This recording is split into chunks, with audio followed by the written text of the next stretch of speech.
overpopulation is not a fucking issue. And I said, well, there are metrics that are an issue under the circumstance of overpopulation. Those metrics would namely be access to education and I believe starvation rates. Address that. If you can't address that, I'm going to assume you're as stupid as I've always thought that you were. And I don't. I'm not interested in Joe, she think you're stupid. Hey, look, I think she's single. We got good things in common. You think I'm stupid? I think you single. No. It's okay though. It's okay though, Kelly. We can all think shit. No, I'm challenging you to think about the topic that you fucking losers. No, so Tally, so let me respond. So the thing I would retort back to you is, when in the last 6,000 years of human history has it not been the case that there's a struggle for resources or food or, stuff like that? Why would you create circumstances to heighten that? But Tally, my point is... Like, you don't have a point. I said compare to first world countries. I said, no, I don't. No, I said compare first world countries. Comparison. I let you name the country. I'm letting you pick a first world country. I'm giving you all the land to make an argument. That's it. I am. I'm saying your measure for quote unquote overpopulation doesn't work, and I'm pointing out why. Because when you look at all of human history, there hasn't really been a time where people haven't struggled for food or an ability to feed a population.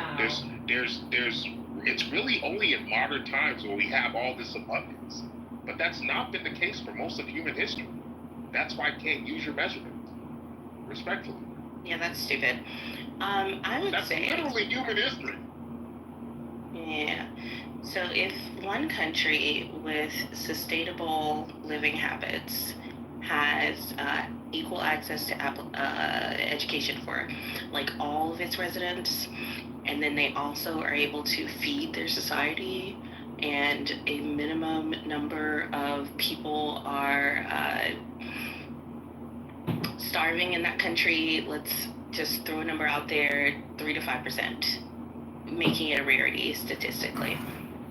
Why the fuck would I create the circumstance of an India where, let's see, over a quarter of the population is starving? You don't see an issue with that? So I'm not saying, Tally, that it's not a challenge. If you kept it to that, then I think I can find common ground. My problem is, because remember, we're comparing overproducing to underproducing. Because remember, underproducing means you go extinct, versus overproducing, which means, hey, you need to do the work to feed a population, but at least you can protect yourself. You have maintenance. You can build, infrastructure. Do all the things that a society needs to do to get to what we see today. Because look, Tally, you can't take for granted that modern society got this way because we overproduced. That's a fact. We overproduced in monogamy-based societies. Yeah, I don't know that to be true. We're talking about right now. You deny that? And we're talking about which of these overpopulated countries are starving, and comparing them to first world countries where people are not starving. And I don't believe the two are necessarily related in that being advanced in your technology and access to education is directly going to cause you to produce less children. But I am saying that if you produce more children than your society can maintain, those children are gonna fucking starve to death. And you're saying, to my estimation, niggas die every day, B. That is literally the case. That is literally the case. And as a matter of fact, for most of human history, niggas died every day. That's literally what it is. Stupid. You are taking for granted modern society and how we have overabundance versus most of human history when we didn't. And still, people try to overpopulate because you will go extinct if you don't. If you don't produce humans, you have less of a chance of surviving. That is a fact. Like, come on, Tally. Yeah, this is dumb and I'm over it. Let those children you produce starve, and I didn't say that. Rich. Yes, and yet we live in a world where these metrics are available.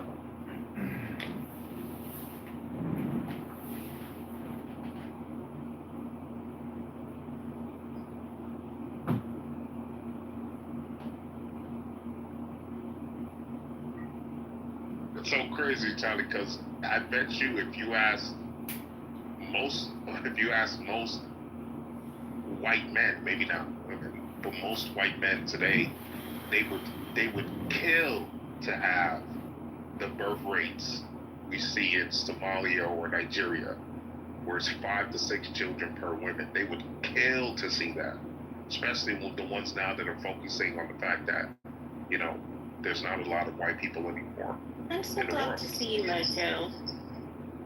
Thank you. Yeah. Thank you. Yeah, Mojo's a faggot. Fuck that nigga. At current, Fucking pussy. these men The are... women in those countries don't have the same social mobility though. So. That's irrelevant. Nothing is relevant except for birthing children you can't feed and can't Well, teach. that's how you have society. Well, that's a stupid society, and I currently exist in a stupid room with stupid people, and it is miserable. And I don't want that as like an entire society of that. Could you fucking imagine? King Solomon, who hurt you? Mojo, you're a faggot. You're a faggot. Who hurt you? Who hurt you? You're a faggot, Mojo. You're not in your little pussy room Who where hurt you? everybody gets to act like a fucking mean girl. You're a fucking mean girl, bitch. You're a People mean that are girl. smarter than you are not mean. You're a mean girl, Mojo. Your insecurities aren't anybody else's problem. You're a fucking pussy, too.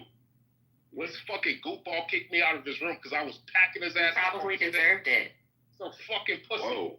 Oh, everybody, do you got, hey, you like this guy? Oh my God, you do? You're a fucking mean girl.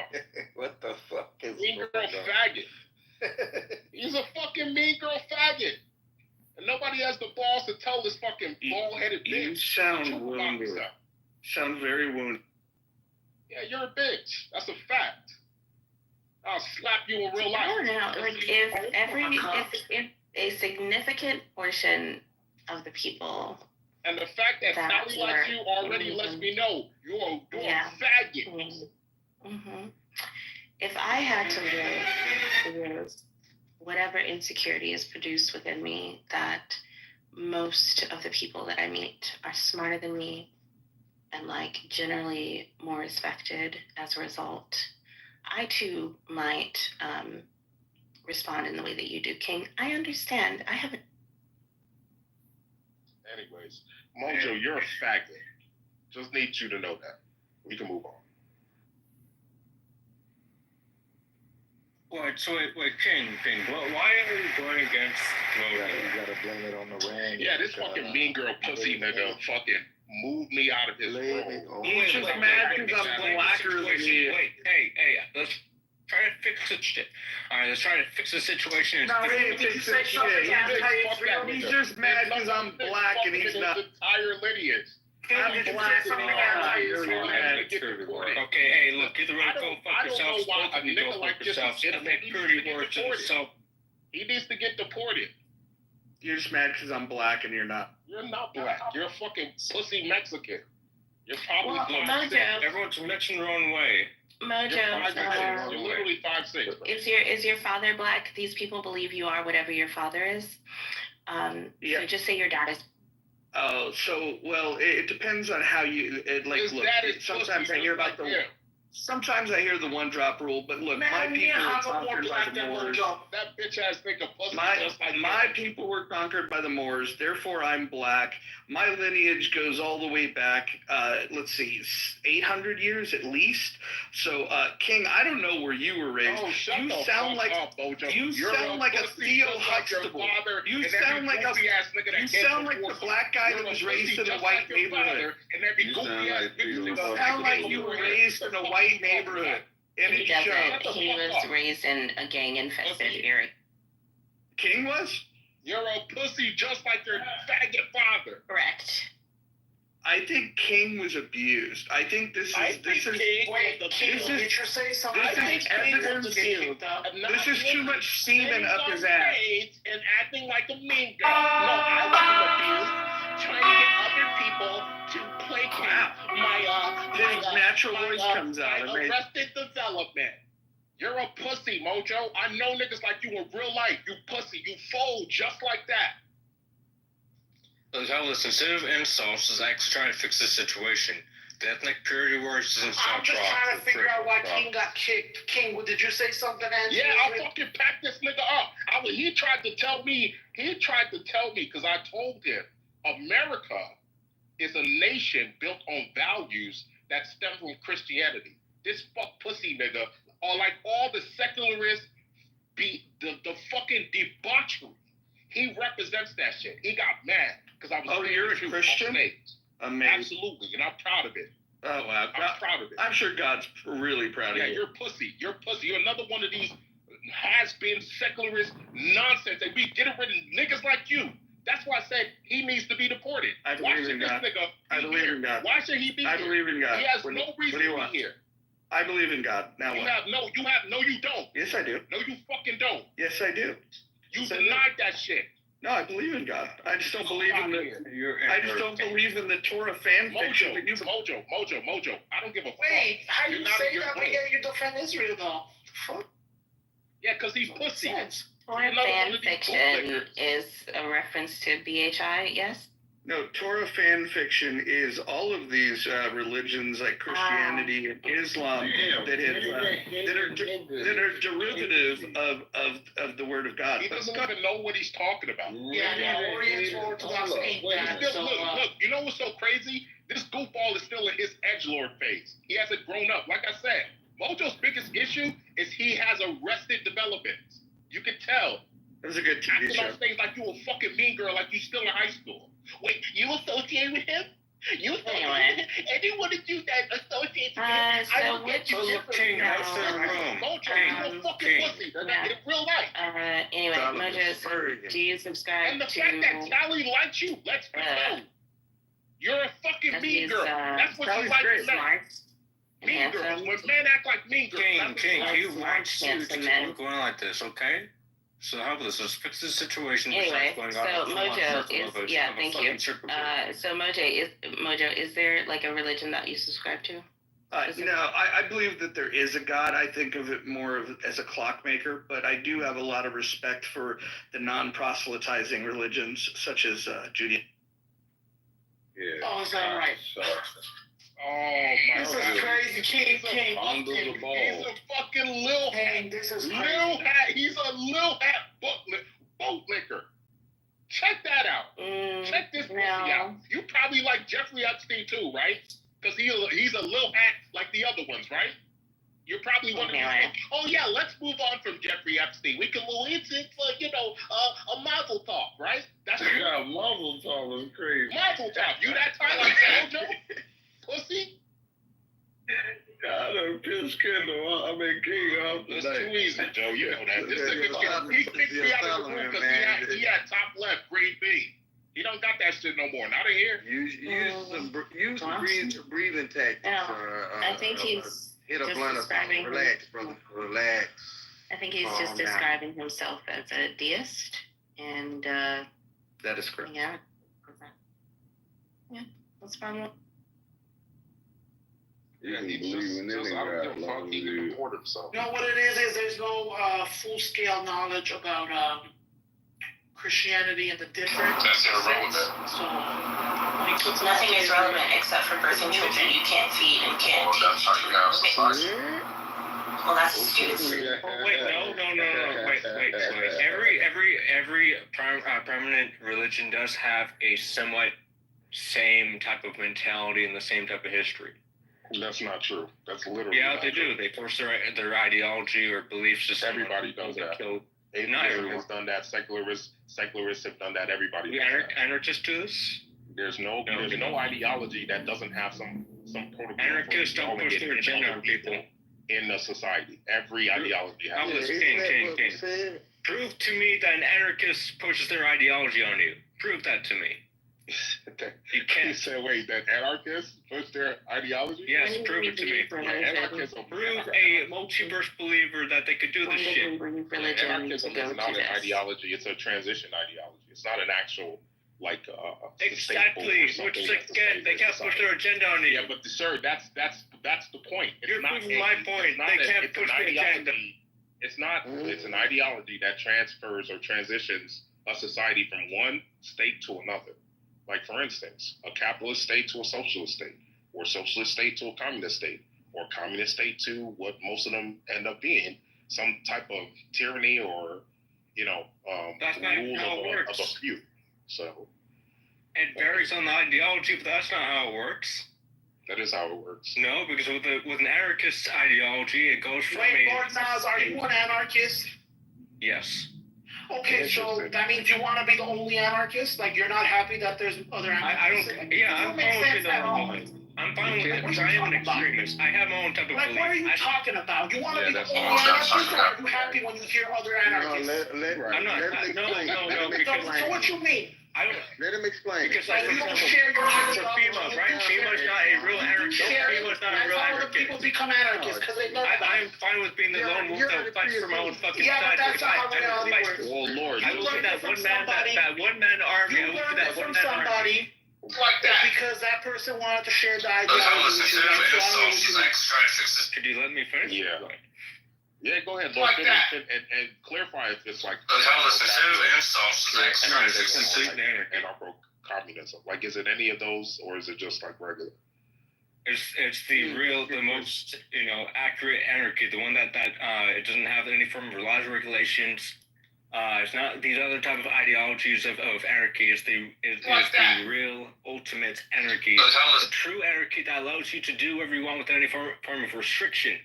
I'm fine with sticking to my own on this, only because obviously there's not going to be people that's going to side with me on this. I'm fine with being with a fucking one-man war. No, but you sided with somebody. You heard this idea from somebody. Correct. I got this idea because I talked to people. Let me ask you a question. I'm interested. So, an anarchist, what if they attempt to persuade you to subscribe to their ideology? I mean, they could attempt to, but it's not going to work. Regardless, you said, give me an example of somebody pushing something onto you. Would you agree that if somebody in this room that tends to lean towards some type of anarchism tries to persuade the room that that is the way it should be, would that be a form of pushing it onto somebody? No, because it's just a persuasion. You're choosing to believe in it or not. No, I don't think you choose your beliefs. I'm saying the idea of pushing something onto somebody, like this guy earlier, Mojo, he said he likes the Judaism things because they don't try to proselytize. Persuasion is an attempt to proselytize, correct? We can agree to disagree on that. We can agree to disagree. Yeah, we I'm asking definitely you. agree to disagree. Wait. You don't think persuasion is a form of proselytizing? So if I'm No, out because there, you're choosing to believe in it at the end of the day. do you choose your beliefs? Do you choose your beliefs? Yeah. Did you choose to believe that? Yeah. Why? Because I want my own. Whatever you wanted, did you choose I to write want my own that? story. So yes, I want my Wait, did you choose to want that? Let him finish, Psych. I don't need to. I'm not like you, dog. I'm not slow, bro. All I hear is a few words. Did you choose to want to fucking believe it? Repeat what you said. Did you choose the desire to want to believe that you chose it? Yeah. Okay, why? Because I want my novel to be real. Once you say I want to, I'm asking you, that want that you're going to say, that you're going to kick the can down the road, did you choose that one? At some starting point, Was there just a desire, or did you just choose? Did you just look and be like, oh, I don't like anything, but because I don't like anything, I'm just gonna choose something, right? That's what you're saying? No, it was more. Have you ever persuaded somebody? Have you ever persuaded somebody to anything?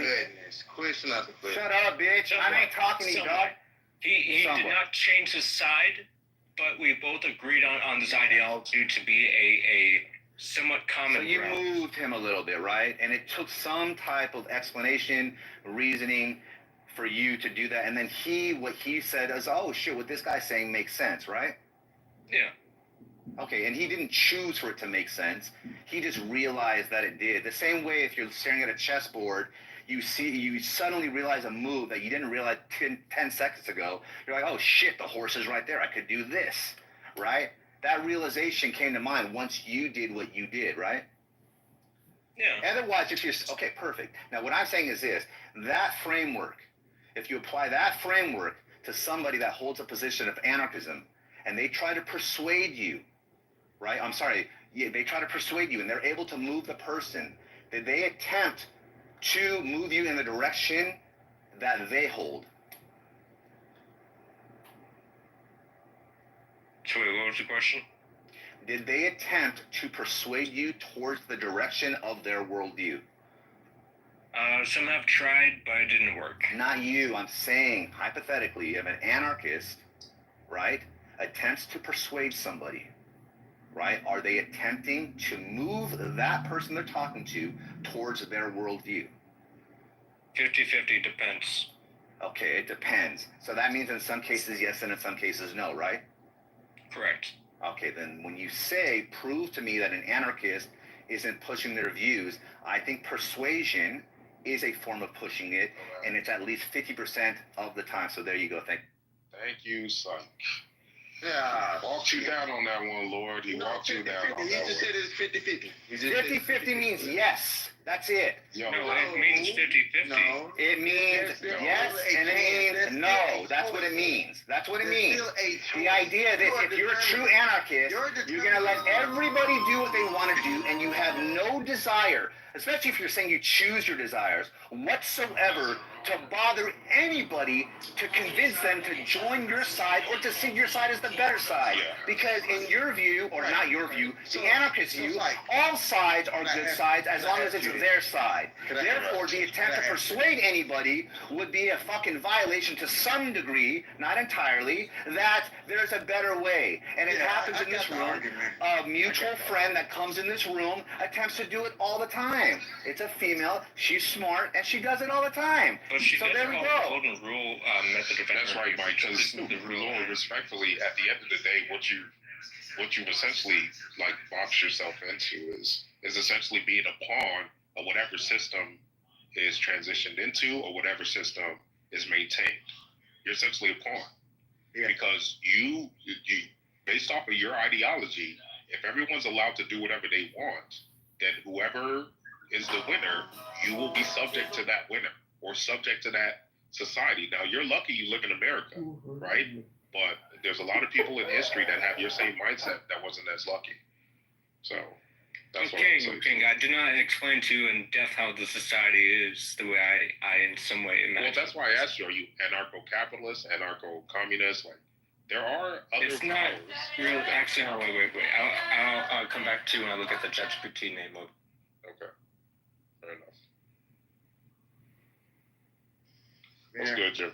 Yeah. Sight is a thing. Well, Mark, you gotta stop this. Like, you gotta stop this. Why can I speak? Why do every time that I Because open you my always mic, you do got a this dumb fucking shit, problem man. with You me, do this King? dumb shit. Let me Like, speak, bro. Just like yeah, give me. you get to speak all the time, but like you just say dumb shit. You say dumb shit. No. And you know you do. You know you say this dumb shit to I rile think the people up. mods You think know you're you do that speaking to dumb rile shit. people up. You know that. I think no, I don't. Yes, you do. I think, You do it to rile people up. no, I don't, bro. I don't. Like, quit with your pre-assumptions. Like, just let me speak. Like, I follow Sight, and the reason why I'm speaking the way that I'm speaking is because he claims as some sort of atheist.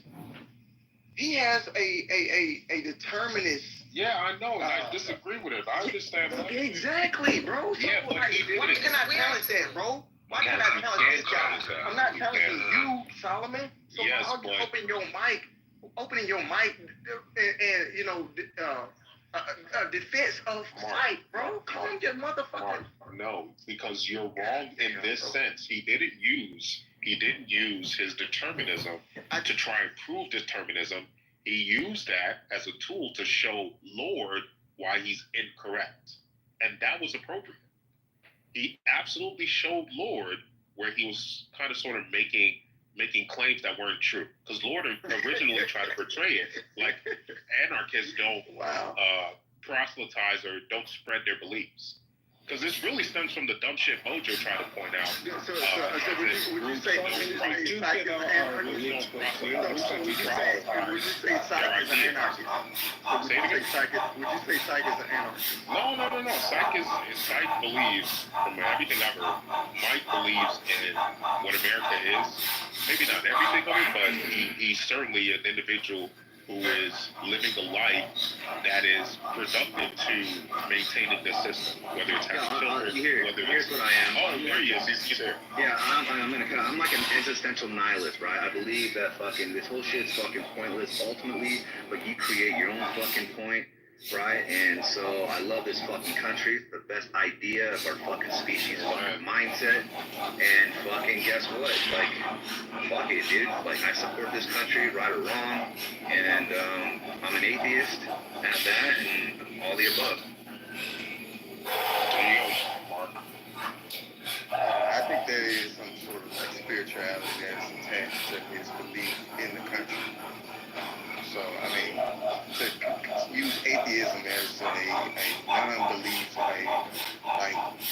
it kind of confuses me, you know. But I mean, I understand exactly what you're saying. It's like, I mean, I think you know, it's a commitment of your belief.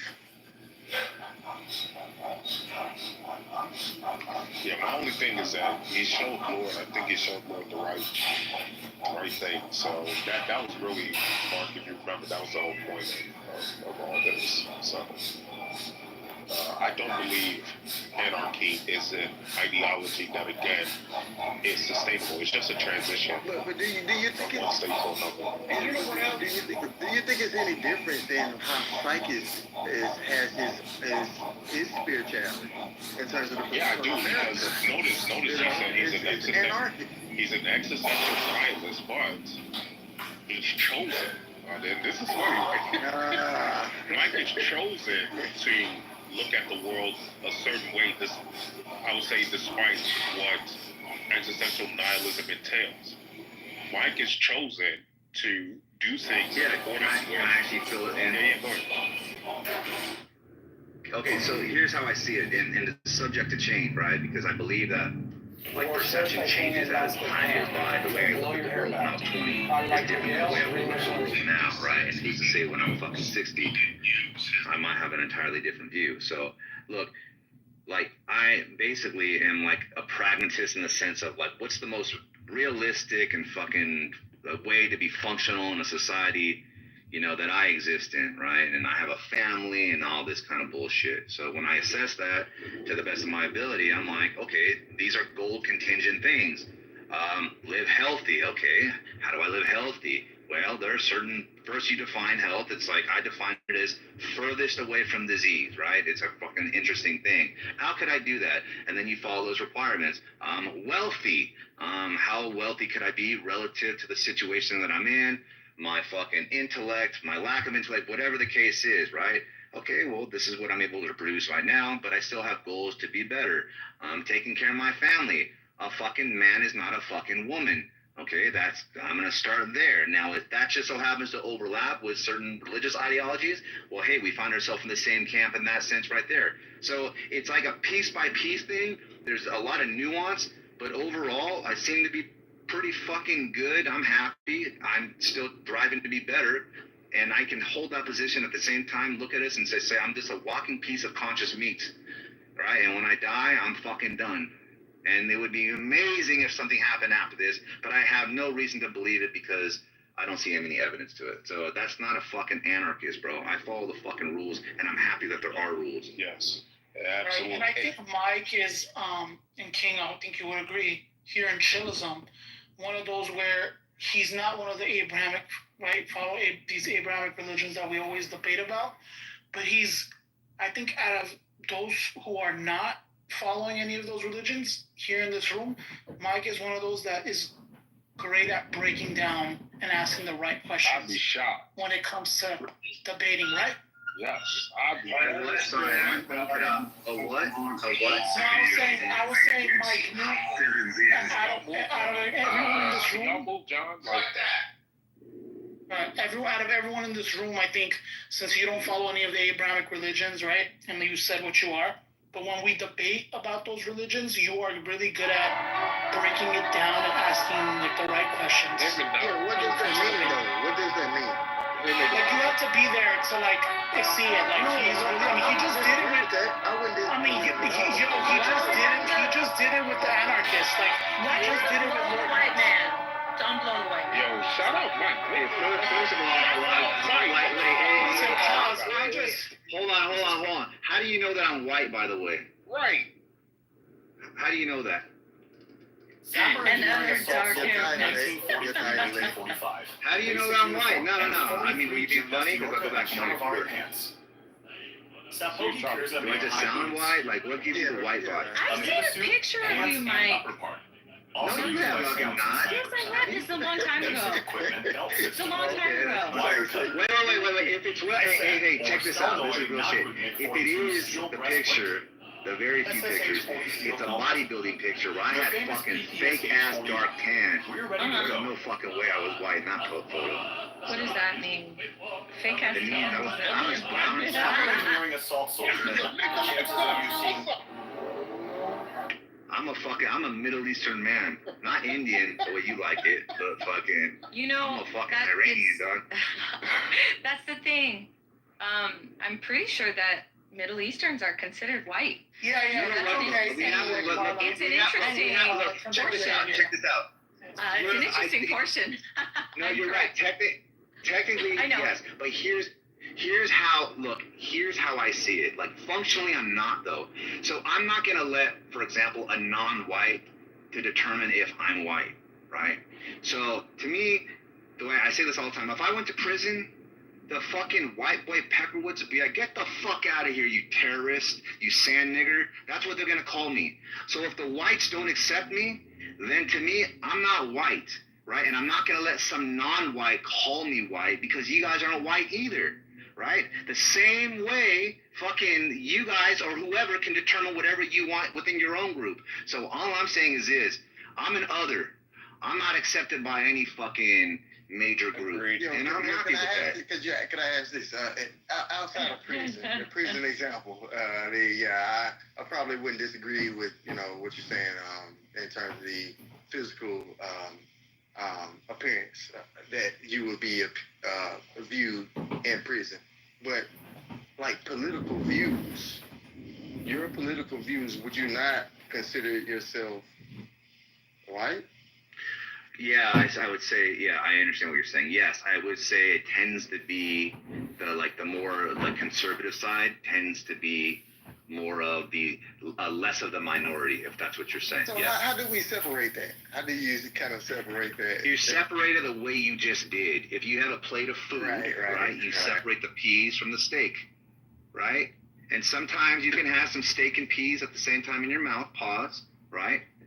And sometimes you just fucking don't eat the pea. You know what I mean? It's like all you got to do is what you just did. Which one do you? You can just say, hey, look, dog. Look, functionally, you're not white, but politically, you tend to lean with the whites. That why do the tranny thing? Like a feminine man. Which No. Here's what I'm saying. Here's what I'm saying. Because look, here's what I'm saying.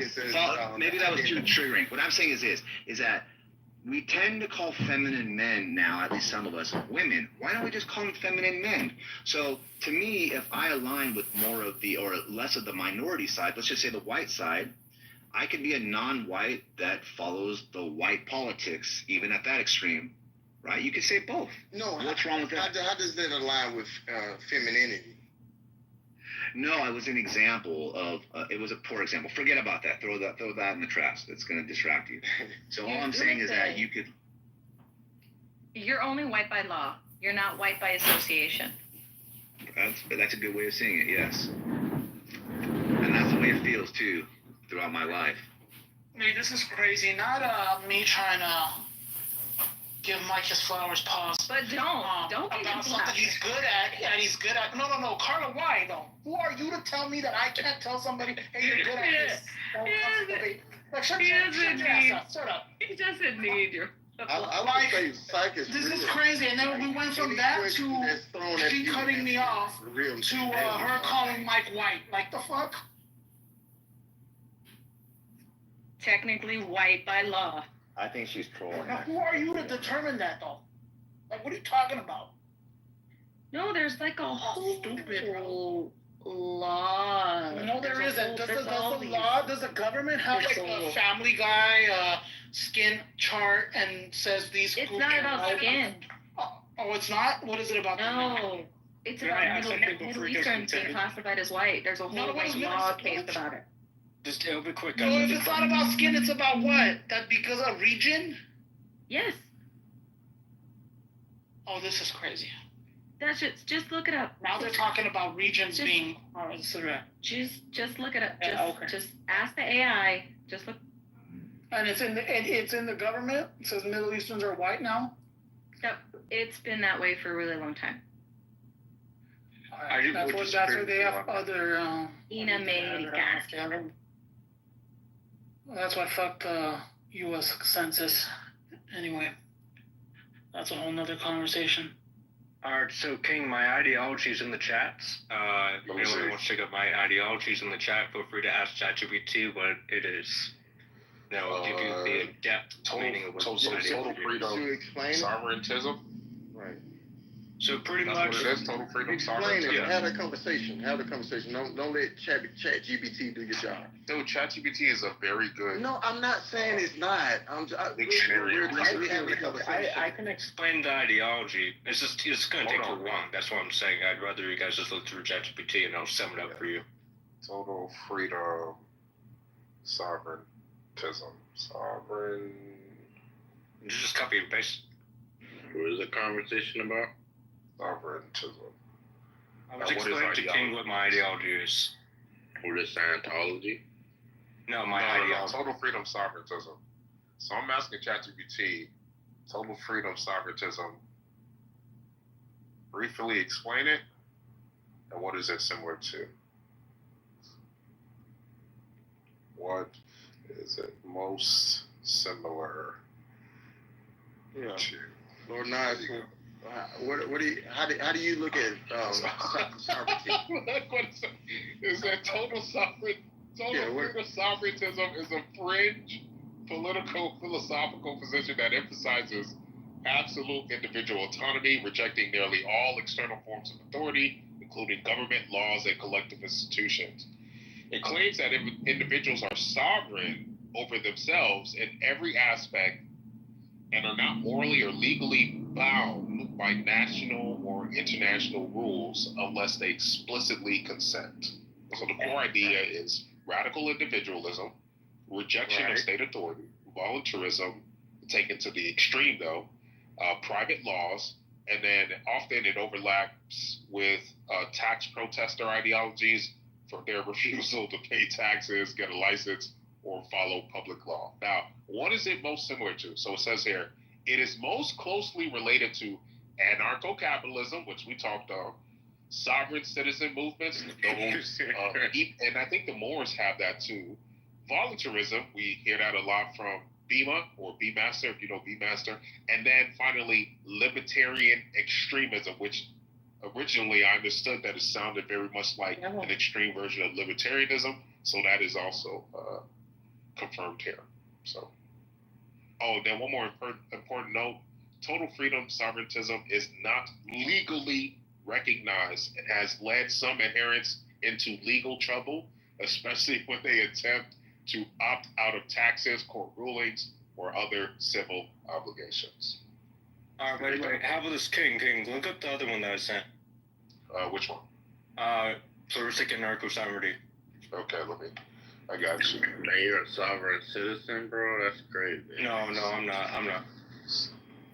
So interestingly, Interestingly enough, Mike forgot that I knew him from a completely different room with completely different people.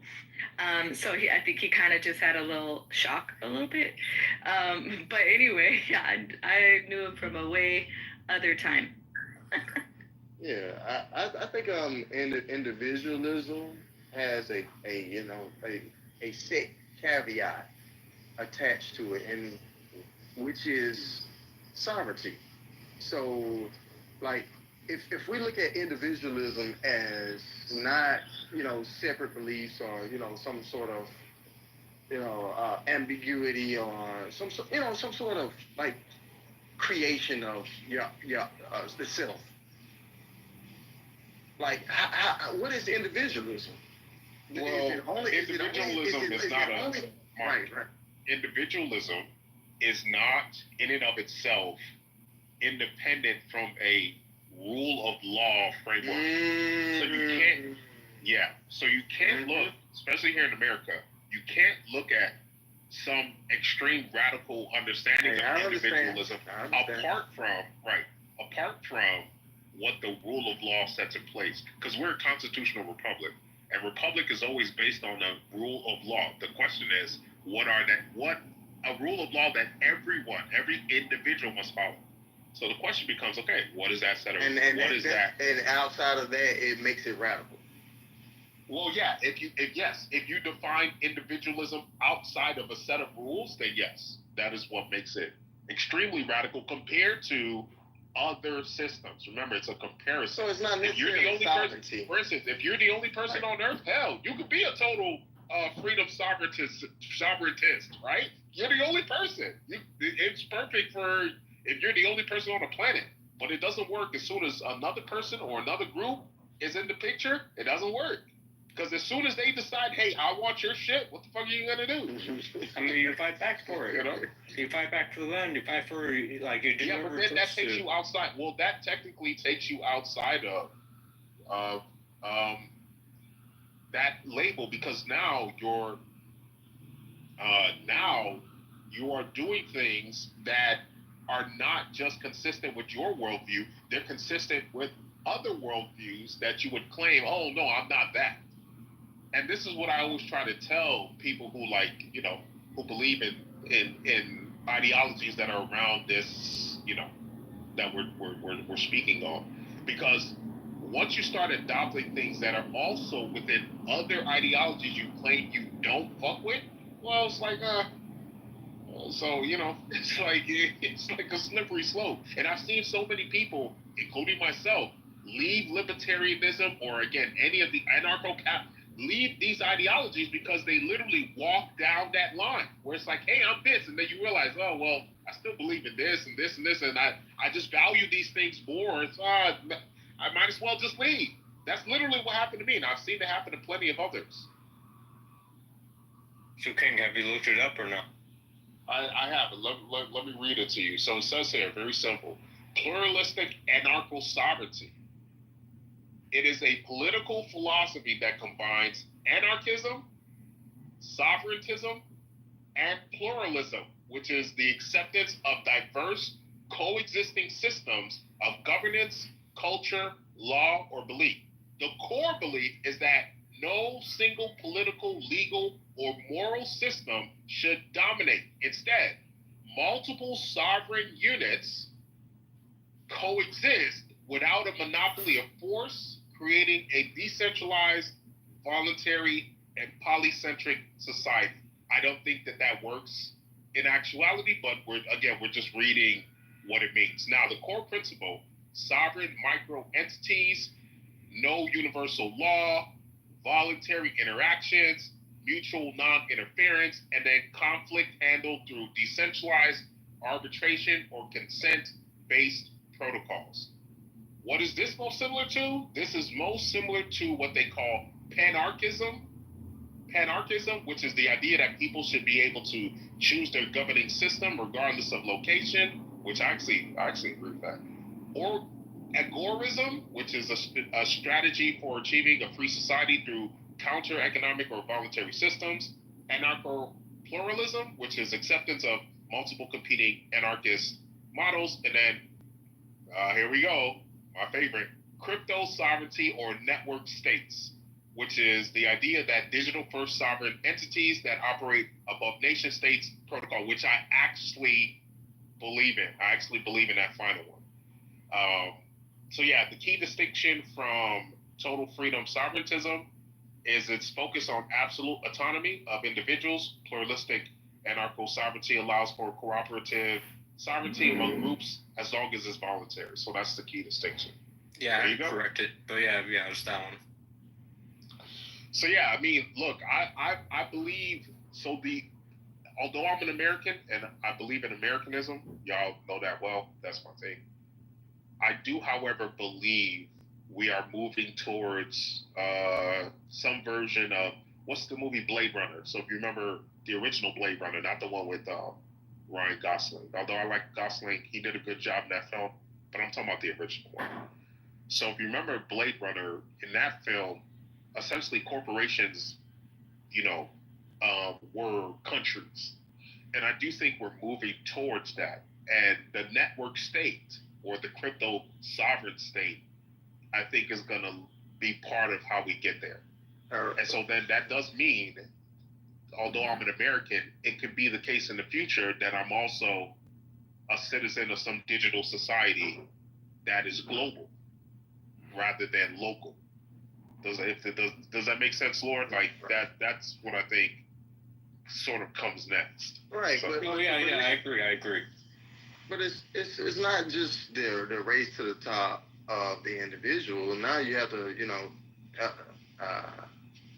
associate that understanding with geopolitical other nations ideology that's want to get to the top as well. It's not really a top thing. It's more of because look, here's the thing, Mark.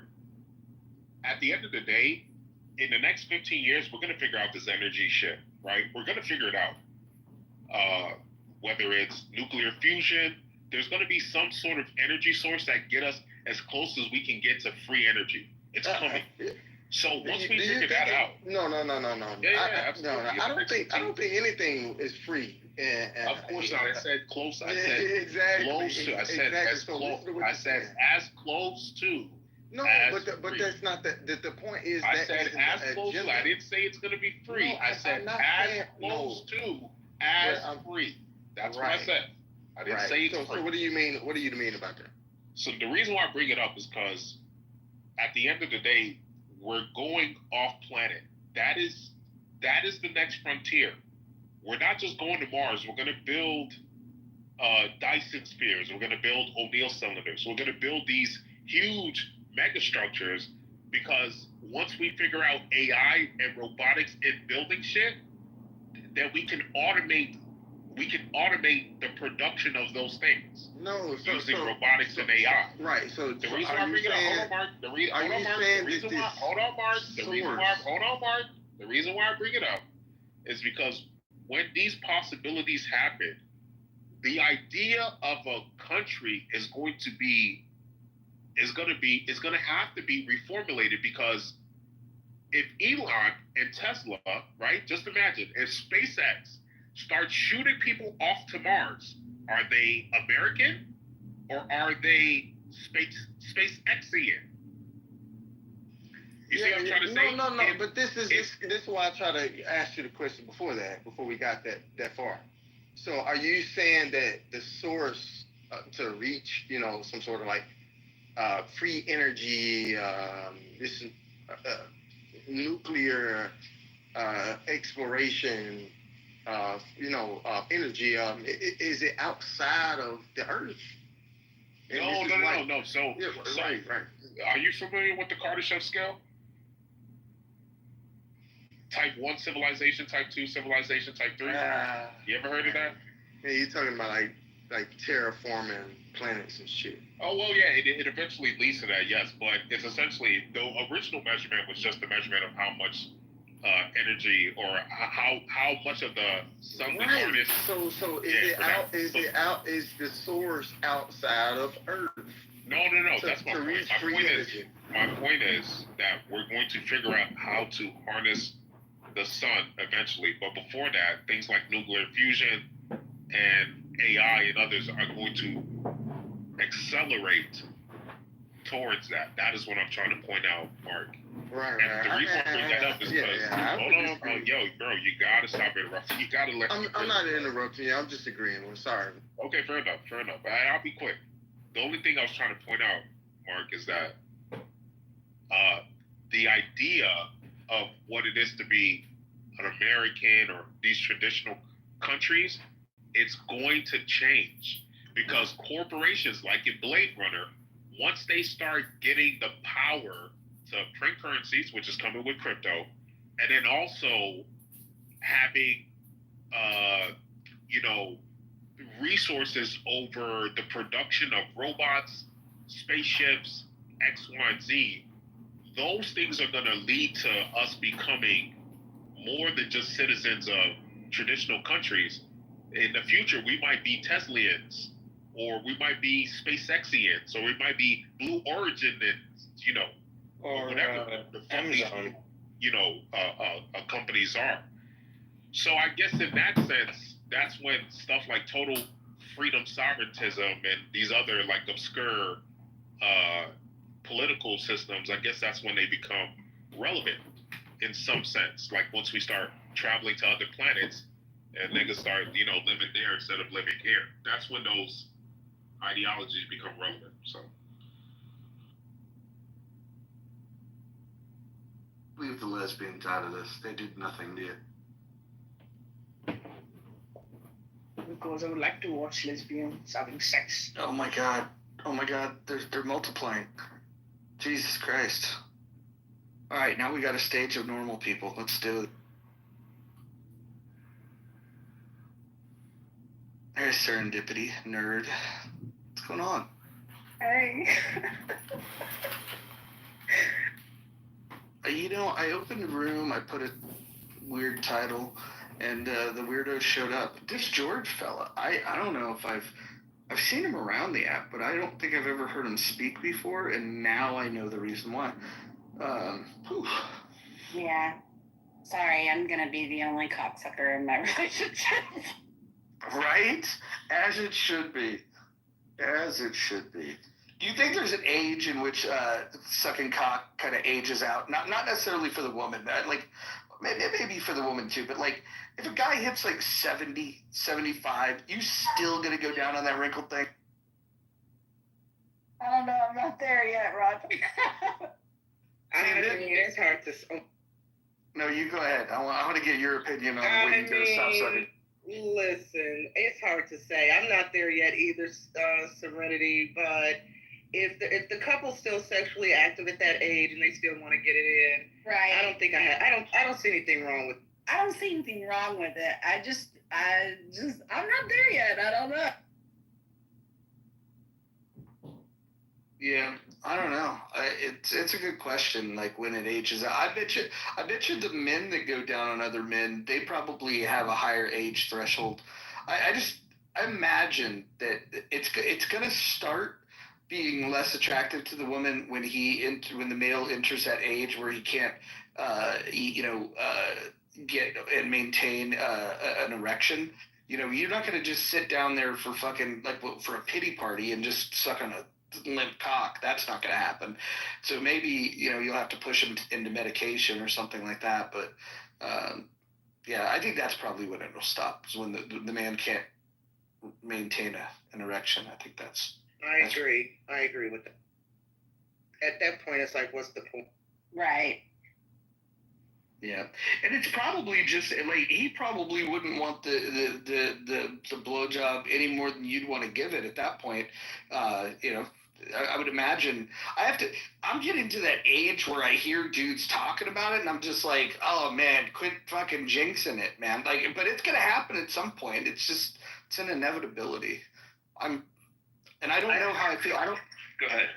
I don't like taking medication to solve problems, and so I'm gonna probably. I think like I've heard that like hip exercises help to keep the blood flow going. So I'm gonna start that routine. Any exercises. I I was Wait, watching YouTube. Hold on. Tim speaks as an expert here because he sucks a lot of old guys' dicks. Tim, go ahead. Any exercise increases your blood flow, brothers. Any exercise. So exercise. That is the moral of the story. All right, go ahead, Dr. Jordan. So I was watching a video on penis size, girth, and length. It was in depth. I think a urologist was hosting the podcast.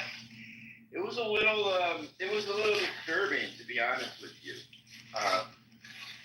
So I don't know what to tell you guys. Wait, why was it disturbing? The number of people who are going in to get their size, their girth increased.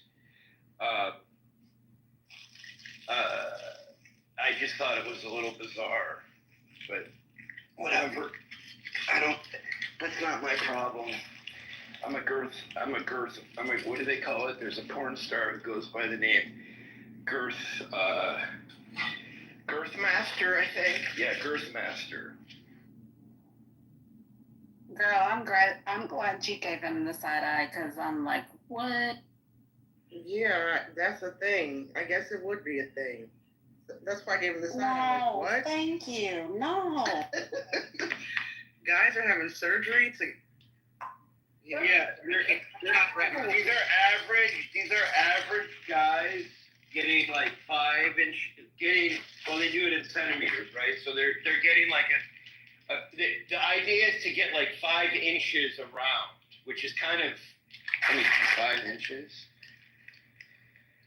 I don't know, but they're trying to build girth, which I thought is. I always assumed penis enlargements were elongation, but it seems like most of them are getting girth enhancement.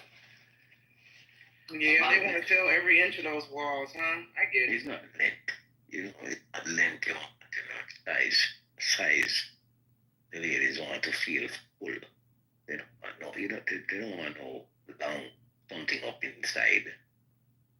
They want a lot of the nerve stimulation. Tim, are you a homosexual? So that's what are you? Well, don't get offended. It's a viable lifestyle. People could choose that if they want. Well, what are you? No, brother. Stop asking these questions, brother. Did I hit a nerve there? I'm sorry. I didn't realize I didn't realize you're still in the closet. I apologize. I retract my question. Respect. I don't roll that way. A woman we deal with woman. All right. Been married to my wife. Oh, She's a woman. Does she know you're gay? I have 5 kids. Does your wife know you are gay because you're asking gay questions, brother? So now you're a homophobe. So now you're a homophobe. Do you always repeat everything I say? Repeat everything I say? Yeah, I have to, because he's. I don't know why he asks his dumb question. Jen, I got one last question for you. I have one last question for you. When is the last time you sucked a cock? When was the last time you sucked a man's penis, brother? A man's penis. Yeah. That's just to a woman. Yeah, when's the last? I'm asking these questions. You see, that's how the conservative mindset. Just weird. Oh, 10. I can't wait to hear what you have to say about this topic. You and I have come a long way on this app. Remember we used to fight in the chats and I had to block you for a while. Then I unblocked you because I want to come in your flat earth rooms and listen to you rant about the flat earthers. We've been kind of getting along in your flat earth rooms, I think. So I'm going to go ahead and add you. Finally, you don't have to add me back. But we're getting along these days. I hope we can keep the vibe going, 10. Right? I'll be back in your next flat earth room to hear your thoughts about that clip I shared today, because I know you probably have a lot to say. Oh yeah, I saw that clip. Yeah. I mean, remember, aircraft, they fly the Great Circle route. So the Great Circle routes are like straight routes. That's why they stopped in the room to get refuel. You can't fly on Earth. You don't fly just like that. Like if you're lined up with a destination, you don't just fly straight to that destination like that. Because that's the longest route. You have to fly over the Great Circle route. Okay, we can talk about it in your room. We don't have to hog Mojo stage and make it about us. You dig? But I'll be back because I know some of the people in this space don't like me because they don't like the energy that I bring with the flat earth drama. So I'll be back. I'll be back to troll you, Ten. But I mean that with love. But are you a flat earther though? No, I just enjoy the conversation. Right. You're smart at that. Although you're a conservative, that means. Yeah, that's why we used to have our problems because you didn't like the fact that I was a black conservative. Right. We'll see. We'll see how it goes tonight as this conversation kicks off. Black conservatives is a paradox. You cannot be a black Republican. That's crazy. That is they don't like you. Why are you in that party? I don't care what they think. I don't know who they are. I don't live my life for they and them. I'm an individual, sir. A white people party that's coming to the party. Okay. They don't like it. You see what they're doing to people of color? No, Tim, what are they doing? What are the white conservatives doing to the people of color? All right. There are illegal people from Sweden and England here. They're not getting sent to El Salvador. Only Spanish people. Are foundational black Americans being shipped out of the country, Tim? Are they being Not yet. Not yet. And they won't be. And they won't. I don't Nobody's coming for the black Americans, sir. Which illegal white country person has been ejected from the country? None. So watch out. They don't like you. Leave that party alone. I'm the new Harriet Tubman. I'm starting the new Underground Railroad for all you Negroes who think that Trump and the conservatives and the MAGA is coming to your house to round you up. Right. I mean, I don't understand. We have so many black people who claim to be about that life.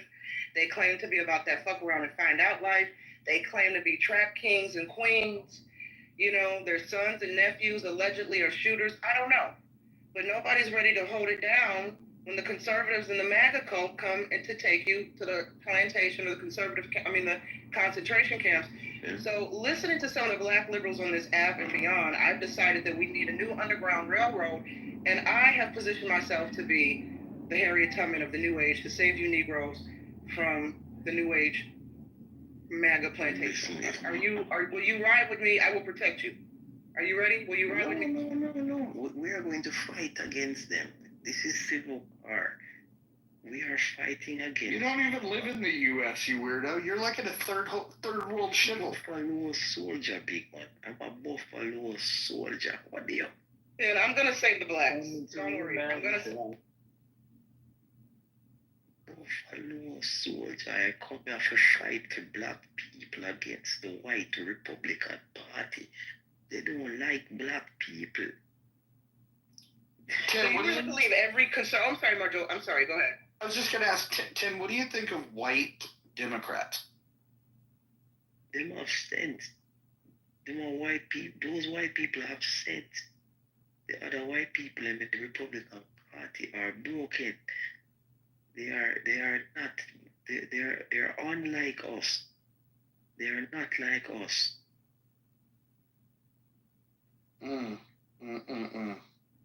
Yes, look. Okay, where did those racist Democrats live? They lived in the South. The South is red. Hello, Deez. It's Dr. Edward Smythe here, the Times Square Shark. How we doing? We are top big man. Alabama red, Georgia red, Florida red, Missouri red, Mississippi. That is where those racist Democrats were. Jim Crow South. Deez, are you talking into a hole? Can you get out of it? Can't hang up. So the topic is conservatives and progressives are inferior to liberals. We would say conservatives certainly superior. Roger being more superior than all of them. There we go.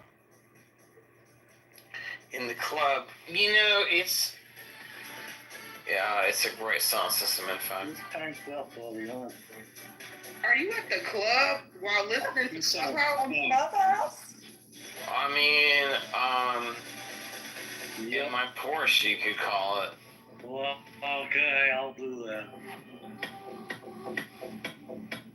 You must not be surrounded by any babes. I can't imagine you're on some babes at the club. No, I'm in the mountains. I'm at my place in the mountains. What are you at, a rave or No, I just. I'm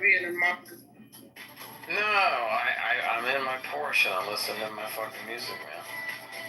You're so cool.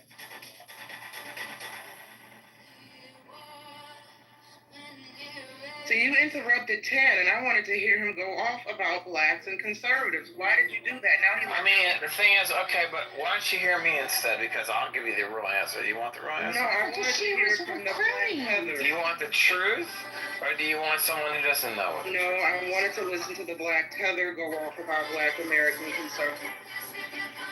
All right, as you. Well, he's gone now. Times every time you come up to a stage, you just. You know what I'm saying? Well, can you imagine me in reality? Do you know what the fuck I do to reality? I crack it in half.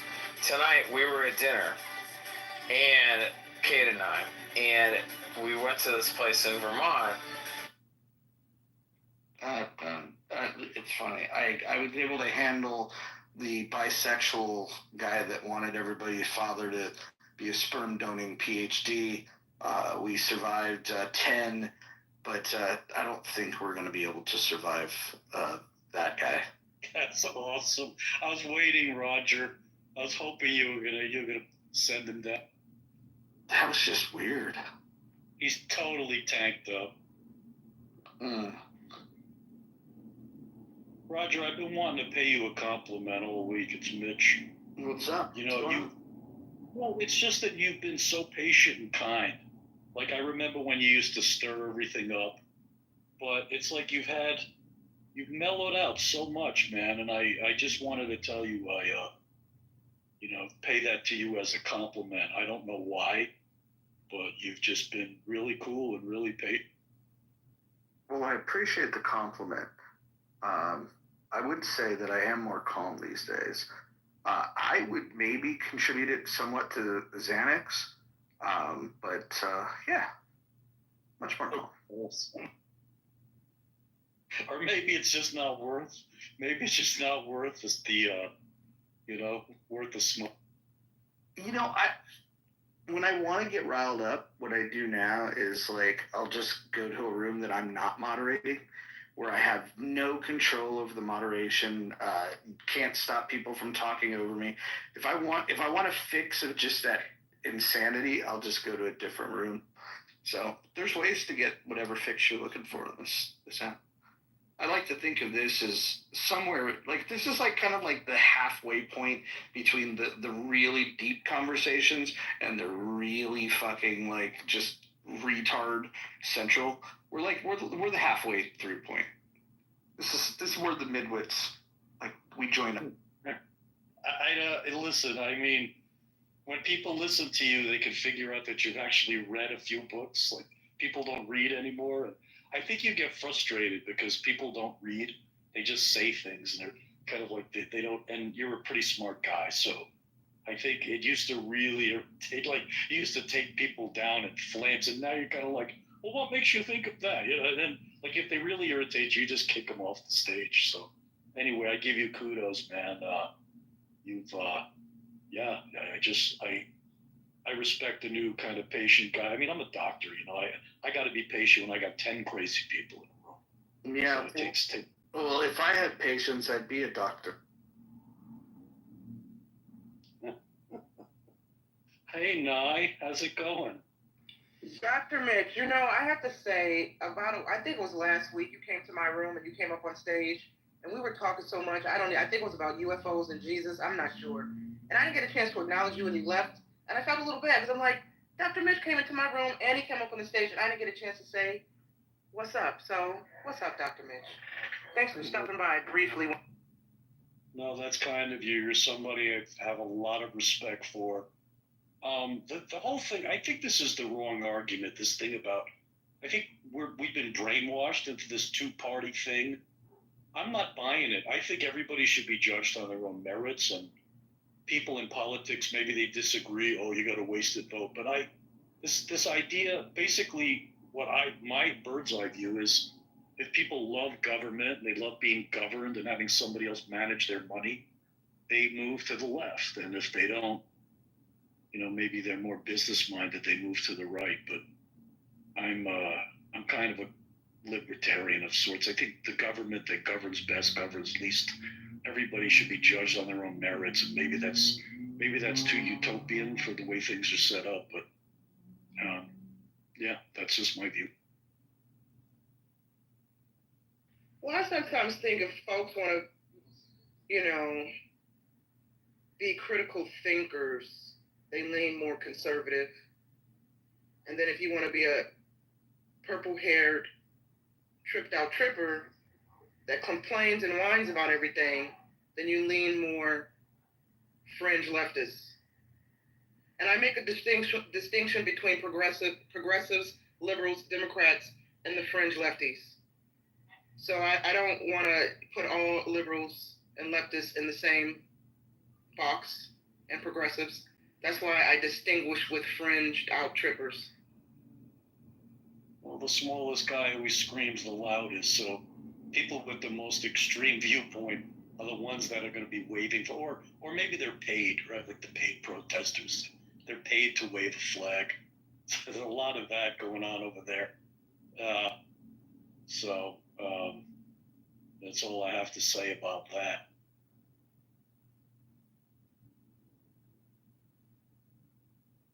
Getting some cool messages down on the Yeah, it's a real competition heating up here on who the coolest doctor is. Dr. Jordan, Dr. Mitch, or Dr. Responsible. That's funny. I'm not trying to be cool. Listen, if somebody has an issue, or medical malpractice case, I'm a good guy to talk to. Other than that, I'm just me. We're border on nerdy, overeducated. It's interesting, Nye, that thing you said about people like that victim mentality. Yeah, I think the 2020s are the decade of the victim. Like, I've got friends that run colleges. They tell me anytime they don't hire somebody, they act as if they're being discriminated against. And the problem with that is it hurts people that really have problems. It dilutes the people that really need exceptions.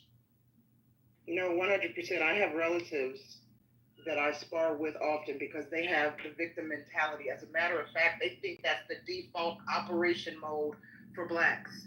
And, I get called things like Trump Ed and Coon Ed because I always explain to them I don't have a victim mentality. White people haven't held me back from doing a goddamn thing, pardon my language.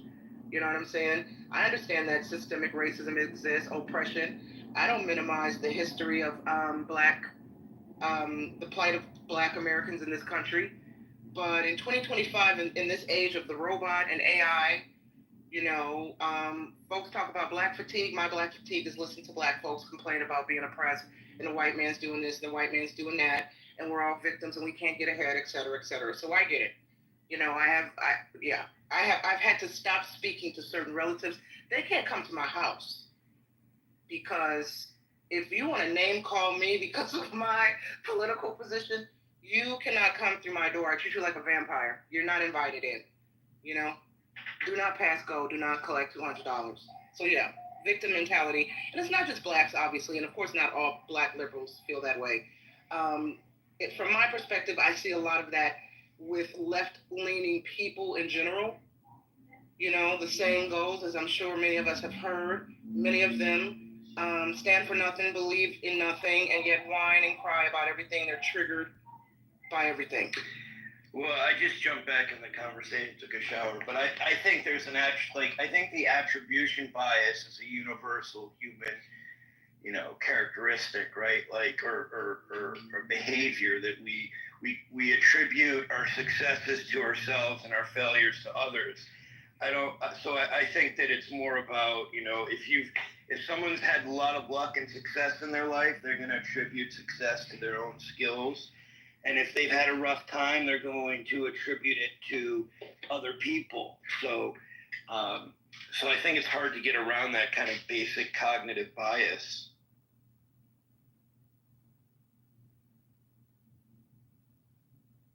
Really cognitive distortion, to be honest.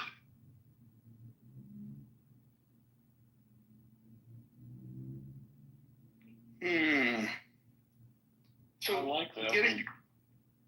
Getting to the title of the room, conservatives and progressives, are they inferior to liberals? If you're talking about classical liberalism, the answer is yes. But I don't know how many people are going to know that, Roger. You're more well educated than the average. Well, I don't know if it's that. I can tell you what conservatism was birthed out of, and I can tell you what it's traditionally, stood for. Progressives, I could tell you the same thing. Liberals have probably gone on the biggest journey in terms of like where they started and where the self-identified liberals are today.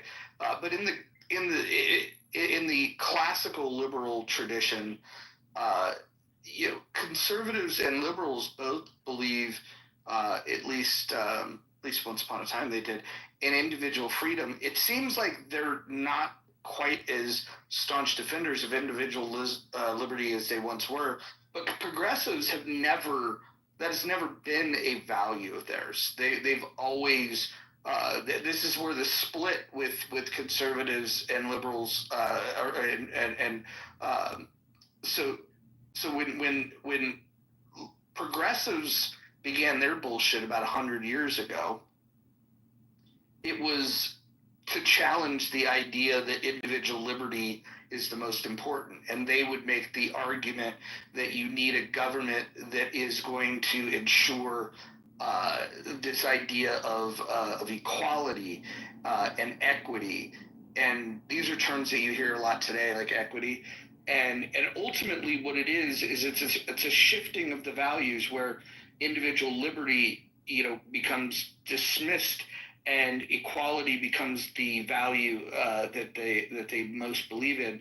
And as Milton Friedman once said, if you put equality in front of liberty, you get neither. And if you put liberty in front of equality, you get large heapings of both.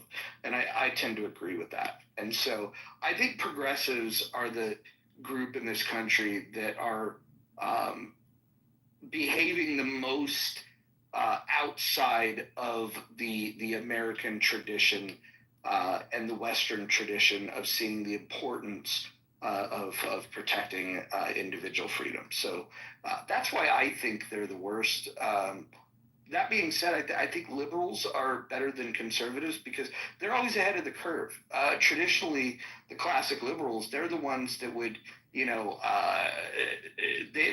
would advocate for rights in a pretty staunch way. And conservatives are more like the group that comes around later to say, hey, that worked out for a long time. We should uphold that tradition. And so it's like liberals kind of like over time, their ideas become the favorite idea of conservatives, and progressives are just kind of on their own little.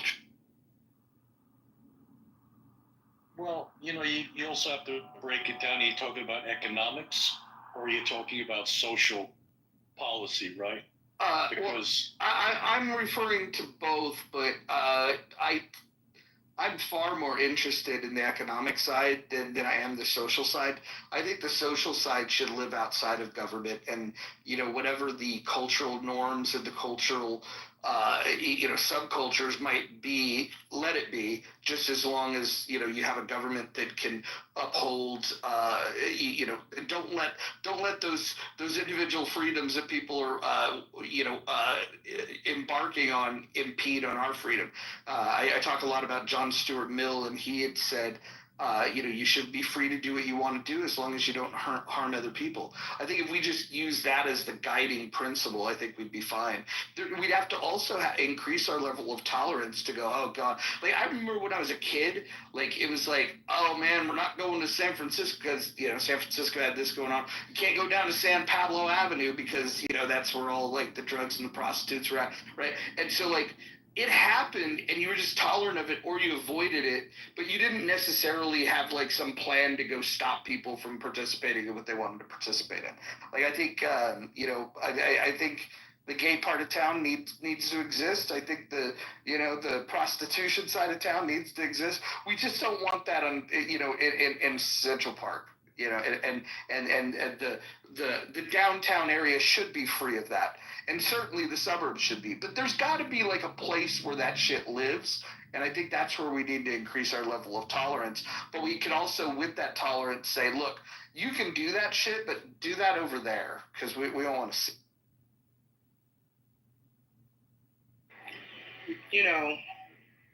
Just my opinion.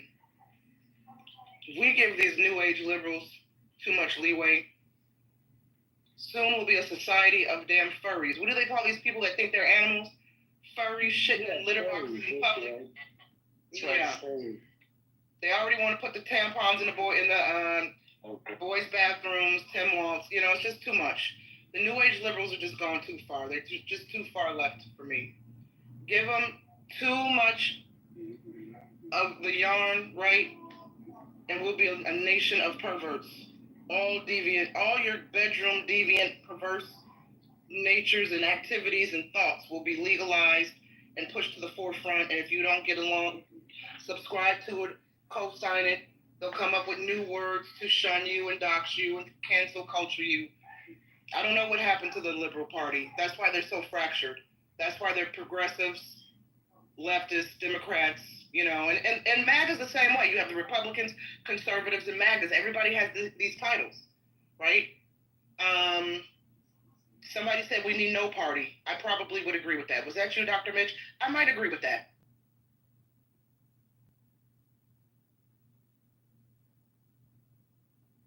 I think people are more comfortable following than they are leading. And I think that it's real easy for them to just choose a side and not really give it to, like, what is that? Like identity politics has become the thing. And politics is all around us. It's consuming us so much. I think we don't really have an idea of a lot of things that are going on, because everything is a lawsuit, a policy. It's like a lot of chaos right now, quite frankly. And I don't know, there were a few other things you said that I wanted to comment on, but they slipped my mind. But yeah, interesting times. It's interesting times. Information travels fast, and there's a lot of different forms of corruption. And a lot of them have been closeted. They're things that haven't really been in the sunlight, and they're coming out. So I know, because I work in the legal system as an expert, and man, I've seen such crap. This is nothing new.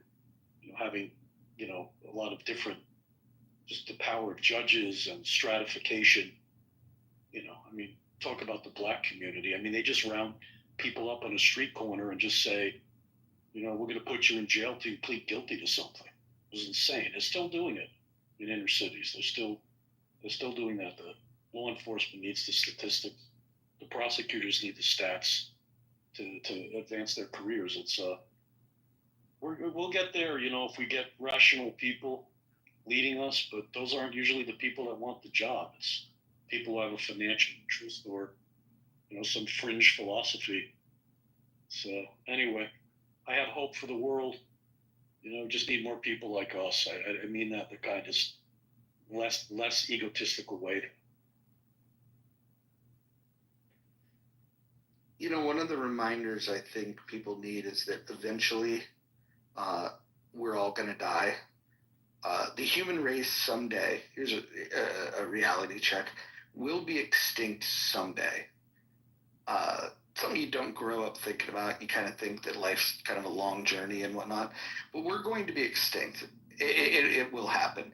And we're probably the only species, I'd have to check with Dr. Jordan on this, that is going to be responsible likely for our own extinction.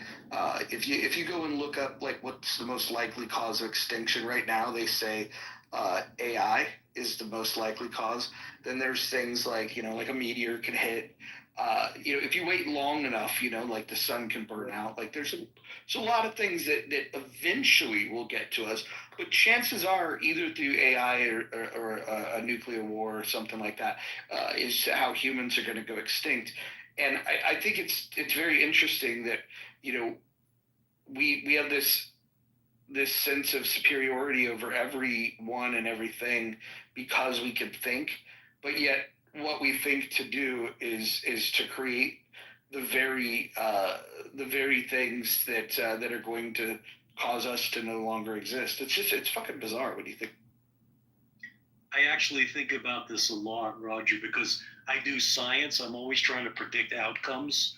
And one of the biggest problems we have right now is that people aren't modeling the outcome, but they call me Dr. Doom because if you draw the timeline and the progression of about a million things that we're doing, every one of them leads to human extinction on the planet. It's like, it's stupid in a way. It doesn't have to be, but you probably know about Freakonomics. It's kind of like they took away plastic bags. They started charging for them in downtown San Diego, and the homeless people were using them for sanitation, and they had a typhus outbreak because nobody was smart enough to think, what happens if we start charging for plastic bags? We get rid of plastic. Yeah, and you also get rid of people's simple... Anyway, that's just an example of people not using their minds to think forward. As a doctor, I think if I give somebody a medicine, what's going to happen 2 years from now? Like the average person is not taught in our educational system to think like that. It's think like, how can I get more followers and make more money? Well, it doesn't matter if there's no world to live in. So, you might want to factor in a little bit of human preservation while you're at it. Dr. Mitch, I have this theory that a lot of humans are just really miserable and unhappy. They don't like their lives. They don't want to tap into their emotions. They don't want to nurture their emotions. I think they are going to welcome the emergence of man and machine. I mean, as we know, Elon Musk has that Neuralink, and if it ever hits mass, I know it's been tested on a handful of people, but once it becomes available to the masses, I think, in my opinion, we'll see a lot of miserable humans wanting to upload to the cloud. They want to be part of the cloud. The cloud is their God. The cloud is their religion.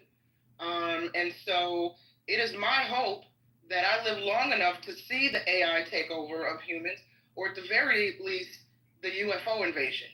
One of the two will happen. I do hope I live long enough to see it. And when that moment comes, I'll be ready for the rapture. Lord Jesus, amen. But also I want to say something, Dr. Mitch. You said something earlier. I think you said chaotic, and I'll say this really quick and land. I think part of the reason why society, especially here in America, modern society is so chaotic is because a lot of people, we always hear people talking about they want to be on the right side of history. And so many people are conflicted right now because they don't want to think for themselves. And I think something you said about we don't have adequate leaders. They don't know who to listen to, or they're listening to the wrong people. They want their so-called leaders to tell them how to think, how to live, how to fuck, how to drink, who to pray to, et cetera, et cetera, et cetera. And they want to fall in line and obey, and that leads to chaos, because then when we come together in spaces like this, or church groups, or social groups, everyone wants to argue and spar over individual ideas and not respect individual ideas and listen to learn. We have this society of people who are like, well, if you don't agree with me, I don't want to deal with you. I mean, look at how Trump has divided families, whole families and friend groups, breaking up, separating, not speaking because if you're MAGA or you're Trump. If that's not the biggest mind fuck of the 21st century, I don't know what is. I'm done.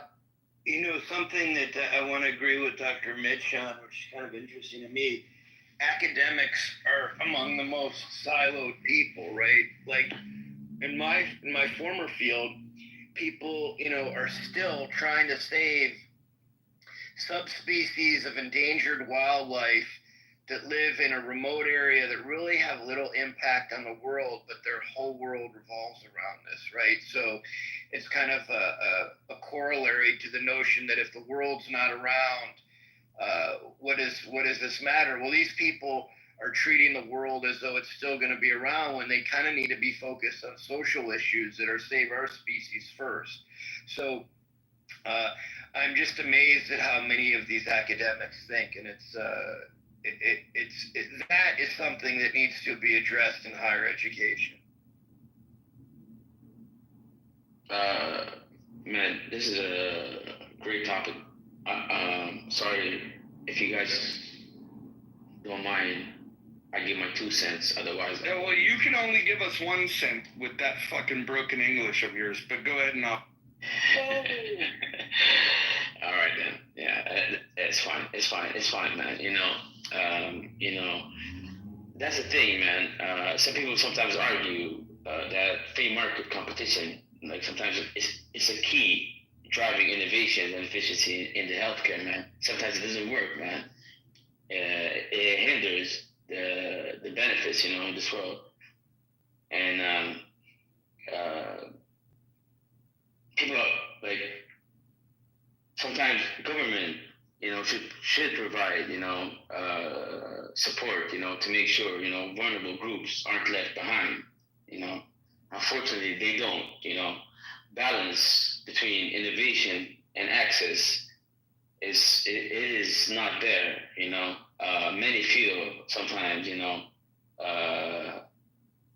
they shouldn't come at the expense of access, and that's universal healthcare, unfortunately,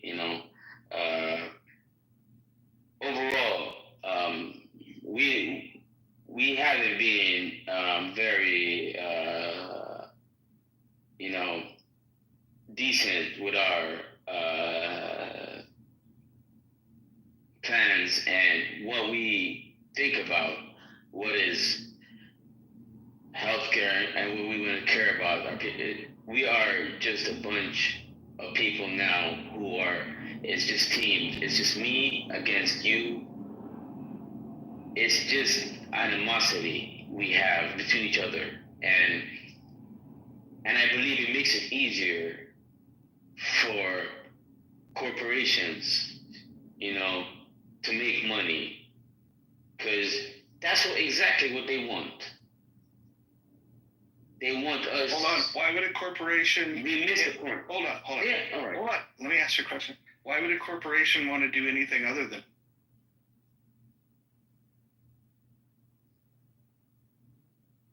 That's exactly my point. Well, is it? And you answered it. Well, but that's what. You answered that. But that's why they exist. So what? Yes. What else do you think they should be concerned? All right, but don't you think there are certain fields that it should be money driven, and some other like healthcare should be much more like. No, I like the profit. Culture driven. Hold on. No, I like the profit motive in medicine, and here's why. If you don't have a profit motive, then why would somebody go through all that study to be a doctor? Why would we come up with the latest, greatest drugs if we're not going to be able to profit from them? I think the problem is. All right. Hold on. The problem is that you and others like you believe that the world owes you something, that you're owed something. And I don't think that that's the case. So I think that if you get sick, you should pay for your doctor bill. Or you can find do-gooders that have a private charity that can help you. I don't believe it's the government's job to pay for your doctor. Fair enough.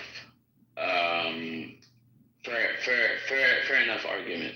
And let's go back to history, not history, but the data we have. Veterans in America, They've been in war. PTSDs, broken limbs. They have. I'm not talking about if the war is right or wrong. I'm not talking about that. But I'm talking about they came back home now, and you have a lot of injured people coming home. Drugs, homeless. What can you say about that? What can I say about how? Is it does your same concept apply to that, or it doesn't? When it comes to veterans, I see it slightly differently. I think that the veterans were called upon and were promised that, hey, if you go do this for your country, we're going to put you in a nice retirement plan that's going to give you. They never asked for that. They went to war because their families are there. But they came back home. Hold on. And they dealt with people like you. Don't speak while I'm speaking, or you're not going to get a chance to participate in this conversation. You said something, and I'm replying to it. Now, why would you now speak while I'm speaking? What the fuck is going on here? You know who closed the fucking bases in the United States? The bases that had military hospitals? Do you know who closed those, Hussein? I don't know, man. I'm asking you a question. Yeah, I'm telling you that I believe that veterans are a different story because of what we asked them to do. Because we're literally asking them to risk their lives in some cases, I think that we put them in harm's way for bad reasons. But in concept, they're supposed to be able to protect, from foreign foes. And so if we're going to ask them to fight for us militarily, I think that contract should be honored, that we're going to take care of them once the conflict is over. The problem is that we've since destroyed the military hospitals that were on all the bases because we've gotten rid of the bases. Do you remember which president got rid of all the? That's not my question, man. Oh, okay, got it. So you don't know. All right, carry on. Just go ahead. Just say words. It's not my question. Let's just go back to saying words. Let's just go back to saying words. All right, who? Obama? No. Biden? No. Clinton? It was Clinton. Democrat. It was Clinton that closed all the bases. Well, yeah, I understand. You brought up veterans. Why did you not bring up that shitbag Clinton for closing the? But you know my point. You gotta answer my point. I don't know your point. All I know is that you brought up veterans, and I indicated to you what happened to the veterans and their access to health care. But you don't seem to even know that and don't seem to care about that. So it tells me that your entire point is completely disingenuous. Go on.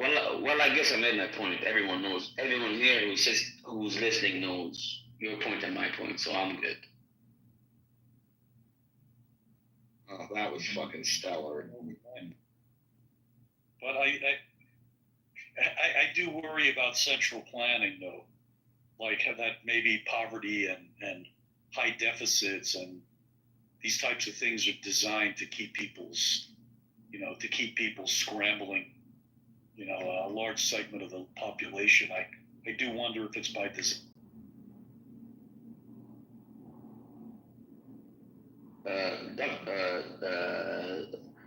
Dr. Mitch. Yes, sir. I always had the question, like in my head,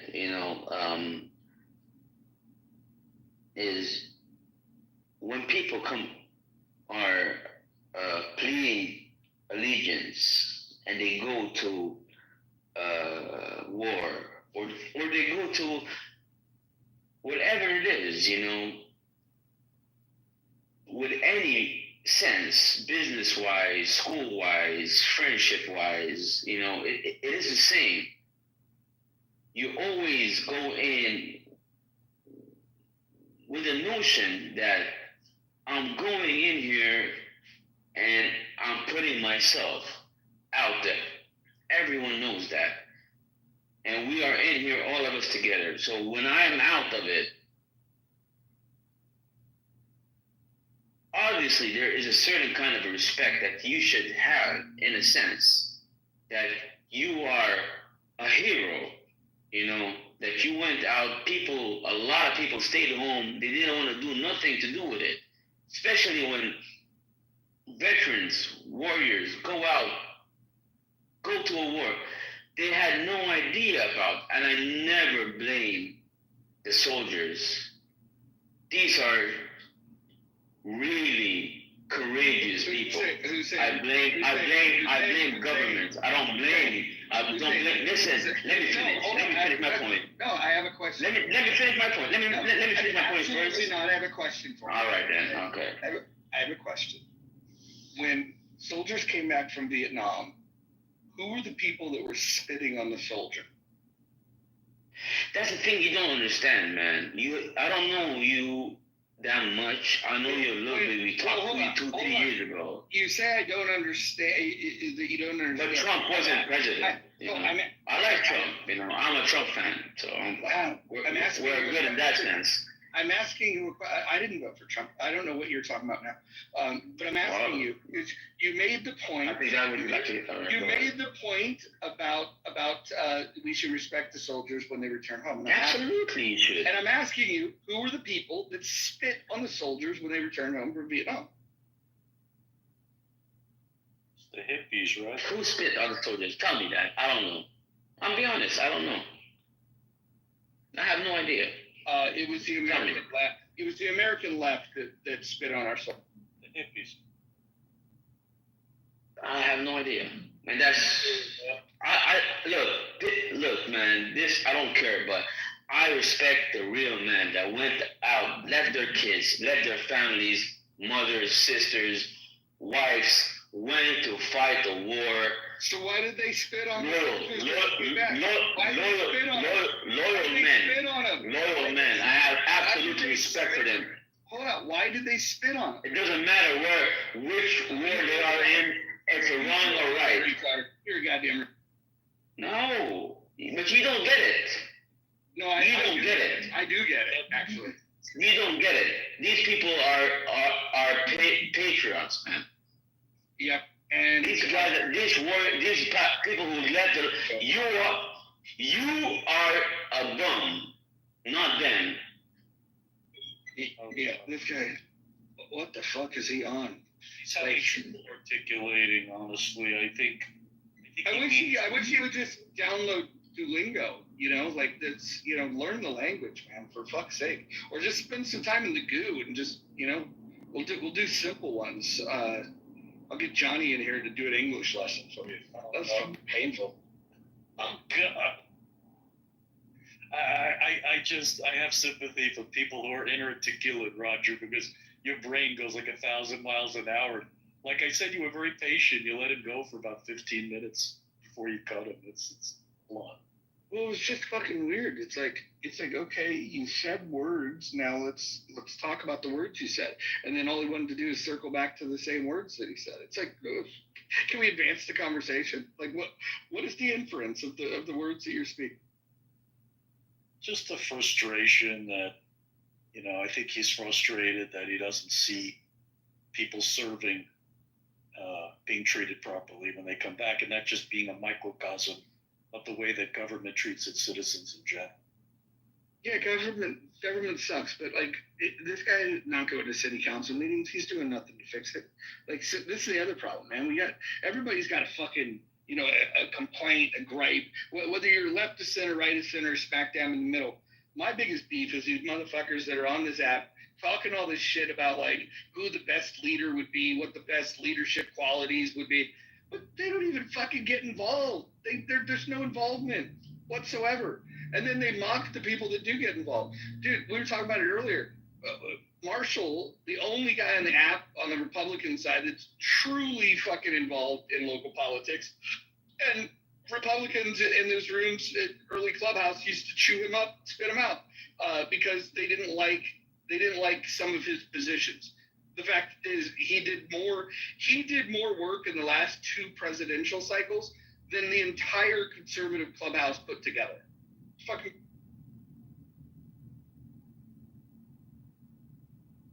And they're still not nice to him. Serenity's here. Hey.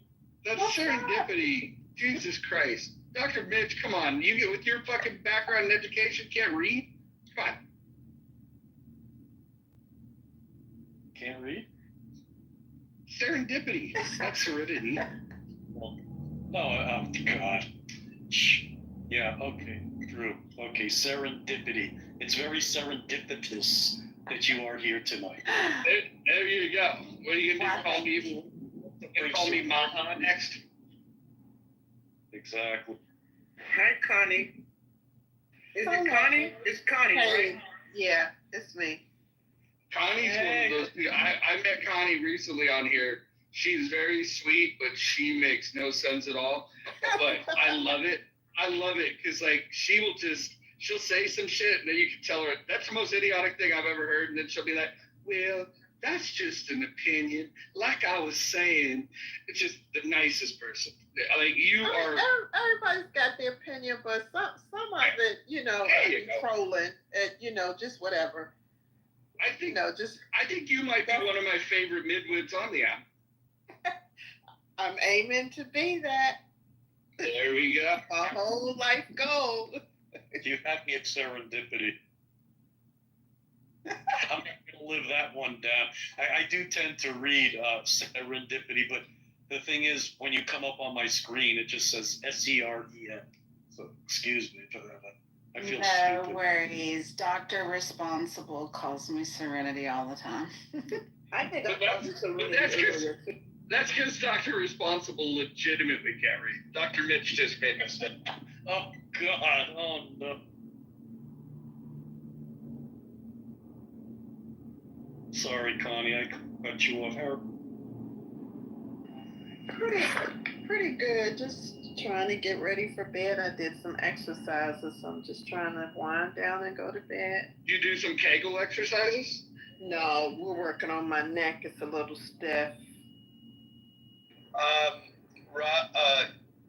Mocho, Dr. Responsible, I don't know what the name is for when someone gets on stage and makes kind of their inaugural pitch or speech for a given night show or whatever, but I have to tell you, Dr. Responsible tonight was in Matt Cool's room, and he launched, it wasn't a diatribe, but he launched into an introduction or really just commentary that was hilarious. I wish we could get him in here to talk about it, but I don't know where he comes up with this shit, but it was good.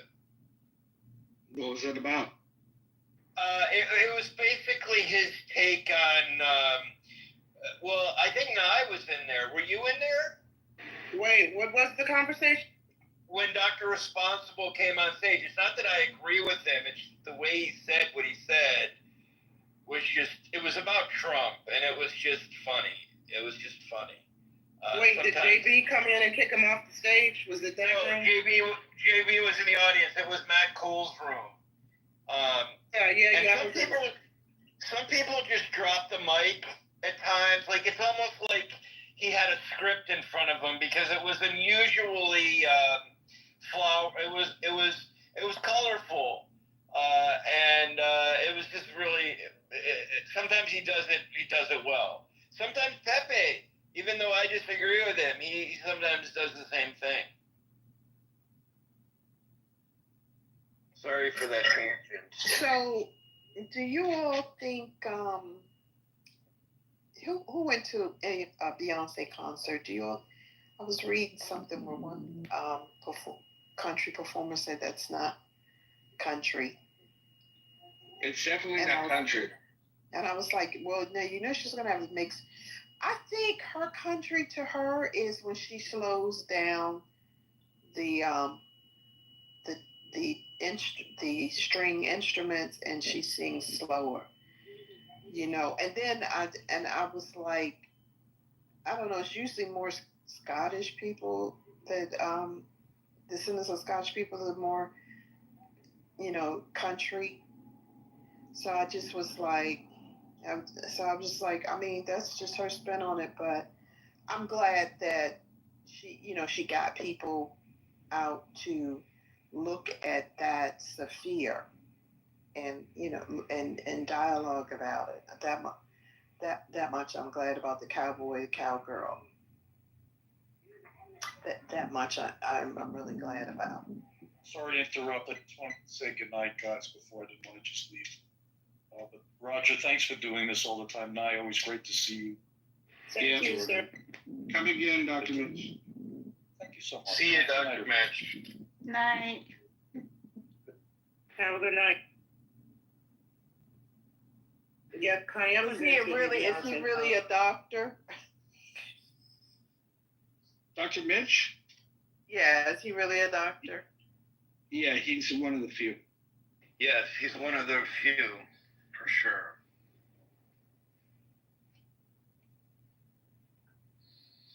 And not only is he a physician, but he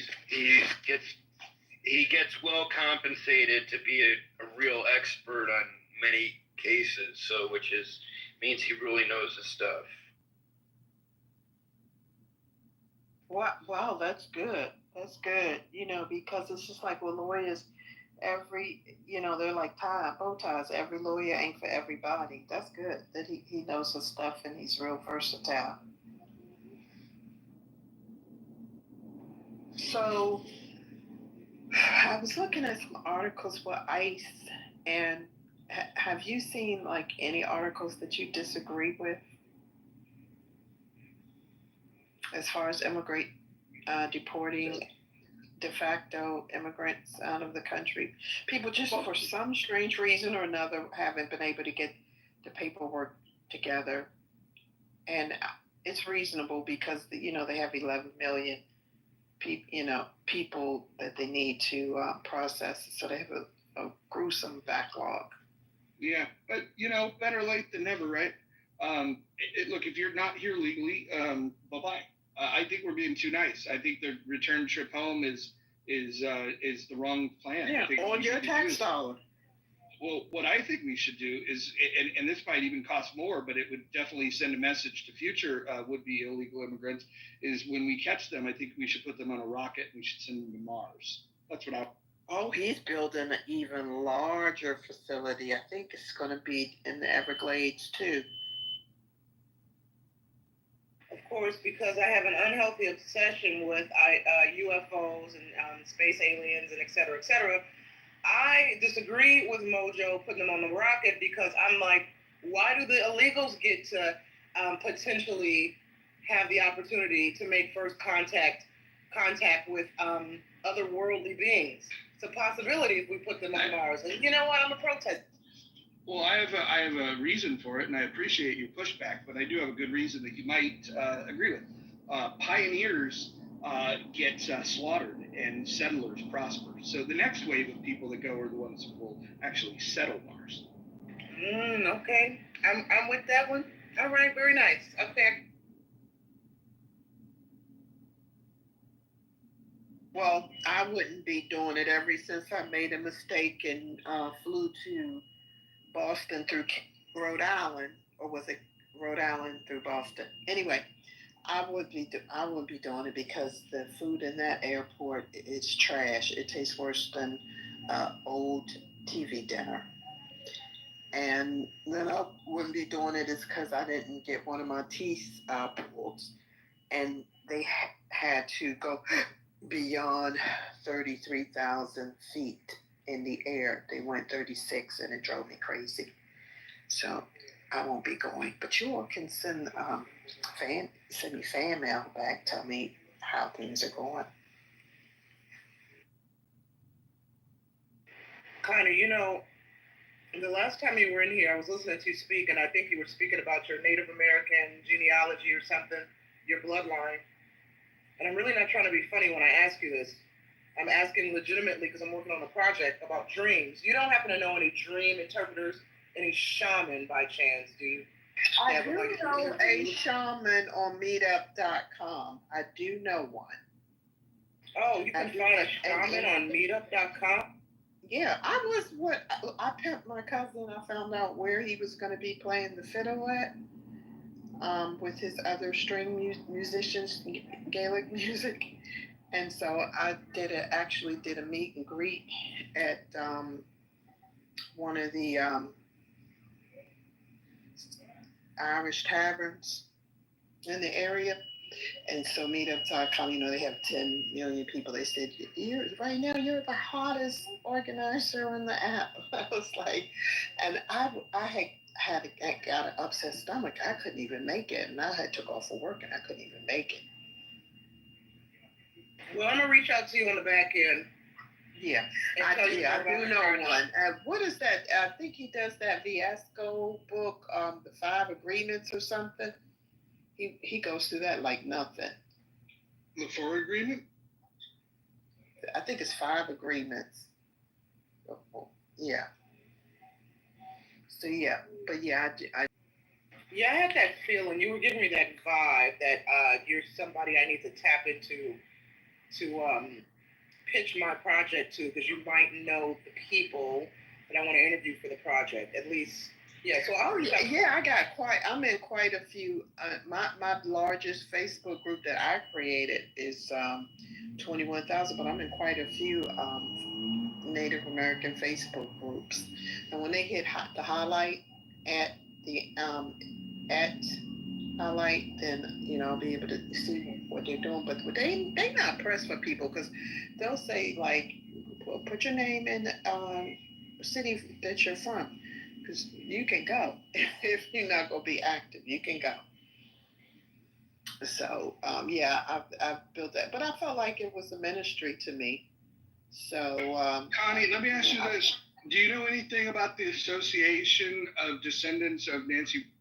Yeah, because that's my 4th great grandmother. Yeah, because I was digging up some information, and it came. See, they are the Lenape Indians that sold New York City to the Dutch. Yeah, that's where they come out of.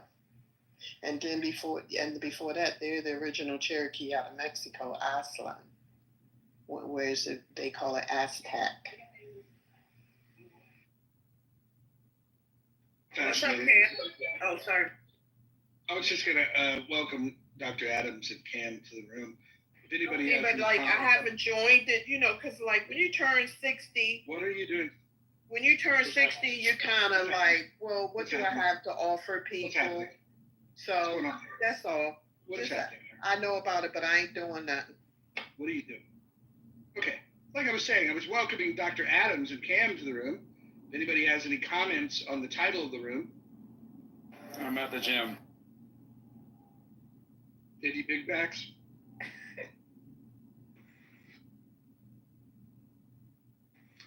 I was actually trying to get some more clarification. Like, what do we mean conservatives and progressives inferior? Yeah, we're talking about U.S. politics. Conservatives and progressives, are they inferior to liberals? Liberals, as in like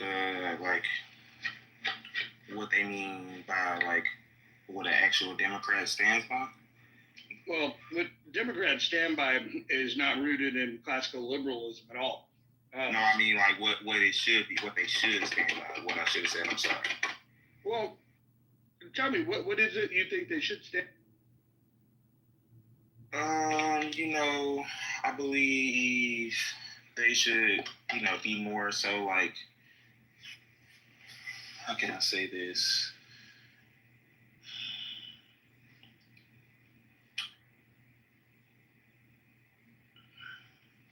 It changed so much because when we first got here, when my ancestors were brought here, the Democrats were the ones that were like in charge, enslaving us or whatever. The scallywags that promise you everything and deliver nothing. Yeah. And like the Republicans were more so the ones that were fighting for like the government should be like more regulated and stuff like that. And then I believe they call it the Great Switch or the Great Change or something like that, when it like after the Civil War, like all the Democrats became Republican, all the Republicans became Democrat and stuff like that. And are conservatives and progressives inferior to liberals?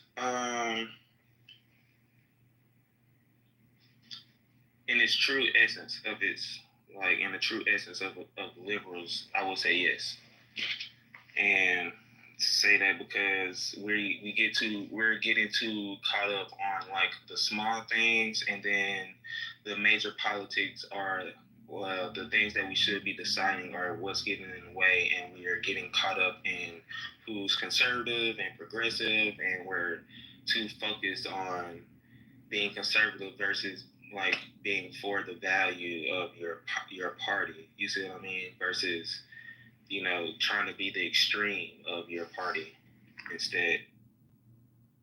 What is it you think that progressives value?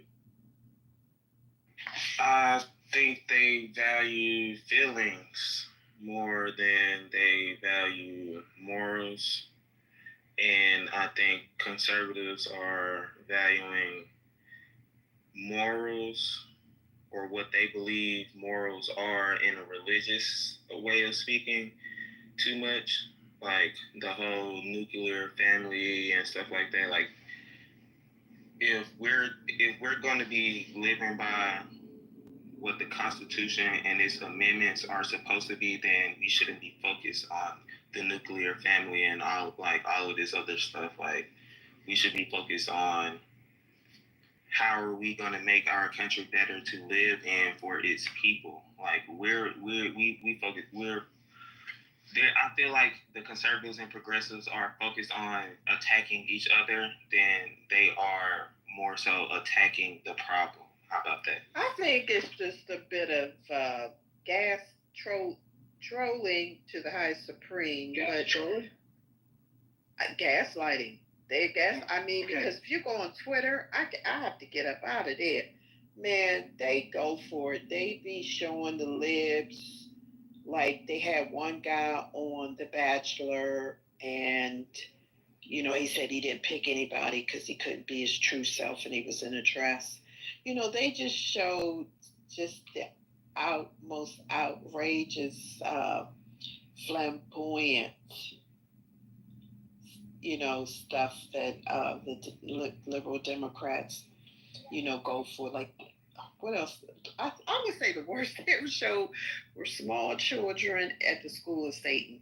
And, my kids went to public school in Montgomery County, and you just couldn't take pictures of them in school like that. You had to go through the proper procedures. Many times I signed saying, if he's included in the background, you may use him. Hey, can we try to do this? When we speak, let's make one point and maybe maximum two, and just kind of, instead of like just drifting off. I'm not drifting off. I think they like the gas. They spend too much. The Republicans spend too much time gaslighting instead of trying to get their fellow comrades to be on the same page, because we're headed down a slippery road. The government might close down soon. Well, wouldn't that be a blessing?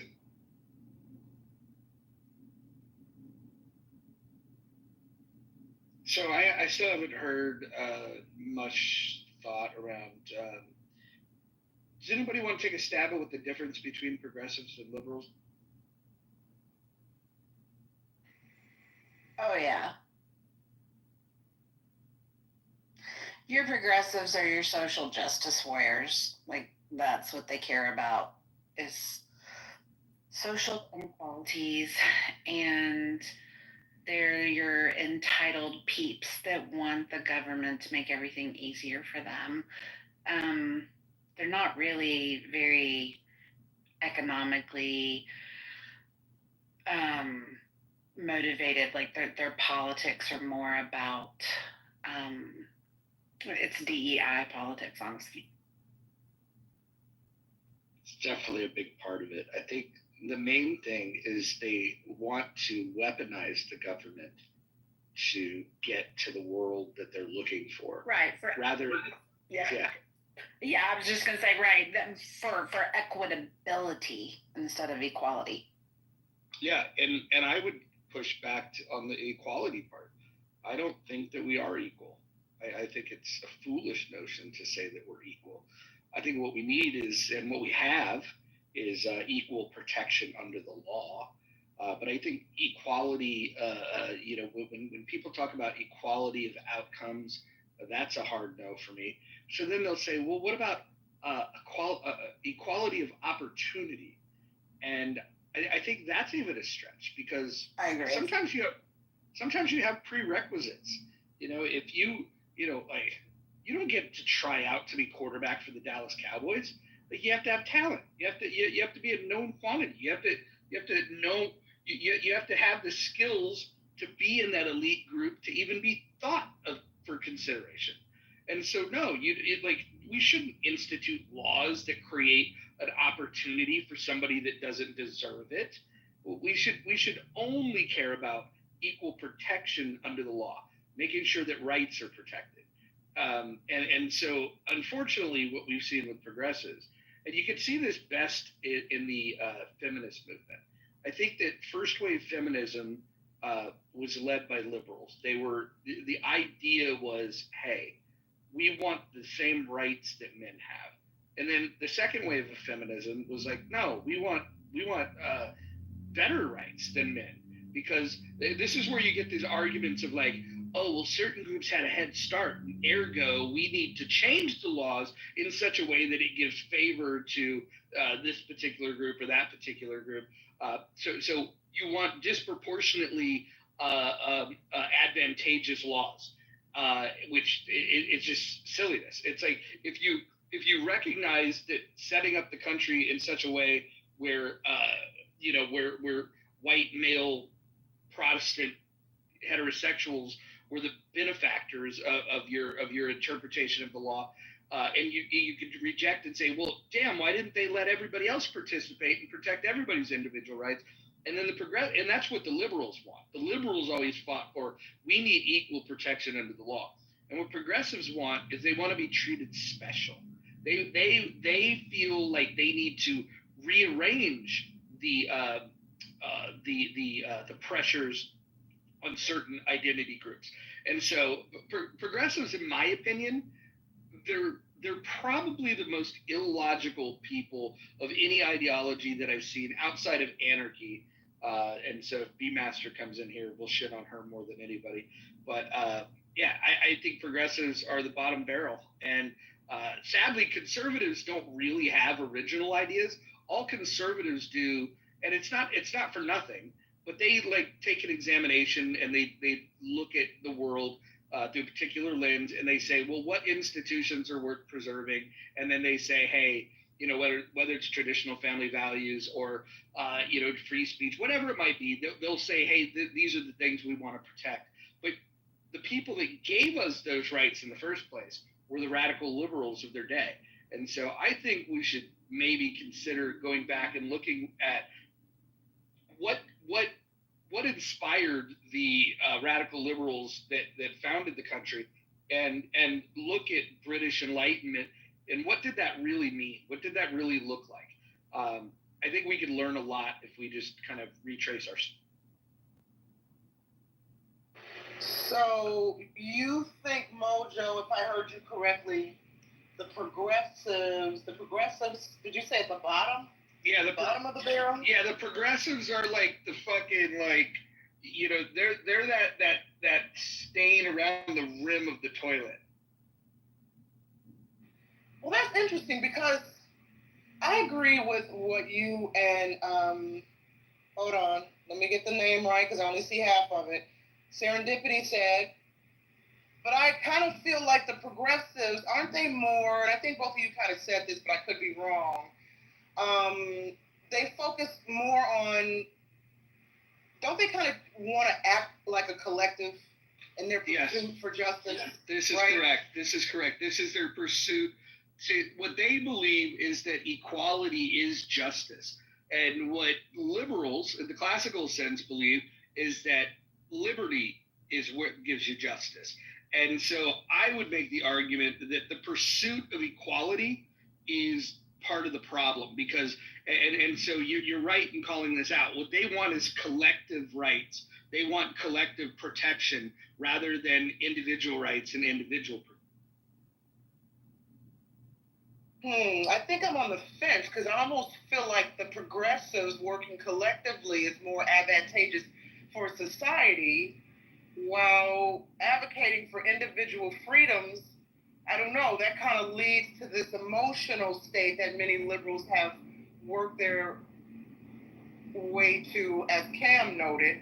So I feel like I'm on the fence with this. I almost feel like the progressives is more, I don't know, I'm on the fence, to be honest. There's not a lot of substance progressives, though. There's not a lot of substance from. They're looking for collective rights for special interest groups. They're not looking for collective rights for the country as a whole. Oh, I get it. Yeah, now I understand. Okay, yeah. All right, I got it. So I agree. I think the liberals are probably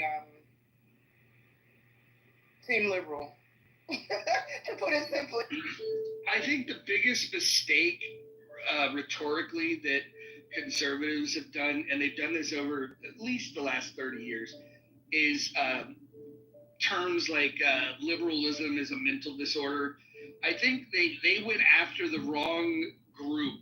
I think if they would have targeted their ire towards progressives, because good classical liberals will tell you that some of these progressive values are fucking very dangerous.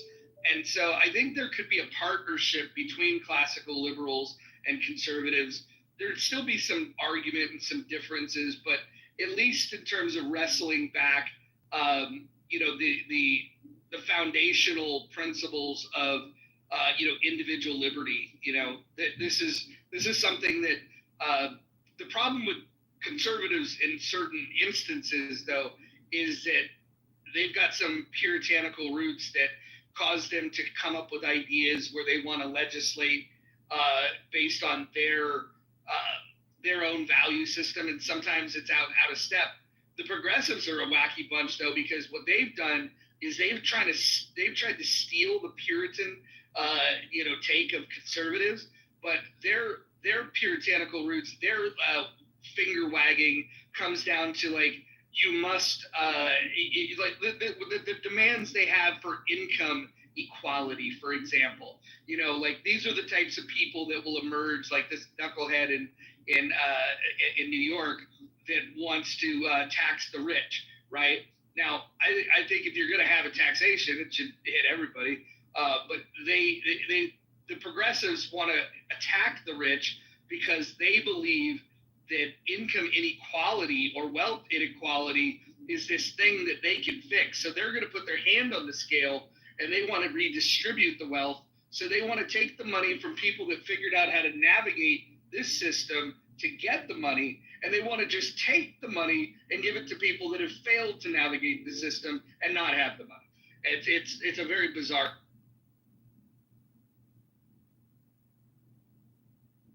Which makes me wonder if some of what you said is the reason why we've heard, or maybe I should say I don't say we and assume everyone's heard this, the past year or so, we've seen longtime Democrat leaders or left-leaning people abandoning the party because their viewpoints in politics no longer align. I'm wondering how much there is a divide between the progressives and the liberals that's forcing some liberal leaders specifically to either go independent or switch conservative. I wonder how much infighting there is between these groups that we don't see in the. Well, we see it play out at the national level. We see guys like Fetterman, who had probably the best stroke ever.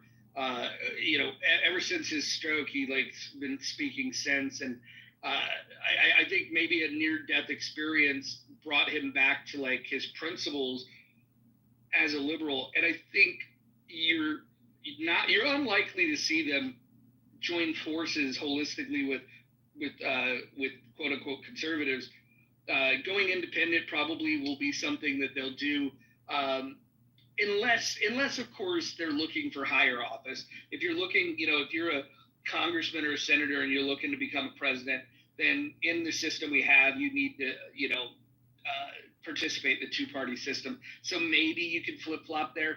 That being said, the flip-floppers don't really get embraced all that much.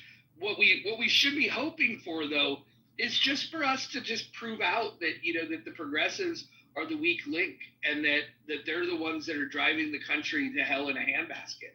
And think about where their policies come from and what countries have tried the policies that they have and the outcomes that are a result. So is it safe to say that liberals kind of view progressives and their ideology as unrealistic? Well, liberals in the classical sense would have a fundamental disagreement because of progressives rejecting the idea of individual rights and in favor of collective rights. Classical liberals, are the ones that gave us the very notion that every man should be.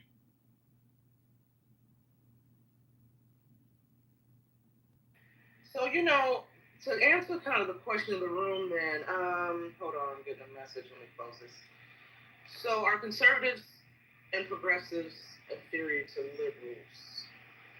I do wonder if conservatives are viewed, if conservative policies and politics tend to be more consistent than progressives and their policies and vision for the country.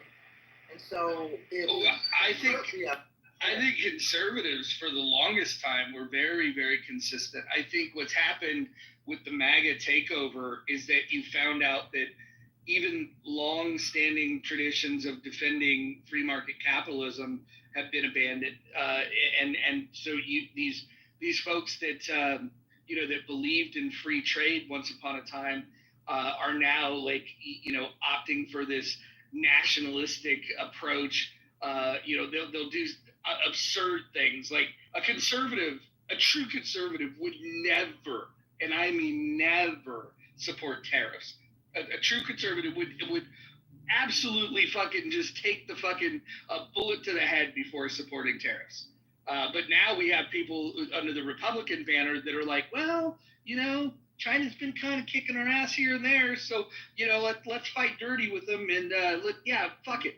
And then when you walk them through that, like, hey, you're abandoning free market capitalism, and they're just like, yeah, but those Chinese, we got to fight those Chinese. Look at Temu and now Amazon.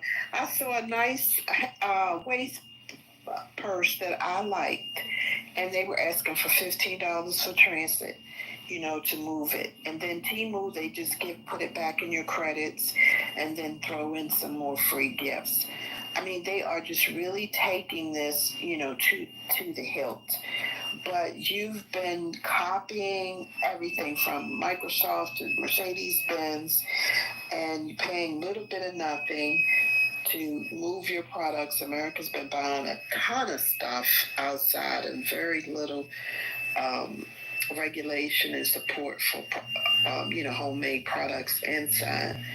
So, they'll get over it. But it hurt me though, but I put that bag right back because I was like, I'm not paying the shipping fee. Y'all gonna have it can't go on like this.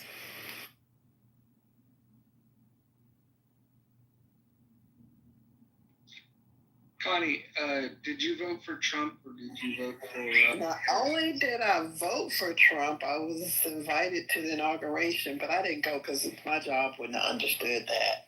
That was way over their head.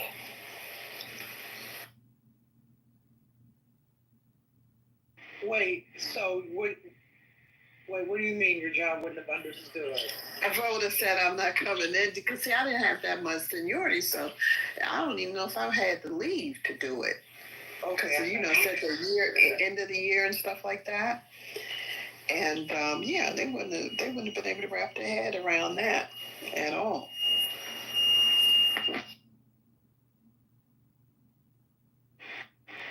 I'm sitting here listening to this, I'm thinking to myself, we have all these terms, and this is just a ramble thought, and I'll make it really short. we have these terms: conservatives, progressives, liberals, and as we've been discussing in this space today, these terms they seem to have evolved what they mean over time. And I'm wondering if the next 4 years, especially under Trump, if these terms are going to be redefined. What is it going to mean to be a conservative, progressive, and liberal in about 4 years? Because it seems to me that the progressives and the liberals are going to be perpetually depressed over the next 4 years as we live out Trump's presidency. So it'll be interesting to see how many people continue to flip-flop and how these terms and these political parties change or evolve. I don't know. I'm just talking, Mojo. There's no question there.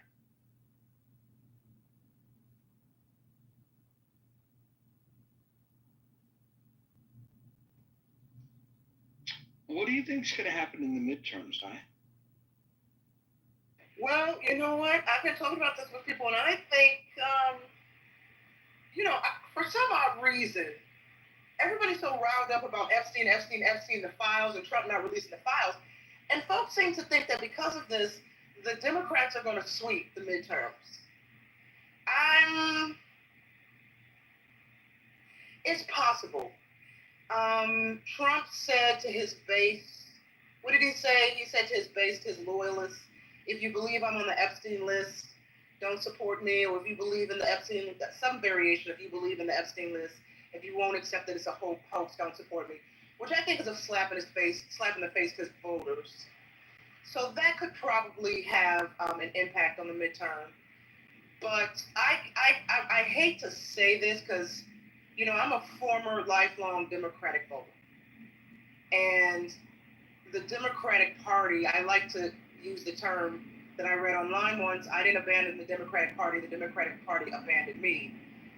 And I feel like folks who abandon the Democratic Party might jump back on the bandwagon come midterms. So it is possible, with many people feeling betrayed by Trump, especially his loyalists, and then of course loyal Democratic voters who are they've been pissed since he was sworn into office, will make a point to get out there and vote so that the Democrats can get Republicans and conservatives out of there. It's possible. I'm leaning towards the possibility that the Democrats will sweep, but I'm hoping not, for various reasons. Well, I always voted for the best person, so it doesn't matter. It really doesn't matter. And, I would have loved to see Hillary or Clinton in the New World, over here in North America, South America. I would love to see those two win, have at it. But, I had to do... How do you determine who the best person is when a lot of these politicians, when they are... they lie, in their campaign. Of course. But I just pick if you understand the fight, so much has happened so that you could vote, that you've got to get out there and have a voice. Even if it's nobody to vote for, you got to pick somebody. It's like a straw pick. So that's the thing, and like people were really cruel with Elon, but I would, even on Clubhouse, I would leave the rooms because I knew that because I got those tickets, someone was paying attention to, I don't want to say watching me, but people were paying attention to the climate and the energies you bring, and I was like, I might want to go to the inauguration next year too. Yeah. Historically, go ahead. No, please go ahead, ma'am. I was just going to say, historically, it's not what I want to see happen, but historically, when a single party gets both the executive and the legislative branches, generally in midterms, the other party takes control. So I expect that the probability is that Democrats will sweep. I don't know about a sweep, but they have another. So there's what you just said is correct. Yeah. Americans like having some balance, and when they feel that a party has too much power, the middle of the road voters like to break that up. It happens quite often. But Trump has an even bigger problem, is that before his reelection, when he would advocate for and endorse candidates, they haven't done well. This whole MAGA movement, quote unquote, it doesn't do well as a whole. The only thing, the top of the ticket performs well, but nobody's looking to have your average Joe Schmo behaving like Trump and advocating and co-signing for Trump policies. What they like is they like Trump because they feel Trump is different, and so he just doesn't have the kind of appeal that extends to other candidates in other races. And so I think in the midterms they are in trouble for sure. Well, I just like to tell Democratic voters, when you get out to vote in the midterm elections, to Connie's point, you want to vote for the best person. But Connie, and I like to tell Black voters this specifically, please, please, please do your homework about these potential, congressmen, and see what I mean, it goes without saying, obviously, but so many of these politicians are so far gone with their ideology, right? They want to make everybody happy. They want to cater to every special interest group. And sometimes who we think is the best party may not, their ideas, their policies, their ideology may not align with our moral coding. They want to trans the kids. They want to put men in women's prisons and sports, et cetera, et cetera, et cetera. Tampons in the boys' bathroom. Democrats seemingly, I know folks like to always bring up the Trump grab him by the pussy, but Democrats seemingly, especially under Biden, past 4 years of Biden-Harris, I don't think they like women, right? And so whoever we vote in, they're going to be the policymakers, they're going to be writing policies that impact all of us, as we know. So I think it's important not to just vote for who we think is the best person, but who actually likes women, who likes the American people, who's going to help all of us, not just advocate for illegals. And I don't know that we have strong leaders in the Democratic Party right now as far as the midterm. So this, I'm thinking about the vote blue no matter who mentality that many of us have, which I think gets us in trouble. Connie, what do you think?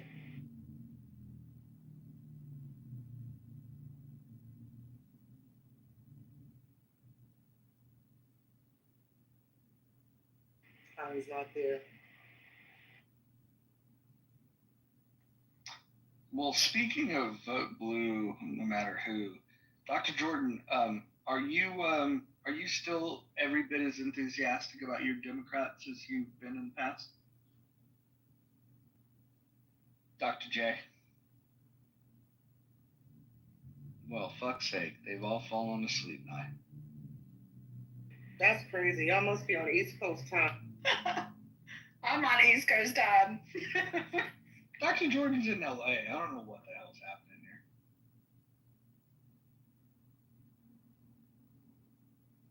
All right. What happened? Oh, there he is. You were asked a question, sir.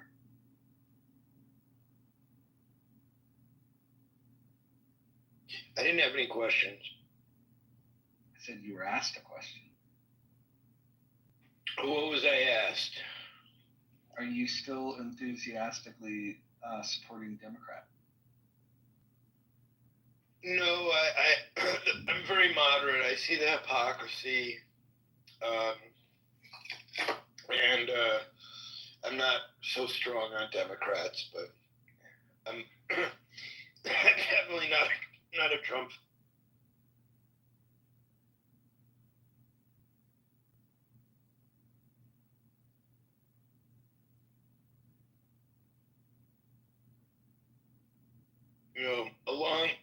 It's like Alexander the Great, along comes someone to shake up civilization every once in a while, but the question is, do you want to be alive during that time period?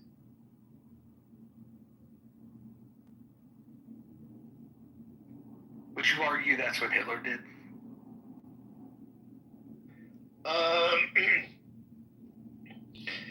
To some degree, not quite as much as Trump, though. Actually, he started a world war, so yes. Yeah, I would say his impact was pretty profound.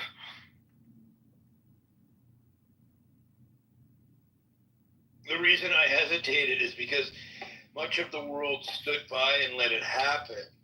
Whereas with Trump, he's impacted the world economy in ways that everybody is engaged. And I say that as a Jewish person, so I was very much, aware of the Holocaust.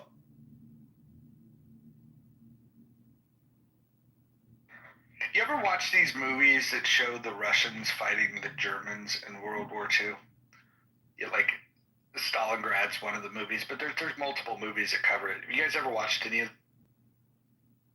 I've seen the German ones. Yeah, so when I watch that, I'm like, oh man, like, I hope they all kill each other. Like, it's just like, normally in a movie, you like pick who you want to win the battle, and when I see like the Russians and the Germans fighting each other, I was just like, oh man, I hope everybody died. Gene Wilder wrote a book about, the comedian wrote a book about being a German, I think it was being a German soldier. Maybe it was a Russian, so I have to go back and look. I read it though. It was not a comedy. It was not comical. It was based on a historical perspective.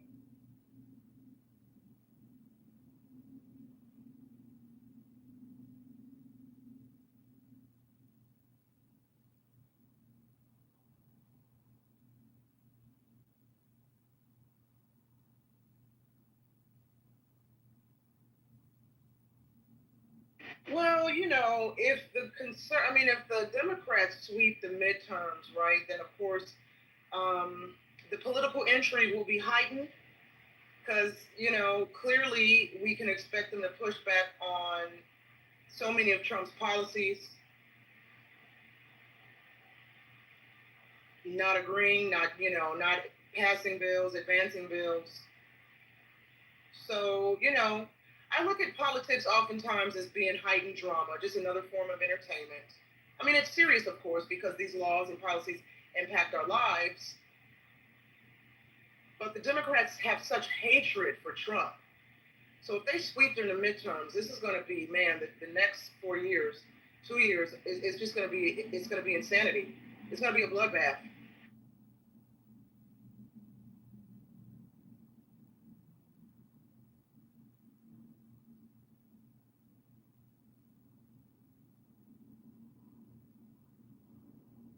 Oh my gosh.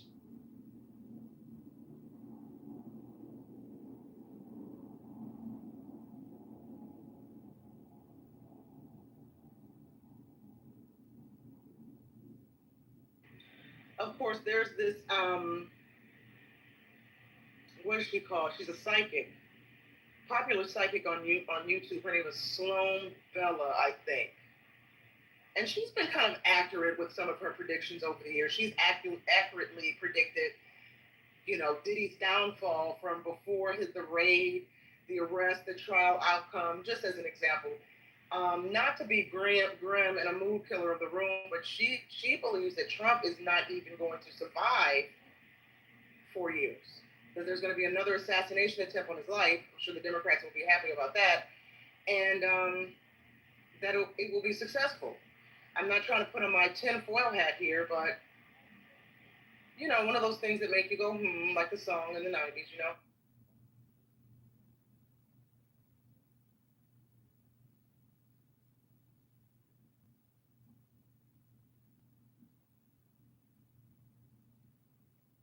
I don't think that's actually that far out of the realm of possibilities.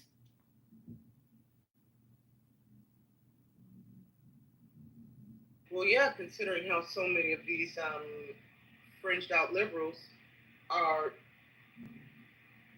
just so angry and can't carry on life because this man is in office, and they feel like they can't be content until he ceases to exist. It's very disturbing.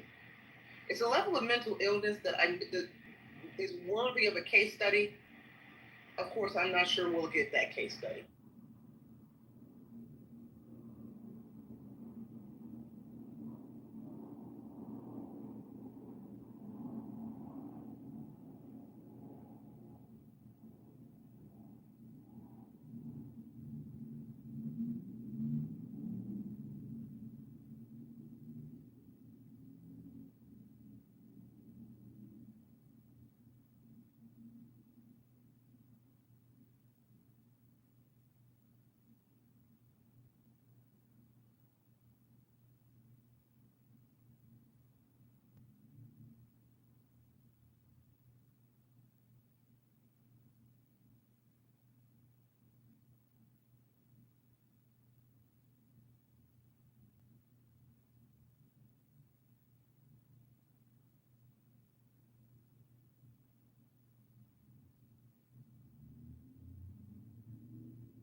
So I'm reading on Twitter right now. I don't know how true this is, but it claims Trump has fled to Scotland to get away from the Epstein story. But I guess when he got there, he was bombarded by press asking him about the Epstein story. So that's quite interesting.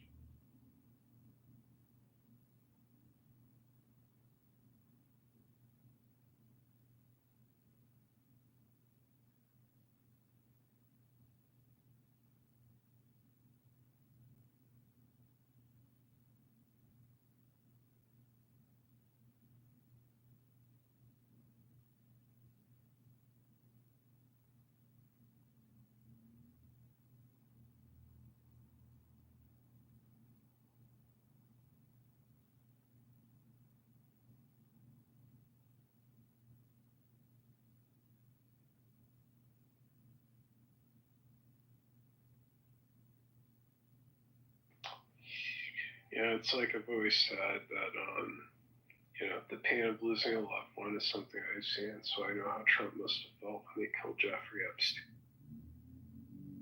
Wait, Necro, repeat that. What'd you say? I said that, the pain of losing a loved one is something I've seen, so I know how Trump must have felt when they killed Jeffrey Epstein. I think it's funny when Elon Musk posted. What did he post? Because I made it my Twitter banner. Let me go to this. It said, Elon Musk wrote, "Wow, I can't believe Epstein killed himself before realizing it was all a hoax." Yeah.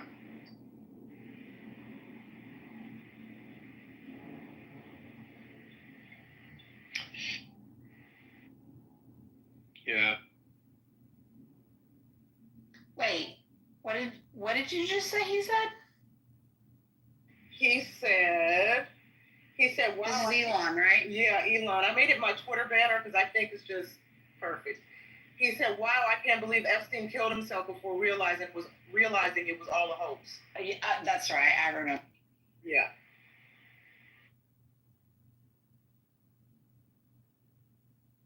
But it's kind of true, right? And it's kind of comical because it's a hoax. Too bad Elon didn't know it. I mean, excuse me, too bad Jeffrey didn't know it was a hoax before he allegedly locked himself in prison.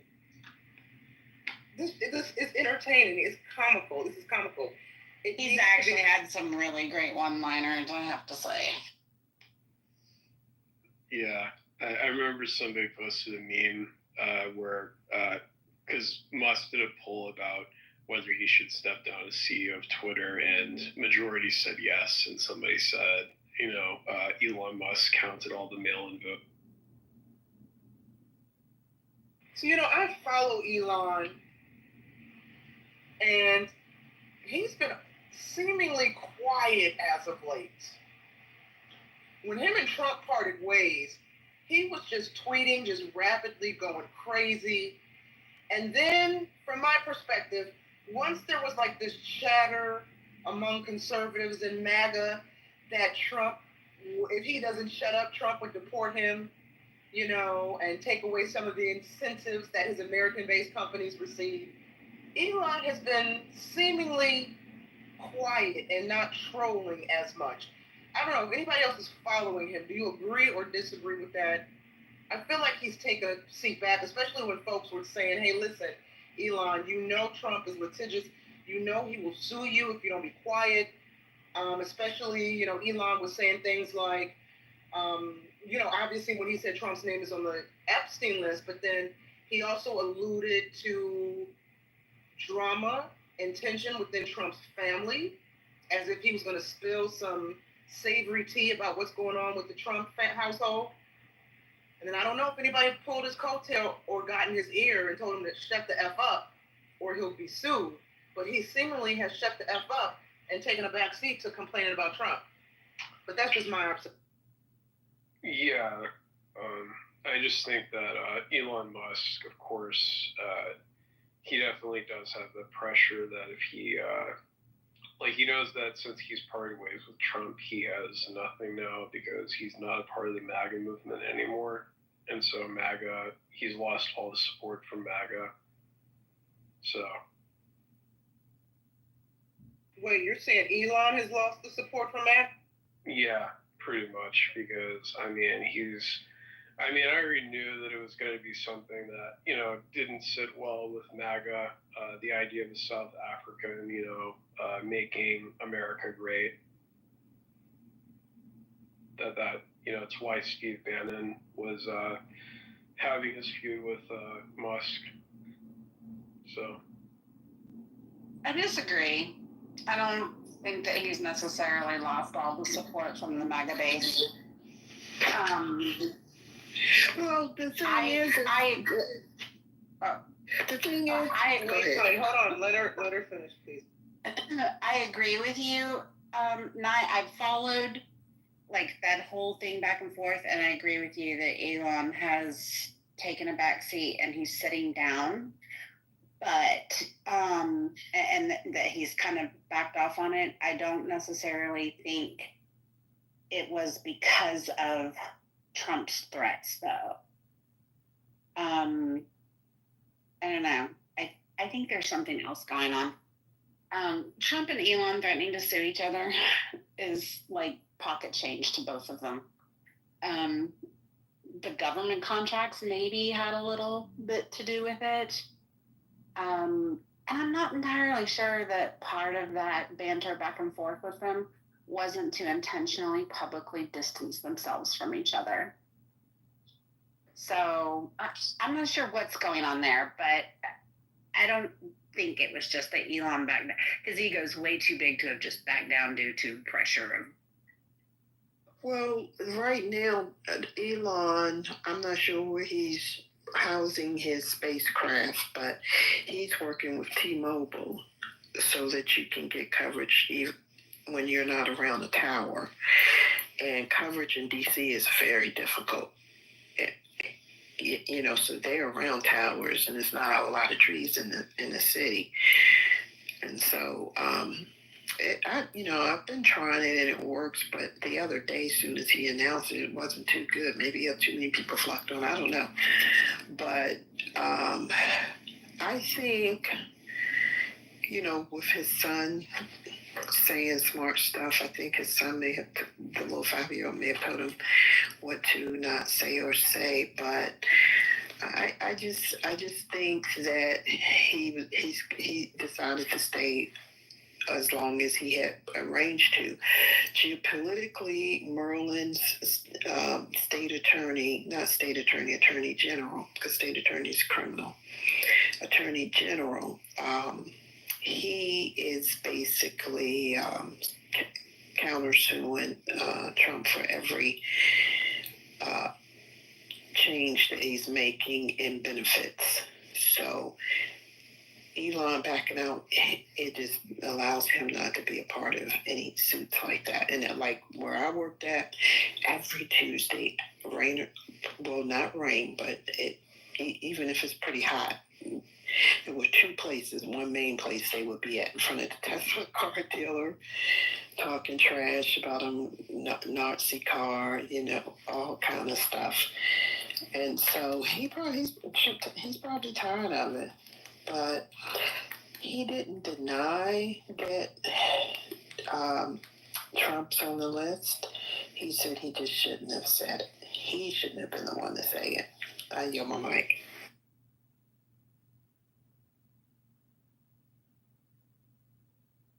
Well, serendipity to your point, and I know you didn't say this exactly, but it's what I was thinking about as you were speaking. Trump is a master marketer, PR guru.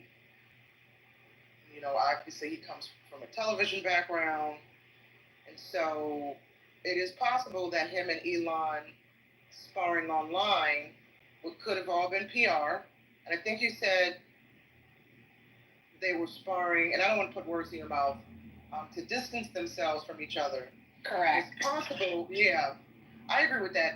I think it's possible that also Elon kind of backed down from his Trump insults because of the optics. Yes. It's see, I don't know that I agree. So I think somebody said that he was losing touch with MAGA, and perhaps he recognized that that's not a base he wants to fall out with, even though, from what I understand, Elon is a longtime Democrat, but he only supported Trump and put his money behind Trump because he didn't like the policies coming out of the Biden-Harris. But I also feel, I don't know that MAGA is disillusioned by Elon because, doesn't the MAGA crowd have a high appreciation for rich white dudes and has a very forgiving heart? No, you gotta remember, what's the two little black girls, Diamond and her. Silk. One of them passed away. Yeah, Diamond and Silk. It was a tapestry of a lot of different things. It's just that they both offer kind of crazies, but like I was canvassing and I got a call to make sure I locked my door because they were going to come in and rape me and stuff like that. Who told you to lock your door because they were going to come in and rape you? And who was coming in to do the rape? We don't know because I would have locked them up or did my street shit. But who said this? The liberals, the Democrats? The people that I traveled out of town with to do the canvassing for. Okay. So I was like, I need extra security. The kind you have to call ahead for, you get billed to get the bill. And so then I said, I'm not doing canvassing for neither one of them. I'll send money to the best candidate. And I've always did that, voted, with my heart. For what I thought was supposed to. A lot of people think because I talk a lot. Well, I'm kind of moody though, but sometimes I do talk a lot. And they said I should run because I could make a difference. So, and they said the good thing about you, get your message out, whether you win or not. And I was like, yeah, that makes a lot of sense. It does. Because I thought about it. I said, I would do. Even Barack said that. Barack, he gave us a thank you message when I had canvassed for him. And he said, you guys are so smart. Your head is much on tighter than mine was at your age. And I believe you can do anything you want to do. So, yeah, I think if that's something someone wants to do, they want to run for office, they should. At least you'll get your message out, whether you win or lose. Well, I don't know.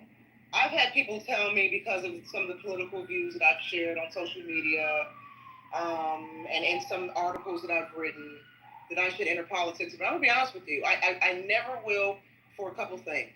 A, I have no doubt that Negroes would have me assassinated, Negroes specifically, because I don't have the victimhood mentality. And B, I don't think Negroes would listen to anything I had to say because I don't have the victimhood mentality. So, well, you know what? Somebody didn't like what was going on at work, and people was like, they noticed that the Latin people, they were like, what's up? And I said, for good reason, people need to know that they're going to be able to make it to work on time, blah, blah, blah, blah. And so one person said, well, where's your people at? Because I got a lot in common with probably everybody in this room. But, the last time somebody was in Aslan, Mexico, was prior to Nancy Ward's foundation. You see what I'm saying? So, I was like, sometimes your people is your people. It's got nothing to do with language. It's got nothing to do with hereditary culture or nothing like that. But people was, because people be looking at the black people at work, they be like, why? And so that was my people for that day.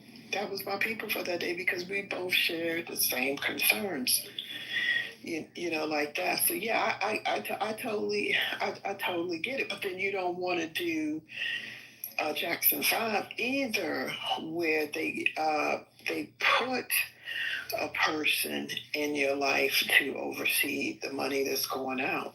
You see what I'm saying? You do want some organic, not somebody to bring you something.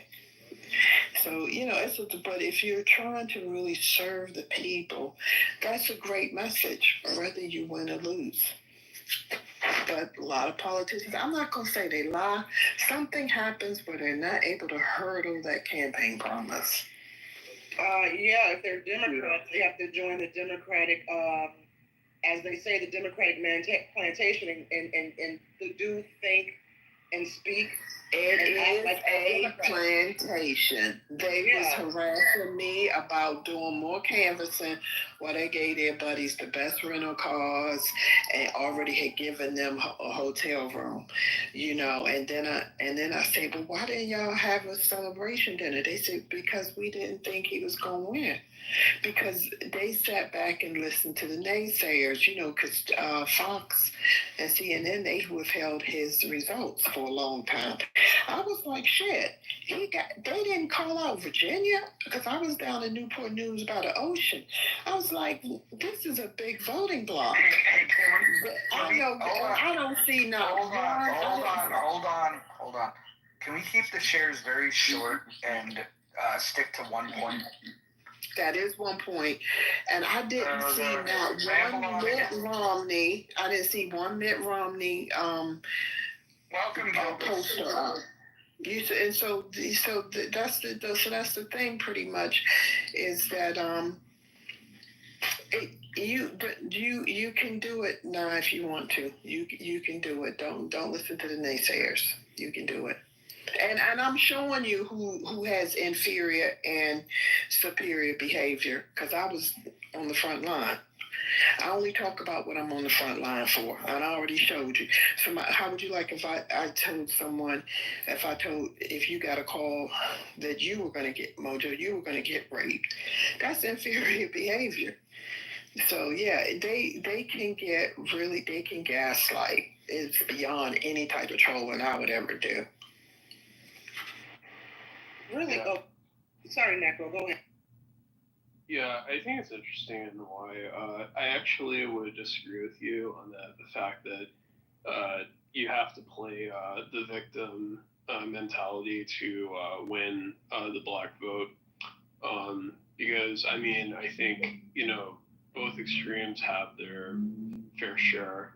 You have people who believe that this very small minority like the Candace Owens who believe that, who really like white power. And then you have, of course, but then you have like the people who are like on the fringe left who believe that essentially are the victim mentality. But most black people, I don't know, just it could be like just my experience from but what I've seen with a lot of black people I've encountered is that they themselves have become sick of things like the race card or things like the victim mentality, because they see it as unproductive and nothing but a distraction from the issues that are really affecting them. And that's why to me it's like, you really just have to win. It's like, in general, it's like, you're white or you're black or you're Hispanic. It's like, people are concerned about what are the issues that are affecting them the most. And so, it's like, it doesn't matter if, like, in general, it's like, moving beyond the issue of race, it is like they see that really the identity politics is unproductive, essentially. So. Well, I'm glad we're evolving, Necro, and by we, I mean, Black voters. So I appreciate you acknowledging that you yourself are seeing that many of us are tired of the symbolic gestures and all this in the same scare tactics that a lot of Democrats use. And I'm thinking scare tactics, as Connie was saying, that somebody called her and said she's going to get ready for campaigning. That to me just sounds like loony liberal scare tactics, right? Who in the I won't even go there. But yeah.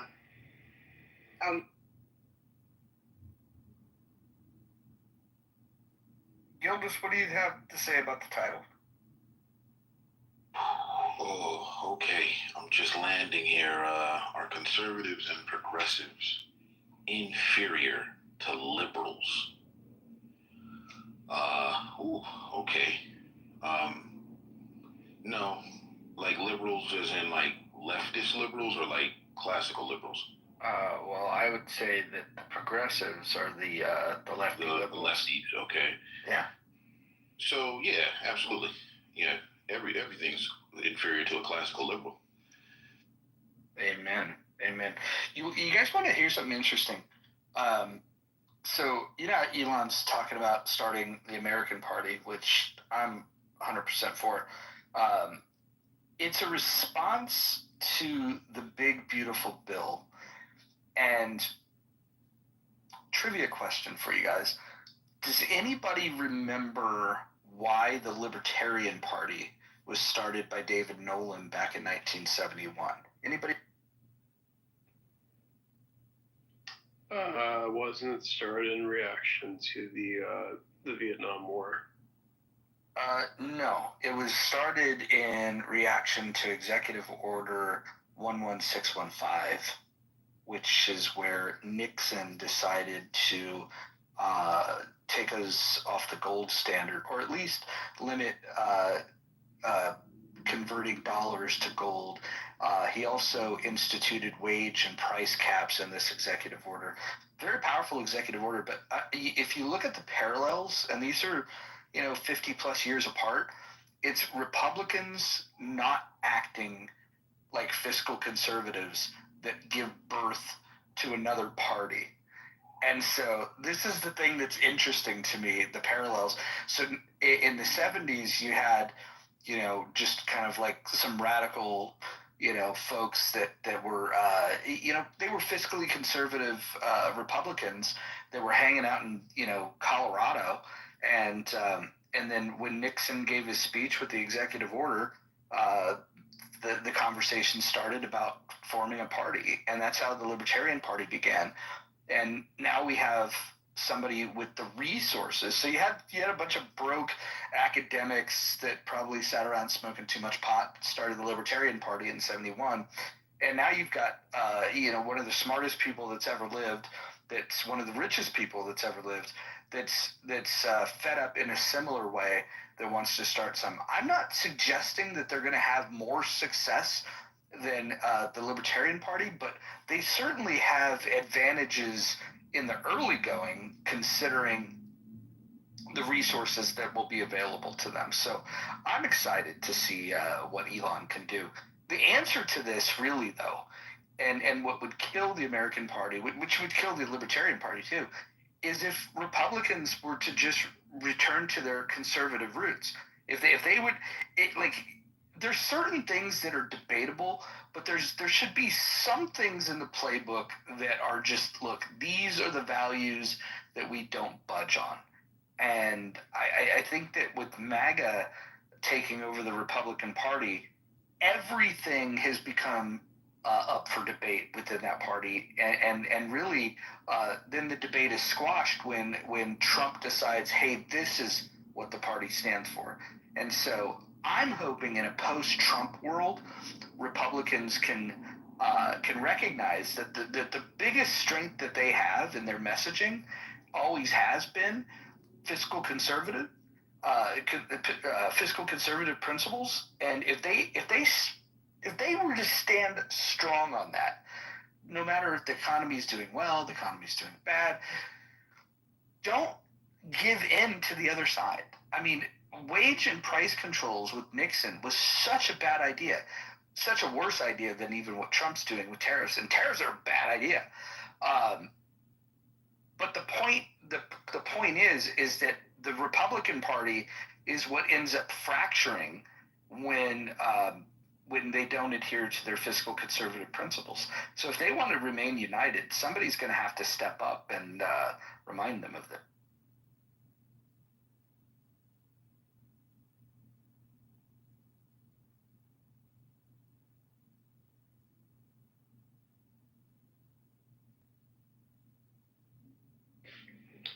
Yeah, I mean, I talked about earlier about how the fact is like essentially on how like I don't listen to the disapproval ratings of Donald Trump anymore because it creates the illusion that essentially the Democrats do have an upper hand, which is just not true. Well, why would anybody listen to ratings? I mean, but why would you think that Trump having a bad quota means them they're doing better? It's not always correlating. Like sometimes people are just sick of someone's shit. It's not meaning them they're doing better. Is my microphone not working? You're annoying, so. Oh, so my microphone was working. What are we drinking tonight? Is it Jim Beam or Jack Daniels? Sick of your shit, Roger. So what are you drinking? What is it? Sick of your shit. That's what it's called. It's Roger Sick of Your Shit. You should have gotten the royalties from it. I'll bet you're the type of person that cuts up hot dogs and puts it in mac and cheese. That's fucking disgusting, and fuck you for deeming me that. So, Carrie, are you single wide or double wide? I'm 3-bedroom house with about 150 square, or not, 150 square feet backyard and front yard. Interesting. It's really a pain in the ass because it's a big ass front yard and backyard, but like there's this ditch on the front street that makes the sidewalk all crazy. And while it's a public sidewalk, I'm still legally liable for it, and I have to pay to fix it. Nobody cares. Carrie. No, it's good old property fucking reality shit right there. Carrie, how much have you had to drink tonight? Not enough to give a shit what you think.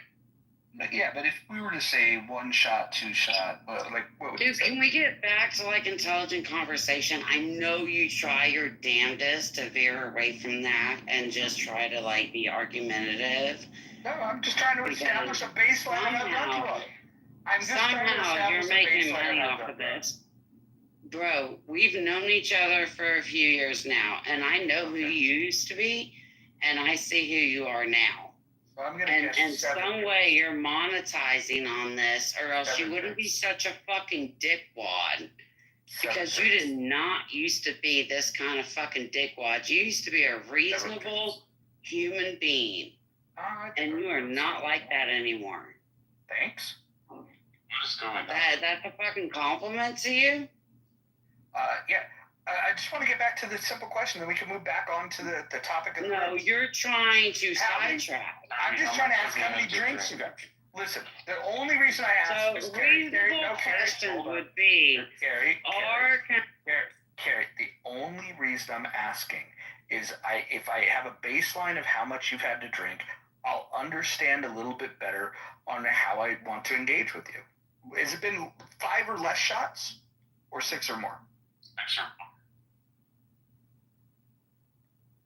I haven't taken any shots. Oh, what have you been drinking tonight? Are conservatives and progressives inferior to liberals? What do you think your blood alcohol level is right now?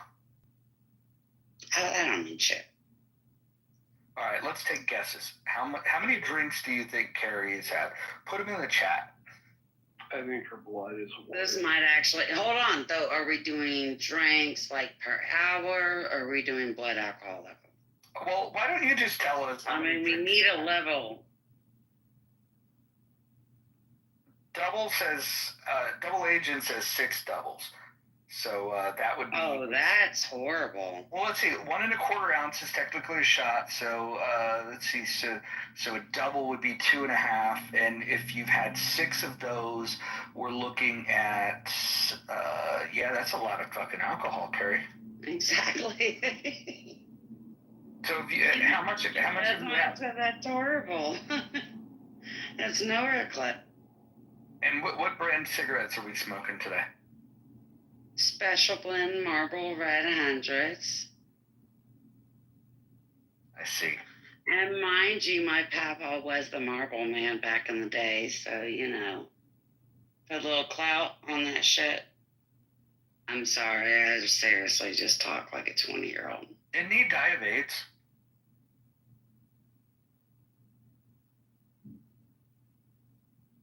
What, too soon?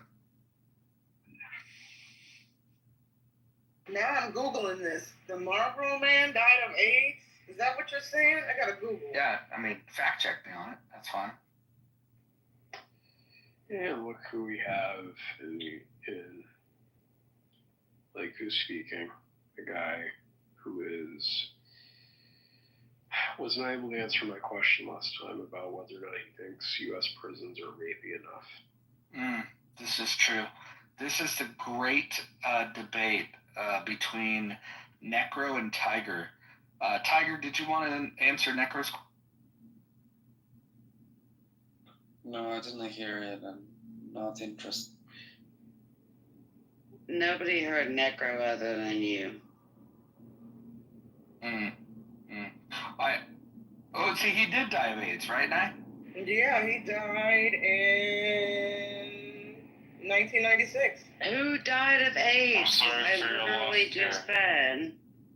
My grandfather was one of the Marlboro men, and then Roger said, "Oh, he died of AIDS." My grandfather did not die of AIDS. Well, then he wasn't the Marlboro man.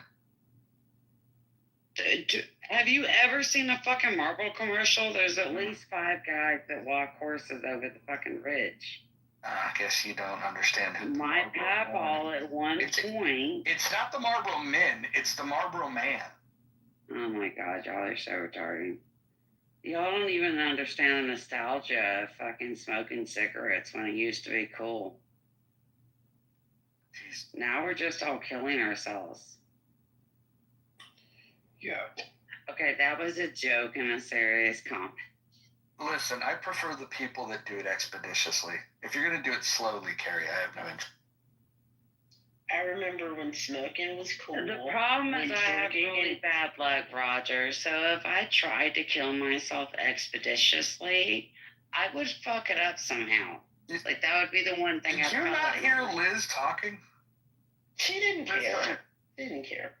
I remember when smoking was cool, when you could drink and drive, and a cop would just give you a pass. Seatbelts were optional if used at all, and we didn't. Cup holders were called to your thighs.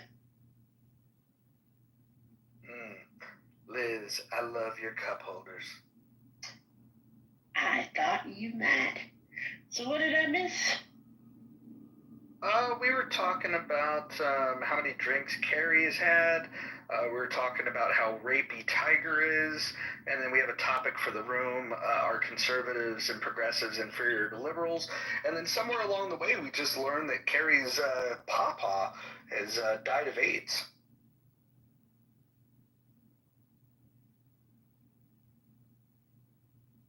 I'm sorry about your papa, Carrie.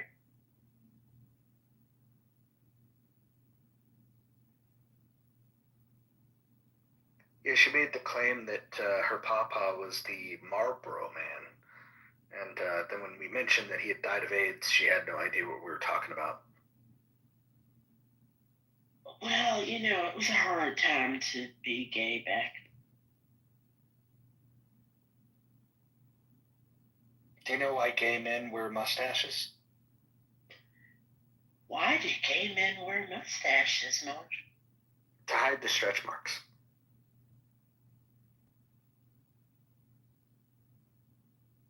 I was going to say something a little bit more sinister and inappropriate, but I'm glad you came off the mic first. What were you gonna say?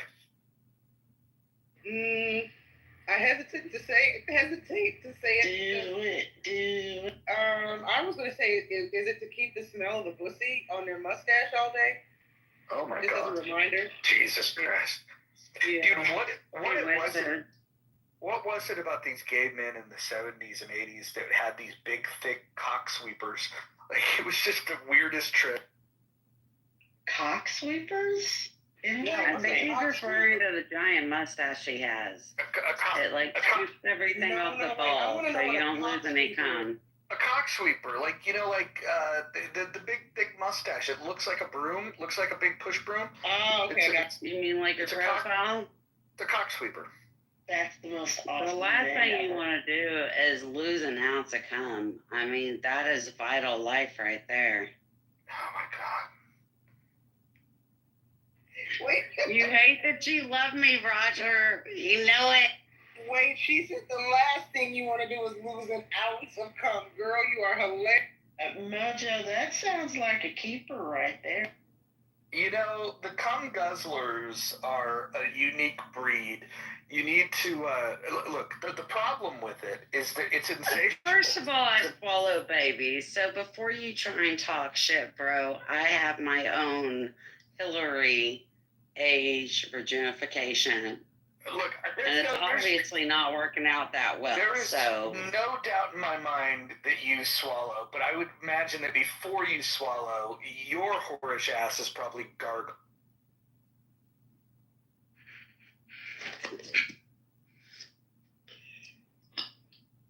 Yeah. I'm not sure. You do realize the only women that ever gargle are in fucking pornos for sick piece of shit men. Like, no bitch is over here. We don't even like gargling when we brush our teeth. Wait. Okay, we're not over here like, oh my God, I get to gargle. You're fucking little babies. Like, do you think we're that far liberal that we're just killing children in our throats for fun and games? Like, is that what's going on? Wait. Stay out of this. I'm sorry. This isn't for us. Stay out of it. Yeah, this isn't for us. This is not.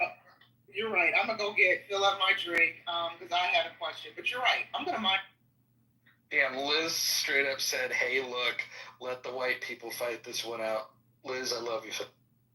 Right back at you, babe. No, but I can't help it. I can't help it, Liz. I have to ask. Are you telling me, Carrie, that there are girls that want to walk around with dick on the breath? There's no gargling with lice. What is it, Listerine? I'm being a full-blown smartass, sweetie. Oh, thank you. I needed some clarity. Okay. I'm a visual learner, so I was visualizing shit that I didn't want to visual. And I'm sorry I said it so fucked up because I'm visual too, so it makes it funny, fucked up in my head. But legit, just being a total smartass. Just to fuck with Roger. That's all it is. Gary, who'd you vote for this last election? Oh, fucking no. I did vote for Joe Jorgensen last election. This election, there wasn't anyone worth voting for. So you didn't vote? No. That's kind of what I just said. I'm just clarifying. Roger, can you explain that joke? Because I'm sitting here and I don't get it. What joke? The only joke that you just told in the last 5 minutes. I don't remember. Remind me. Stretch marks. Yeah. Yeah. Bless your heartbeat. Why do gay men wear mustaches? Yeah. To hide the stretch mark? Yeah. I don't get that. Have you ever given a blowjob? Yeah. Okay, I'm gonna. Oh, okay. I guess Carrie wants to respond. Yeah, hold on. We're talking about blowjobs, so Carrie's like, "Hey, I got this." Go ahead. No, actually, it's not about blowjobs. It's about an ex-boyfriend that was sexually assaulted. Okay, can you pause that, Carrie? Can I just hear about the joke first? Yeah. Thank you. Can you explain the joke? Yeah, so Beam, just imagine Carrie when she's sucking one of the mini cocks, right? Like, she would probably have to open her mouth in order to get around one, right? Yeah? No? Okay. Are you visualizing an open mouth? Yeah. Okay. And when you open and close that, right? You're gonna create some stretch marks because you're stretching your mouth to wrap around the penis. Wait, so have you seen women with stretch marks around their mouth? Ever? Yes, I have. Yeah. All the women that I have been with have these huge stretch marks. Correct. Around their mouth? Correct. Yes, they use Botox to fix it. Jesus Christ. Stretch marks, I have never seen a woman with stretch marks on the mouth. Okay, so the point I was getting How to can is your I've lips- legit never seen anyone with stretch marks around the mouth that were not sexually assaulted. Wait, so y'all might want to fucking think. So there's this why you Jewish see gene. so many people with stretch marks around their mouth, because that is not normal from sucking dick. That is from a sexual That's what I'm assault. saying. Let me help you guys thank you, understand. Dima. So in the Jewish tribe, there's a gene. Don't you dare. There's not Jewish tribe gene. You better It's called fuck the all the way off with X26. that shit. It's called the X26 hypha gene. That's And not we how have, any and those gene of us works. who carry it and express it have No. girth that is like unprecedented, and this, No. this causes stretch marks on the. No. Carrie, question for you. If you had to round to the nearest whole dick, how many dicks do you think you've sucked in your life? More than you could probably count, and I don't have a single stretch mark. So fuck you. You see what I'm Like, dealing with? seriously. Bima, you see what I'm dealing with here? I don't Yeah, care you about should leave me Carrie or alone. whatever. I think your I have joke was sucked retarded. a ton. And there are no I don't stretch know what marks. type of That is people- literally sexual assault. Yeah, I don't think the driver Jay, if you know women who have stretch marks around their mouth, I don't know. It's not a common occurrence. Well, I mean, That they was get such a- fixed immediately, right? They're not exactly going outside showing it off, right? They use makeup to cover it up. Well, hold on. If you zoom in, if you click on Carrie's PTR, and you click on this picture, and you zoom it in, you can look in the corners of her mouth. Really? Hold on. If you zoom in real close, not only will you see the stretch marks, God, you'll it's so also- disgusting what you become, Roger. Like, you used to be a decent human being. Like, we joked around and you will also see the hair in the corner of her lip. we Not only she has joked stretch around marks, she has and hair. flirted, and you were a decent human being at one point. And you were literally trying to zoom in on my pictures and attack me. I'm just proving the point that Bima. You're not proving any fucking point at all. If anything, I can back up fucking every guy that didn't go down on me. I'm not going to go down on them. I can back up the fucking bitch that I am if you want me to do that. But what you're This doing sounds exciting. is so fucking pathetic. Go ahead, give me a reason why you're behaving this way. Give me a valid reason that makes you a valid man and human being, and I will shut my bitch ass up. So But right now, all you're doing, and I didn't ask you the. She won't let fucking you speak, Dr. question. Jordan. She doesn't. No, She I'm will not let you asking speak. Roger. I'm asking Roger to fucking validate his behavior towards me, who he personally knows, to some half-ass fucking extent. You want to be the badass man you say you are to everybody. Tell me why you think it's acceptable to fucking talk to me this way, to characterize me this way. You were the one that said, and I quote, I love how you deflect. Yeah, well, I'm referring to how many dicks you said that you sucked. So you've identified yourself. I didn't say how many. I said it doesn't fucking matter.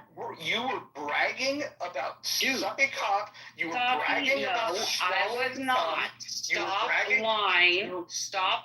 You were bragging about swallowing cum. Stop lying and stop projecting. I swear to God. Hold on. Can any of the people on the stage back me up that she was bragging about sucking cock, guzzling cum, and also never waits to drop? Did she say that? Am I correct? Well, you did say the losing an ounce of cum was detrimental and life-threatening, sis. And then you did mention I don't think about you're crazy. I think you're just stupid. Wait, what? Who are you talking to? Oh, Roger. Don't listen to Tiger. Tiger's a rapist. No disrespect, Carrie.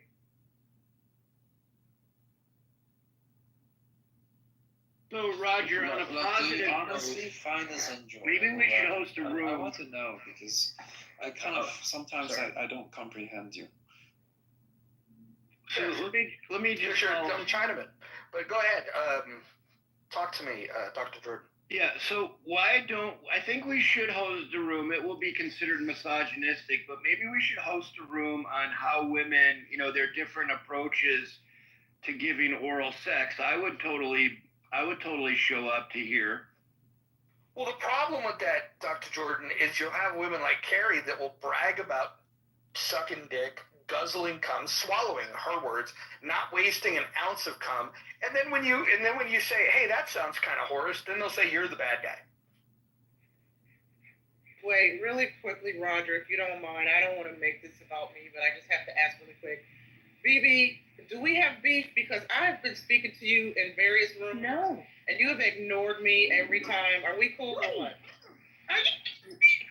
No. This is the first time I'm actually seeing you tonight. All right. Wait, where are the rooms? It was in King's room earlier. It was in King's room earlier, but I don't want to hog the stage at BBA because we're talking about this. We have no beef. I love you. You would know how to call you. I love you too, boo. Okay, I was checking. Thanks. Yeah, maybe it's a late thing. Hey, everybody. And why is it bad to swallow? Maybe I'm late to the combo. Nobody said it was bad to swallow. Oh, okay. Just trying to characterize. It's good protein. So, what I see as males are Roger, the Gildas. I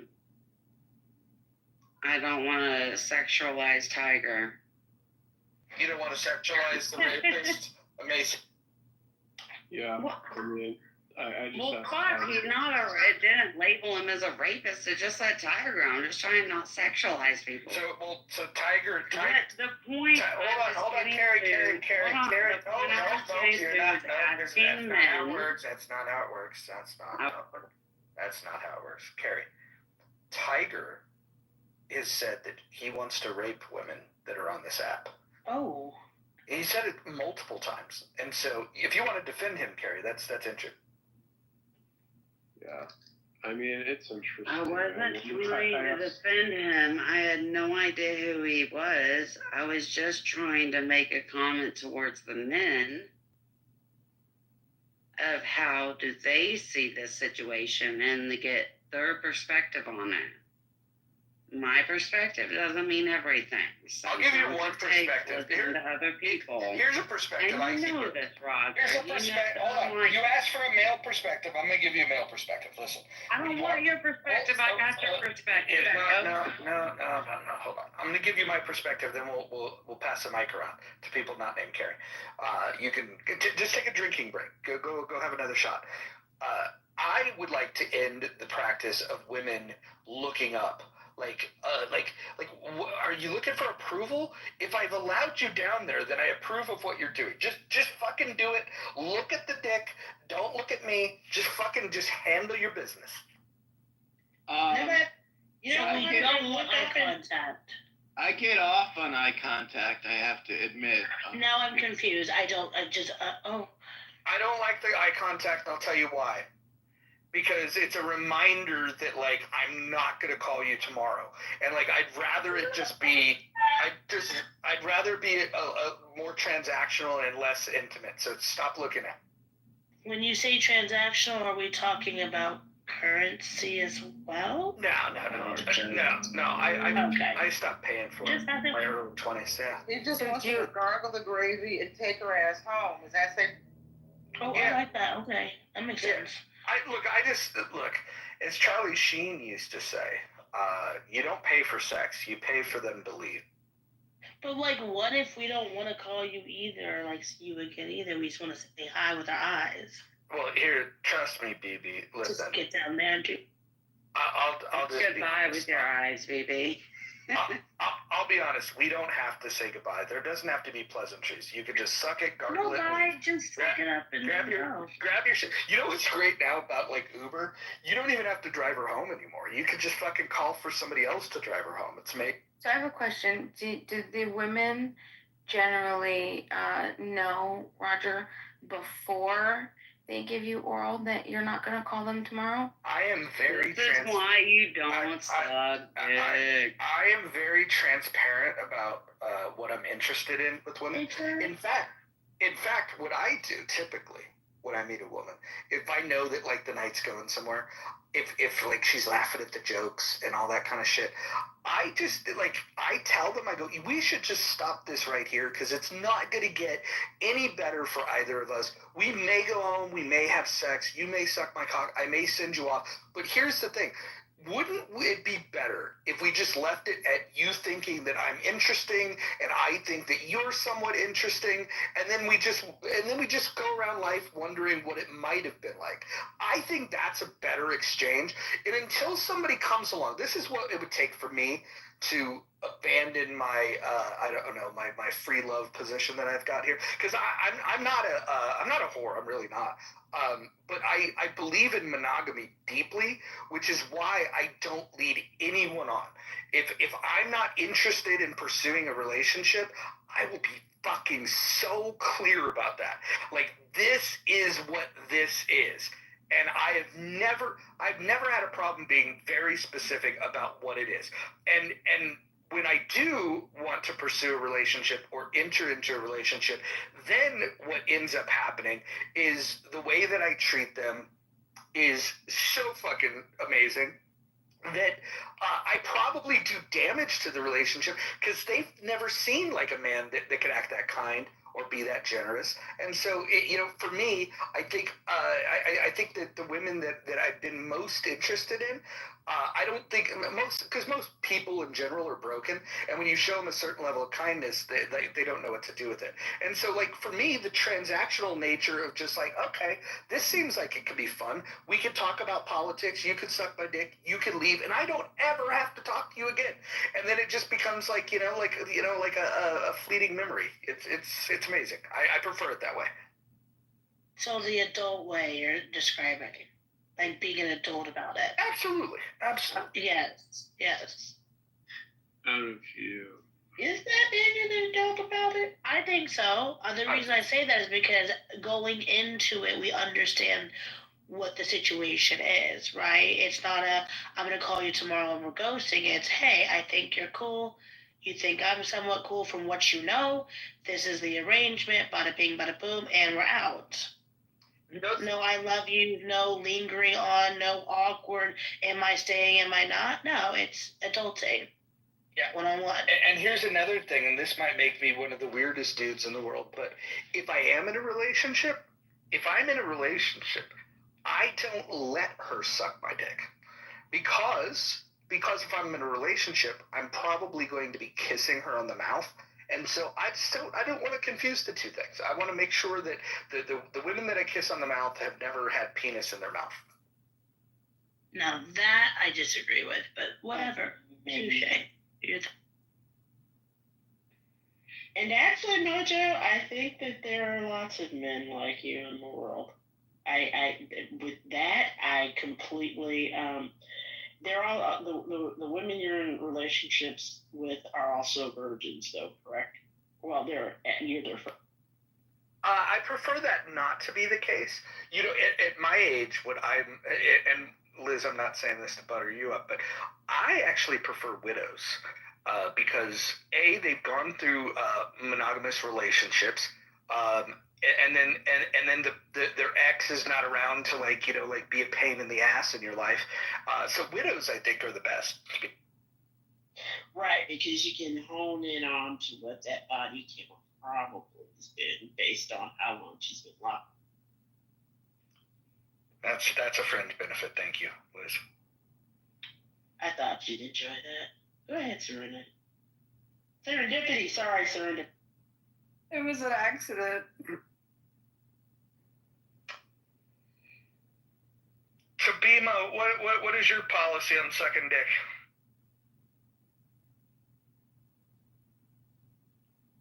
I have to be in love with you. And if I'm in love with you, unlimited whenever you want. As many times as you. That's what Yasmin said about me, and I was really touched, flattered, and moved. I feel like you shouldn't be sharing that in rooms of this size. In rooms with what? I feel like you shouldn't share that in rooms of this size. Yeah. You're right. I'm just kidding, anyways. But listen, you know, I throw out all the dick sucking jokes possible. Just names are probably a little bit problematic. right, I was just joking. I'll stop. Wait, did you say Yasmin? Oh no, Jim. No. Interesting. That's interesting. That's funny. I'll ping her in here. Oh wow. Here we go. Liz, are you an eye contact during oral type of person? I've never had a dick in my mouth, Roger. Okay, well, what if a man's performing oral on you? Eye contact would be that could work. All right. See, I would have. How does that work, though, Mojo? How does that work? Well, on a woman and the eye contact. It's very easy. As long as she doesn't have a big belly, you could be down yodeling in the canyon, and you could look up, and she could look down. Not to get yodeling in the canyon. I've heard a lot. But I have to tell you, when I yodel in the canyon, I prefer to bend her over and kiss it from the back. I feel like that's a better angle. If yodel in the canyon is a new one for me, and I am highly enjoying it. But it just sounds extra funny the way you say it.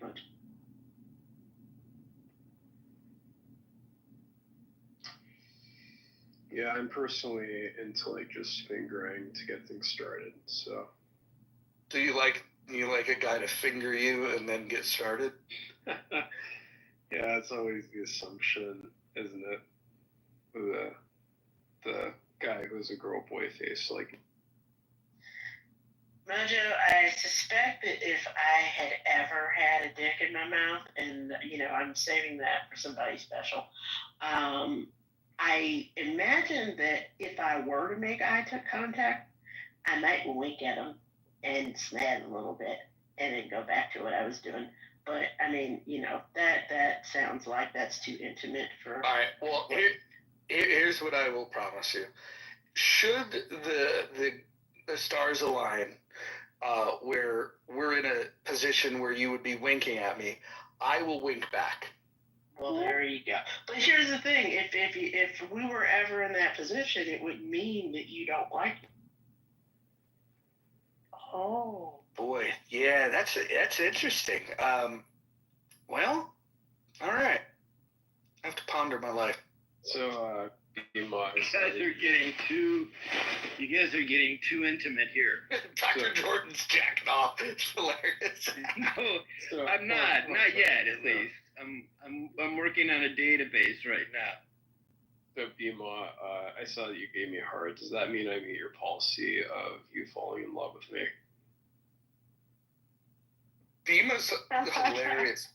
You know, Bima like comes on here and tells you like about how much she loves freedom and she's an anarchist, and then she's in a relationship with a guy that'll yell at her and then turn off her phone while she's on this app. Bima, can you explain this weird relationship you have with like your abusive boy?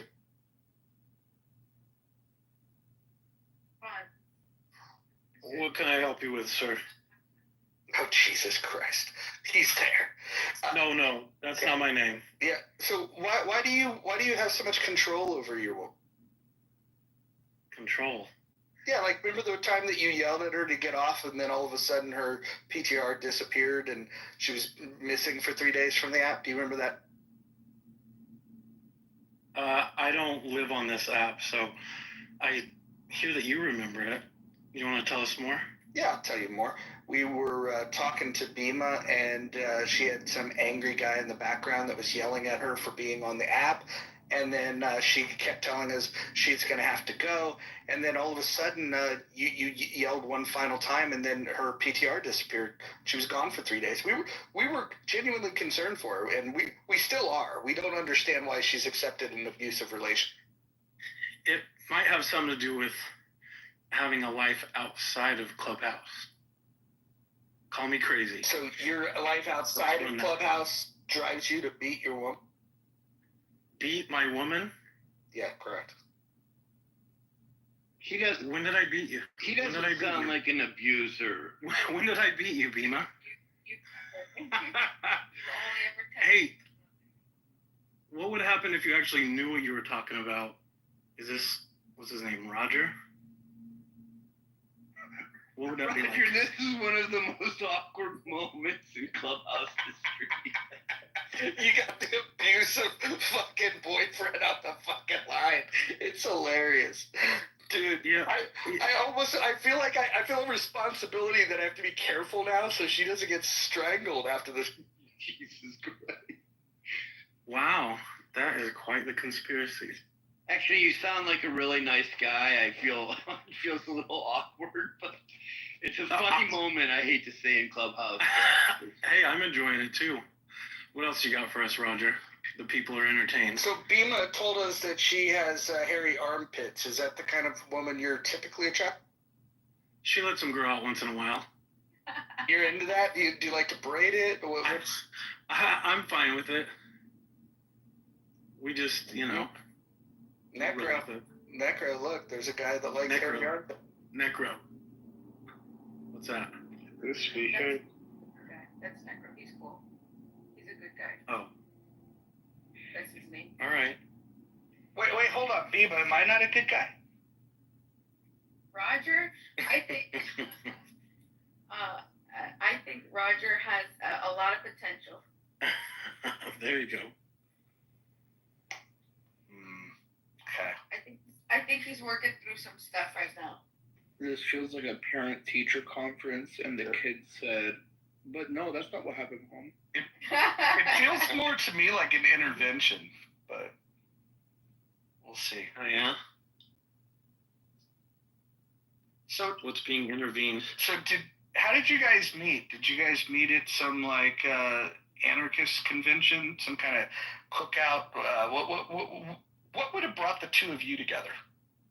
A mutual best friend. The non-aggression principle. No, he's not. He does his own thing politically.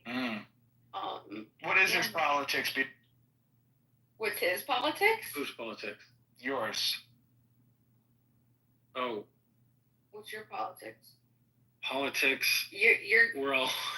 You won't be able to open that up with him. He's Oh. He's They won't be able to, or dare to. No, they wouldn't have the wherewithal. It wouldn't be entertaining enough. Yeah, it'd be very boring. Here's a hint. Say free market capitalism and he'll like you. Free market capitalism. That's a lie. Roger's a statist. He likes to pretend he likes that stuff, but he's a boot-licking statist. I have to give Mojo... Roger's a statist? Yeah. I have to give Mojo the props, because for him to do this, in all its awkwardness is just it makes for good television, to be frank. Hey, what else are we gonna do on a Sunday morning? On today's episode of Bima's Braids. Sunday morning. So Bima's an abusive boyfriend. Do you, what do you think's going on in Gaza? Do you think it's genocide like your girlfriend is? Genocide. What is going on in Gaza? What is going on in Gaza? Holy shit. Oh my god, we found a local. We found somebody who's actually one of the moderates. Someone who doesn't know anything about what's going on there. That's not like politically tainted yet. Holy shit. Oh, I'm just asking a question. Don't make assumptions. He's trust me. I'm just asking a Oh, question. it's the Israel-Palestine conflict. Yeah, what's going on? He's asking a question. I'm aware of it. Yeah, I'm just asking your stance on it. But what's going on? That's what I'm asking you. Get anything out of him. What? Well, yeah. What do you? What am I supposed to know about what's going on? What the news tells me, or what you guys are telling me? What do you think's going on? That was the question. I don't know. You asked me. Correct, and you're not giving me an answer. But I'm asking you. So if you're going to ask me about what's going on, and I ask you, well, what is going on? Well, I could tell you. Why can't we have a conversation based on that? Well, okay. So basically, what's happened? If you view it like a tennis match, I've served, and you decided to not hit the ball back. So I've scored a point because you won't even volley and serve. You're deciding that you want me to do all the talking, which is fine. I'm happy to do that. I'll tell you. This is what's happening there. After these terrorists attacked, kidnapped, they still have hostages, by the way, killed women and children, the good people of Israel, they picked up their guns and they decided that they were going to liberate the people in Gaza from a terrorist organization named Hamas. That's what's happening. You're sure? That's what's going on? Is that everything that's going on, or? That is clear, correct, and concise. But that's everything that's going on. You got full context. You gave me full context. I could go deeper if you'd like, but would you disagree with my Why do I have to disagree? Why can't I just understand more what's you're aware of or looking at? Or well, you could just acknowledge that you don't know what's happening. That's fine. I think I've already admitted that I don't know what's happening. And I'm curious if you're willing to be honest and admit that you don't know either. I think I clearly illustrated what's happening over there. You've repeated some sound bites so you don't sound stupid, but pretending like you know what's going on isn't the same. Or am I wrong? I clearly know what's going on. I'm on the side of the civilized world. So have you been over there? I have not been over there, no. Okay, so you're repeating sound bites. Have you ever been to the moon? I don't know. Hell yeah, this weed's awesome. Not consciously, but... So you've never been to the moon? I can't say I have. Dude.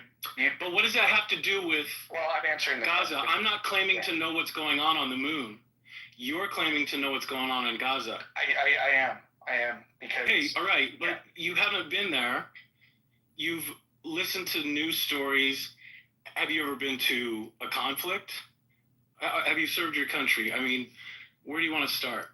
I've fought. You've served in the military? I fought for my people. The A Street, B Street wars of the 1990s. I survived.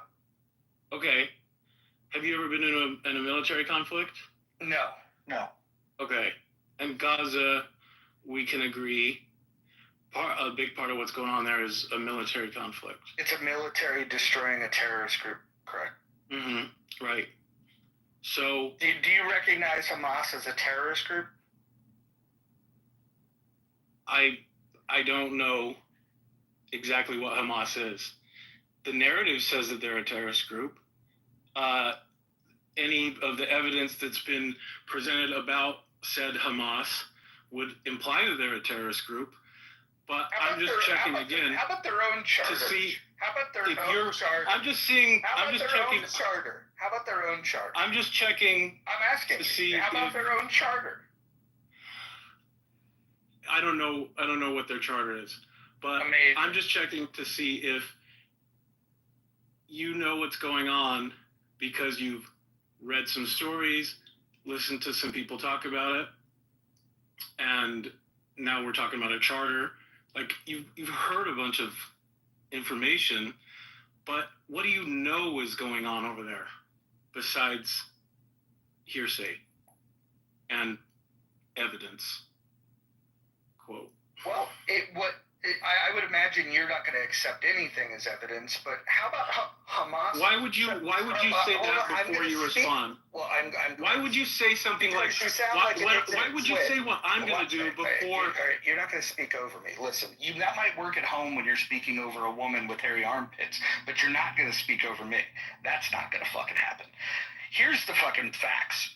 The facts are that even if you take the fucking written word of the terrorist group itself, Hamas, with the Ministry of Health of Gaza, which is Hamas, they will tell you what the death tolls are. They will tell you that what is happening there. They will tell you that the enemy combatants are dying. They will tell you that they've been getting their dick kicked in the dirt. All of this stuff is well documented. Not to mention we have footage of what had happened on October the 7th. We have footage of this. We actually, how about this? On Clubhouse, we have somebody that was a hostage that survived and was rescued. We've had firsthand testimony from somebody that was a hostage in this conflict. I don't know. Again, I accept the fact that you don't know shit about this, but maybe, just maybe, if you cared about the conflict, because Bima will come on here and pretend that she cares about this conflict, but she'll use words like genocide, which she can't even define.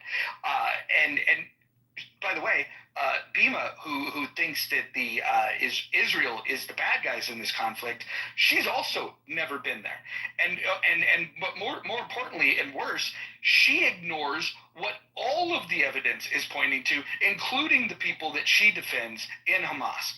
The people because I don't know if you knew this, but your girlfriend with the hairy armpits is a supporter of a terrorist. Oh, really? How do you know that? Her own testimony. So she's supporting a terrorist cell. Correct. In her ideal world, the terrorists don't do anything because of the invisible force that is the non-aggression principle. I'm sorry, Bima, but that conversation we had in the atheist room is still on my mind. I can't do it.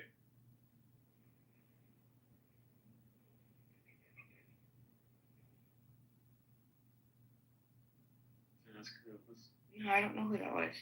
What did the last person say? I didn't hear you. Oh, I said that what's it called? That in your ideal world, that the way that terrorist group wouldn't attack would be based off the invisible force of the non-aggression principle, and that I was sorry because that our conversation in the atheist room where we had the whole NAP debate is still in my mind. Oh no, the NAP isn't an invisible force. It's an agreement, right? It's a form of mutual reciprocation where we can objectively pinpoint to say, okay, like this is what we're going to agree to. Of course, it's not an invisible force, just like the Bill of Rights is an invisible force in that same way, right? Your right to self-defense, your right to freedom of speech, your right, blah, blah, blah, blah, blah, right? They're all invisible forces. You don't have a right to life, liberty, and happiness or property when someone comes and breaks into your home, right? And goes to kill and tie you up and steal from you, right? To steal from you. There's the invisible force of what? The doctrine of the United States is going to come and save you in that moment. You could throw a couple pieces of paper at them and say, hold on, I have rights, right? In that same way. So isn't that kind of just like exactly the system you were advocating for, though? Like, what's the difference between the U.S. piece of paper and the NAP especially if the NAP is more decentralized and doesn't have as much power. The difference is it just has to be consent-based, explicit consent versus implicit consent, and it has to be mutually agreed to. You can't just assume it, right? You can't just say that somebody else is going to do it. You have to, make those agreements with people.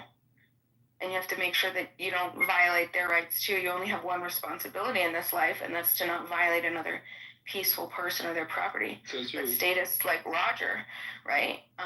He has no problem harming a bunch of people for some collective ideology, some poor ideology, killing thousands and thousands of women and children for the sake of a couple terrorists who I've never... Hamas has 40,000 soldiers. What are you talking about? That's not what I said, though, is it? You said there was a couple of them. There's 40,000 of them.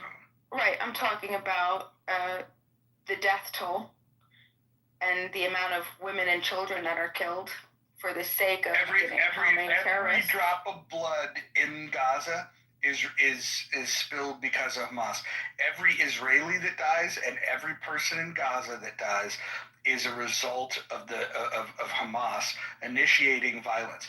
They initiate violence in Israel, and you, someone that believes in the NAP, you give them a fucking pass. Why? Because you're a hypocrite.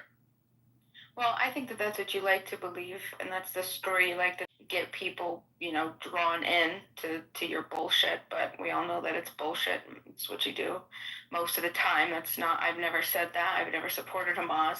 Never said anything of the sort. To the contrary, even when people ask me, how do I feel about the people of Israel? My answer is always that people are not a collective. Everybody is an individual first. And I don't believe that every single individual in this state of Israel wants to commit murder by killing innocent women and children in Gaza. And I don't believe that every person that is in Gaza supported October 7th or supports any type of terrorist activity, right? So that's all that I'm saying. And I think it's illogical. Who elected Hamas? I think it's who elected Hamas? That's a great question. When was the last time there was an election? Yeah, you're correct. When was that? They elected them, and then Hamas, who they elected, said no more elections. I mean. Oh, really? They weren't denied elections a couple times in the recent 10 years. There was a denial of yeah. Denied. Because the West Bank and Gaza couldn't. Right.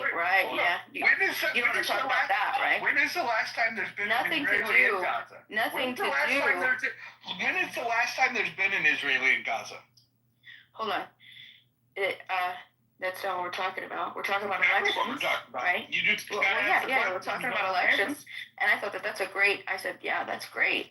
And who was denied the ability to have fair elections because what state wouldn't allow them to be able to have a location where they can all vote, West Bank and Gaza. But irrespective of that, have you ever looked at the polls, Roger, pre-October 7th of what the Palestinians, the Gaza people in Gaza, how they viewed Hamas? Have you ever checked those out? You should, because there was a lot of evidence that suggests that they did not support Hamas. They understood what was going on with Hamas, and they felt that they were a threat to themselves and their people. But I'm sure you wouldn't talk about that.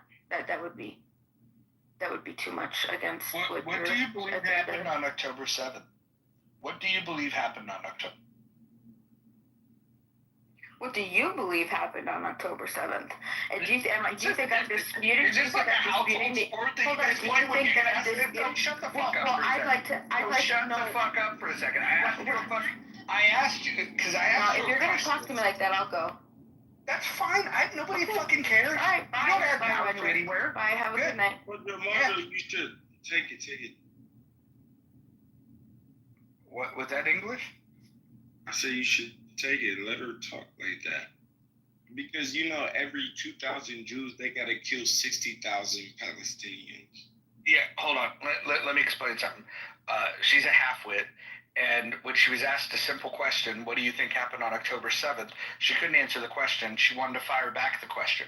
I'm happy to answer these questions, but if we're not going to have an honest dialogue where when I ask a question, all you're going to do is avoid it, look, there's a reason why she's a half-wit. There's a reason why she's in an abusive relationship. There's a reason why she identifies with weird ideologies like anarchy. There's a reason for all of these things. Dim-witted. But Jason, what do you think happened on October? Honestly, it happened. But I would say that you saw what happened. It happened, right? What happened? I'm asking you what happened.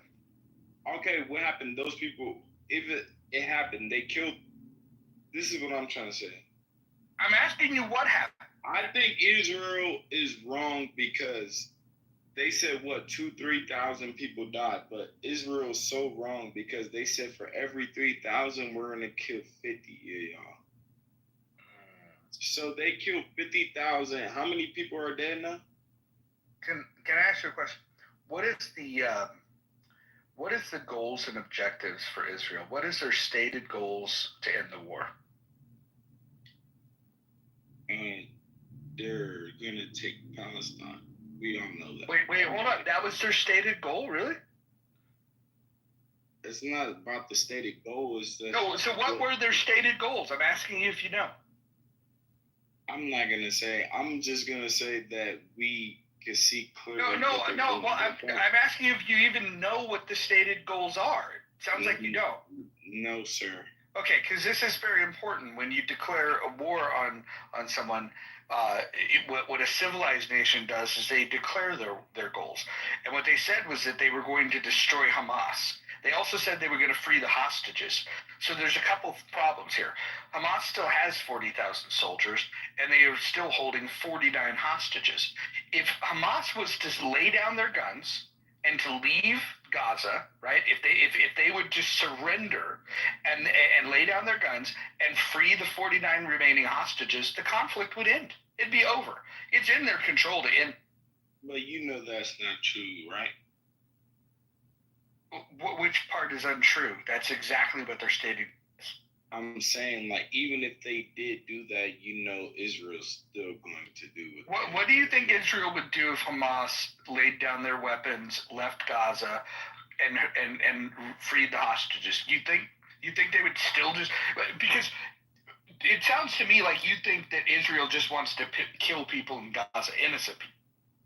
I think if Hamas laid down their weapons and released the hostages, they're just going to wipe them out. Why didn't they do that today? They have the technology to completely carpet bomb the shit out of them. Exactly. Well, no, hold on. Hold on. You're right. Before you say exactly, they have the technology. They at any time they could have wiped out every man, woman, and child, and they haven't done it. So my question is, why do you think that's their goal if they have the technology to do it and they have because it's not about It's not about wipe. They're not. You're right. I'm gonna give you. I hear you. You're good. You're good. Listen, they're going, bro. There's no more Palestine. Put it that way.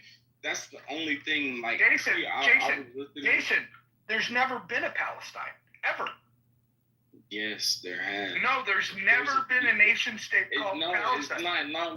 There's never in history been a nation state. About the state. You're talking about the state of Palestine. There is no state of Palestine. I agree. Correct. I agree in history. There's no government. There's nothing. There's never been a state of Palestine, and there never will be. It's as imaginary as Narnia. It's not about it never will be. Like, come on. It never will be. It's just about. I'm not trying to argue. I'm just saying it's just about the people there. You get what I'm trying to say? So, like, people are arguing. I get what you're saying, too. Israel has the right to defend itself. I understand that. October, that shit that happened. So do you think it's a genocide what's happening in Gaza?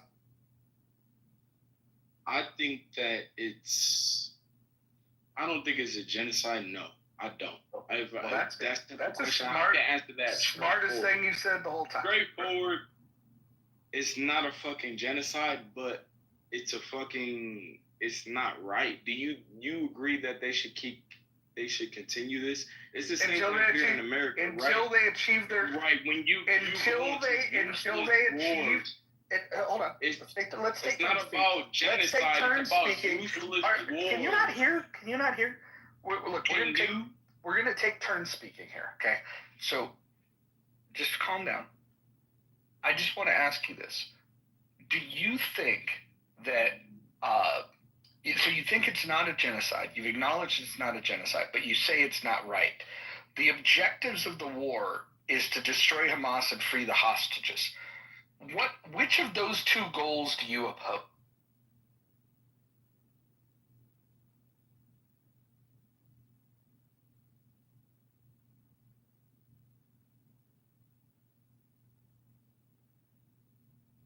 Okay. Looks like another one bites the dust. Thank you, guys. Thanks for playing.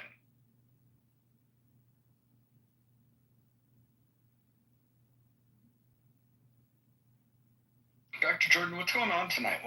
Why's Clubhouse so weird? I don't know. Fascinating conversation. I think this couples thing is kind of a new opportunity for us to bring some more couples in and have them defend each other. You did a fascinating job. Fabulous. That's so weird. That guy is like, first of all, you didn't skip a beat. You just went right at him. It was hilarious. Well, why wouldn't I? Like the guy, if you were in the room the night that he was yelling at her, get off the phone, get off that app, you got get off that. He's just yelling at her, berating her, and then she's laughing. She's like, I gotta go, and then he keeps yelling, and then all of a sudden, boom, PTR disappeared. She's off the app for 3 days. So maybe he is secretly abusive. I don't think it's a secret. I think she likes the abuse. She also she's admitted she's got hairy armpits. So what kind of guy dates a chick with hairy armpit? The best way. I mean, if she's hot as hell, so this is a good topic. If she's hot as hell, I would do it. Wait, what? Are you talking about me? No. I was gonna say, so you guys support Israel, right? I just wanted to ask that. Till the wheels fall off. Till the wheels fall off. Wow. Correct. 10 toes down. Absolutely. That's kind of insane. Why? The most civilized nation on planet Earth. Israel is the most civilized nation, you think? Correct. That's what I said. You heard me. Where do you live? I live in the United States of America. You live in America is the most civilized nation on Earth. Not Israel.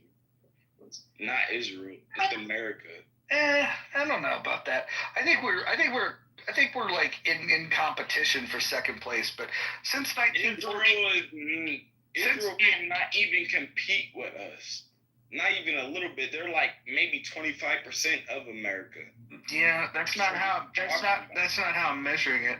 I'm measuring it on the fact that if you think about a nation state that was born in 1948 and you look at where they're at today, I don't think there's any comparable example of a country. There's a very comparable. What are you talking about? They're only there because of us. It's only because of America. They wouldn't be where they are at if it wasn't for us. No, I think 1948 till today. Hold on, let me ask you. Because we gave them a country. Who did? Who's we? You have turned in your pocket. We. What the fuck do you mean by we? We. Look at the treaty. What are you talking about? How did Israel become a country? Very simple. Yeah, it was a British mandate. It was a British mandate. It had nothing to do with the U.S. It had to do with Britain. Hey, who signed the mandate? It had to do with Britain. Signed it? Do you even know? Signed it? Do you know that? Who signed it? Oh my God! You're not gonna. I am not gonna listen to ignorance. All right. Yeah. Listen. you're gonna have to learn to calm down. I don't know if your fucking twisties are tied too tight, but you're coming in fucking like in a really. Listen, it's your right to be unintelligent, but don't be unintelligent with the volume up. At least just turn the volume down a little bit. Let's take turns speaking, and I'll deal with how ignorant you are. I know it's hard for you, but the mute button is in the lower right.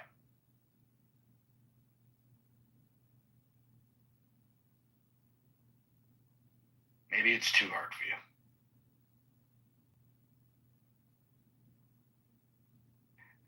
And Chloe, I don't think I overstated my case. I think Israel is the most civilized nation in the history of planet Earth. Yeah. I think they're doing a pretty good job. I would contend with that. Canada, I'd say, is the most civilized. Canada's getting overtaken by the Chinese and the Indians.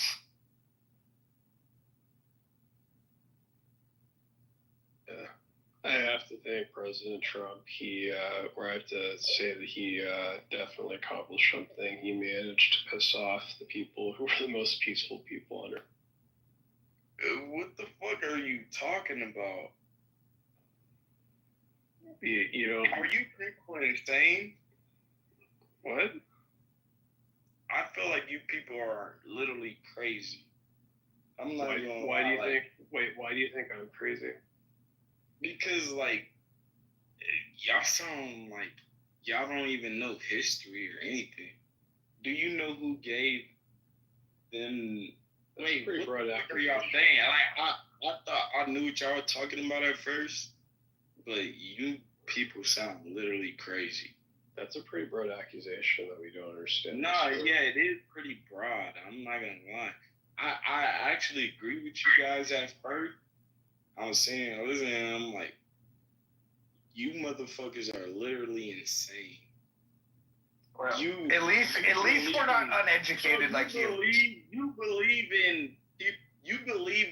got. Whoa. Spit it out. Spit it out.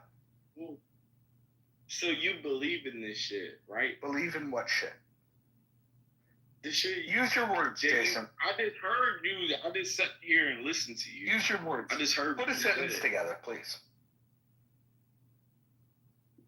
What the fuck are you saying? I just listened to you.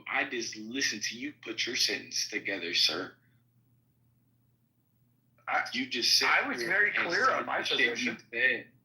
Yeah, and I know it was very clear. It was very clear. I'm not going against that. I'm just saying, like, I don't understand why you believe that's okay. I don't understand. You don't understand why I stand with Israel? No. You want me to explain it? Yeah, I'm willing to listen. I'll mute my mic. Yeah, sure. Well, they have a dedication to protecting the civilians in their country. I think that's a pretty good hallmark of a good moral country. I think the way that they've handled the war with a terrorist group, with the care that they've taken to try to minimize civilian casualties, when you compare it with other urban conflicts, what they're doing is unprecedented. I'm just highly impressed by them. Highly impressed. I think if you were to take a snapshot from 1948 to 2025, I would argue there's not a greater country on all metrics that matter than the state of Israel. That's what I'll tell you, honestly, I feel like you're brainwashed. By who? Who the fuck by who? That? Like, hold on, by who? It seemed like by I can hear it in your voice. I can hear it in your voice too. Like, you think you really know what the fuck you talking about. You sound like an idiot. I'm like, who the fuck are you talking? You could tell these idiots that bullshit, bro. Listen. I'm Israel is not even 100 years old. America is way better than Israel.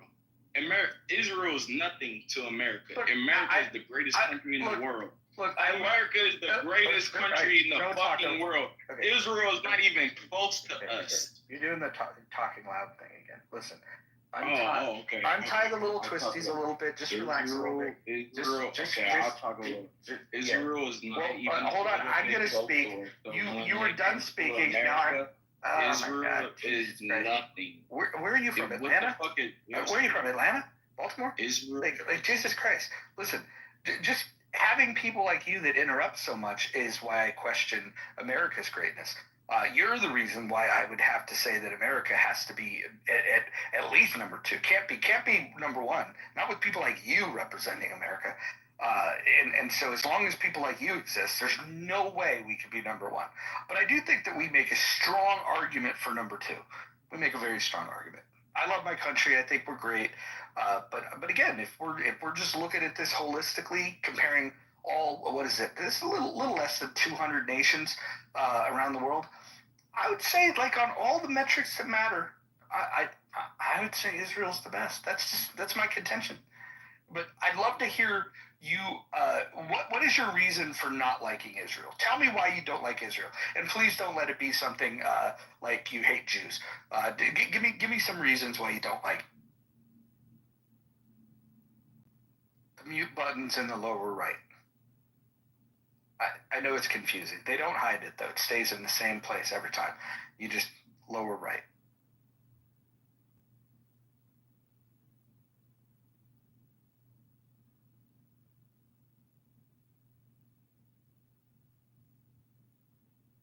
All right. Well, Who the fuck supports Israel? You? I do. You support Israel? I do. Yes. So quit muting my mic, please.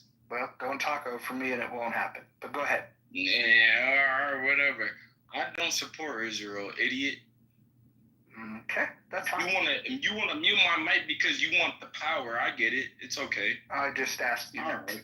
I just asked that we would take turns. You can keep muting. All right, but well, if you don't want to take turns speaking, that's fine. I could move on from you. I know you're this. I can do all those things. Yeah, you feel this. Or you could just take turns. Or you could just take turns. How about that? I'm gonna mute up. Hold on. Listen, I'm gonna mute up. Give me in 90 seconds. Hold on. No, you're talking over me. I'm telling you, I'm gonna mute myself for a full 90 seconds. But in those 90 seconds, I want you to tell me what. I want you to tell me. This guy. You're interrupting me. You're interrupting me.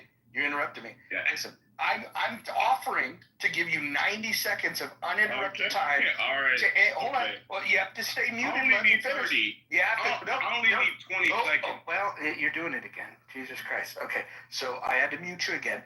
I'm going to finish what I'm saying here. You're going to have 90 seconds uninterrupted. Don't do it. Don't unmute yourself because I'll just start the rant over again. I'm going to give you 90 seconds uninterrupted for you to tell me why you hate Israel. I'll go ahead and mute up. I'll give you 5 seconds. I never said I hated Israel. First off, never said that. Why would I hate Israel? The only thing I said, I asked you a question and you muted me. I muted you when you spoke over me. Try to bring you up, Jeff, if somebody else can you're trying to build this little bullshit like you're doing. I see what you're doing, bro. Like, you're not fooling nobody. And anybody who believe in you, they're getting fooled, and they're gonna see what you're doing. What did I say that? Nobody. What did I say that was wrong? There's nobody like you. I said I needed 30 seconds. I thought I had 30 seconds.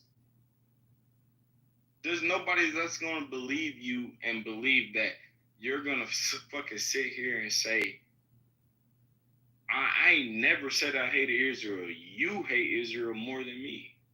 Oh, contrary, my friend. Contrary. No, it's not. You said you don't like what they're doing. You said you don't like what they're doing.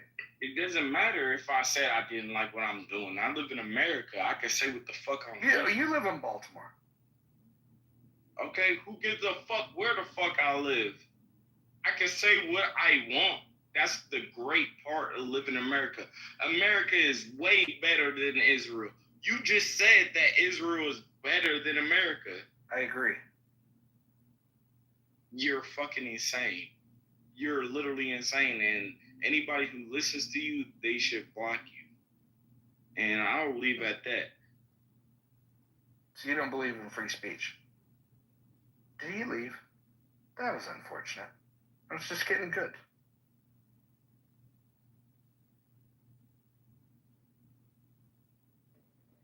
Yeah, I mean, it's just interesting. Like, he said that he thought Israel was horrible, and then he said Israel was that he loved Israel more than you.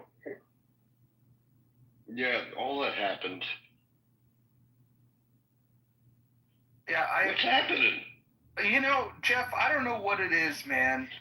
I'll tell you what, I'm almost starting to feel like an unofficial member of the tribe, because anytime you say anything positive of the state of Israel, like they come gunning for you. You're not allowed to say anything positive about Israel. It's amazing.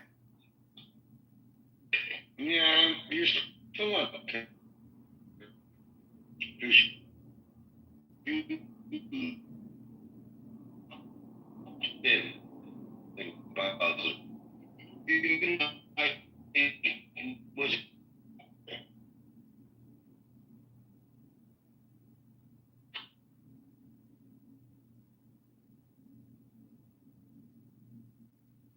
I think you were in the Matrix, Jeff. I thought for a second it was only my phone, but I think others didn't hear that. Yeah, it's like you're underwater, Jeff. Sorry.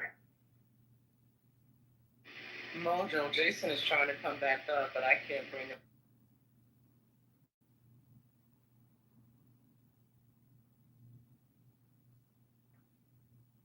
Let's bring up Jason, the guy that loves America. I love America too. I just think, comparatively speaking, let's think about it. Like, what countries started after World War II that have advanced as quickly and as thoroughly and that have a system intact that works so well? I just can't, like, honestly, I'm just being honest. Like, what country even begins to compare? Can't think of one anywhere in the world. No country could ever do that without America. So the answer is actually Singapore. That's it. Israel only succeeded because of us. No. What are you talking about? I don't understand. So, Jason, in all your wisdom, what year did America start supporting Israel?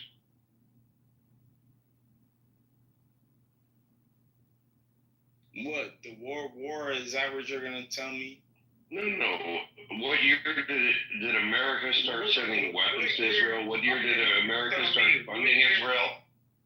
No, I'm not going to tell you. You think you're wise. What year did America start supporting it? Dude, you sound like a dude. Like, you keep coming with, y'all keep doing this. What year? No, I just asked you a question because you are knowledgeable. Okay, you're not gonna let me finish. That's fine. That's all right. Yeah, you're a victim. Come on, bitch. What the fuck is a victim? I'm not no fucking victim. Yeah, no, I'm not interrupting you. It's not hard. It's not hard.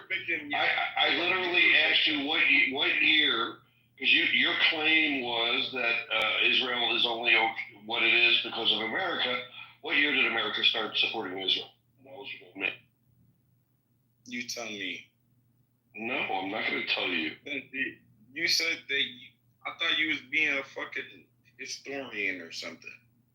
No, I'm trying to determine if you're a fucking idiot or just a more. Oh, so you don't know about the armistice, none of that? Israel's not even 100 years old. Okay, so Jason, are you an idiot or a moron? Which is both. Since I'm a okay, go with your little. So what? Educate me. No, wait. Because I'm not gonna. I'm not. Educate me. No, I'm sorry. I'm sorry, little bitch. No, I'm not gonna educate you. Honestly, because you're gonna eat your fucking words, idiot. No. My goal was to expose you as a fucking idiot, not to educate you. Okay, look, I don't know. So I'm not. You don't know. You're asking I agree. me. We totally agree. No, I know. Do you know about the armistice? That's not even a word. Armistice? You see what I'm saying? I do. don't even know why you talking. How do you spell that? How do you spell that word? Like that know what they talking about. Jason, how do you spell red flags up and put them up? How do you spell that word? When was Israel established? You tell me that.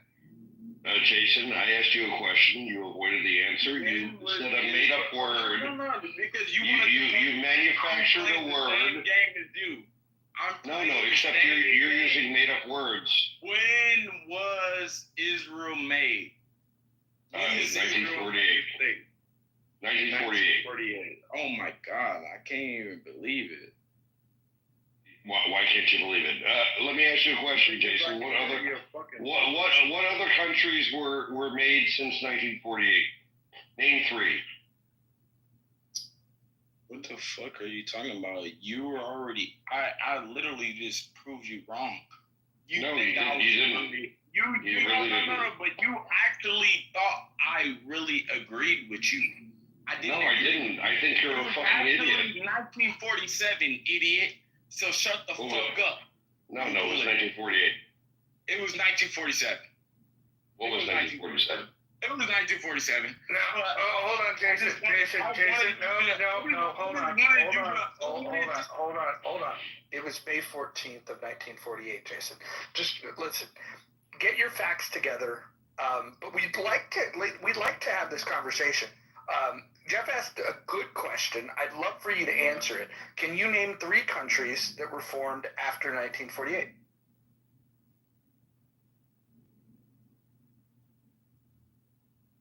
I don't think you can. I mean, you don't know the difference between 1947 and 1948. I mean, it's a problem. You just Google it. You made a good point about Singapore. That was in the mid '60s, right? Is that correct? Something like that, yeah. I think that's about right, yeah. And then the Korean Peninsula was split right around the same time that Israel got statehood. No, that was later. Are you sure? Isn't that what caused the Korean War? No, you're thinking of Pakistan. Pakistan became independent in 1947. Yeah. Hold on. Let me go look when Korea. UAE 1971, and I guarantee you their economy blows Israel out of the water. Don't even know why I'm jumping in this debate, but I had to pump. Hold on. Which country? The United Arab Emirates. Dubai. That's a good question. I'm not actually sure you're right or wrong. Like, Jeff, South Korea became its own country in 1948. No, who's that old man? It's another 48. I didn't realize that. Yeah. So that's the fucked up. So hold on, Jason, shut up. We're talking right now. The men are talking. So that's interesting. So Korea. Hold on, Jason. I'm mute myself only not because you told me shut up, bitch. No, because you have nothing to contribute to the conversation. You're not smart. Korea. Go to China-Japan War. Go to the China-Japan War in 1940. Go to their war before World. What year? What year, Jason? We'll bring him back up. Let's have this conversation with that we were having. We'll bring him back. So it's interesting because I didn't realize the Koreas were also 48, 47. So that's the Koreas, Pakistan, India, Israel, whatever the other people are. 47, 48 was a big year. It's wild. It seems like all the countries were made that year, and the world only cares about Israel. Fascinating.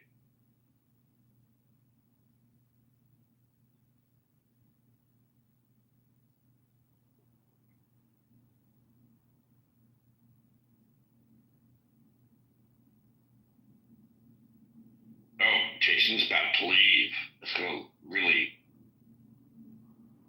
going to be hard.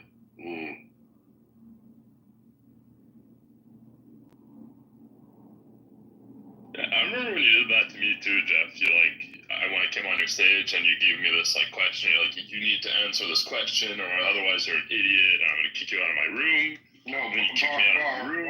You remember the question though?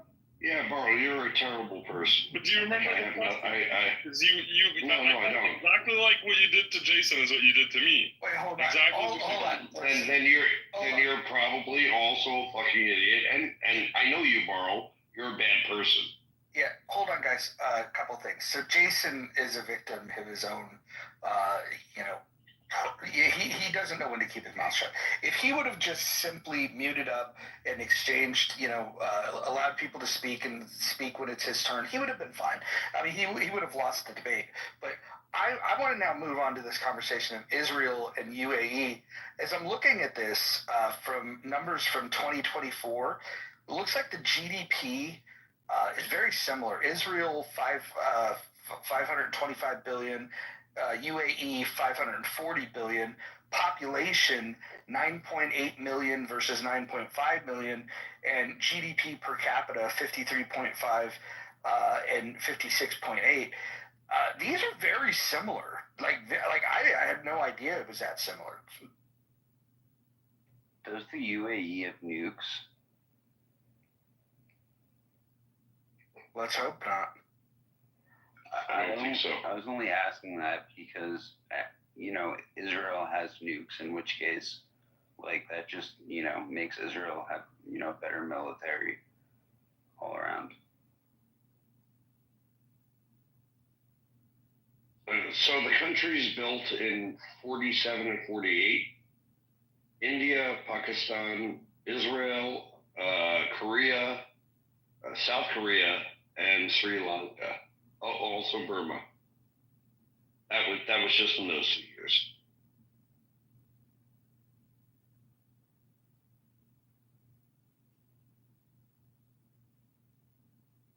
Is Jason still here? Should we make the list of all the countries since 1948?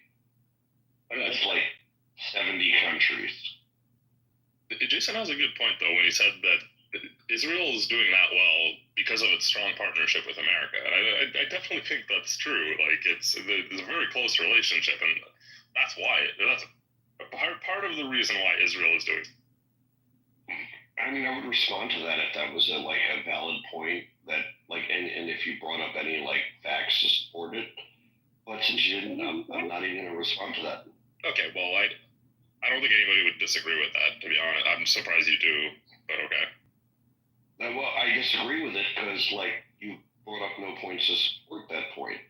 Israel has many of the smartest people in the world. Israel, is there a technology that exists that Israel isn't responsible for that, is, in your phone, Barrow? Because, the world is actually really lucky to have Israel. And Israelis, in particular.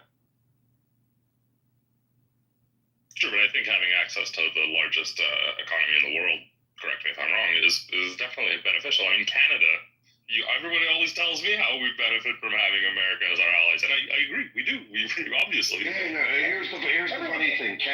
Here's the funny thing. Canada has America, has access to America and the economy of America, but Israel has far more intellectual capital. Israel is attracting far more venture capital. Just simply having access to America, guess what? 164 countries have access to American capital. But Israel's doing well because of what Israel is, not because of America. Because if it was just America, there's a whole lot of countries, including Canada, which I guess, Paul, you're a Canadian. I'm sorry to hear that. If it was just having access to America, Canada would be far better than it is.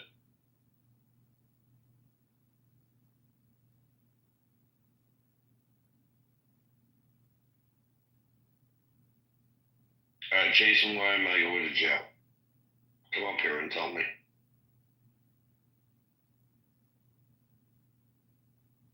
I tried inviting him up. I don't think he knows how to accept it. It's like counting, only harder.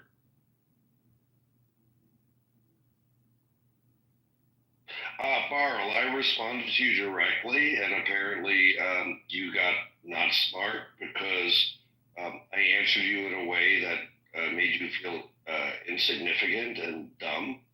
But if you want to respond, right. So that the point was you did the same thing that you did to Jason, right? Where you're like, oh, you're an idiot or you're dumb, and I had to answer your question, but I'm sure you found out afterwards the question you did that to me about turned out to be a lie. It turned out to be incorrect. So you kicked me out of your room, called me an idiot for not knowing something that turned out to be a lie. No. So, Barl, I responded to the point you made here. Okay, just now. Where you asserted that Israel is only Israel because of its access to America. I pointed out that Canada, where you're from, also has access to America, and Canada sucks. And as a Canadian, you know Canada sucks, and Canadians also suck. Also, like 164 other countries have big access to America, and they also suck. So, like, do you want to respond to that, or do you want to talk about something that maybe happened sometime a few months? Oh, you're entitled to your opinion, Jeff. I don't feel the need to attack Israelis. I think they're chill. I know Israelis and Israeli Canadians too. I don't see. You're allowed your opinion. I think Canada's great. No, I'm not asserting my opinion. I'm responding to your point that Israel. Your point was Israel is only accomplishing what it has because of America. You added the you did. Wait. No, I didn't say only. You entirely said Israel is only accomplishing what it is because of its access to America. That was your entire point. No, I think the point is just like Canada, Israel benefits from being allies with America, but I don't think that's the only reason. Well, I mean, if that was your point, then it is a pointless point because Canada, France, England, Germany, all of them benefit from their relationship with America, just like. Right. All of them do. So, what was the point of opening your mouth if that was your point? Well, because I think one of the reasons Israel is doing so well is because they have a very strong partnership with, America, but also all those other countries you mentioned. Well, I mean, if that's what you said, I would have agreed with you. It's just not what you. How about the fact that China benefits greatly from the largest consumer economy in the world, the U.S., but they're not an ally? We wouldn't make the argument that China is only what China is because of the U.S. We wouldn't make that argument. Well, it wouldn't make a lot of sense, just like Barl's argument wouldn't have made a lot of sense if he actually acknowledged what his argument actually was. I mean, I feel like you're trying to force this argument on me. I was just saying, like, his point isn't crazy. That part of the reason why Israel is so successful is because they have strong relationships with good allies. That's all. I don't think. Carl, do you really want to hitch your back into Jason like his point was salient or smart? Well, and to make this point, Jason just from the chat said China is our greatest ally. Our greatest ally, not our.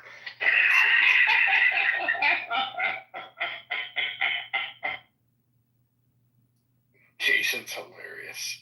This guy. If he learns how to accept the invite, we could have a lot of fun with him. Yes.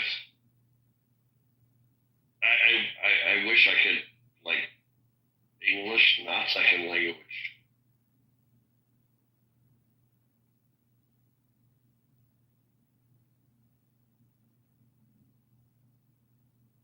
I think the U.S. from 1870 to 1900 is probably the best example of that's the apex of what a country can be. But if you were to ask me, like in 2025, what the potential can be, you take something as small geographically of Israel, it's pretty phenomenal. Like geographically, Jeff, like compare that to a city or a state in the U.S. just for context. I mean, I am from New Jersey, and Israel is very similar in geography, though New Jersey has 2.5 times the people. Right. So if you were to compare like the economy of New Jersey to Israel, right, and it's just I don't know. To me, there's not a lot that's comparable. I will say that the UK, Great Britain. For a long period of time, they hit well above their weight. I would say they did some big things coming from a small place. I also think a small country, Japan's a relatively small country in the grand scheme of things, and what they've done historically, I think, is pretty impressive. But I take U.S. 1870 to 1900 for sure, and then that period of time after World War II up to about 1990, I would say that little 40-year slice was pretty.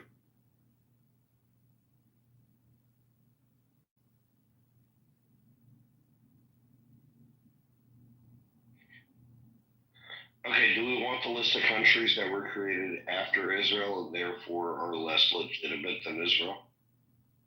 Let's list them. I think it's Vietnam, right? No, Vietnam came. Vietnam was in 45, 46?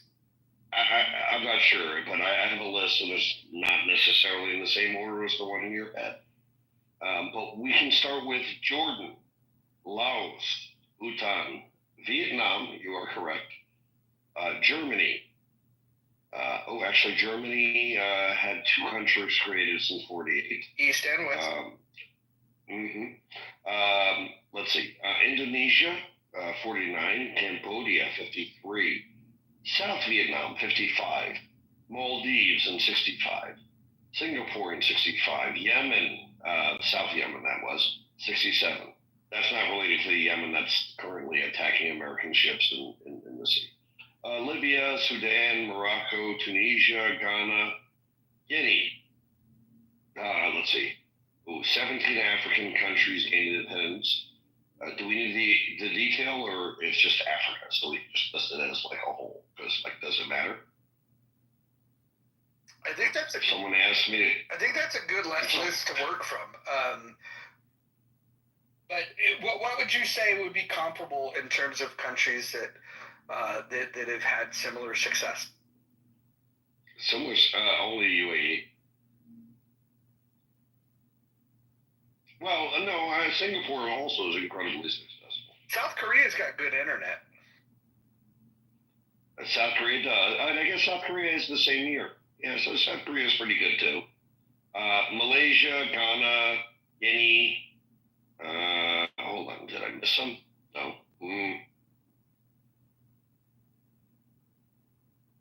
Oh, look at this.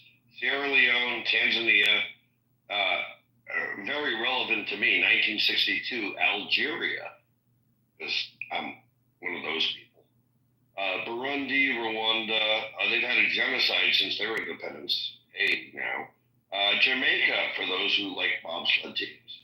Trinidad and Tobago, Uganda, Kenya, Zanzibar, Malawi, Malta, Zambia, Gambia, Maldives, Botswana, Lesotho, Barbados, Guyana, Yemen, Yemen again, folks, Yemen again, Equatorial Guinea, Mauritius, Swaziland, or Eswatini if you want to be correct, Fiji, Tonga, Bangladesh, Bahrain, Qatar. Okay, so people who want to argue that Israel's only been a state since 48, 2/3 of the countries in the world have only been a state since 48. Jason, where are you, dummy? Yeah, if we could invite him up. If anyone with a mod badge, when you see Jason down there, if you could just invite him up. I think he left. He's a very dumb guy. I see him again. He's down there. Oh, please, he left. Jason, come up. Every time I refresh, he's either here. I think he's exiting and coming back. It's weird. That's hot. So, Barl, I don't think you responded to me responding to you. So, what's up? I'm happy to repeat myself. Who are those countries recognized by? All the ones you just... Most people? Define most people. No. Okay, so whatever those people were that you don't want to define, it's only because most people decided that those were legitimate countries. Is that the metric we're using, most people? I mean, are you? I mean, I think do you have the a Viet. problem? I Do you understand. have a problem? Do you have a problem with South Korea existing? No, I don't. But I think Vietnam, the Vietnamese people certainly had a view of themselves before they were recognized by most people. That's okay. You know. Go on. Are you questioning whether Vietnam exists? No. I'm not Are sure. Are you I'm not suggesting sure that what the value of listing countries that were recognized since 1948 or 1940. I'm glad you made that point. Any relation to anything. So the value was that it was in response to someone saying Israel's only been a state since '48. It's not legitimate because it's so new. Yeah, and I don't think that that's necessarily a valid argument either. Well, that was why we did that. Oh, okay. So I'm glad we're on the same page. Oh, absolutely. That's good. This is new. Gaspar, Jason argued that Israel was only a state in '48. So what? Well, I would agree with you then on that. That's a silly reason. Yeah. That's a dumb argument. He's a dumb person.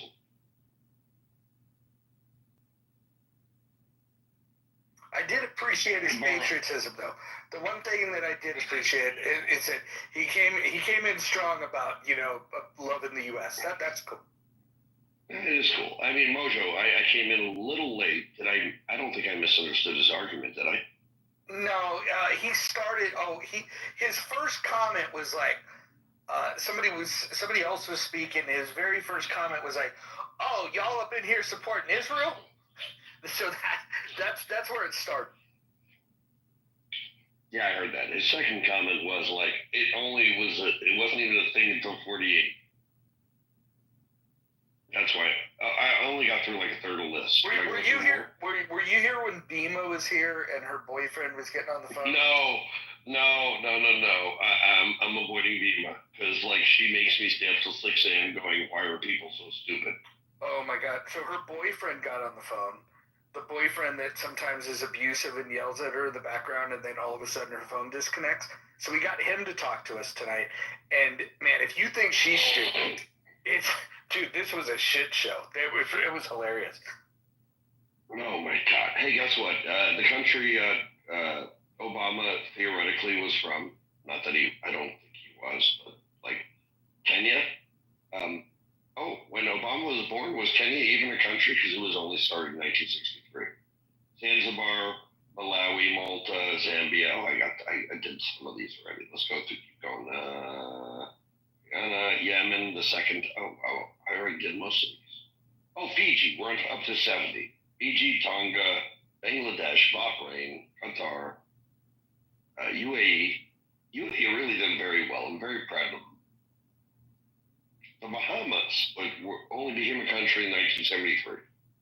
Wild. We're going to go up to my year of birth. Let's see. Grenada, Guinea-Bissau, Angola, Cape Verde, Comoros, Mozambique, Papua New Guinea, Tomé and Principe, Suriname. Okay, we're up to the precious years, Seychelles. Jason's back. We got a Jason alert if anybody wants to invite him. Vietnam was born the same year as me. Actually, Vietnam is 1 month younger than me. Jason, come on up. We missed you, sir. We're waiting on his wisdom.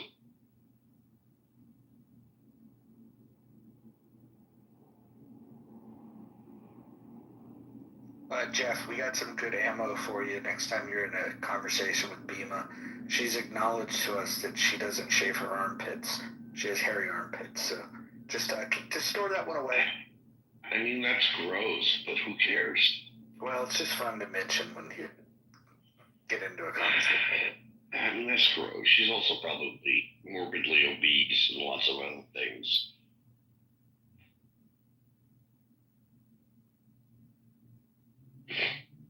I feel like Alan wants to argue, but he didn't want to argue based on the other argument. Also, Barl. Alan's got more to say when the conversation is about white people and black people. I don't think he's got too much skin in the game here. Oh no, Alan's got. Oh, you don't know Alan? Well, Alan loves the topic of Israel. Does he? Is that okay? Does Alan hate the Jews as much as he hates the blacks?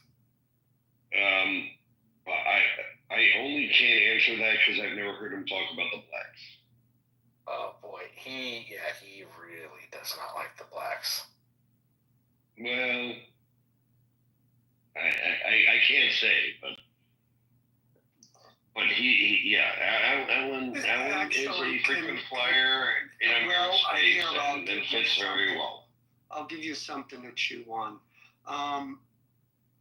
Can we rid ourselves of the idea that we have to be friends with all the United States has to be friends with all of the people they do business with? I mean, you can be trading partners with someone and still not be their friends. I mean, have you loved everyone that you've worked with? Or have you what's weird, Alan, is like your question is on the basis. I mean, I'm responding to you because you made a point, and I'm saying to you, I don't think most rational people think we're friends with everyone we do business with. I think that, so to be clear, I think the answer is yes. I think we can rid ourselves of that because I think most rational actors, smart people know that the presumption your question is based on isn't correct. Like, that's not the way it works. Well, I hear a lot of rhetoric from the left talking about how we've alienated our allies. And I think there are a lot of countries we do business with, but in all relationships there are ups and downs, number one. Number two, and I don't think, and I think you and I agree, we don't always have to be best buds with everyone we partner with. So that was Yeah, I mean, I think what you're saying is like most reasonable people would agree with. Well, then you're saying that half the country, the liberals anyways, are not reasonable, which I have no problem if you mean that. Well, I don't think all the liberals are unreasonable, but I think a lot of them are. I also think the liberals are not consistent with the claim that you're referring to, because in some cases they enforce it, and in some cases they don't. So there's that. Can we start shitting on the conservatives now? Because I'm uncomfortable with just shitting on the liberals.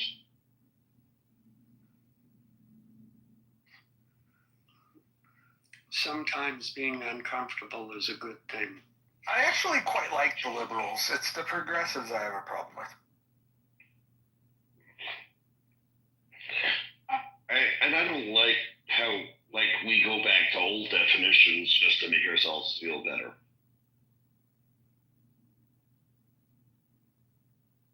Because there's like literally 8 people who call themselves liberals who agree with us.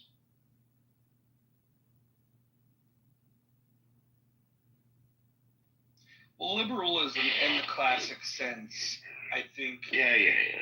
I think it's given the world the best chance.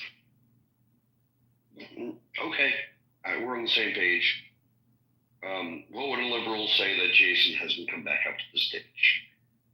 Jason just doesn't know how to use Clubhouse. Otherwise, he would find the fact that he's been invited and he would accept the yes button. Perhaps he doesn't have workable thumbs. Jason, why don't you just tell people that you don't know how to do it, and we can give you a tutorial. All you have to do is click on the yes. Would you like to join? We've invited you. Well, you could say I'm lying, but you're new to the app. I've been on this app for fucking 4.5 years. So I'm telling you how it works. I want you on the stage. It's true. I can tell. He's like literally. There's moisture around Moa's lips. He wants you so badly. I'm a protagonist now. Yeah, I don't think new people who join the app realize that like everyone on this app has known each other for like 3-4 years. So it's like he doesn't know what he's getting into, and I agree with him. I think on things, but he has no idea what he's getting into. Barlow, you only agree with him on arguments you make on his behalf. Seriously, if you like actually paid attention more, you'd be like, I don't want to be associated with this guy. I don't know. I think you guys are like being very picky about his usage of words. Like maybe he said he doesn't like Israelis. I'm sure we could let him correct that. He probably means like the IDF. He's not used to the clubhouse way of like people are gonna pick you apart for the policy. He didn't say Israelis. He wasn't referring to the IDF. But again, like I said, my point to you was like you only agree with him on points you make on his behalf, not on any of the points he actually made. I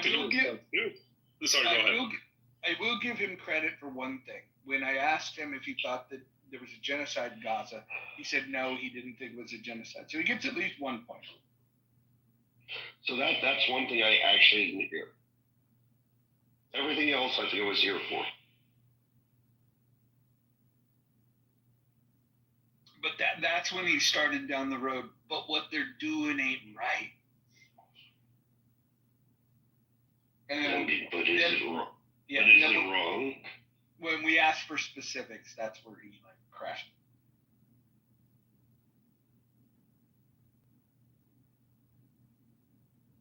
He says he's literally exposing you Nazis. Jeff, what do you think when you hear somebody refer to you as a Nazi?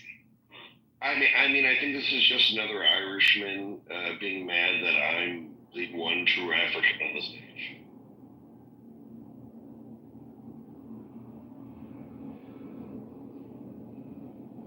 Jason, what percentage of your DNA is Irish? Tell me. You colonizer.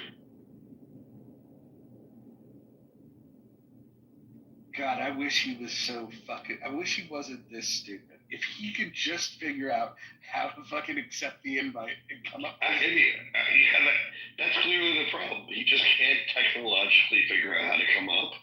Because, like, he would totally explain how he's not an Irishman and I'm not an African if he came to the stage.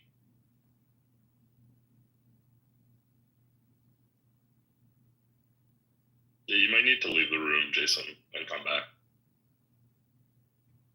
I don't think he's struggling. I don't think he wants to come up. Come on up here. Jason Jr. Dr. Jordan, can you try inviting him up, see if that works? What was that? Try inviting Jason up from the... I invited him. Yeah, maybe he lost the join button, but if somebody can invite him fresh, maybe Dr. Jordan, maybe he can... Oh, Jason, if you're not Irish, then, like, yeah.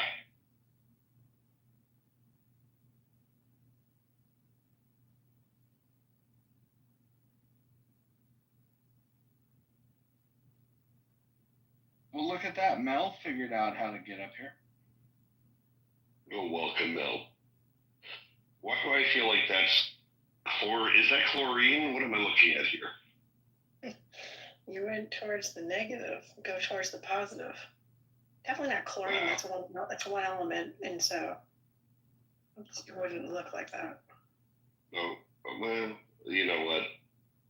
You're very smart, and I can't keep up with that. I guess that's why she was able to come up, Mojo. She's very smart. Very bad at chemistry, personally. Very bad. It just depends on like who you talk to about it, because people are really bad at teaching it, like, 20, 30 years ago, but it's not that hard now. There's a guy that does this crash course chemistry you might like. He does like these 10-minute crash course things, and it's like I can't remember he's like I'll have to look it up. But anyways, it reteaches you chemistry. It's pretty cool, and it's super like digestible and relevant, and he's funny. Hank Green, he's Hank Green's brother. That's who it is. Good to know. Good to know. Mojo, Jason made it. He figured it out. Amazing. Jason, go ahead. You've heard us speak. Go ahead and say what you have. The mute button's in the lower right.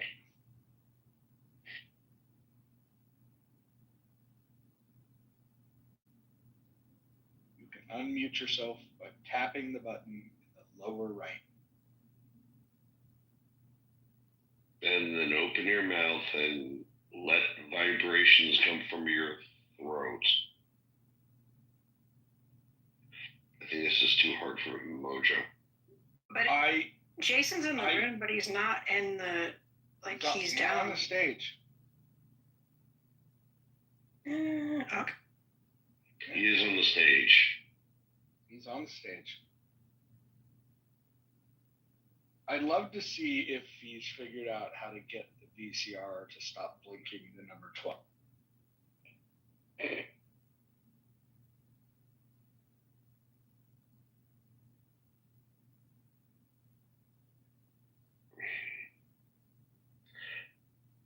I'm also puzzled. Alan, are you not going to argue about things we agree about?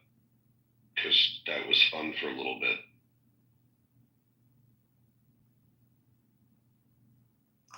Well, thank you. I mean, all this attention you're giving to Jason, to come up on stage, I was starting to feel a little neglected there. Like, I understand you wanted to beat up on him, and I felt unloved.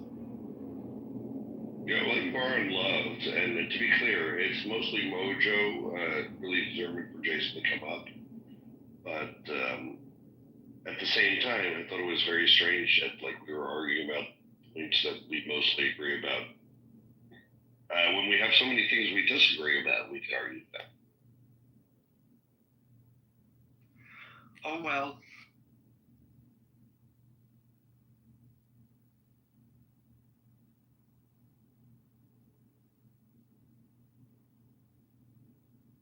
Jason, have you found the mute button yet?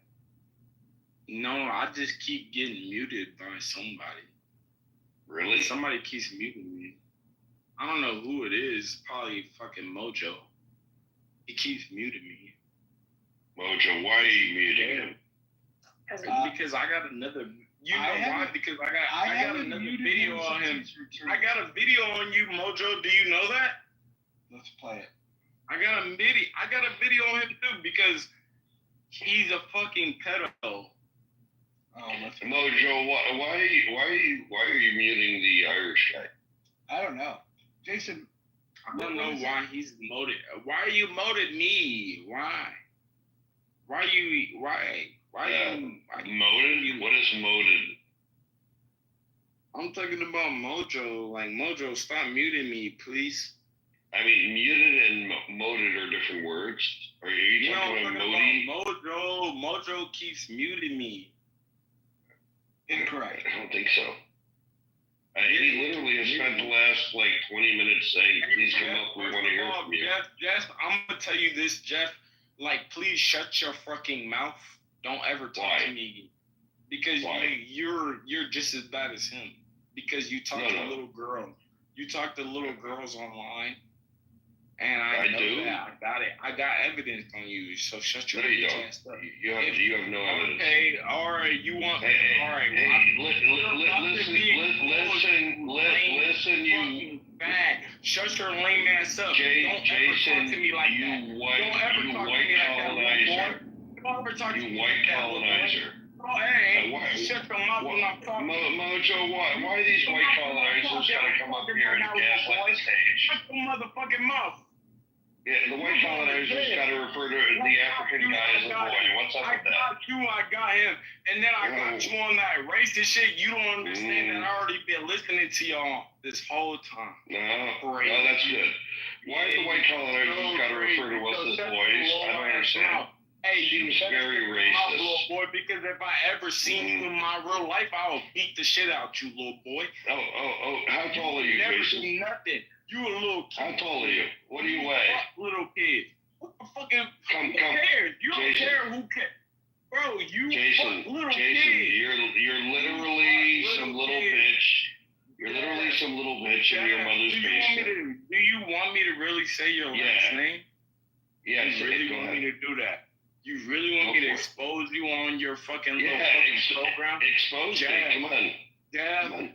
I already know him too. Like, that's why he shut the fuck up, because I got all his information. Oh, Jason, no, I'm inviting you. Say my last name. Stay here. You stay here. Jason, say my last name. You're a fucking Jason, apparently Jason does not. Jason is making lots of claims. Video, watch this when it comes out. I literally. Jason's got lots of claims. Jason, you got nothing.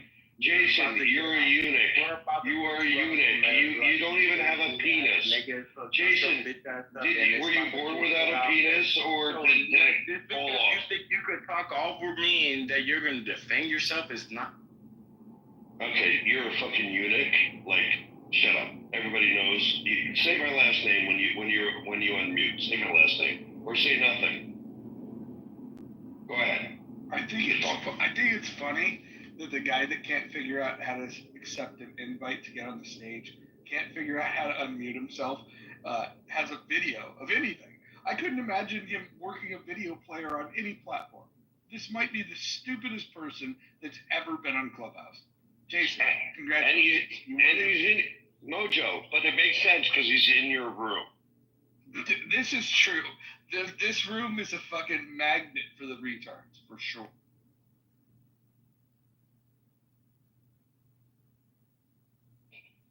What I like is both Alan and are off. I think you're in the Matrix, Jeff. You're breaking up, Scotty. Hey, Barl, so you still stand with this Jason fuck? Oh man, I want to, but it's getting tougher by the second. Jason, man, I was on your side, but you're crashing out a bit. I don't know. Sometimes I'm like you. I feel like if you're gonna call people pedos, it's got to be like in the relationship to the Epstein thing, or at least to like Elon calling people pedos. Like I'm just not seeing the link there. But yeah, I want to back him up. I want to be on his side here.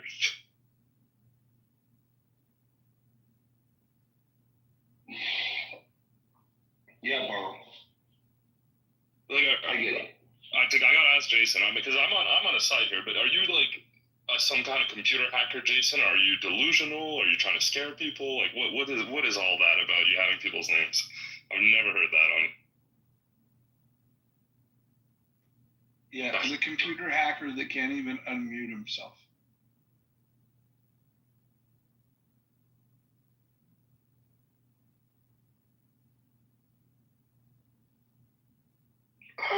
Isa. Yeah, give him a few days on Clubhouse. He'll know that like he'll be used to it, and this won't happen anymore.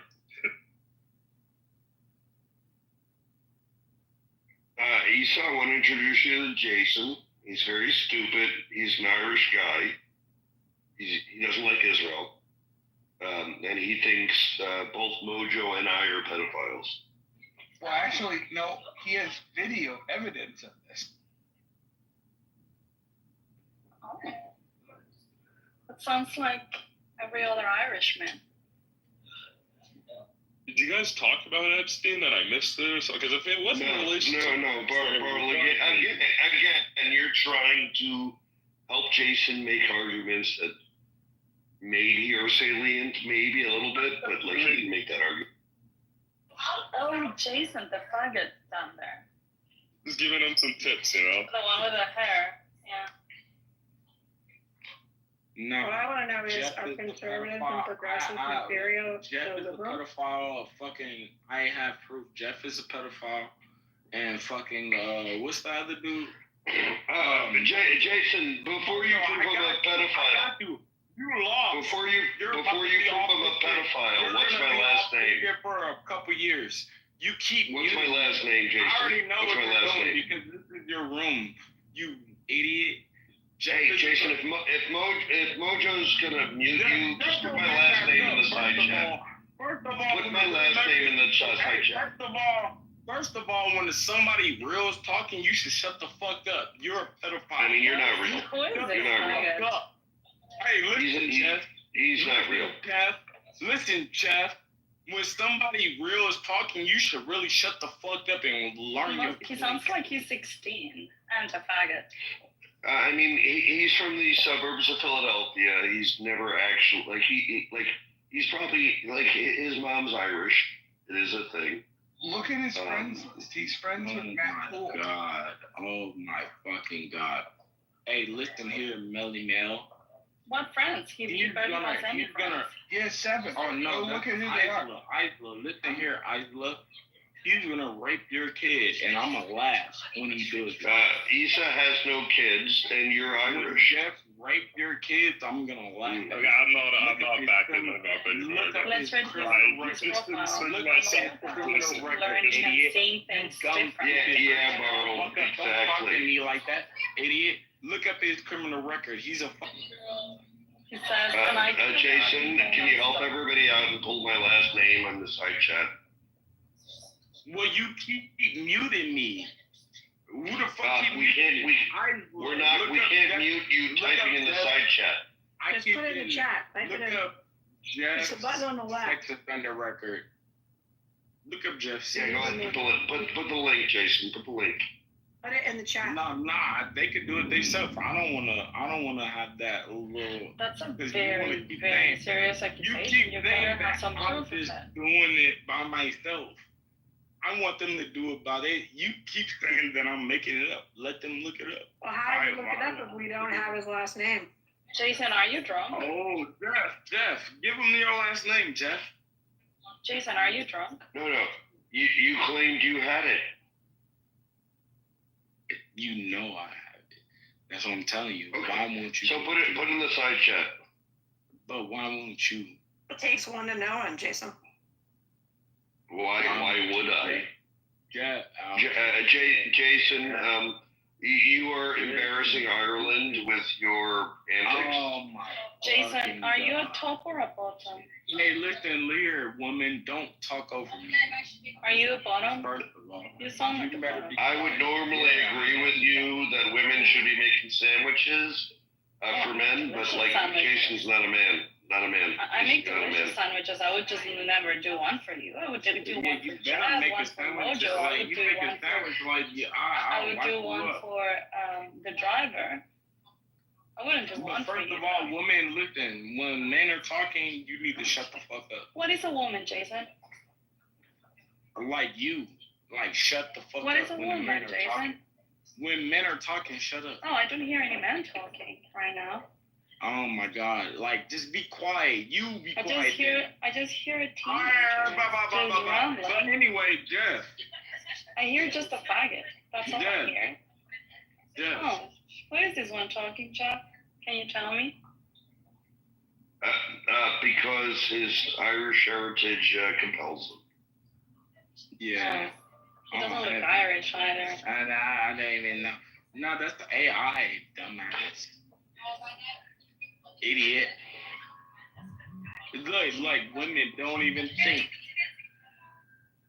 Like, can women shut up? Yeah, I got a very little brain, and even so, listen, like, yeah, because you're girls. Bro, just shut up. We don't want to hear you.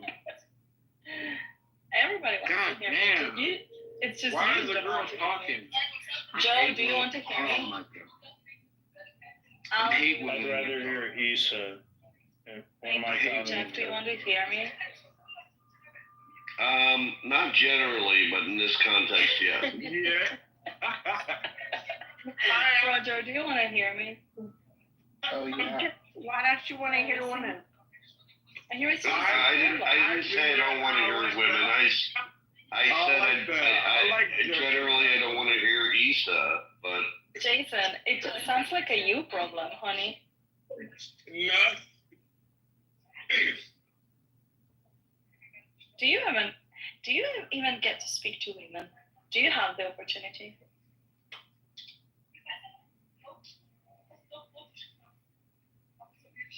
He sounds like one of these incels, living in the basement of his mom, jerking off every day, and then coming on Clubhouse and pretending he's got 7 friends.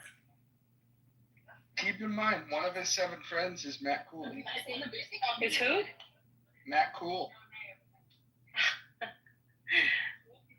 Stop beefing with Matt. I just came up to say hi to Issa. Hello, Lana. Hi. I don't have beef with Matt. What are you talking about? What are you talking about? He finally shut up. What's that? He finally shut up? He doesn't know how to operate the mute button. He's retarded.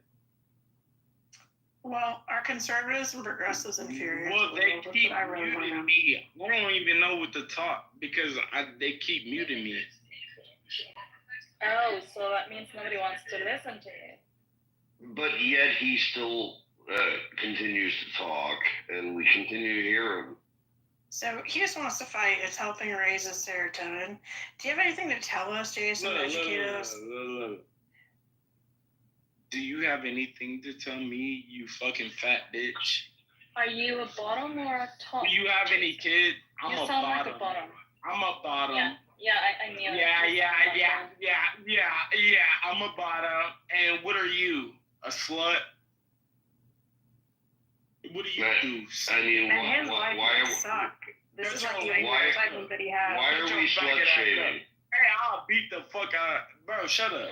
You say it like Shut there's your something bitch wrong ass with up, it. first of all. The fight is making him feel Shut good. your bitch ass up. You throw your pussy for money, so what's different? You say it like it's something wrong with it. It's not a bad thing. So, but you said it's a bad thing if I'm a bottom. I'm not saying anything. I'm just asking you if you're a bottom. You Because you're saying said I'm a top or a bottom. I said I'm a bottom. Well, that's good. What? What the fuck? He sounds like one. Yes, shut your dick suckers. I mean, you claim to be a bottom as the first. No, hold on, Jason, hold on. I'm supporting you. I'm trying to support you. I'm trying to support you here. I'm trying to support you. You claiming to be a bottom is the first thing you've said that sounds accurate. Hey, first of all, I'm gonna tell you the truth, bro. Like, hey, shut the fuck up. Don't talk. You hear me? I'm not sure who you're talking to. Hey, listen. Don't ever open your mouth. Does he truly believe anyone is going to do what he says? Shut your bitch ass up too, bitch. There's so many people to fight with. Like, the only reason you're in this room is to fight. Like, what's the point? The only reason he's in this room is because fucking muting me. Quit fucking the only reason muting he's in this room is Hey, because the only reason you're in with him. The only reason you're in this mother. Because he would be already out. The only reason you're in the room because They're enjoying fighting. The only reason you're in the room because you got a mouth.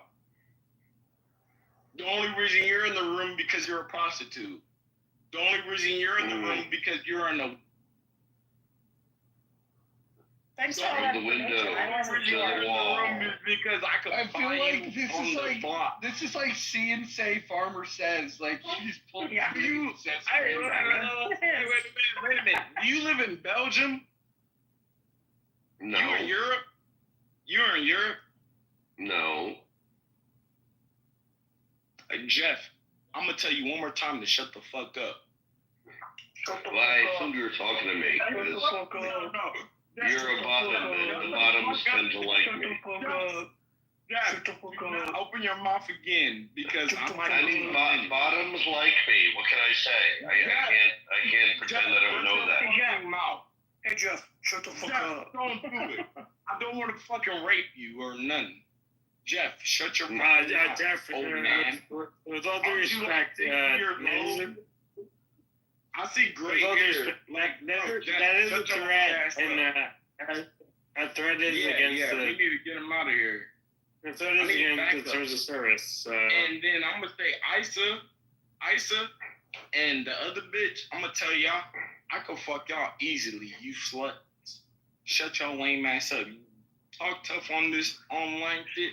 You have never fought anyone. If anything, you've taken it off the ass. This is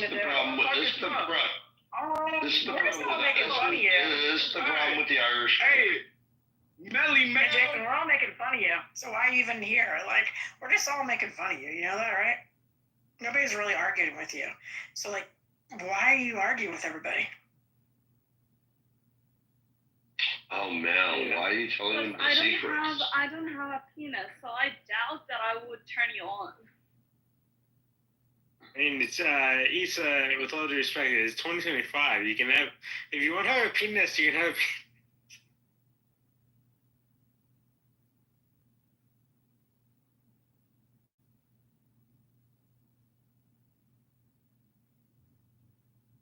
All right. Anybody got anything interesting to say other than the fight with this little kid? Well, I do think it's interesting that at the end he acknowledged being a rapist. That puts a very exclusive company on this app. Him and Tiger are both pro-rape. So for those of you that haven't heard, Tiger is declared that he wants to rape certain women on this app. Look, you keep. Jason wants to keep putting me, bro. You keep putting me on mute because you want to protect them. Because you don't stop. You don't ever pause. Take a breath. I don't have to protect you though. That's the thing. They want to protect. Nobody needs to protect anyone. You just sound foolish. So why did Jeff keep muting you? Because you don't stop. I just muted you for the first time just for fun. Oh, it's for fun. Yeah, I just muted you again for fun. But you did. So, Jason, why are you here? Like, why are you in this room? Because they were talking shit to me, and then you joined in. So what? Why are you still talking shit to them? Like, what do you want to get out of it? All right. This is why why I joined. I just wanted to say, like, fuck you, fat ass bitch. Whoa. So you wanted to join to say. That doesn't make sense. So why do you want to fight everybody? You're a fat fucking lame faggot ass bitch. You're disgusting. You look. Thank you. May I have another? Thank you. May I have another? Yeah. Why are you in this room? Like, why don't you just go like hang out and have fun? Why do you want to argue? Lame ass up. Thank you. Can I have another one? Then why are you here? Where are you from? Why are you in this room? No, okay, I'll be real. I'm not even trying to do that. Where are you from? For like 20 minutes, all you've been doing is like, fuck you, oh, fuck you. Anyway, can somebody else talk? Because the fat bitch over here, like, she just thinking about Twinkies. Twinkies are pretty good. You know they almost got rid of them. I got a question for Jason. Jason, I got a question for you. Think about McDonald's. I'm going to mute somebody else. Can I talk to somebody? Listen, I'm going to ask you a question. And you can answer it, or if you don't answer it, I'm just going to remove you from the room. Have you ever sucked a dick all that you wanted to? Whoa! Who just said that? I said that. Have you ever sucked a dick all that you wanted to? Who said that? Mojo said that. Have you ever sucked a dick all that you wanted to? You suck dick every day. You don't ever want to nobody ever again. You suck dick like cigar. Yeah. I'm gonna remove. No, you literally suck dick like the cigars. Don't ever talk shit. I'm gonna remove you from the room if you don't answer the question. Listen here, little boy. Have you ever sucked a dick all you wanted to? You suck dick. Okay, all right. Never in my life. Jason, the proper answer is no. Just say no, Jason. Well, hold on. hold on. He did say no right before he got moved. The question was, have you ever sucked a dick? Oh, you wanted to. And he said no. And I'm just curious why he stopped.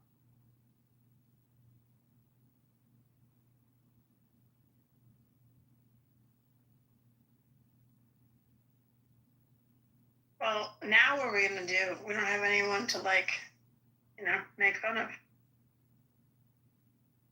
Seriously, Mojo, what the? We can make fun of each other. Well, somebody could ping Bima. That might be fun. That's about. Who do you think's worse, Bima or Jason? Me, Jason has something to say. Invite him as a speaker. Should I invite him back in? Sure. Bima's first. All right, let's bring him up. Yeah. Let's ask him his opinion on some social issue. What's the social issue? Birthright citizenship, right? If you're born in this country, but your parents aren't in what country, first of all? U.S. Okay. They were born in this country and what? Well, they're people let's say their parents, right? Because that's what's going on right now. A lot of back and forth legality of parents came here illegally, child was born here. In our Constitution, you have birthright citizenship, but Trump is doing legislation to try to take that away. So what do people think about that? Most people don't give a fuck, honestly. I'm not even saying that. I'm just saying most people don't care. That's the real truth. That is the truth. Most people are just trying to it really have a place to live and. Are you even? Wait a minute. I'm hearing accents and shit. Jason, wait a minute. I just gotta ask you a question. Is truth anything similar to the word truth? I'm just curious. I just want to understand what your answer was, because I've never heard the word truth before. Hey, first off, the person who just said that, I'll spit in your mouth. That's a very strange offer. Yeah, don't talk to me. Yeah, I think every time I hear that voice, bro, tell that man to stop talking to me. I think he asked you.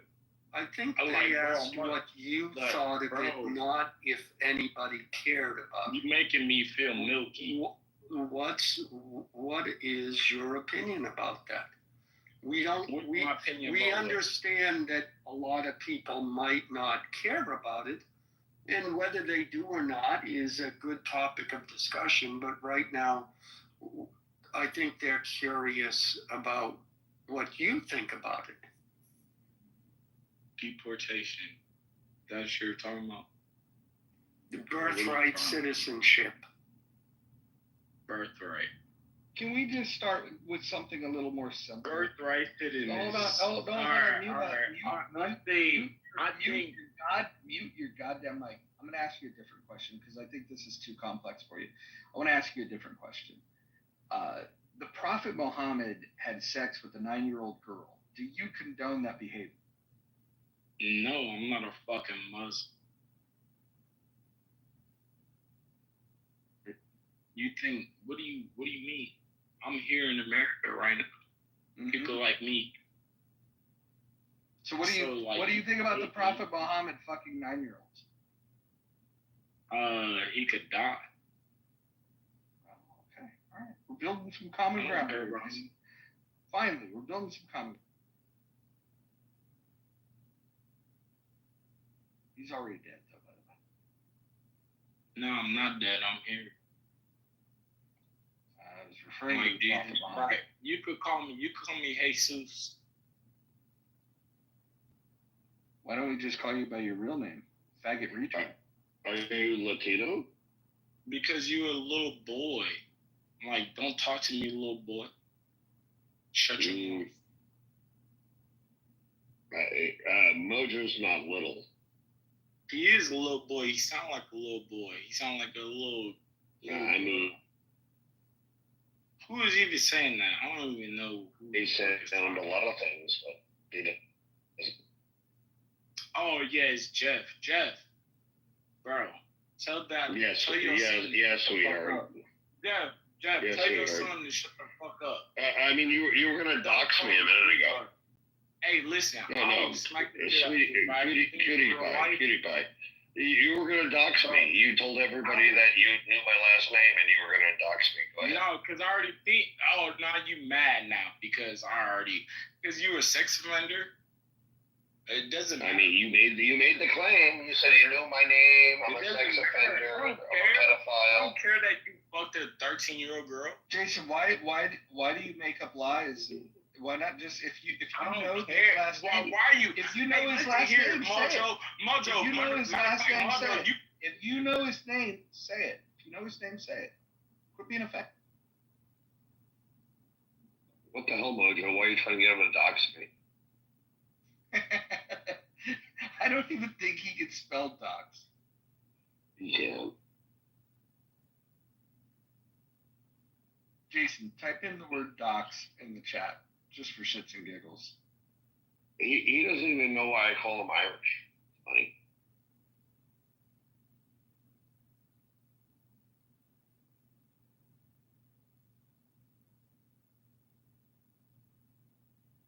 When he figures out he's been on mute, he's going to be so upset.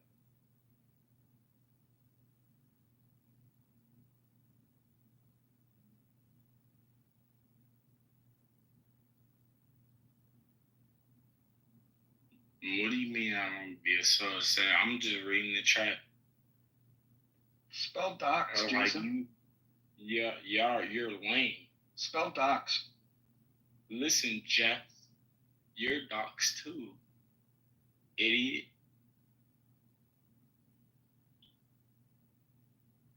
Man, this guy's on some purple drink. I think it's purple drink. You're literally a pedophile and you're over here in the chat room. I'm exposing you. I mean, you're also in a chat room. Dumbass idiot. Yeah, because Man, you must have been like really messed up.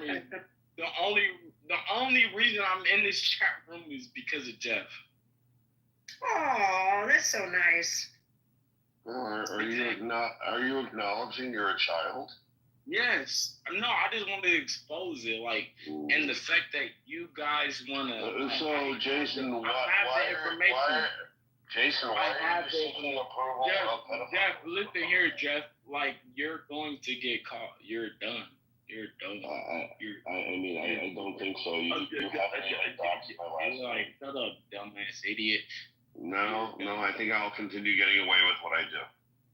Oh my God, you think so?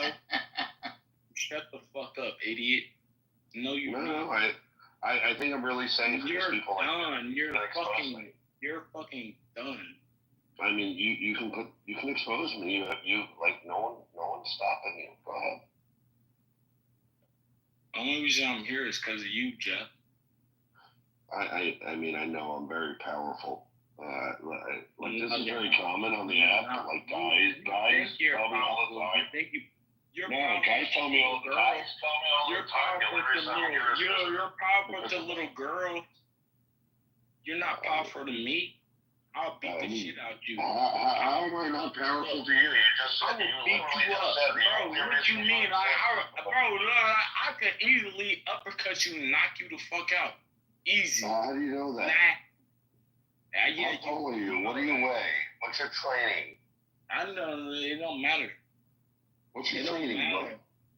It don't matter. You can worry about my knuckle. I mean, come on, little boy. What's your training? They find it entertaining. Although it's kind of sad. Playing with food is Hey, listen. I hate hearing women talk, bro. Playing with food is Issa, why are you interrupting? Go make me a sandwich. Come on. No, I already made you one. It's true. It's delicious. Playing with your food. Mm-hmm.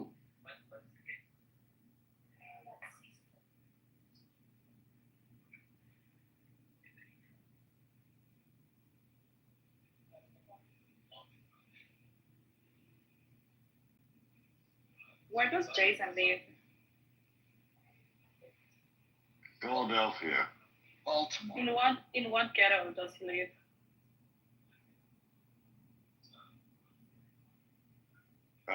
Baltimore also tracks close enough to Philadelphia.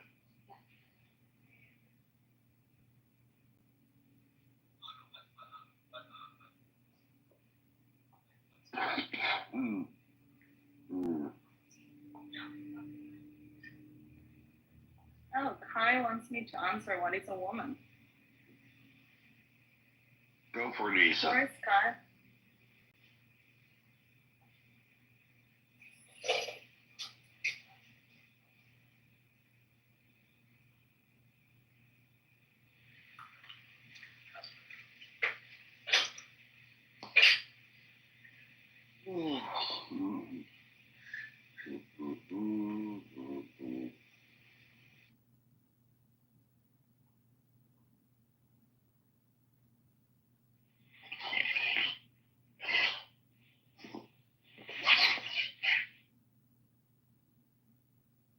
Jason, is your family on food stamps?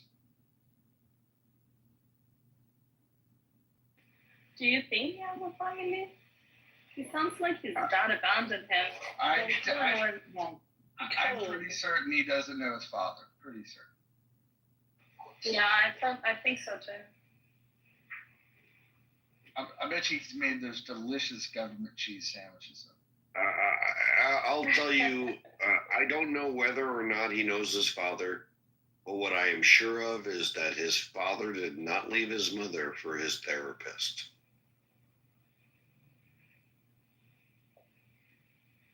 Yeah, he doesn't sound like his father loves him either.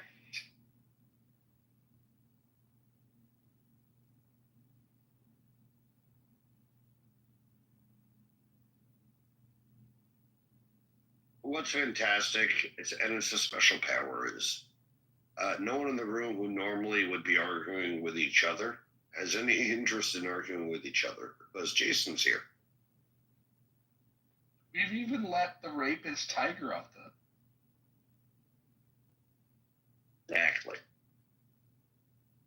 Wait, Tiger is also Tiger's a rapist. Another faggot? Tiger has threatened to rape women on this app.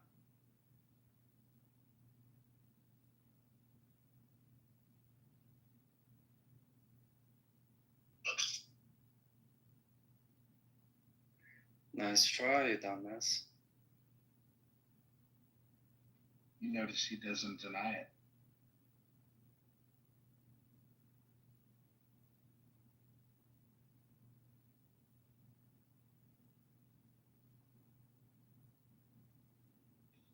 You know, we got a solid stage when Alan's the third most detestable person on the stage.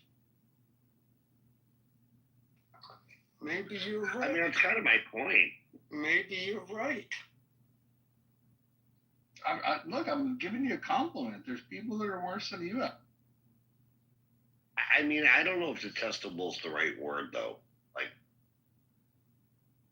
I don't have a lot of reasons to hate Alan.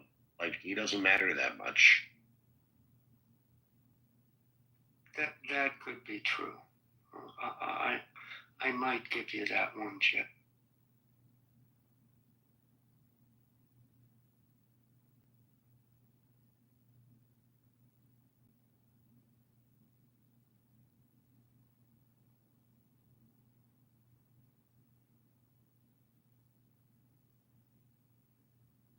I wonder if Jason fell asleep or if he's just sitting there smashing buttons on his phone trying to unmute himself.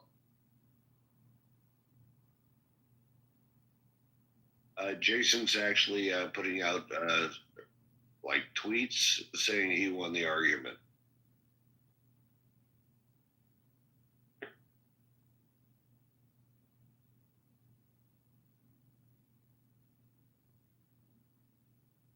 Why are you guys so dumb? This is my question. Why are you so dumb that you have nothing better to do? No, it's only because they keep muting me. That's all it is. They know what it is. Jeff is going to jail. That's all y'all need to know.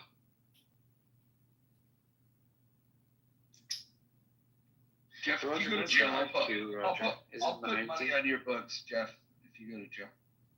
Yeah, you gonna put money on the books of a pedophile? Thanks, Roger. I appreciate it. Jeff back. He really would appreciate it. You gonna put books on the pedophile? Money on the books. That's the term.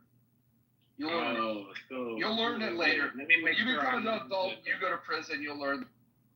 Oh, Mojo promotes pedophiles. I got you, Mojo. Fascinating. This is all recorded. Jeff is a fucking Amazing. pedophile, and he tried to fuck a 14-year-old girl. This is the only reason I'm here. This is not coincidence. Jeff tried to fuck a 14-year-old girl. You're here for the 14-year-old girl. Jeff tried to fuck. No, Jeff tried to fuck a 14-year-old girl. Jeff, what do you have to say about that? How do you know that? Can you give us some more information? No, let Jeff tell you. Jeff, do you want to tell the truth? Or should we just expose the truth? The only reason I'm in this chat, honestly, is because Jeff here tried to fuck a 14-year-old girl. Well, he said expose him and said say his name, so just No. Look at my profile. You could. Jeff, Jason's tell a them the truth. Jason's a caregiver. Jeff. No. He's a Mojo, caregiver. shut the fuck up. Yes, I am the character. You're right. Yeah. I'm an actor. And I'm here for Jeff. You're an actor? Yes, I'm here for Jeff. Jeff. Fascinating. Do you want to tell them about the 14-year-old girl you was trying to fuck?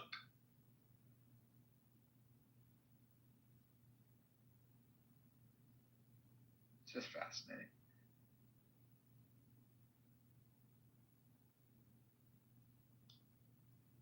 Yeah, Roger, what's your IQ? God, it's got to be like low 60s. Yo, Jeff, why you Jeff? And how many children do you have? Jeff, no, you guys got to be quiet a little bit. Jeff, do you want to talk about the 14-year-old girl you were trying to fuck?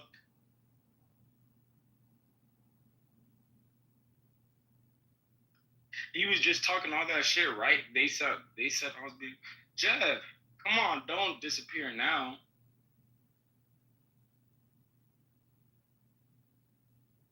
Jeff, I need you right now. Come on, my man. I need this. Jeff, come on, please don't do this to me. I only joined this for you. Jeff, please tell me, why did you want to fuck that 14-year-old girl?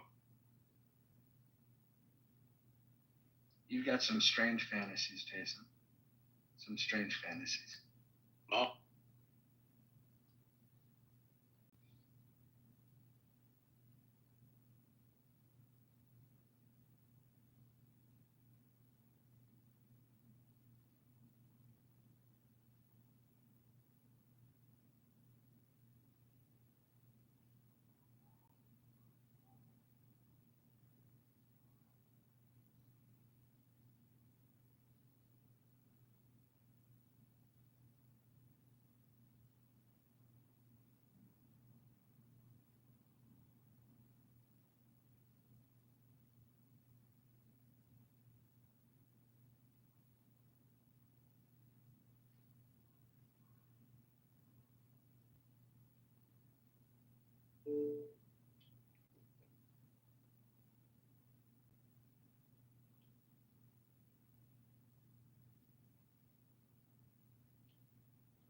Come on, Jeff, just tell us the truth. Jeff, just tell them about the 14-year-old girl.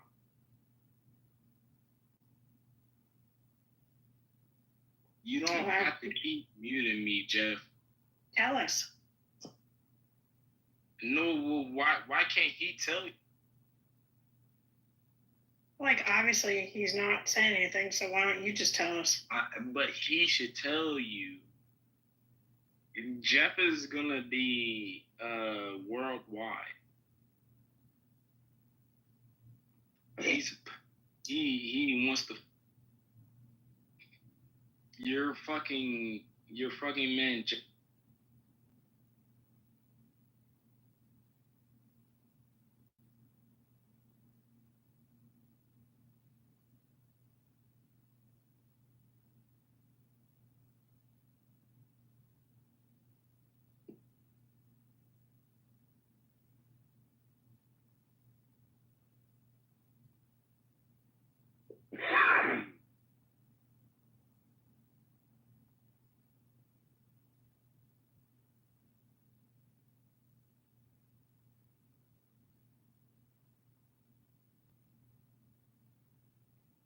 Well, that was a fun room. You guys entertained me. Oh, Jeff's back.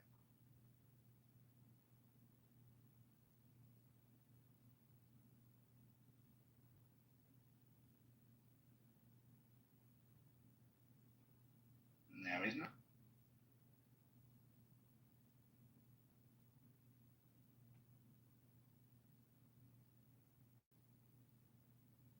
Oh, that was weird. That is weird. What else is going on in the world?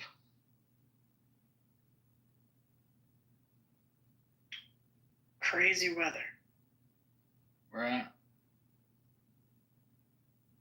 It's really hot in most of the country and really cold on the West Coast.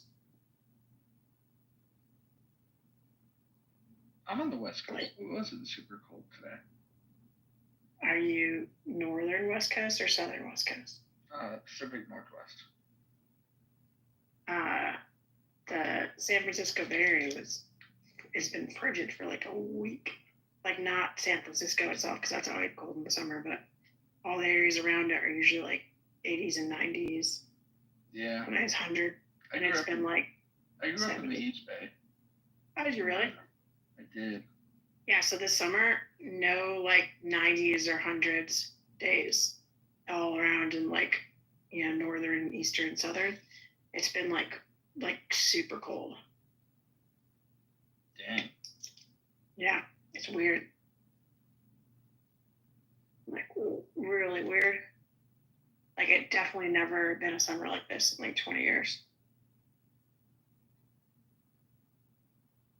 So that's weird. So like, what's that do? It snowed one time in Hayward. In the summer or in the winter?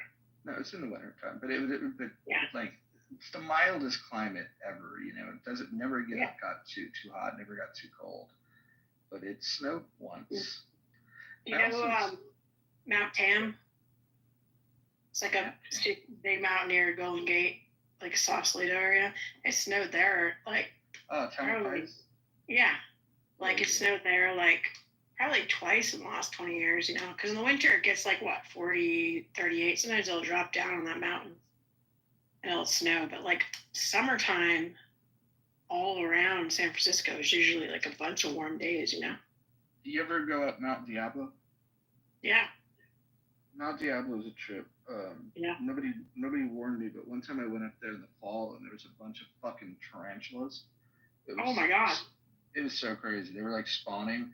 They were literally like in the road. Like it was like, and I'm talking like horror movie style scene. It was like they were everywhere. It's fucking crazy.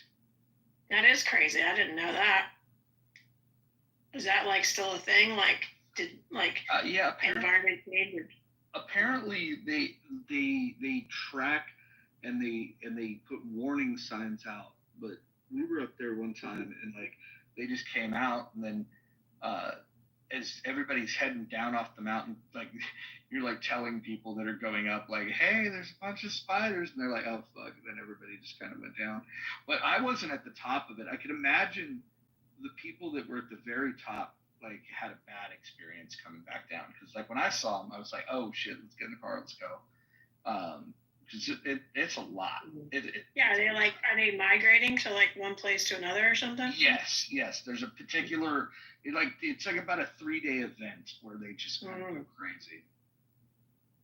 That happened to me in Costa Rica, and that crabs go inland, and they and then the crabs come like out and they go towards the beach, and they're big crabs, you know, like they're bigger than the size of your hand, and you literally like look down the ground and the whole entire, like, you can't walk, is covered in crabs. It's like a horror movie. Again, nobody really tells you that because you're like a tourist, but Yeah, this was kind of wild. It was like when we're driving down the hill, like you're like crunching on these spiders. It's just fucking nuts. Dude, are you up in Oregon or Washington? North of Seattle. Oh wow, so you're like almost Canada. Not that far, but yeah, somewhere. Not that far north. Yeah, so somewhere in between Seattle and Vancouver. Cool. How long you been there for?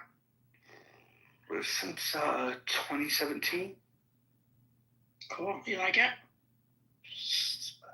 I like the state of Washington. I don't like the city. So, Yeah. you know, remote work helps so you don't have to be in the city. I don't know. Seattle or another state? Yeah. Seattle's really the only city. Spokane's not even really a city. Tacoma, Everett, they're not really that big of cities. But the difference between Seattle and San Francisco is Seattle smells better because the rain washes away the urine from the homeless people. Well, that's the thing, like 20 years ago, San Francisco wasn't as bad as it is now, which you would think it would have been. You know, it was much more, first of all, it was affordable, and it was like much more lively. And then it went through a period of being unaffordable, and then now it's just desolate.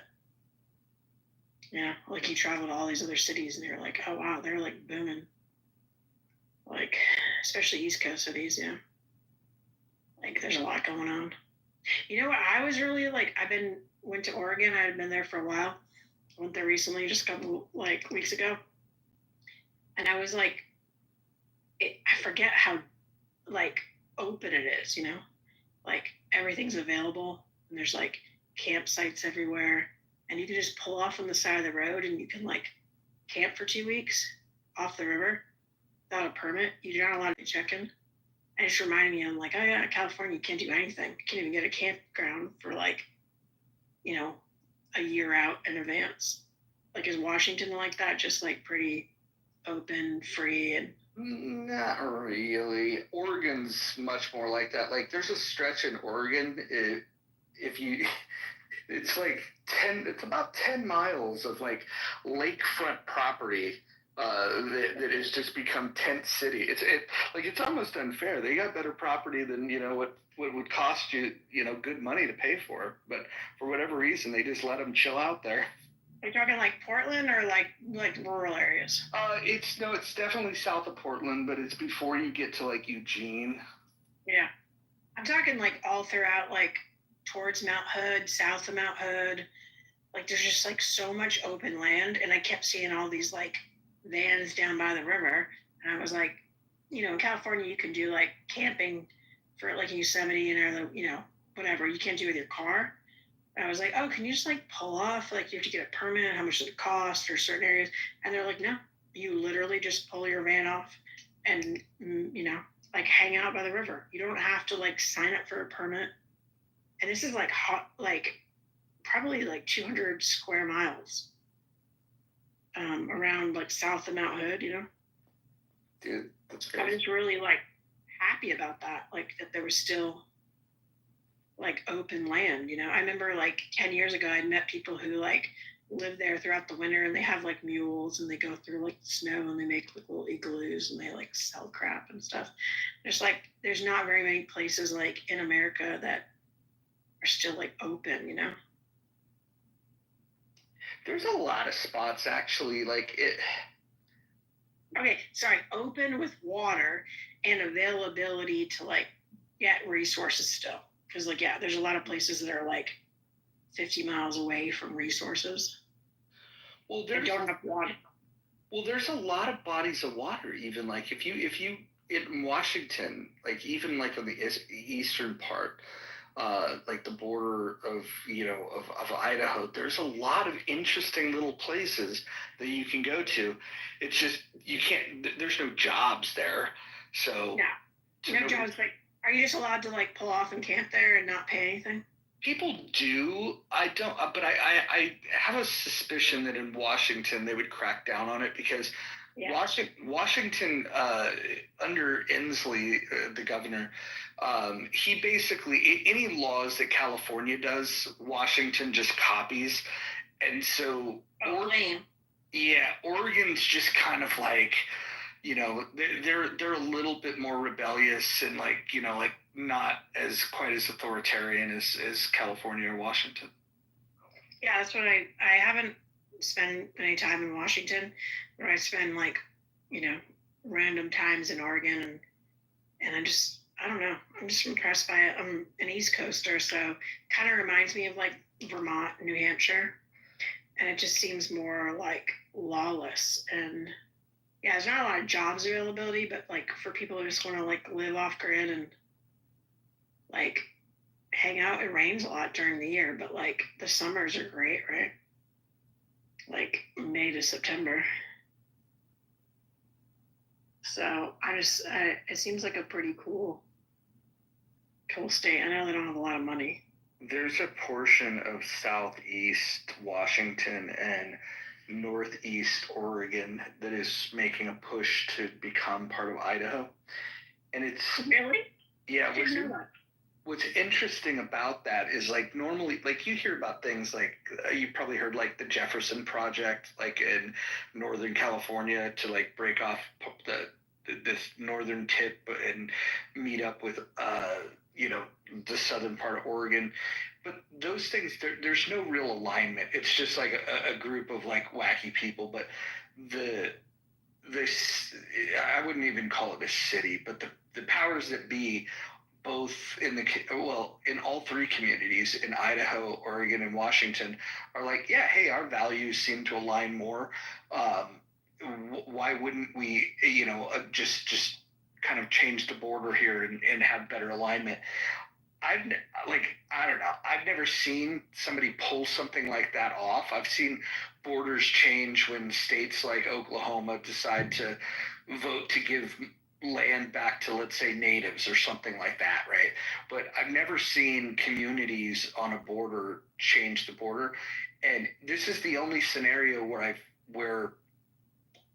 there's three entities involved and they're all interested in doing it. And so because it's not like, you know, it's not like, you know, oh, there's a huge tax base there that somebody would protect. Like I could conceivably see it happen. Is there like some traction moving like legislatively towards it?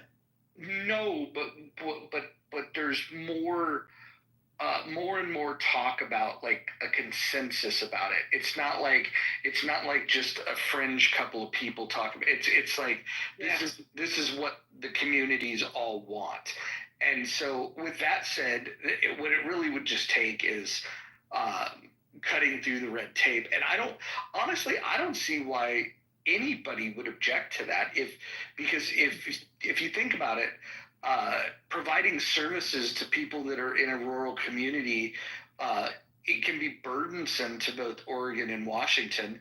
And if they wanted to break off and Idaho's willing to take on that burden, I feel like it's just a win-win, unless there's something that I'm not seeing, like, hey, there's this gold mine of like timber that they're about to like, you know, cut down and like, there could be something. That could be true. Yeah, who knows? Is it eastern or northeastern Oregon? It's northeastern Oregon, southeastern Washington, and the border of Idaho. It's like. Okay, so is there? I know, like in Oregon, there's nothing in that area, and there's not much. There's not much in Washington either. We're talking. So like, why would Idaho? We're talking literally like.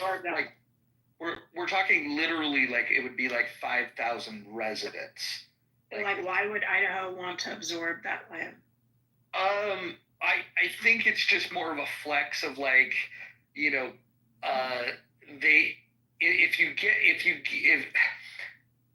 it basically feel like they're Oregonians more. I mean, they're Idahoans correct. More than they are like the, you know, hippie Oregon vibe. Yeah, correct. They're culturally they're more aligned with the norms of Idaho. So like the people want it, they're pushing for it. Yes.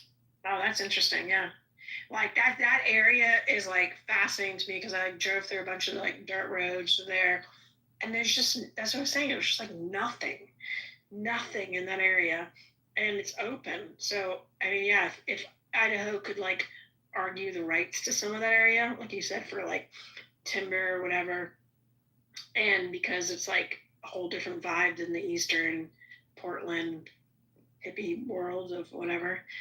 Yeah, I could see that happening. That is really interesting. Yeah, because like that doesn't happen very often.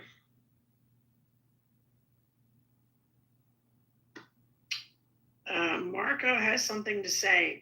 Should I invite them? Marco, why is he asking me? Hey, Marco, are you in Oregon?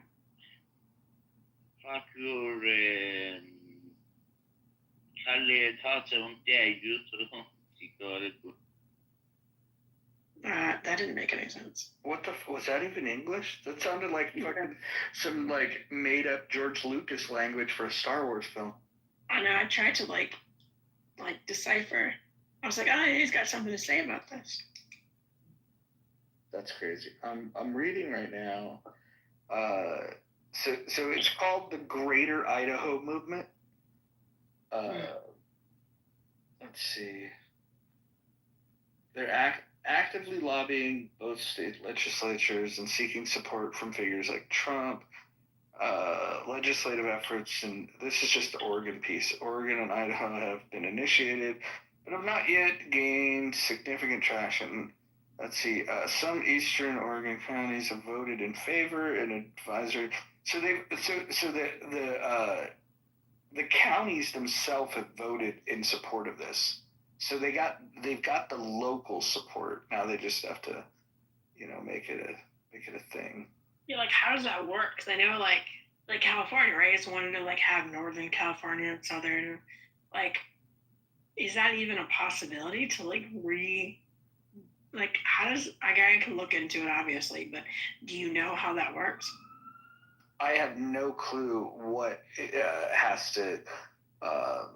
what type of legislative battle you'd go through. I imagine it's probably not an easy thing to do. Yeah, it's probably gonna get like a lot of votes, but it's like fascinating to think about like a restructuring the lines of states. This is much bigger than I thought, actually. So when I heard about it, I thought it was just these two counties, one in Oregon and one in Washington. But it looks like what they're fighting for now, as of July 2024, is that there's 13 counties in Oregon that want to be part of Idaho. It's essentially the eastern part that like votes like red. Like, yeah, I could see that. Like that part is like the vibe there and everything. Like it's just so more like the Californian rural areas, like farming and like totally different. So that would make sense. I mean, the dichotomy of like the eastern versus western, like Oregon and probably Seattle versus like the eastern Washington state is so different. So they're like, yeah, screw it, Why fight it, Just let's become part of Idaho. I was like, sure, we'll take more money, more county, more land. I mean, Idaho is pretty desolate, but like definitely has different politics. Have you ever heard, this is really random, when I was driving through there, kept seeing all these people with these signs of Gambler 500. Have you ever heard of that? Gambler 500? No. Yeah. So I don't know. Well, I was like, what is this? There's people like racing. So apparently somebody decided they want to clean up the highways and like in Oregon. And so they started this whole thing where they do this whole thing where they go from like town to town and you pick up trash and you like put on your car. And you try to take like an old school car or like you can tow an old school car and you just find trash like shopping carts and whatever. And you like add it to your car. And then after like a couple of days, there's like spots to go to. They like have a big party and then they have big like trash like areas to put it. You don't have to like take the trash home with you, and they'll like take the cars and everything. And it's like so Oregon, but it's like so Mad Max. I was driving by and there's like these cars and just like there's all this random shit on it. It sounded like a lot of fun. I was like, that's really cool. Just like, and they did look like down and out cars. I'm like, why is it like these cars when you look they're racing, they're like Subarus or something now? Yeah, it's called like Gambler 500. I was like, I think that's like a great idea to like clean up the streets and have fun. It's like such an Oregon thing, Like, I'm looking at it right now. They refer to the vehicles as shit boxes. Yeah, they like you take one in your yard or when you find somewhere, and hopefully you can drive it to the place where you're gonna then like donate it or put it in the crap. But I saw people towing them too because they weren't even drivable. And then along the way, they're like, there's just like a lot of people in the cars, and they were like, there was like people that like stuff people, like fake looking people in shopping carts, and they were like stuck on top of the car, just like crap, like Mad Max meets like Burning Man. It was just like the funniest thing. I was like, that's such a good like. Nobody wants to get out and clean the highways up, right? But that's like that gets people out, and they have like bands. Like they meet up a few nights, and the last one's like big party. And they have bands and stuff. I'm like, dude, I gotta do that next year. It sounds so fun. It's just like so silly, I was like, that's Oregon. That's crazy. Yeah, I was like, that's such a. I teach 5th through 12th graders, so I was like, and I do a lot of like programs that are like, if you're passionate about something, what are like small changes you could do and work towards them, like meet your challenges, your time and stuff. And I'm like, oh, that's like perfect example, right? You see trash, how can you make it fun? No, nobody's gonna like maybe like a Boy Scout, Girl Scout come and clean up a portion of the highway, right? But this is like something you look forward to, right? And you're like gather all the trash and hang out, and you get people that are like over 18 to be engaged, not just like young kids and their parents. Gambler 500, it's good stuff. It's sad what's happened to Portland. Portland used to be a fun place to go, and now it's just fucking terrible. Is it like overrun by like homeless? Yeah, but it's also like the reluctance to do anything that even resembles like a solution. And what's crazy is like nearby towns like Beaverton and some of the other very very close towns to it, they're pretty like they're thriving, and it's just weird how they let this big city go to shit. Part of it was like the pandemic where like businesses were forced to shut down, and then a lot of it's just never really come back. It's pretty sad. But I feel like the key that I've got to a lot of it's about mental health availability. I think if you have an area that has that big of a mental health crisis, like you got to investigate why. Like some of these Western cities like that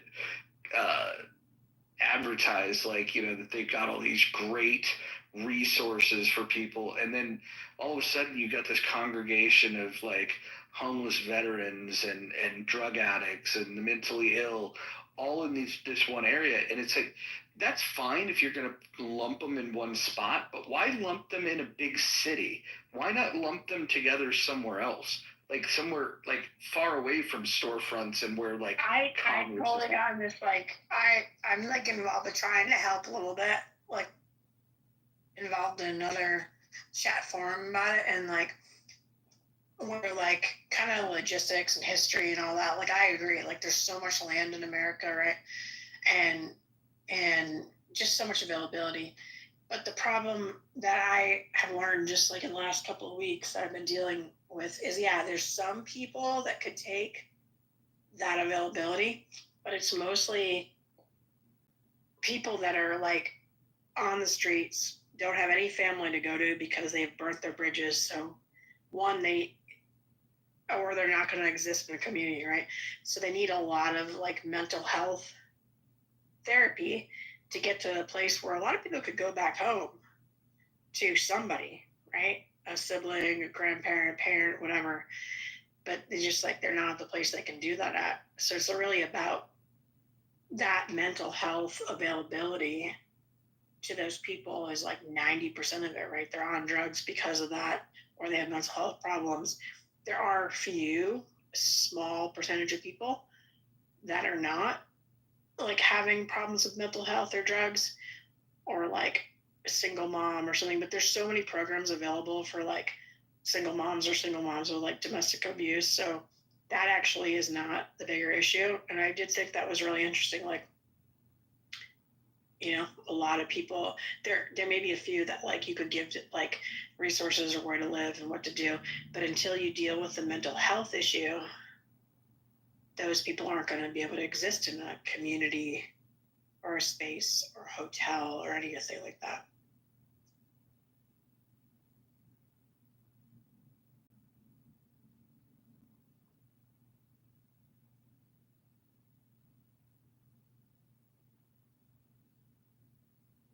Yeah, I don't know. I think that there's solutions that seem to me to be pretty obvious, but the hurdles to get it done, you battle through like there's a lot of money being spent, or a lot of money being made and given to organizations that just treat a symptom of the problem. So like solving the problem would probably be something that wouldn't be advantageous for the people that are currently quote unquote helping.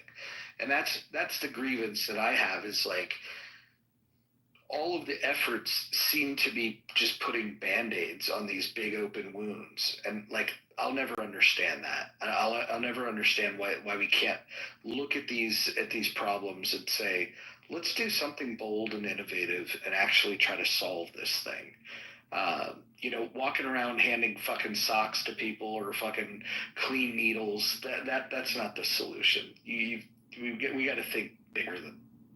Yeah, like I'm actually involved in like that middle stage and the next step, and there so like up towards Shasta, like north of there is these like really poor areas.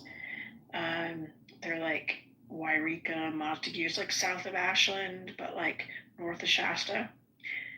Just like really a lot of people that are suffering and having problems.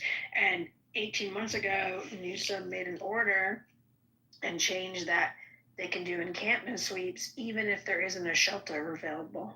Where that used to be a thing of like, you can't, you know, people are allowed to sleep in public places, library, whatever, you know, different places if there's no shelter.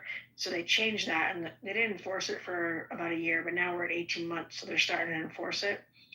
That they're just going to do sweeps, arrest people, or move them to a different city but even though there's no shelter. So like, what do you do like with these people that need services, they need help? So like, there's one place in Wairika that it's opening a shelter. It's like a low barrier, so there's like no, you can come in drunk, you can come in high, but like you can't bring anything in with you, you know, like they only allow you to bring yourself.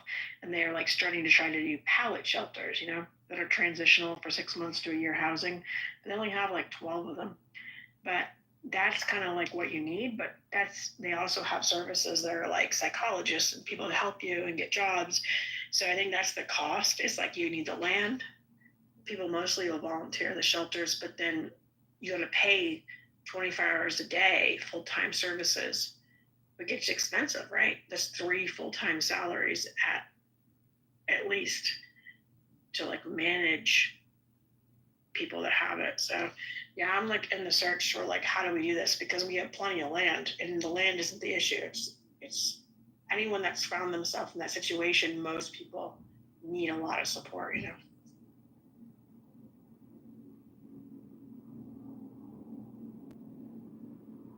What about the tough love approach? What if the solution was to do nothing?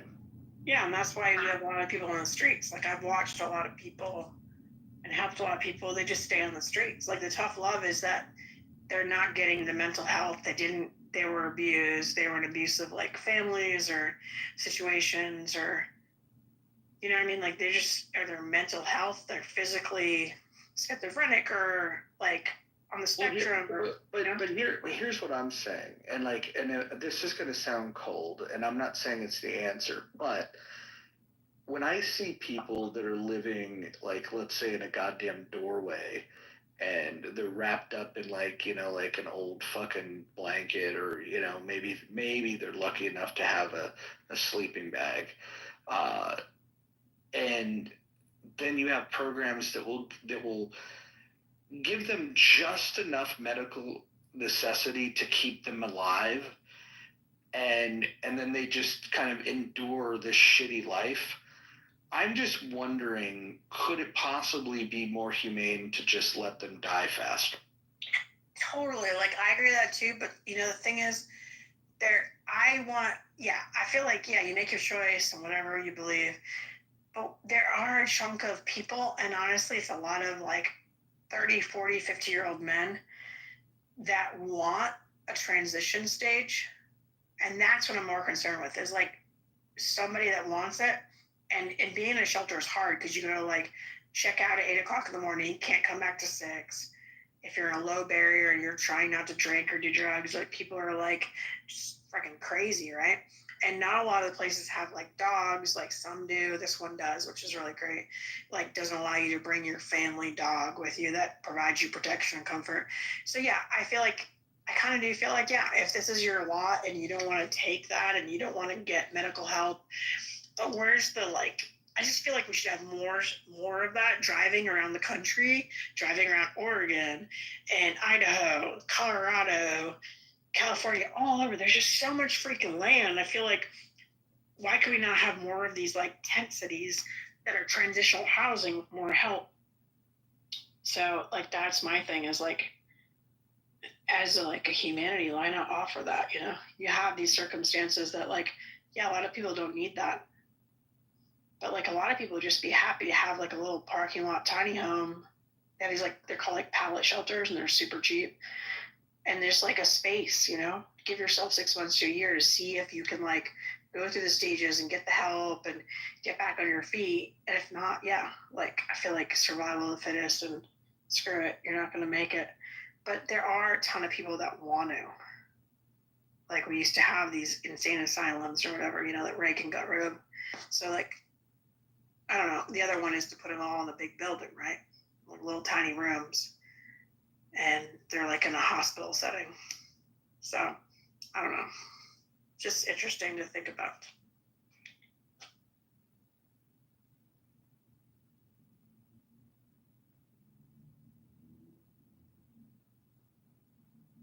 Yeah, it's fucking crazy. I don't know. One of the things is we have different ways of looking at these problems, and what we'll end up doing is spend a couple of years doing one thing, and then before we get through that whole J curve, that that anytime you institute any change, it's gonna the results are going to follow the curve of a J, right? It starts where it does, it dips down below, and then it's supposed to come up the other side, and then you see progress. If you change what you're doing too frequently, what happens is you start you fail to that bottom of the J curve, and then you start change again, and then you fail again, and we just keep failing and failing and failing, and we never see something through. And that's the problem I'm identifying, is political decisions get made about people's health and welfare, and at the end of the day, I would just like them to say, if we don't have a solution for homelessness, can we at least say we're not going to allow homelessness here? And by here, I mean like a particular, let's say it's, certain, city blocks, or it can't be in this residential area. I think that if homelessness is going to be a thing and we don't have a solution, quote unquote, where we're going to find them a home, at least we could have zoned areas that, like, well, if you are going to be without a home, then you have to be over, like we should be able to decide as taxpayers where that homeless zone is going to exist, unless we could, until the time comes and we can fix the. Yeah, absolutely. And I think actually San Francisco is doing that, and it's based on Newsom's order, right? And so they didn't have the ability before because it used to be you can't sweep if there wasn't a shelter. So they are doing that, and I'm seeing more and more areas in cities and areas that like nobody else, like near a highway, whatever, and they're like fencing it in. They're putting like, there's like 8x8 tent little things that you see normally at like festivals or farmers markets or whatever, and everybody gets one. So I am seeing more and more of that. San Francisco is very much like that. It's all like everybody lives in like the Tenderloin in certain areas, and like Pacific Heights, all these like fancier areas. There's nobody that's like sleeping on the corner. So they've already like done that, Like the Tenderloin used to be called the Tenderloin even a long time ago, because if cops like made arrests in those areas, they'd make more money, and they would could go home and buy like a Tenderloin. So I think like a lot of cities are doing that. I feel like Portland is maybe, you're saying like Portland and Seattle are not doing that? No, they've got fucking, like, in San Francisco, I stepped outside of a hotel that's like in a very I don't know, like, commerce friendly part of town. It's like right across the street from the ballpark. There's restaurants, there's shops. I walk out of the hotel and there's human shit. The human shit right on the sidewalk, right outside the steps. And then it used to be in San Francisco. It's not like the problems like it never existed, but it was very isolated. It would be like, a particular alley or something like that. But now it's like, when you get directions to like a restaurant, it used to be, it's only a few blocks, I'll walk it, because you're going to get a little exercise because there's hills. Yeah. You walk. Dude, now even if it's like it's less than a mile, like you're like, I'm calling a fucking Uber, because you don't want to even walk by all this shit. Yeah, no, everybody's, as I'm saying, it's like desolate, or like San Francisco's having issues.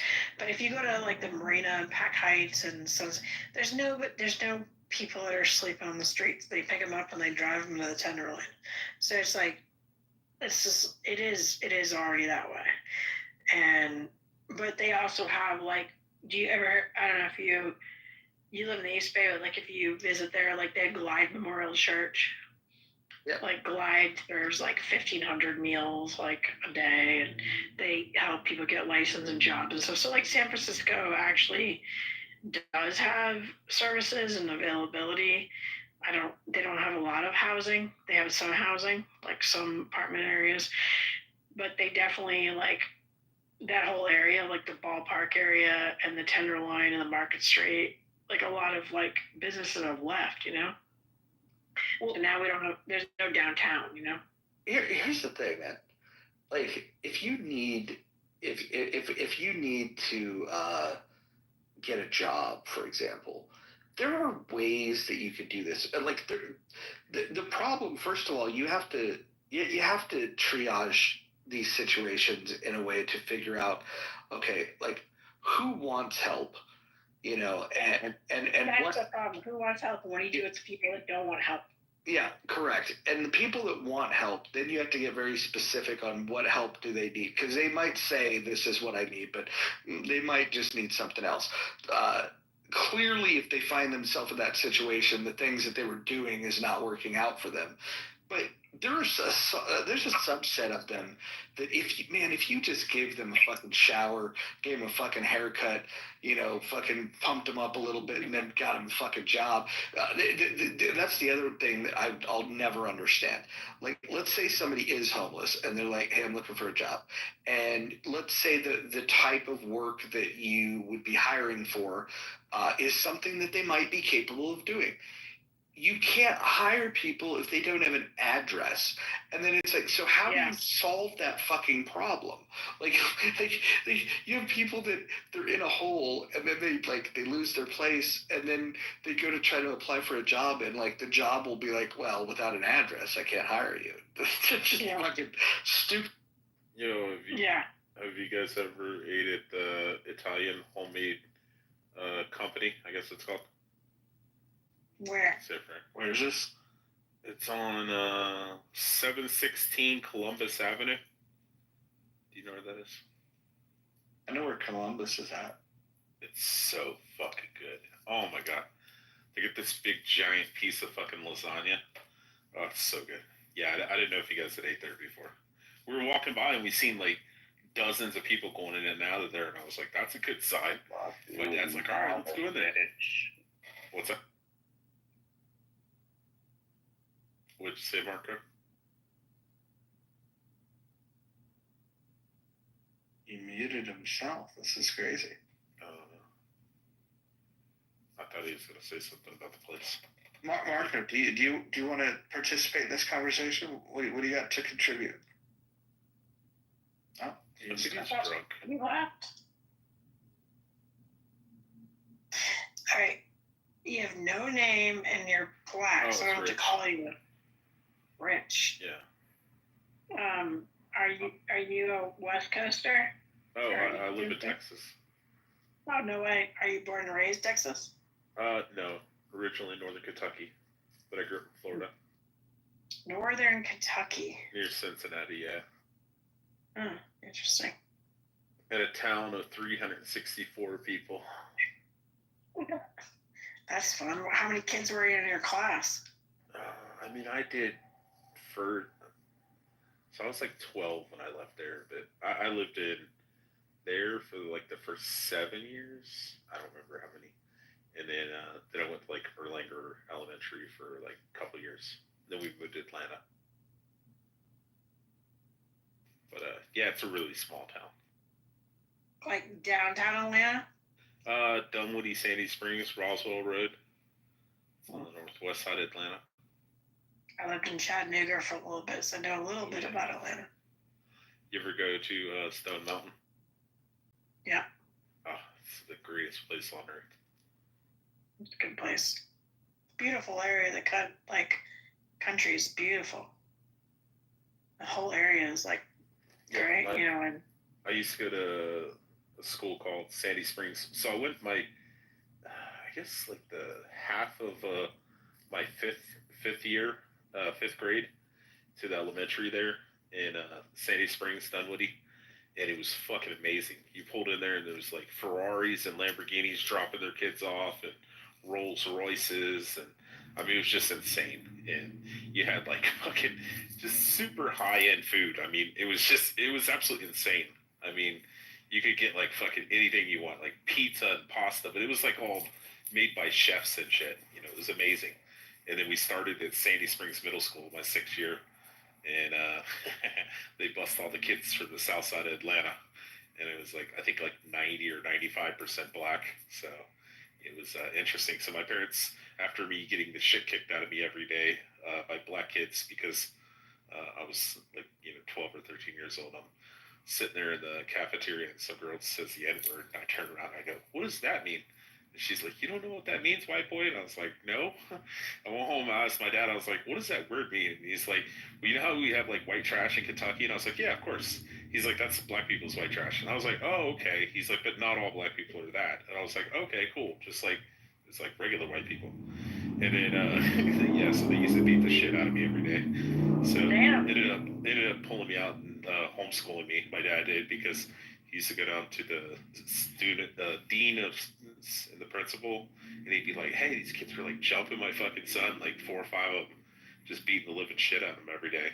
And the kids were like they were big fucking kids, I mean, most of them were held back. When was this? Like, what year? 96 to 2000. So it's yeah, that's what I heard of. Like in the entire South, that integration time was actually like. Well, it wasn't really integration. Crazy. It was busing. So it was like. It was busing, but it was like. Yeah, they would bring. They were like rezoning, and it to me it reminds me of like the '60s, like integration. They rezoned everything. Yeah, they bring kids from like Decatur and Bankhead, and they would be like, yeah, let's bring these kids to Dunwoody, Sandy Springs, so they can be in the nice neighborhood.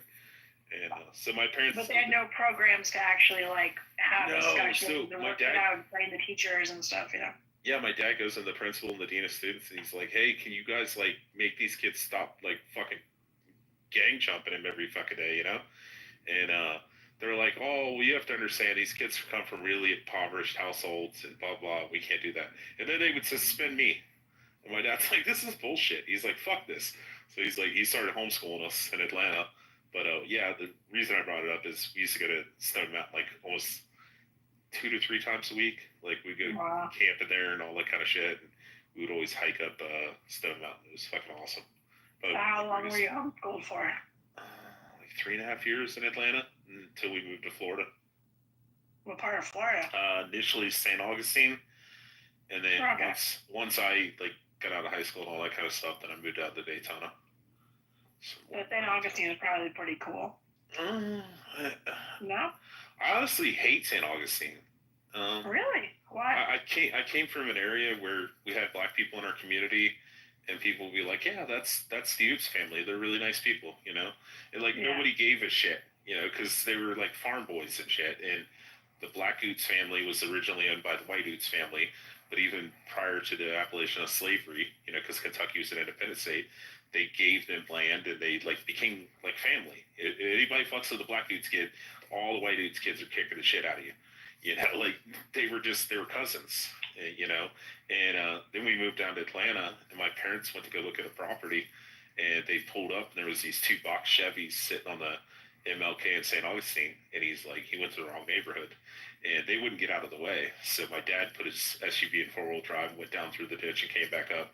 And like the next day, he was at the varsity football game in St. Augustine, and they were doing the concession stand, and he was talking to one of the guys that owned one of the seafood restaurants there in St. Augustine, and he was telling the guy about how they wouldn't move out of the way. And my dad was like super nice. He like waved to the guys like, "Hey, you know, I'll just go around, no big deal." You know, to try to be respectful, not fucking screaming shit or anything. You know, he's a real calm dude. And but the white redneck guy's like, "Fuck that." He's like, "I'd put my truck in 4-wheel drive and I'd run their N-word asses over." And then my dad like turned around and looked at me, and he like gave me that look like, did they just fucking say that? And later on, I was like, yeah, I think they fucking said that. And it was just like that all throughout St. Augustine. And it's a very fucking trashy city outside of the touristy areas in the like liberal progressive areas downtown. But the rest of the fucking city of St. Augustine's a bunch of fucking rednecks. Yeah, Florida is interesting, definitely. See, I never understood the word redneck until I moved to Florida. And when we got down there, and they're like, "Yeah, we're rednecks," and I was like, "Oh, these are just white trash." Okay, cool. I got it now. They just call themselves rednecks. They're just white trash. That was the only group growing up my parents told us to stay away from. There's Dustin and Chris and S. They're fucking white trash, little scumbags. Stay the fuck away from them. And you know, they were always robbing people, and I would still go and try to hang out with them because they were like the cool bad kids, you know, smoking cigarettes and drinking and shit. They were kind of the cool kids on the block. And I remember going into their house when I was 10 or 11 years old, and their sister's like 16, pregnant, smoking weed and a cigarette and shit. Smoking cigarettes, smoking weed, drinking while she's pregnant, sitting in the house. And there's like cockroaches and mice running around the house. It was fucking disgusting. But so where are your parents from? Mom's from Cincy, born, and then dad's from Northern Kentucky. Like right around that area. Where was the first place? Cincy, Cincinnati, Ohio. Oh, Cincinnati. Yeah, we shorten everything. It's not Louisville, it's Louisville. Louisville. Yeah, I know that one. Louisville. Mm-hmm. I went to school in Knoxville, so. Yeah, I try to explain to everybody that.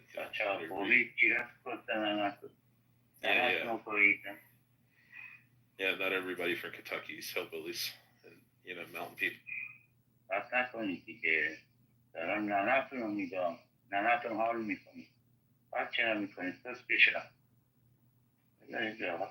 Marco, what language are you speaking?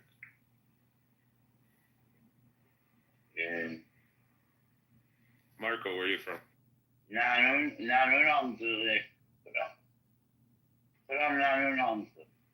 It sounds like it has some French and like I'm guessing it's Persian. Are you Persian? Merci. No, no. Salam Chatori. Linguist. Yeah, I said, are you Persian? Yes. Salam Chatori. Oh, okay, yeah. Does this guy worship the pedophile? Most Persian Iranians aren't. Most Persians are Christian. No, most Persians are atheists. Where do you get that from? No, Persian, no. Maybe from back in the day. Io parlare English. Where are you from, Marco? Which country? Fuck your mother. Oh, Sharmuta. Yeah. He said, "Fuck your mother." I know, and I said Sharmuta. His mother's a whore. Son of a whore. Don't bring him back up. No. It's just. And you're awake. What's up? I know. I just woke up. Thank you for letting me sleep up here. Yeah. We're hanging out. It's not. We're having a sleepover. It's not quite the same exciting room as it was when we had Victoria in here last night, but you still sucking her clit, Roger? Hey, don't talk to him like that. Hey, Victoria is. Listen, you guys did such a terrible job of debating with her, but it is what it is. Dude, I was just trying to control myself from crashing out.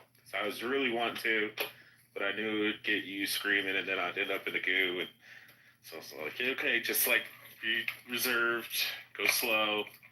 That's not the way it work. She's gonna be the worst, isn't she? No, there's far worse. Have you met Tiger? Oh, he's a communist. Yeah, he's also a rapist. Oh. Well, wait, was Victoria the one last night, or the conversation where she said that she worked Yes, that's for the government that night? Yes, that's the Victoria. She worked for 3 U.S. presidents. 3 different U.S. presidents. Whilst they were in office, yeah. Yeah, when they were in office, that she went to the Situation Room of all places. Yeah. To brief them on something that she has expertise in that she didn't like to share. The only thing I could think is the medical field. What? You know what? I got to go back. I don't think. I think it was on the old profile. I don't think it was on Twitter or something. But I had a conversation with her once. She doesn't live too far from me, and we were talking about something. And like, I just forget now. But I know she communicated to me like what she does. I don't know if it's medical. I think it might be like tech. She sucks. All right, rank the worst people in the history of Clubhouse, Ann. KQ's number 1. Oh, stop it. You love her. She's number 1. Who else? What's the other guy's? Rabbit or something? What's his name was? The pedophile guy? Shuki is probably number 2. No, Shuki's amazing. No, he's not. Now Shuki Express. I'm going. Look up, on. Look up.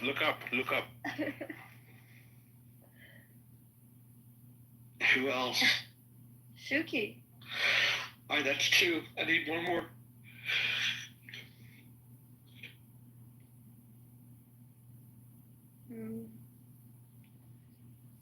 Let me think.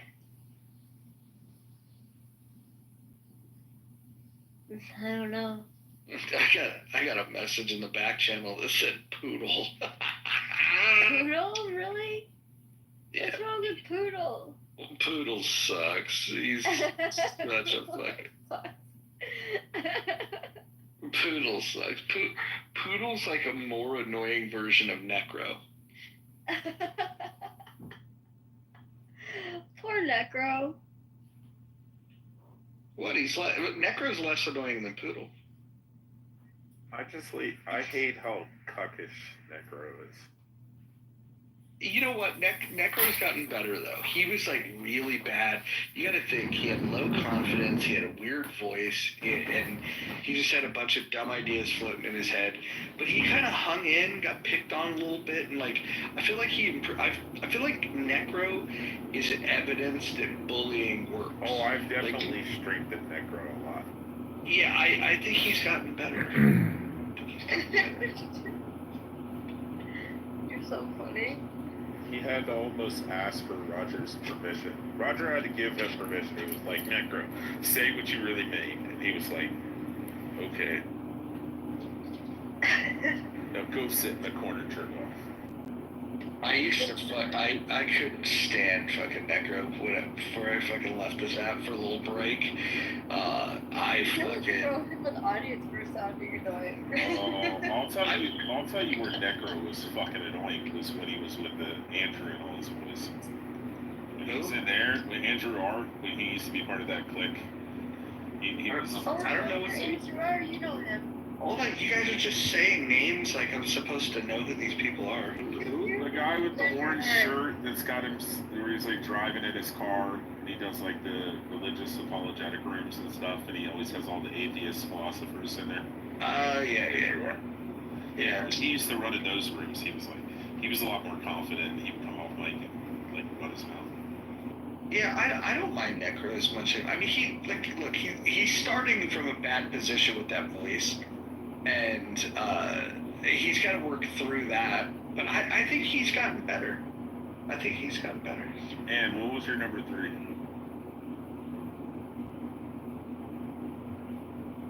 She said KK, and who's number 2? Shuki. What about some of the classic annoying people? Like, there was that trifecta of like black progressives. One of Asia, Coco, and then the one that fucking John Legier tore up. What was her name? Are you saying it's annoying people or like the worst? Khaleesi. Remember Khaleesi? What was her name? Something Jacobs. Fucking. Yeah, but you know, Roger, I feel like at least with Khaleesi does not interrupt. Rachel Jacobs, yes. Rachel Jacobs. She got her ass handed too. What about fucking what was that guy's name? Aaron Berger. What do you guys think of him? What? Aaron Berger. Oh, he sucks. If you would ask Joe here, my back channels are weird. My back channels just said fag. Dude, this is funny. So you say just the most annoying, or you just talk about the worst people on Clubhouse? I don't know. Like, I mean, like, you can rate it however you want. It's kind of like, you know, putting your fucking Mount Rushmore of people, like, you know, like, there's no scientific basis, but just people that are just shitty. Okay, Islamic Caesar, he's not here anymore. Mikhail, which you've met him before. Oh my god, Cynic is so fucking annoying. God. Like, he said the most disgusting shit. Like, probably, honestly, Roger, probably one of the worst things that I've ever heard on Clubhouse. Like, it's crazy. What did he say? He would like to see, you know, American young girls, like, essayed and, you know, all towards the aim of, you know, radical Islamic, you know, American soil. Like, the dude is fucking crazy. Yeah, he's a Salafi, so he's a hybrid of both. So when it says kill all the disbelievers, he's like, yeah, we should do that right now. He says ISIS are freedom fighters. And then Islamic Caesar used to come in and he was like, oh, you're Jesus, he's hanging on the cross with his penis out. He's hanging on the cross with his penis out. Oh, do you remember when Jesus is walking, and the guards come, and they grab the young... He's got this fucking Albanian voice. And he's like, you remember when the guards come, and they grab Jesus, and they grab this young boy, and they grab his clothes, and the boy runs away naked. But why is Jesus with a young boy naked? He is a pedophile. You fucking piece of shit. Like, everybody... He's fucking the worst.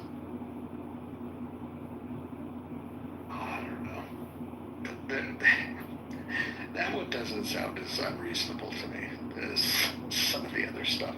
Oh, the Muslims harangued him. It was fucking amazing. Like, you realize you're talking about Jesus in the Quran. Is Anne awake? Yeah. Like, this is fucking crazy. And, like, can you not repeat, like, what Cynic said? Like, this is crazy. Oh gosh, no. What did he say? Wait, are you friends with him or something, man? I mean, Cynic's been nice to me. Jesus Christ. Oh my God. Anne's always friends with weird people. Just So, Anne, what did he say? Let's be real. Let's be real. So I don't care if you wanted with him, like you're being a whole Marshall right now. Like everything that you accuse Marshall of being, like you're being exactly right now. Like this is crazy. Like what are you doing? Like what are you doing? And have to sleep. Oh, okay. Now you're have to sit. Oh, go ahead, save her, Roger. Save her. I'm trying not to. And tell me what's the worst thing you ever heard Cynic say? That he said that he was gonna get rid of all Christians and rape all Christian women to have Muslim babies. Wow. And you said you're friends with him? No, I didn't. Do you follow him? Yeah. Fascinating. What do you think Jesus would think about that? Oh, Jesus is gonna pour his wrath upon her. Oh, I mean, Miguel, sorry, not you, man. Well, baby. And how come you will follow, like, disgusting people? Disgusting people. Yeah. I don't even know who this Cynic fella is, but it sounds like you do. I think you do. I do? Yes. He used to go by Mikhail. Oh, I know who that is. He's the California guy. I think he lives in LA or somewhere. Yeah, too pussy to show up on Sunset Boulevard.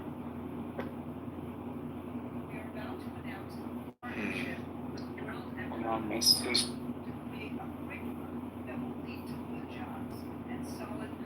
And are we any closer to getting the reunion with you and what's her name? Knock it off. I want to be the bridge between the two. You always want to do that, but look how it happened last time when you tried to be the bridge between me and Kate. Apparently I was not up on just how bad your bad blood was, but yeah, there's no bad blood between you and the other one. Right. So let's get a full reconciliation. No, it's fine this way. It's better this way. For who? For both of us. What about me? Why is it always about you? I mean, well. No, we're not even friends. You'll like be on here and then you just like leave and then where's Roger? Oh, we'll be back in a month or so.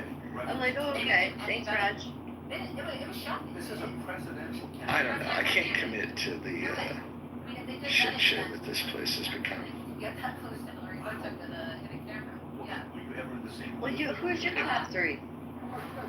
Worst top three? Okay, Aaron Berger's a pretty shitty person. Is he still on his head?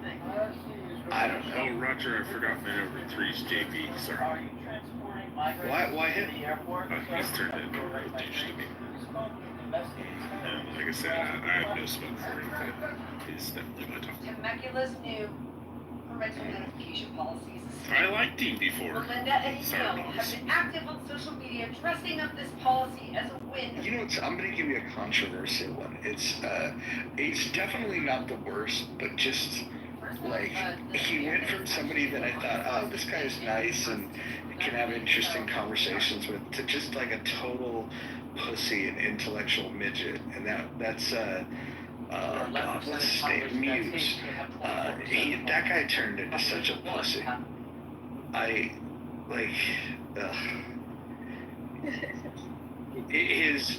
In his quest to be like, intellectual, he'll like, ask questions about like, I don't know, like he was a total fence sitter on October 7th, and like, I looked at him and I was just like, dude, come on, guy. I lost a lot of respect for that guy. You thought I was a fence sitter.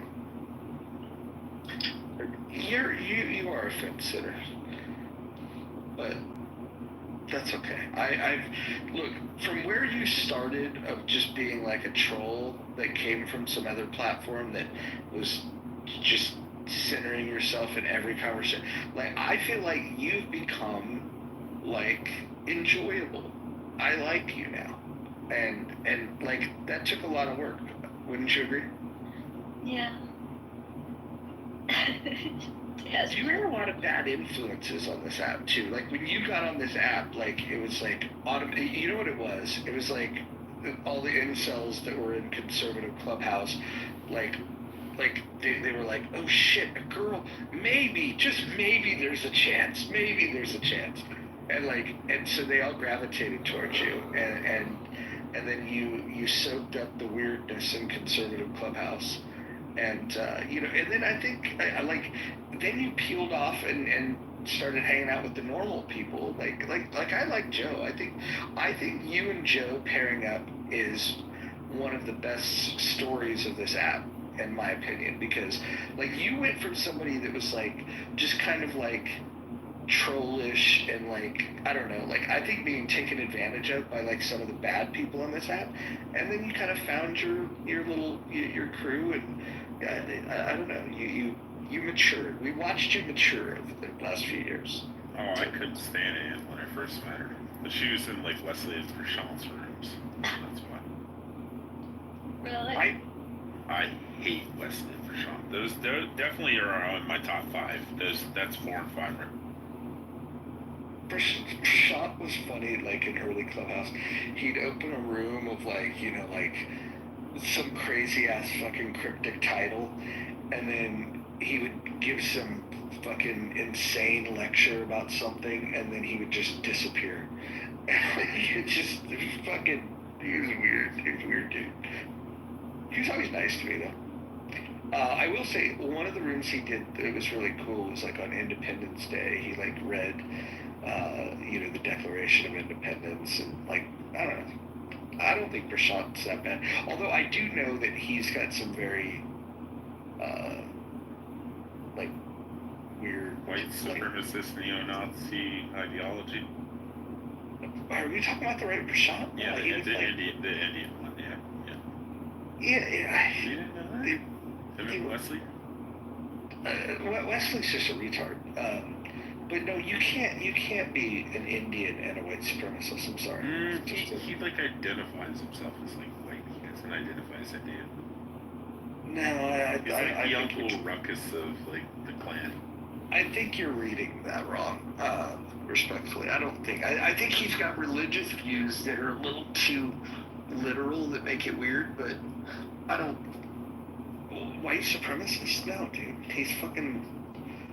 He's brown. He's got brown kids. What are you talking about? It's weird. Wait, he doesn't have any kids? I thought he did. I thought he had a wife and 2 kids. No, he has a wife but no kids. Are you sure, Ann? Positive. How can you be so sure? I'm positive. How do you know? Because I talked to him off his app. I'm pretty sure he has kids. No. I'm pretty sure. That's a no from you, dog. I could tell you one person that I used to hate and like, which is Roger. Rich, he used to annoy the shit out of me. Yeah. I'd have rooms and like, part of it was just this fucking profile thing you don't have a fucking name. And then you just do the interrupting thing. And like, I'd fucking throw you to the audience, and then and then I'll be like, I fucking hate that guy, and then Kelly would remind, like she'd go, oh, that's Rich, and then I'm just, because you had all these different profiles. Oh yeah, like, yeah. and then there was another guy that I thought was you, and then he got on my nerves, and then, I don't know, then it was hard to keep you guys apart. Darren said in the chat, it's so fucking true when Rich makes Tally scream. I like Tally sometimes, but sometimes I just can't. She's the only person in chillism that mods that's fucking got a brain. That whole fucking crew over there is fucking retarded. I wish I could see you in there. That'd be the funniest thing ever. What's that? I wish I could see you in there. I go in there like about once a day. I can make it for about 5 minutes before they really annoy me. My latest adventure in there was with Ike and who was the other retard, Concrete. I like Block, but I love Concrete, not too much. Well, of course you do, man. This is what I was talking about earlier. You like the really stupid people. Concrete's a fucking retard. You know who else is a retard that's over there? Is King Solomon. Oh my god, these are my boys. That's why I'm not allowed in Chili's. Wait, hold on. And you like King Solomon? King Solomon. He is like my love. You realize he's one of the dumbest human beings on the planet? Yeah, he's fucking retarded. You got him wrong. No. Yeah, they let King Solomon, they told him, they're like, Solomon, since Rich threatened to dox you, even though I reiterated 5 times after I said that I have the ability to do so, that I never would in a million years dox someone. And then he fucking crashed out, and then they ended up bringing me back up on stage, and they're like, well, Solomon, you have the right to, say if he stays or goes. And he's like, well, if Rich would just apologize, and we could mend this, and blah, blah. And as soon as they were like, well, what do you think, Rich? And I was like, go fuck yourself, Solomon. So they're like, yep, he's good. Oh, wow. That's a big fucking loss. They have a bunch of retard mods. Like, it's funny, like, the ones that tolerate me in there, I can't understand why they do. Like, I openly think they're fucking retarded. I think Eric. He's good. Eric Kahn? Yeah, he's you guys just he's a conservative. That's why I like him. I got tagged No, he's over 100 times, so I know. Well, I mean, he's got some like progressive. Looks like we're dealing with several And why do you like King Solomon? Really wait to get this one out. I like him. He's got a good heart. Now the controversial of the year is a very common location for blackhead because it has a high concentration like deep religion. I like him. I have respect for him. He's very personable, but he's also fake, and he's two-faced, and that's what I can't stand about him.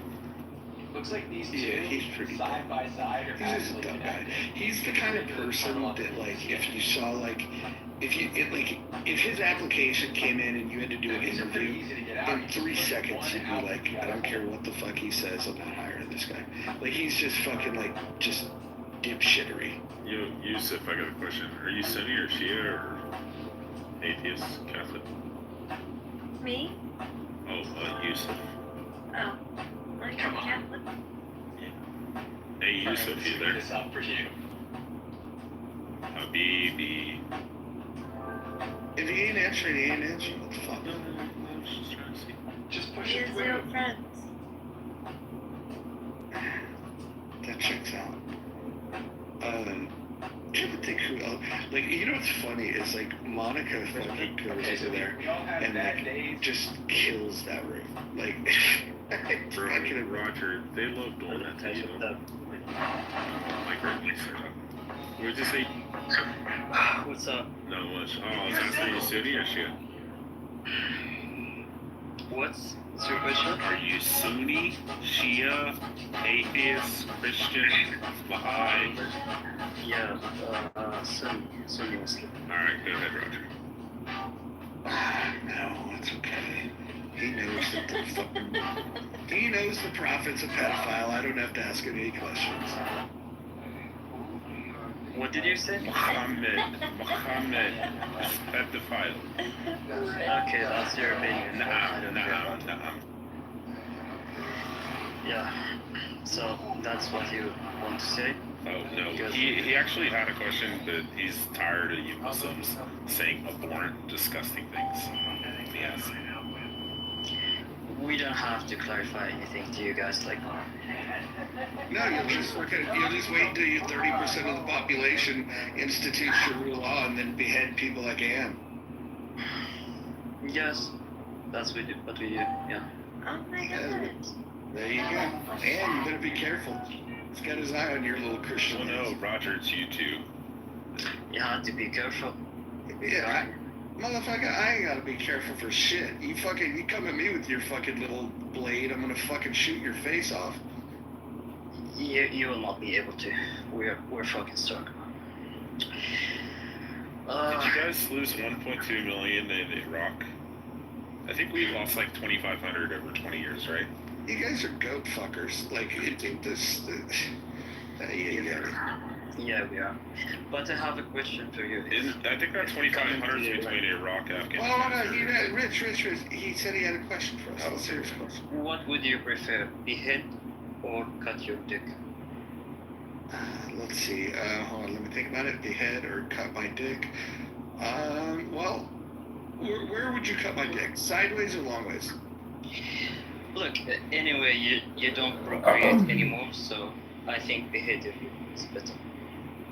Interesting. Your dick doesn't work anyway, right? Fascinating. Oh my gosh, do you see? Why are they so hateful? Why are you so hateful? Who would ever want to join their religion? Yeah, we are. I have to want to join their religion when it's so hateful. I know that we're just hateful, but we're just, at the end of the day, we're right, Yeah. You belong to a pedophile death cult. I don't care, man. In the end, it's right. Everything about it makes sense, so it's not my problem. Like, at least we don't believe in shit things that we know it's wrong, but we just try to, justify it. So, Yusuf, let me ask you this. Muhammad is 54. He fucked a 9-year-old. You think that that's a good thing? You think it was good that he fucked a 9-year-old? Huh? Speak up. You're on mute, retard. Jesus Christ. No wonder they're fucking. Look, they can't even figure out how to unmute themselves. Of course they fucking believe in that shit. Can you believe? How are they all so hateful like that? Nah, someone mute me. I didn't. Then unmute yourself, retard. Maybe somebody did mute you, but... I muted him because he was off mic while you were talking. I just want an answer to this question, Yusuf. Look, you want to take it off? No, it's fine. It's fine. Listen, I can tolerate a few more minutes of a goat fucker. I'm curious though. What do you think of a 54-year-old man having sex with a 9-year-old girl? Well, first of all, he didn't have sex with her because the marriage was meant for another reason. I know your mind can't get that, but if you want an explanation, I can explain to you. Well, before you say that I've got it wrong, I'm quoting Aisha herself, and she's the one that said that she got married when she was 6 and that they consummated the relationship at 9. Yes. Yeah, so you can, but I want you to explain why a 54-year-old man would fuck a 9-year-old girl. Please explain. He married her, didn't fuck her, because the reason of the marriage, the one he married is the first one was Khadija, was 40 years old. That's the one he chose. The other marriage was an obligation from him for another reasons, like to unite the Arab Peninsula. One of it is Aisha. Aisha was the daughter of his best friend, and the reason for this marriage was to teach her, because he wanted her to teach, like, to become like a second prophet after him, which she did. Like a fun fact for you, that Aisha herself narrated Muslim fun facts of the hadith. What? Muslim fun facts. I like it. Yeah, fun fact. She narrated 1/3 of the hadith herself. Like, imagine the whole book of the hadith, 1/3 of it is narrated only by Aisha. So when I see this, I can understand why this marriage happened, because he wanted to teach her Islam. So when he died, he wanted to learn that skill. She consumed spreading the message. But anyway, I know you wouldn't believe in So you're saying he treated her like a bunch of bossy boy? No, he wanted her to become a second prophet after him, because, like you said, when he was 54, it was at his end of end life for her. So he wanted her to complete the message. That's it. Hey, well, hold on. How old was he when he died? 63 years old. Oh man, if we could have just cut that in half, that would have been a much better outcome. Yeah, thank you. So, can you explain me to why do you believe in your religion? Yusuf, I got a question. Did Muhammad have a dream about Aisha when she was a baby and she was wearing a lace gown? Okay. He was sexually attracted to her. Yes, that's what he did. Like, I mean, that's what the hadith says. It's Sahih too. Yeah, probably he dreamed of your mom naked. No, he dreamed of Aisha when she was naked. Wait, hold on. We got the hardcore Muslim in here telling you your mom. Yeah, man, I'm not nice. I can fuck anyone up. I don't give a fuck who said your religion. I don't give a fuck. Like, I convinced of my religion. I know it's right. Yusuf, do you have a problem? Do you have a problem with the hadith in Bukhari where Muhammad sucks on his grandson's penis, Al-Hussein? Yeah, that you get it from your Bible, right? No, it's from your hadith. It's in Bukhari. And Sahih Muslim. There's two different ones. It is. You probably get it from your shit. No, it says, and I saw the Prophet, may peace be upon him, kneeling down and lifting the gown of Al-Hussein and spreading his legs, and he knelt down and then he kissed his baby penis in one hadith. The other hadith says that he sucked his penis. That's a fake hadith that released by apologists like you. One is Sahih, and then the other is Hassan. You don't understand. The other is Hassan. Neither one of them are Rich, why don't you let him talk? Oh, sorry. None of them are Daif. You ask me. He can talk all. No, he asked me. He asked me to be quiet. So. Okay. So again, it's not Sahih. It's Hassan. It's fake, and a lot of Muslim scholars have said that. So you have the right to believe whatever you want. Well, I have a question. What is the meaning of Hassan? It's good, right? Okay, there is grades of like what are called verification of the good and strong.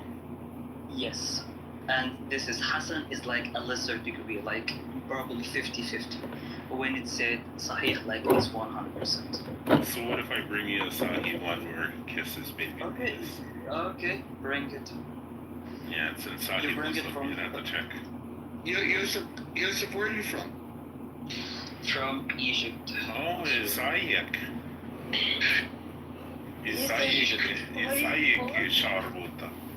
What do you want to do to the Catholics in Lebanon? What? You ask me? Yeah. What's your question? What do you want to do to the Catholics in Lebanon? I don't understand. Can you explain what? Do you want them to die? The Catholics? I want to kill them? Yeah. No, of course not. We're loving. Muslims are loving so much. We love everyone. We love everyone. We love the Catholics. We love the what is called Protestants. We love even the atheists. We love the Jews. We love everyone. We're loving human beings. No, you're hateful demons. Wait, hold on. You said that you wanted to behead me earlier. Yeah, probably. Just For what? For being a dick. Being a dick is punishable by death? To hell? Yeah, so we have in Islam that when you being a dick, we kill you. Interesting. Well, I'm glad that you admit to your murderous ways and your pedophile death cult religion. Yes. Okay, you didn't explain to me your religion. Like, I want to understand. Like, I was reading about the Christianity religion. I'm not a Christian. I'm not a Christian, Yusuf. Okay. You're Jewish? No, I'm not Jewish either. Don't believe in God? I do believe in God. What's your religion? I'm a deist. I don't need a religion. You need a religion. No, I don't need an origin story. I'm not a retard like you. Okay, I can explain to you why you need a religion, if you want. Oh, what? To learn how to be a pedophile or fuck goats?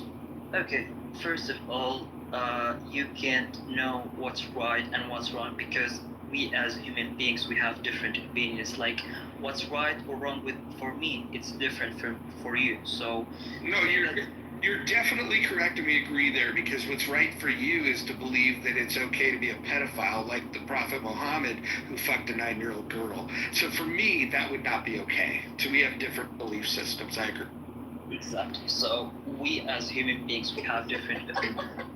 So what's right for me, it's not right for you. What's wrong for me is not wrong for you. So when we say that we need a religion, because if you believe that there's God and you believe there is hell and heaven, so there will be a justice system that based on we will go to heaven or hell. So when you say there is no religion, that God didn't give us anything, just live. He didn't say like they God. He said he doesn't believe that there is a religion. All of this fake. So when God, like, you said there's a God though. I know that. I do believe there's a God. I know you said there is no religion. So when I God didn't say there was no religion. There's all kinds of religions. In fact, there's pedophile death cults like Islam. Yes, exactly, but the right one, by the way. So anyway, when you judge, when God judge, He will judge based on what? That's the question. If there is no religion, all of them are fake. But if you've been into this idea that you have to subscribe to some man-made creation, which is bizarre. There's so many religions you could join. You decided to join the one that says that the holiest man that's ever walked the face of the earth marries 6-year-old girls and fucks 9-year-old girls. Can I just say this? Out of all religions, that one definitively is the grossest. Definitively. There's 2 billion people on the planet that belong to a pedophile death cult. I hope that when you fuck the next goat, that you get syphilis and that you die. Well, their hadith does say that it's okay to fuck a donkey. I don't know any about goats, but it definitely does in Al-Tabari.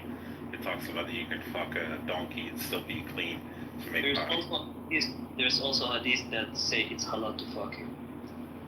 Oh, I have a question. Do you accept Sahih Hadith where Allah sends newborn babies to hell? Sahih Hadith say what? Where Allah sends newborn babies to hell. And it's not the one about Aisha. Of course from your Bible. No, it's Sunan Abi Dawud 47:17. There is a hadith that say every child. Every child. I'm talking about the one where she's like a bird. I'm not talking about the little baby bird, the little boy that died, where Aisha said he's going to go to heaven. I'm not talking about Sahih Muslim. I'm talking about Sunan Abi Dawud. It says, for the woman who buries her newborn baby alive, the mother and the baby will both be in Jahannam.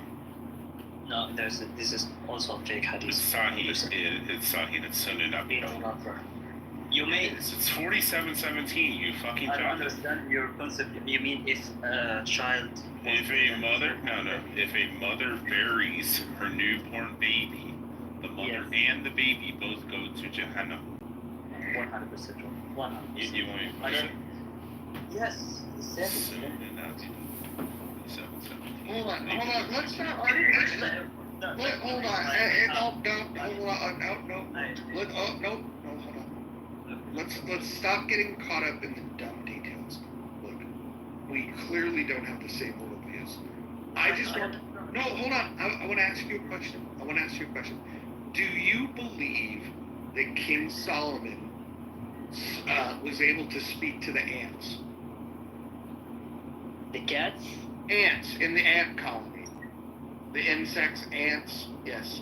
Do you believe that King Solomon spoke to them? He was able to speak to animals and jinns. That was in the Quran. Yes. And you believe that? Yeah, I believe God can do anything. So you think he'd fucking Dr. Doolittle? Look, I believe God can do whatever he wants. If God say that, so I believe that. I believe that God Just is able real to do quick, Yusuf.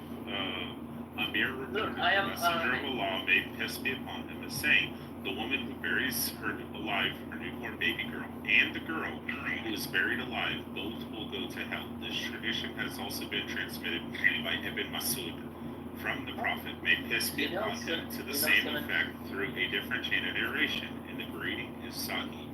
Good job. It's not Sahih, and again, It is. Look in the chat. Wait, hold on, guys. Yusuf, what is the end game for Islam? Do you want all people on the planet to convert to Islam? No, I just want the truthful people who have like honest heart and unbiased to see the truth. You like one minute. I want to answer the question that you said. Why Islam? Why you choose Islam out of any religion? Simple. Islam, the only religion to say believe just in God, not 3 in 1, not 5 in 1, not like making God like Jewish religion that doesn't make God great or like getting qualities of God. That's what I mean. The only religion that says that there is one God that you have to worship and glorify Him and submit to Him is Islam. So if there is another religion, if you have another religion that say believe just in God and submit to Him, bring me the name of this religion and I will leave Islam. Oh, Unitarian Christianity. Okay, Unitarian Christianity. Yep. Unitarian Christianity. It's a description of exactly what you just described. Okay, but this is not the main belief in Christianity. Yeah. Like no. The main belief in Christianity is Trinity, and Trinity for me is just no. You said you just made a claim. Okay, you said bring me the religion and I will join it. I bring you Unitarian. I bring you fucking shut Shut your mouth. The main belief in Islam is belief in one God. The main belief in Christianity. Unitarian. Hold on, guys, hold on. That's a small secret. Hold on. Oh, shut up, everyone, shut up. Listen, I want to get to the point of this. So, Yusuf, why is it that that there are Muslims that will kill non-believers? Like, what's up with that? Okay, that's radicalization because I will agree with you that we have radicalization problem in some areas. That, but by the way, about the groups that you mean, like the radicalized group, this is all politics. It has nothing to do with religion. They don't have to afford like people to pay them. They just bring guys, small guys, young guys who doesn't have job, who are like what you say, broke, okay, and they convince them that they are uneducated on the religion, and they convince them if they kill themselves, they will go to heaven. So they don't have to pay them, they don't have to like give them anything. Just go kill yourself, do the job for myself, and you will see that the leader of these groups will never kill themselves. The leader of this group will never go bomb themselves. They just convince the young people that they hire to go bomb themselves. So it's also all about politics. It has nothing to do with religion. So that's it. It's just hold on. So Yusuf, where is the moderates that have clout within the religion to be able to speak out and denounce these radicals? Where are they? They are speaking in Azhar, the biggest Sunni organization, have spoken against all of them repeatedly. I know you may not see this like in Western media. It's all in Arab media. All of the Muslim organizations have denounced this. But how you can stop this if you have radicalized group that keep doing this, like how you can stop them. They just want this. Well, Yusuf, I would take this more serious if you hadn't already threatened to. You gave me a choice. You said you would behead me or you would cut off my penis. So now you're saying that you were part of this moderate group that doesn't believe in. Yes, I don't believe in violence unless you want like to fucking talk with me. I will fuck with you. So you don't want to behead me or cut off my penis? According to the situation, if I meet you, like according to the time, if I feel like I want to behead you, maybe. Fast. This skinny little bitch, Yusuf. Uh, Oh, Yusuf, you said that you love the Jews. by the way, right? Yeah. You don't Shut the fuck up, you like, shut shut Your mother's a fucking. shut up, you little bitch. Shut the fuck up. Fight. Dude, what fight the those. fuck is this little Tourette argument happening here? Like, will you guys knock it off? Okay, real quick, Roger, he made a claim. Fight those who do not believe in Allah in the last days, nor comply with Allah and His messenger have forbidden, nor embrace the religion of truth from among those who were given the scripture until they pay the tax, willingly submit, fully humbled. So you got an option. You convert, pay jizya, or zakat. You convert, pay zakat, or you pay jizya as a third-class citizen, or they cut the fucking head. Mute me like a little bitch. That's I didn't mute you. Mute me like a little bitch. Hey, Rich, stop muting him. Listen. Stop muting him. And look, if we're gonna talk to him, we're gonna talk to him. Like, fucking. So Yusuf, Yeah. I have a question for you. What do you think of the Jewish? The Jewish people. Yeah. Look, there is difference between Zionists and Jews. The Jews people who are not supporting what's happening in Gaza right now. I'm a Zionist. Not against them. I'm You're a a Zionist, okay? I fucking hate you. That's clear. I fucking hate you. Why do you hate me? Because you're supporting starving little babies. Like you have a problem with the people, but you're okay with starving newborns. 6 months, you are okay with starving them. So Yeah, that's what I expect from you. That's what I expect from you. You are hypocrite.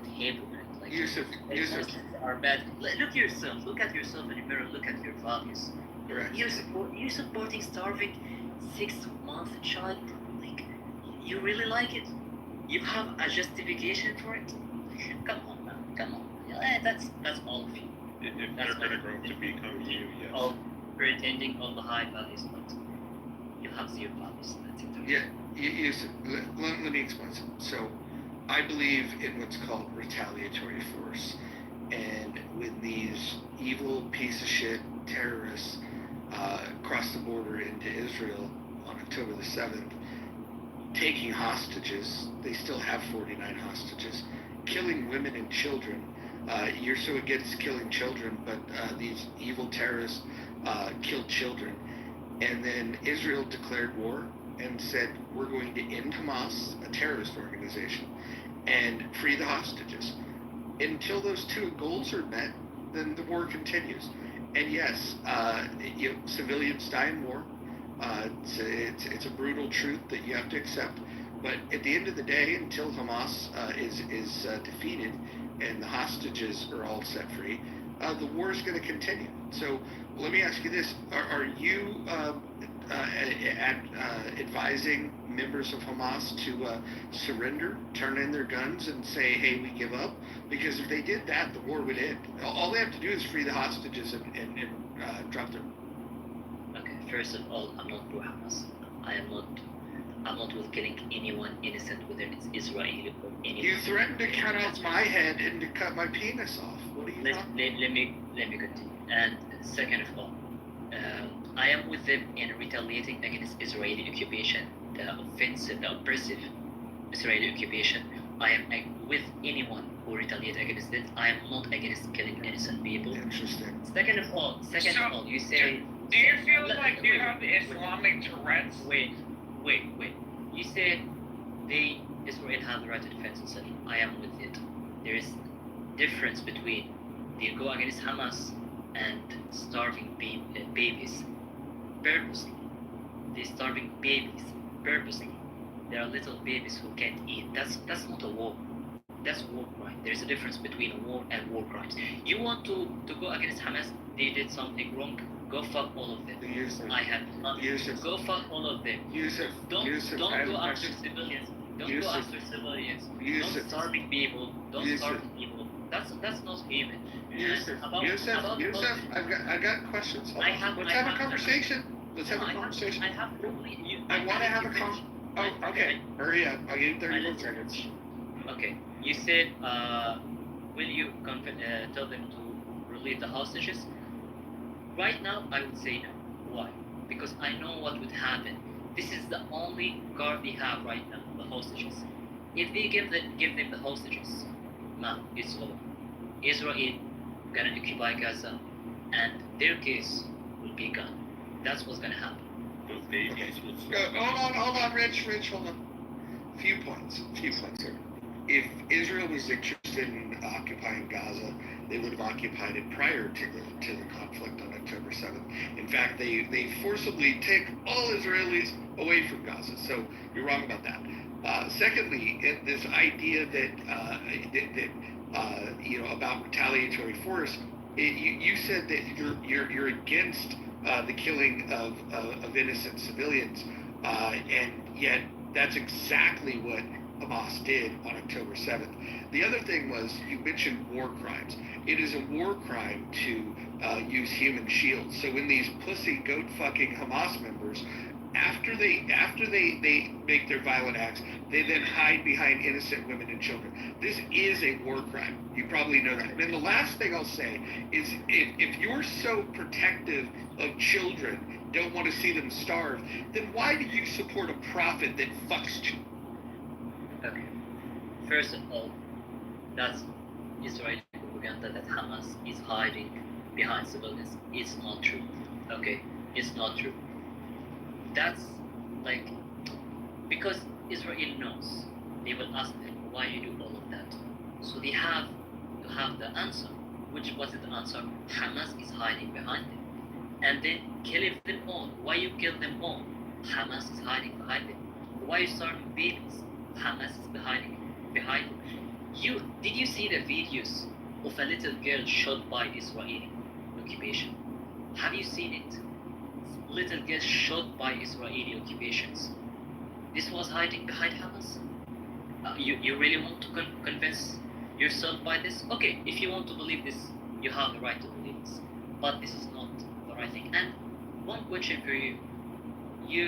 I think you have seen what happened in Syria recently. If that's not the case, what's Israel is doing in Syria? Why be bombing Syria right now? There's Hamas also. There is no rocket have been fired. Save the Druze, Yusuf. No. Save the Druze. The Druze, that they consider themselves Muslims. Now Israel care for them so much. Like yes. That's what I said. That's what I said. Israel also always have an answer. Why you did that? We have an answer. Like America, when invade Iraq, we have a reason. You can create a reason out of nowhere. I told you the reason to save the Druze. We're gonna make up a reason. You now fuck Syria, bombing them. Why? We protect the Druze. We protect the Druze. We love the Druze. We love the Druze. That's Israel. That's Israel. It's you want peace. We want peace. This is the country that not helping for peace in the Middle East. It's Israel. It's all since it had done 48, 1940. It wanted to destabilize the region. First come to Egypt, occupying Sinai. After we kicked them off, they kicked them out in 73. Okay, this guy. Now they want to occupy Syria. They want to occupy Aki, I have a question for that's hold what on, Yusuf, I have a question for you. That's what. Yusuf, hold on, I have a question for you. No, real quick question. Do you remember what Egypt did in 2013 to the tunnels in Gaza? Can you tell me? Yes, they bombed them. And they filled them with sewage, right? And flooded all the Gazans who were trying to flee into Egypt? Again, Egypt is beautiful.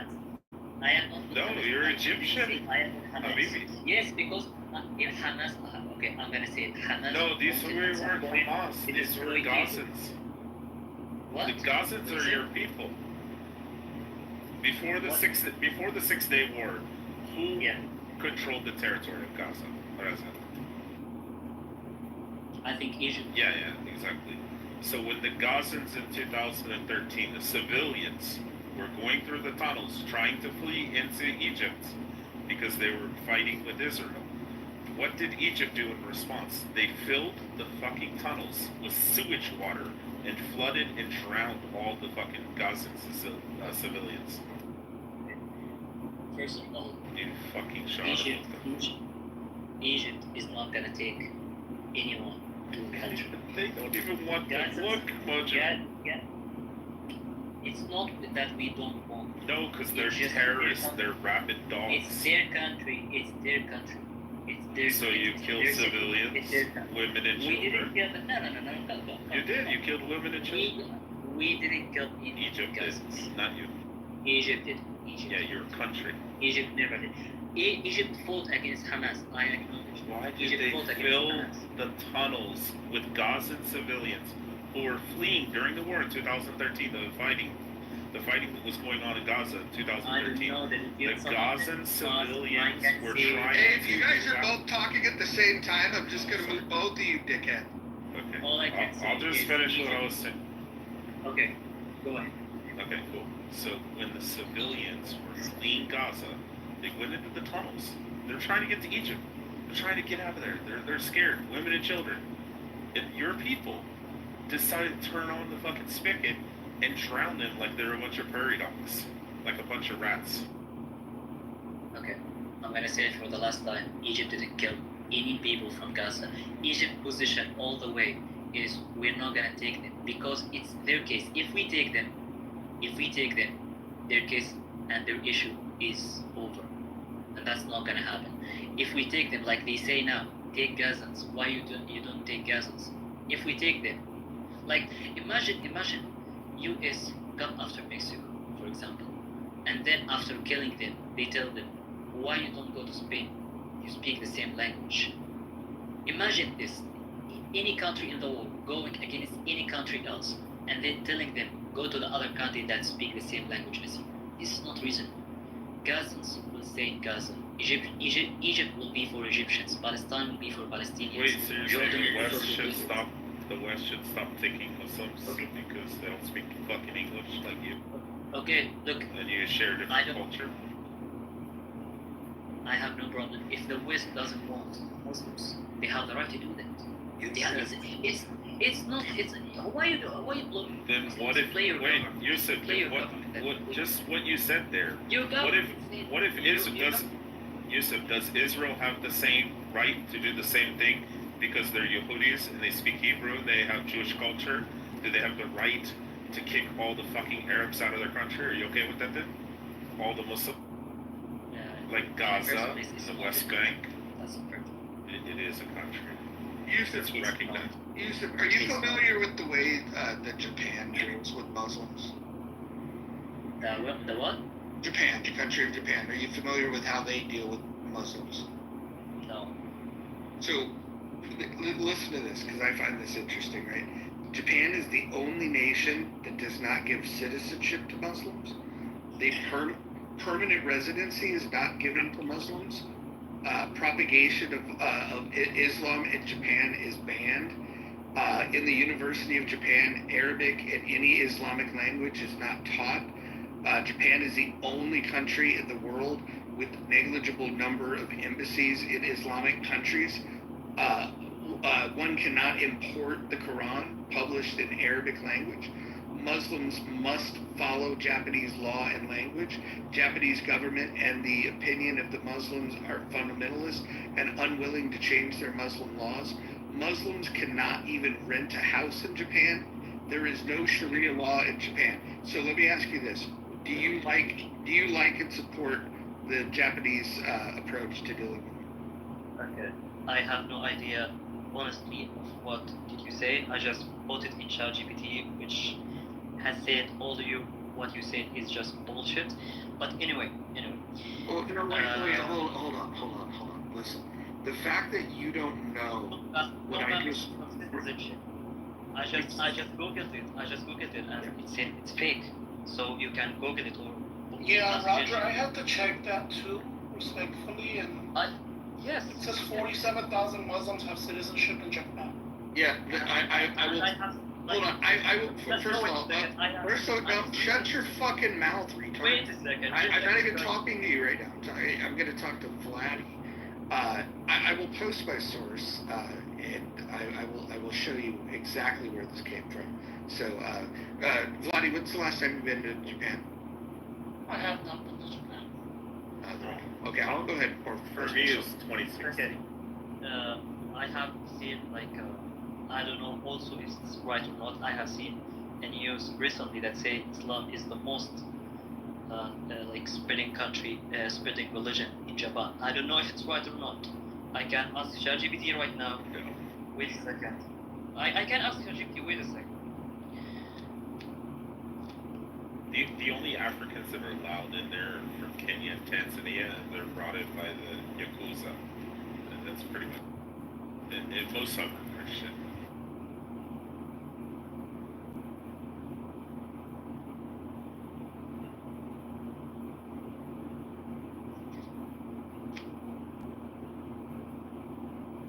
These Muslims are making shit up. Okay, ChatGPT said yes, it's growing rapidly. It's not the most growing, but it's growing rapidly. That's What's the fastest growing? They didn't say. Go ahead. It's Christianity. No, it didn't say. It's Christianity. I know. I can ask it. I have a question for Yusuf. From 1948 to 1967, who controlled Gaza?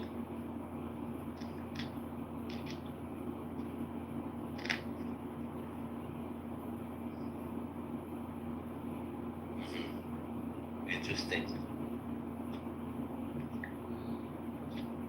It said also no. So you're like, What did you say? What's your question? Do you know how the prompts work? Go ahead.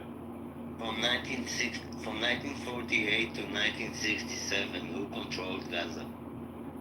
Who controlled Gaza? I think Palestine. It's not Egypt. No, Egypt. No, it's not Egypt. Egypt.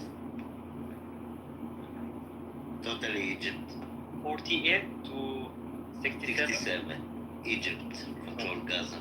It's not Egypt. You asshole, you don't know shit about history, do you? From 48 to 67, Egypt didn't rule Gaza. Did or didn't? Didn't. Takia. Yep. He already conceded it, y'all. I said prior to the 6-Day War, who controlled 48 to 67. 48 to 67. Okay, it was not full control of Gaza. It's just I don't know the word in English.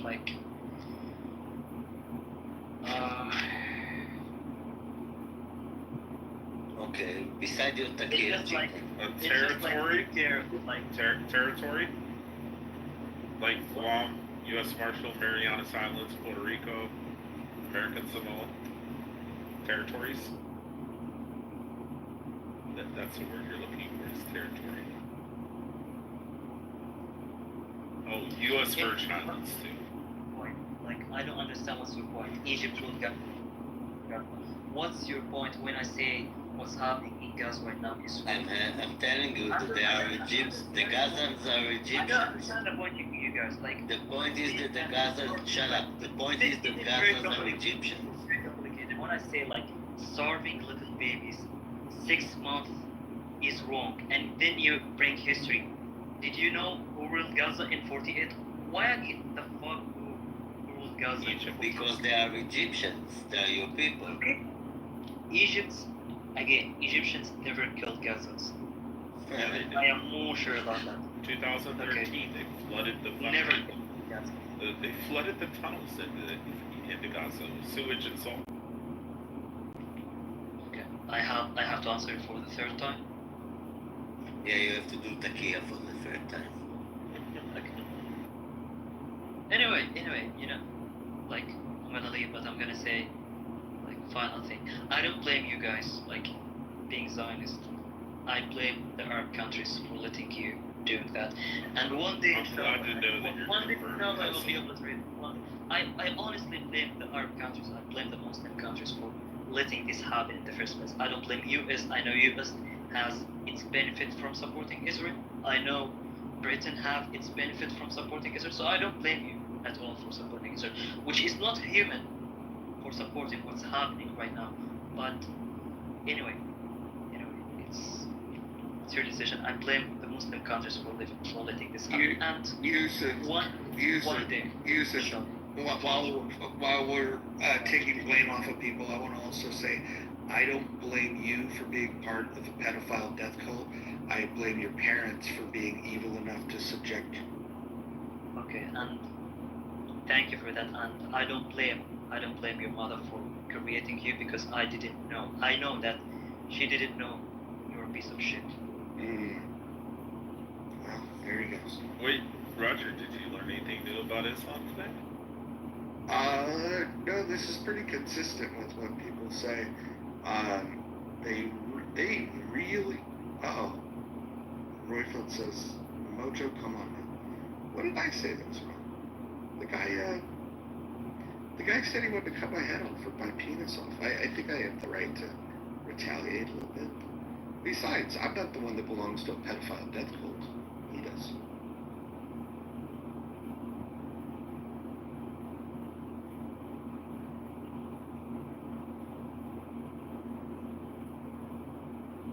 Wait, did Royfield just listen to the entire conversation, or maybe just gonna? Royfield doesn't like the death cult line.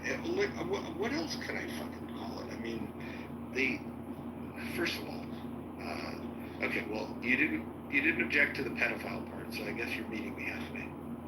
Pedophile cult.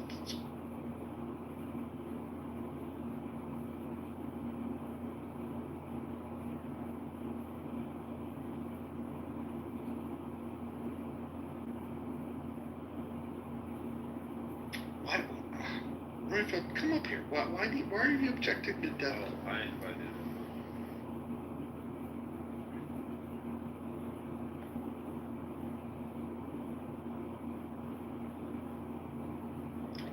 Can you hear me? Yeah. Yeah. Listen, I'm taking my parents to church, right? I'm sat in the car outside their house, and it's like, come on now. I forget the population, the world's population, which believe in Islam, but it's like, yeah, okay, cool.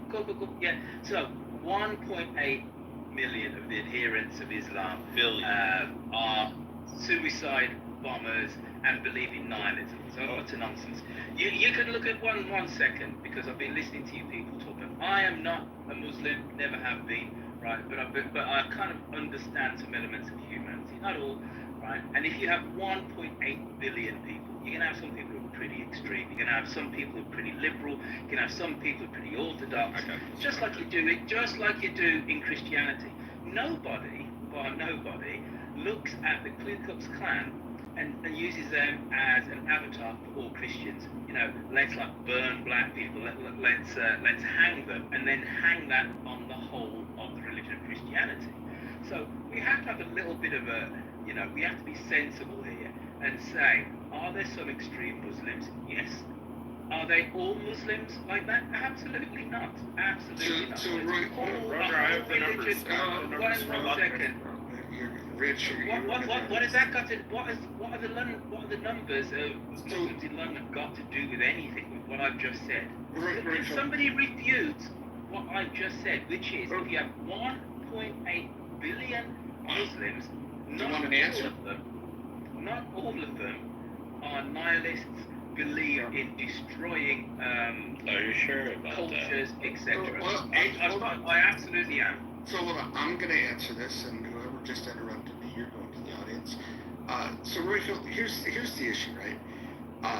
We've been asking Muslims when they come on the stage what they believe in terms of the Prophet Muhammad marrying a 6-year-old girl and fucking her when she was 9.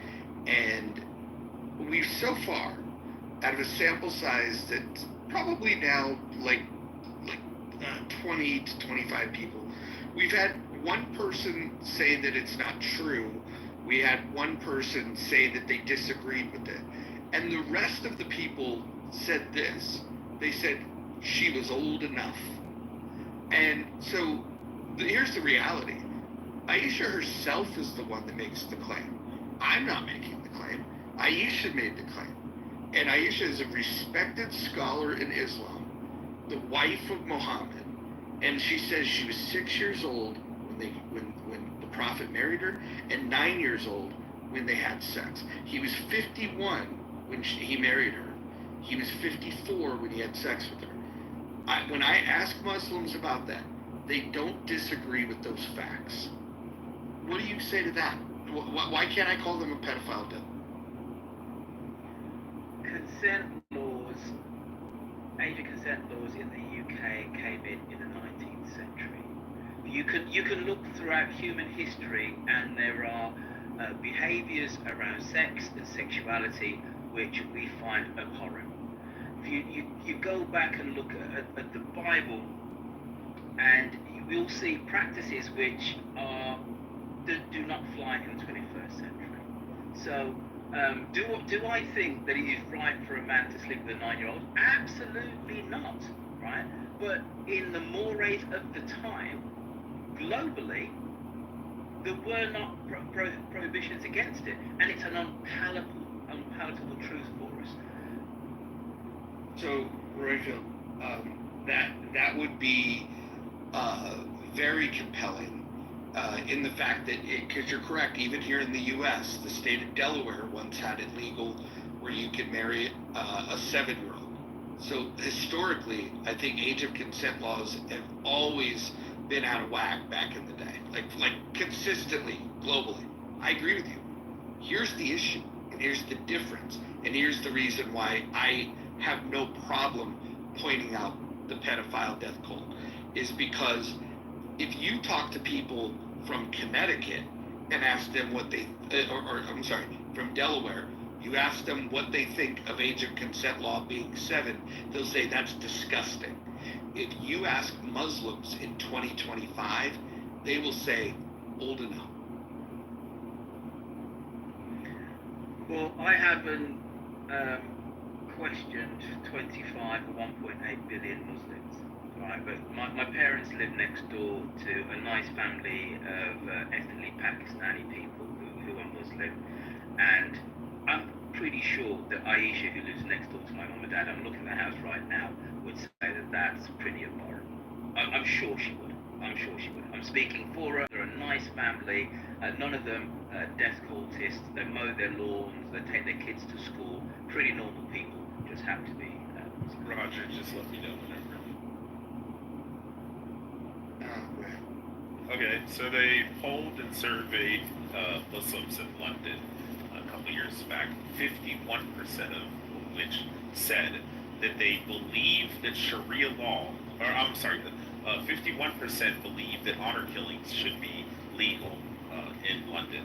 73% believe that Sharia law should be implemented via the law of the land in London. All right, so what were you saying, Royfield? You know, you get those numbers for you? You know what an honor killing is, right? No. Like if your daughter dishonors you. I understand what an honor killing is. I know you know what they are, because they have so often in your country. Can I answer the question? And I understand that honor killings are an issue in Pakistan. And there have been isolated cases in the UK of honor killings. When I say isolated, I'm on about less than 10 in the last 10 years. But it is an issue in Pakistan. There are honor killings in the US, etc. We're talking very small numbers. I'm going to go back to the point that I made when I first came on stage. If you have 1.8 billion people following a religion, you will have some extremists. Just like you have extremist Christian cults in the US. just like you have the Mennonites, just like you have a whole load of people. And to say that they specifically speak for the rest is ridiculous. Now, to your 51% of Muslims in London, I don't know who did the survey, I don't know when it was. So I'm going to take you at your word that this was a bona fide survey done by a legit organisation. I, for one, would be against Sharia law anywhere in the UK. I'm British. I understand the history of this country and its jurisprudence and how this country has been created to be somewhere fairly tolerant. And so if somebody was going to say we're going to put Sharia law in the UK, I, for one, I'm going to be against it, my friend. But I would question, before we say that all Muslims, and I've just seen the son of Aisha just like drive up in his nice little BMW car right next door to my mum and dad. They're getting out with must be the grandkid and his wife. Nice family. But before, go on. Yeah, the Journal of Intersectional Social Justice notes that an estimate by the Association So number of one, Chiefs. never heard of this organisation. It's agent. And then Listen, this is estimate. Bro, listen. Notes an estimate by the Association of Chief Police Officers, ACPO, that 12 to 15 honor killings occur each year in the United Kingdom.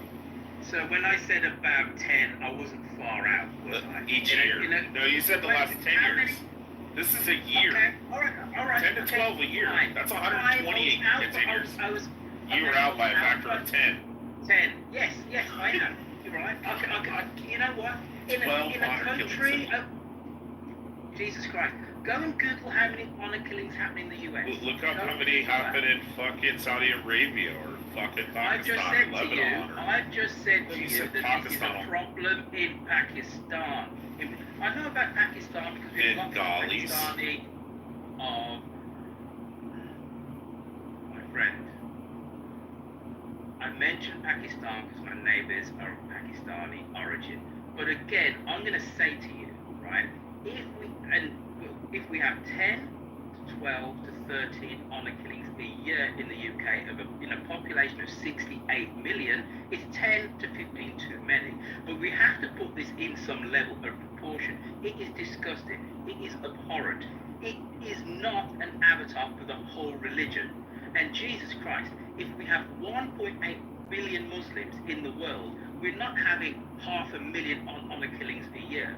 I can look back at the history of Christianity and say that Christianity has done some terrible things in its name. It has sent young girls to be raped by older men historically. You can look back at genocide through the word of Christianity as I'm taking my parents to church. That doesn't stand for the whole religion. Because somehow we seem to be able to separate the extremists when it's a culture that we understand from people who are the norm. And I ask you to do the same here. If there are 10 to 15 honor killings a year in the UK, and I'm not going to dispute that figure, okay, there are about 3 million Muslims, 3 to 5 million Muslims in the UK, so they're not all practicing honor killings. Simple maths will tell you that. And I'm not going to look to the extreme to say that that is the norm. And you shouldn't either, because your figures tell you that is not the norm. So move on with this argument.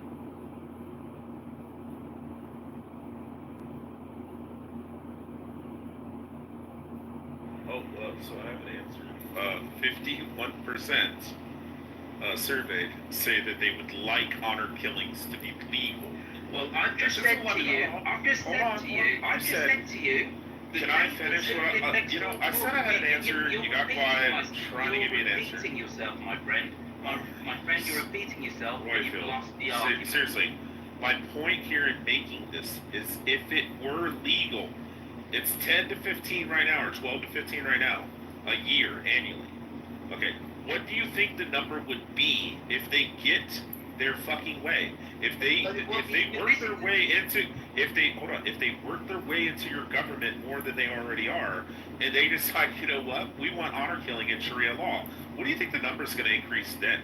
The mayor of London, Sadiq Khan, is a Muslim. I'm not talking about Sadiq Khan. I'm talking about future Muslims. Well, you specifically 20 years from now, your kids' age.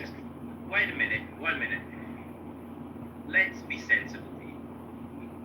3 to 5 million of Brits are Muslim. The mayor of London is Muslim. He's spoken out against honor killings. Okay, what happens when the next... Royfield, you made a point. You made a point. I'm just going to respond to what you said. Okay, listen. No, Rich, Okay, Rich, you're doing the thing where you're like not trying to have a conversation. You're just trying to say your words. Doesn't. No, I get that. He said Sadiq Khan said that he speaks out against honor killings. My only question is, what happens in 5 or 10 years from now when they control more of your government, and then the next guy steps up and says, hey, I do want to have it. Well, you know what? I said to you 10 minutes ago, as my nice Muslim neighbours were pulling up in their BMW and their multi-generational family got out of the car, I, for one, would be against it. I don't know which bit of this you didn't, you're choosing not to hear. And Mojo is correct. You were just talking and you're not engaged in a conversation. I told you 5 minutes ago, I would not want Sharia law to be any part of British society. I said that 5 minutes ago. Okay. I agree with Sadiq Khan, the mayor of London, who happens to be a Muslim. I'm against that abhorrent practice. However, let's put this abhorrent practice in proportion. 10 to 15 unfortunate women who are brutalized and murdered by their families in a population of 5 million. In a global population of 1.8 billion. It is minute as a number. It's abhorrent. It shouldn't happen. It's disgusting.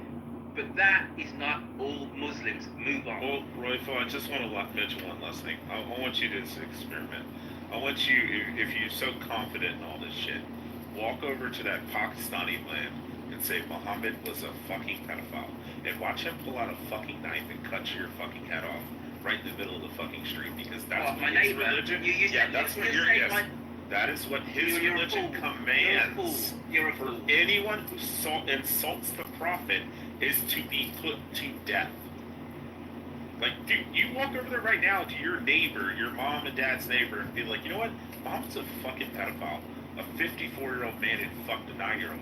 And he will go and get a fucking butcher knife and he will cut his fucking head off. They're all not nice until you insult the fucker.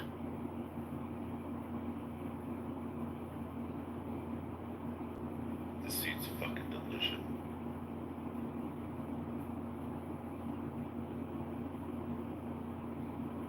Oh, well, Royfield.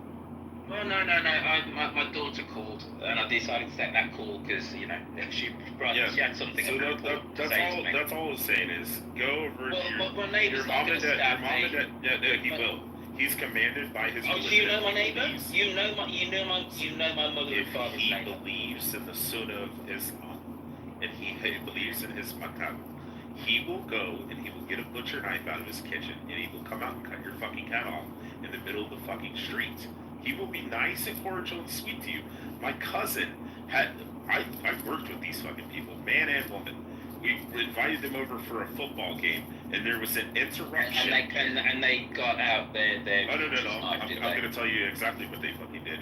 So we were sitting there watching a football game. You should maybe get some better friends. We were watching a football match. There's 1.8 billion other Muslims that could be your friends. Anyway, listen, my dad's got his hat on. He's getting ready for church. I'm in the car. Let me answer this my parents to church. I'm still going to tell the story regardless. Okay, fine, but I'm done. So I think I've made my point and I've won the argument. Came over You can be an extremist all you want. You can be an extremist and intolerant all you want. They seen that Muslims were attacking a military base, and they jumped up and started screaming Allahu Akbar.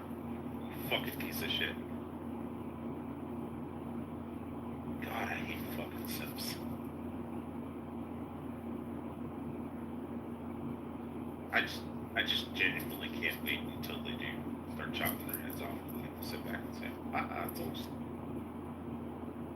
October 7th in London. ahead, Roger.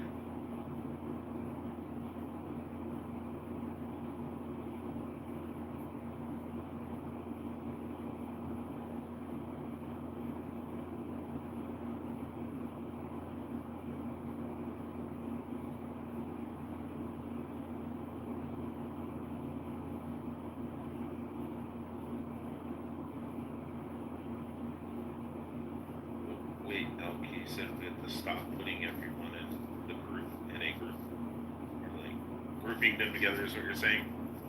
Even though I said that there was a survey done in London that 51% of Muslims want honor killings to be legal in London, 73% want Sharia law. Yeah, I'd say once it's over half, we can start grouping them.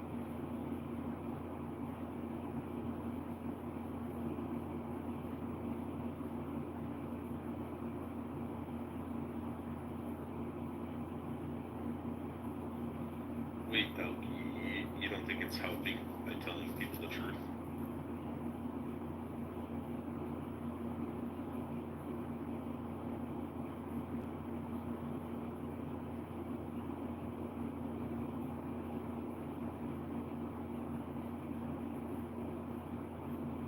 Roger, simply. Yeah. Just chilling here with the dog. Do you think it's okay to categorize people in groups when it becomes over half? People want to kill their daughters. I mean, look, there's people. Look, there's people that believe in religions, or at least claim to, that don't even. I mean, look, I'll put it this way: I'm not a Christian, and I would wager everything I own that I know more about the Christian Bible than a minimum of 50%. I would probably say 75%. And I'm not saying that to be arrogant. I'm just saying that I've read the Bible multiple times.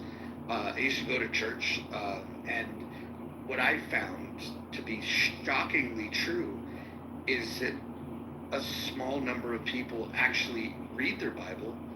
An even smaller number, like participate in the teachings and the traditions of it. And so, I mean, I don't know of that 1.8 or 2 billion, whatever the number is. I don't know the percentage of the people that actually believe this shit.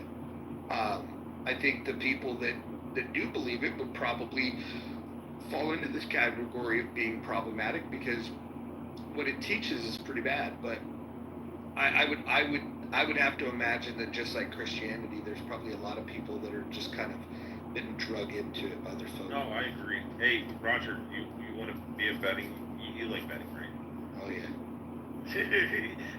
I'm not gonna bet any actual money because I don't bet. Like, I don't bet enough. But like, how much you want to bet? Like, this figure speak saying that elk, who's German, is going to come off and talk about how nice the Muslims are and how we should, like, cast a broad net on all Muslims and shit. Even though her country has now stopped bringing in all the fucking migrants. I think what a safer bet is that you won't shut up long enough for us to hear from you. Go ahead, elk. Hello. Yes, I only wanted to make two statements. One statement is, it is not work of hell to put everyone in one pot. Means what do I mean with it? For example, not every German is the same, not every people in the UK is the same, etc. People in huge have different opinions, act in different way. When in a big group, people are doing wrong, it does not mean that everyone in this group has to do the same stuff. So we have, in my opinion, a bad change in our languages when we got a bit careless, also here in Europe, that we have started to use words like all, everyone, or put it in the context of meaning all and everyone. So not everyone of the Muslims are bad people. Not everyone is killing, not everyone is following the very harsh Sharia or honor killings and such crazy stuff. Not everyone. So when we start to take care a little bit of our language and not accusing people of something we should not include in this, then we might be able to stop misunderstandings, to stop spreading hate where we are not intending to do it, where it was not in our opinion. And the second thing is with which I have a very huge problem. When someone is making a statement and then this statement is taken out of context, is putting in another context, and then it's pretending as if the person would have anything else what the person has never meant to say or even had clearly not said. So it would be nice also to take care of letting the statement in the context the statement was made. When I say not everyone in one when you get it in the context of honor killings, it's okay. But then to say, I don't agree that there are not that many honor killings, then you are taking out my statement out of context, putting me another statement in my mouth, which I never did and which I never had in my mind, and exactly what I am fighting to let or to listen to people what they really say. I will stop here in case you got something or you understood something wrong or you want to ask me anything about what I meant. Just start, but please try to stay with the statements people is trying to say. Okay. I just have a statement and a question real quick. The statement is, well, it's difficult to pinpoint a precise number. It's estimated that roughly 60% of the Germans continued to support the Nazi Party and Hitler's leadership, even amidst the war and its hardships. So, when 60% of the German population tries to conquer the entire fucking world, causes the deaths of 77 million people and 6 million of my Jewish family members, and then you say that, well, it's not all. Well, 60% that supported it. And you guys went and ran amongst across all of Europe trying to slaughter everybody that you disagreed with. And the second thing is, the question is, I'm guessing that you're not ethnically German, Elk. So what is your ethnicity prior to your family lineage since you're not German? Because I can hear a different accent. Actually, when you would, so when one people, let's take as an example German. So when the Germans would start again such crazy stuff like thinking they can conquer the whole world or half of the world, it's wrong. When any kind of society is thinking, I take one minority, accusing them when they are the reason for our problems and not being willing to work at the real problem. It's the wrong way. I'm not woman. And yes, I'm German, with German roots. My dad comes from Bohemia, also German roots, and my mom is not that far away. Okay, so Elk. Over generations. Okay, so Elk, you see how if 60% of the German population can kick off 2 world wars, especially the second one, caused the deaths of 77 million people, would you then say that it's a problem when 51% of Muslims in London say that they want to be able to kill their daughters when their daughters go out and have premarital sex, or when they dishonor their family by not covering up and wearing a hijab and wearing a kippah, a head covering? Would you think that that's a problem maybe? Or do you think it's okay to allow 60 or 50% of the people to follow a crazy, disgusting ideology like the Nazis and or Islam? I'm fighting personally everyone who is on the radical right-wing side, party, left, whatever I'm fighting it.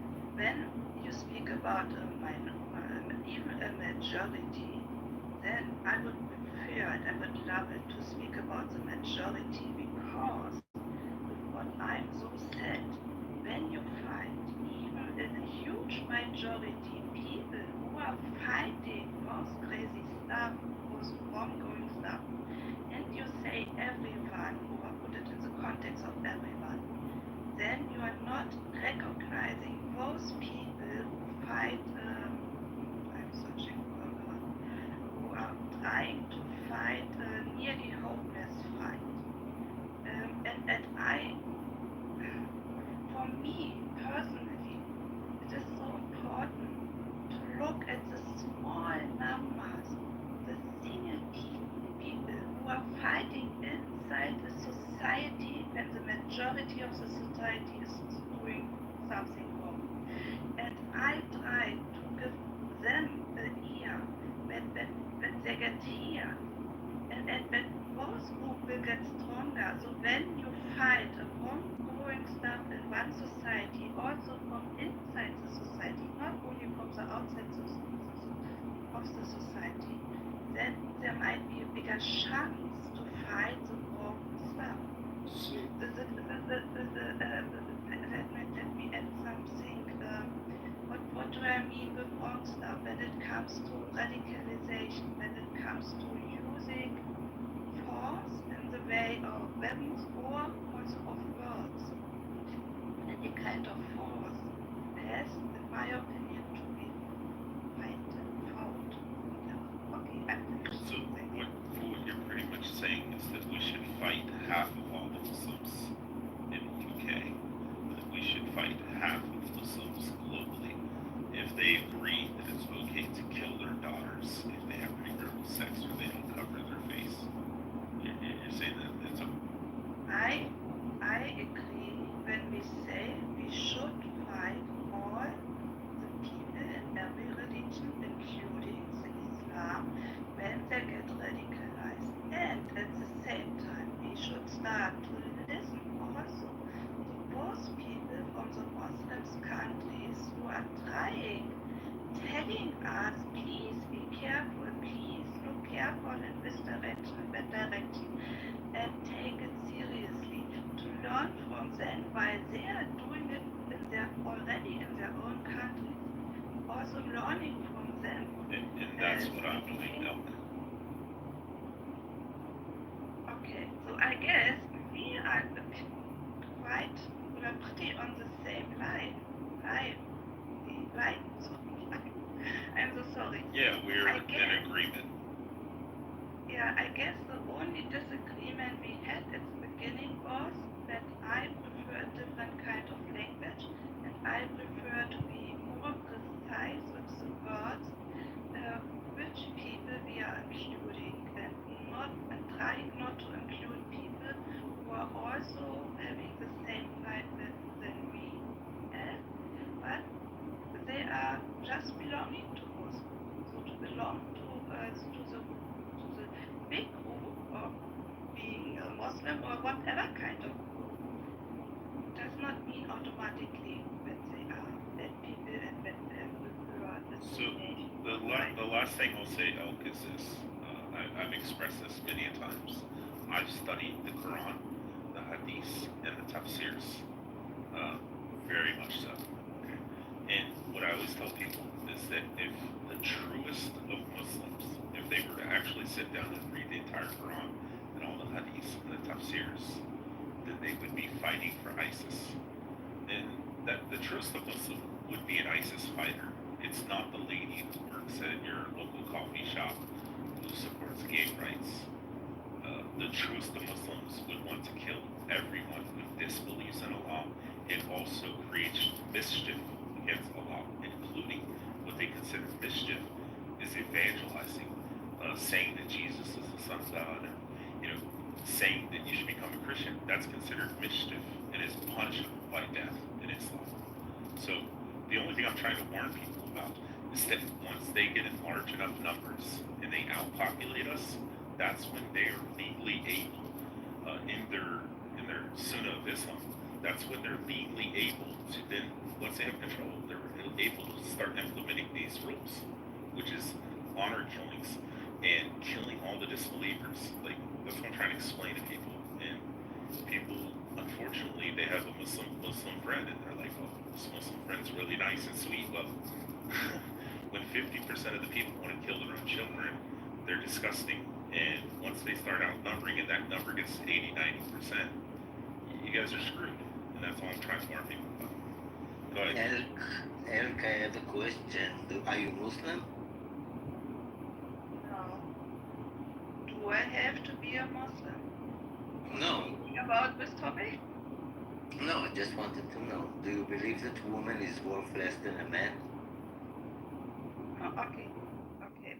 Before this is going in the wrong direction, because I have not a good feeling that you are trying to put me in a place where I am not belonging in. I think he's just trying to explain Unfortunately, I wanted to add something or I missed the word. To respond, but now I forgot the point. You said a good thing. No, I forgot the point, sorry. But I'm not a Muslim. What I try to go, the way I try to go is to look at the people who are doing, in my opinion, wrong, who are using any kind of radical stuff. This was the point I wanted to say. What I have learned over the last years, also here on Clubhouse, in so many rooms, maybe, I'm not sure, maybe, I try to figure it out. Maybe it might be helpful to have conversations about speaking history of the religions.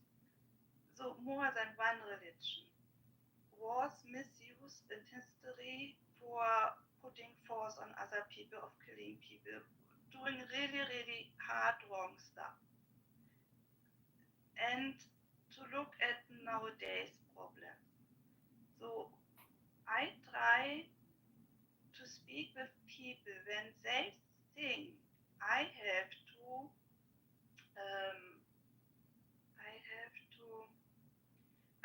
to put my opinion, or I have to give the reason for my opinion based to history nearly 2000 years back or whatever. That it might not be helpful. Back then it was a different time, etc., and it will not be from help for nowadays problems. I try to speak with the people and telling them, or giving them reasons or facts, and try to convince them to at least to think about it, that they have the chance to rethink and to redo their own opinion based on nowadays facts. And I try also to teach them or to tell about tolerance, even inside the communities too. Pointing back to history, then we start automatically in a different kind of conversation, because then you can pinpoint between different religions that they did something wrong, they did 800 years ago something wrong, even in the Middle East they did something wrong, whatever. It will not be helpful for nowadays problems, in my opinion. We will lose in a conversation. If you don't mind me asking, do you agree that it's disgusting when religion says that their God turned Jews into pigs, apes, and lizards, and that they're the worst of creatures? Because that's the words of Allah. In the very moment when you use a religion for not respecting other people, for giving the reason for that was the words of Allah in the Quran. That's the words of the Muslim God. I try to find the right words. Sorry, sometimes I need that is the words of the Islamic God. Sometimes I just need a bit longer for answering because for looking the words. I know much stuff written, given the words of the God of the religions, including Islam, including Allah. Allah is also only God. I know it. And here again, we are in the history. It was then back then. When people are using both as a reason for doing nowadays injustice, disrespecting people, taking it as a reason for killing people or doing any kind of force to other people, or even to their own people who are saying this is wrong, then it's wrong. In my opinion, then it's totally wrong. And this is exactly what I am fighting. So you agree the religion is wrong? Islam? I agree when I use wrong stuff from the history of the religion to taking it as a reason for doing nowadays. Because I will tell you the reason why I'm so careful. When I start to take out some stuff which we call wrong, back what happens in history with the Islam, then we will automatically end also with some stuff what was wrong with the Christianity.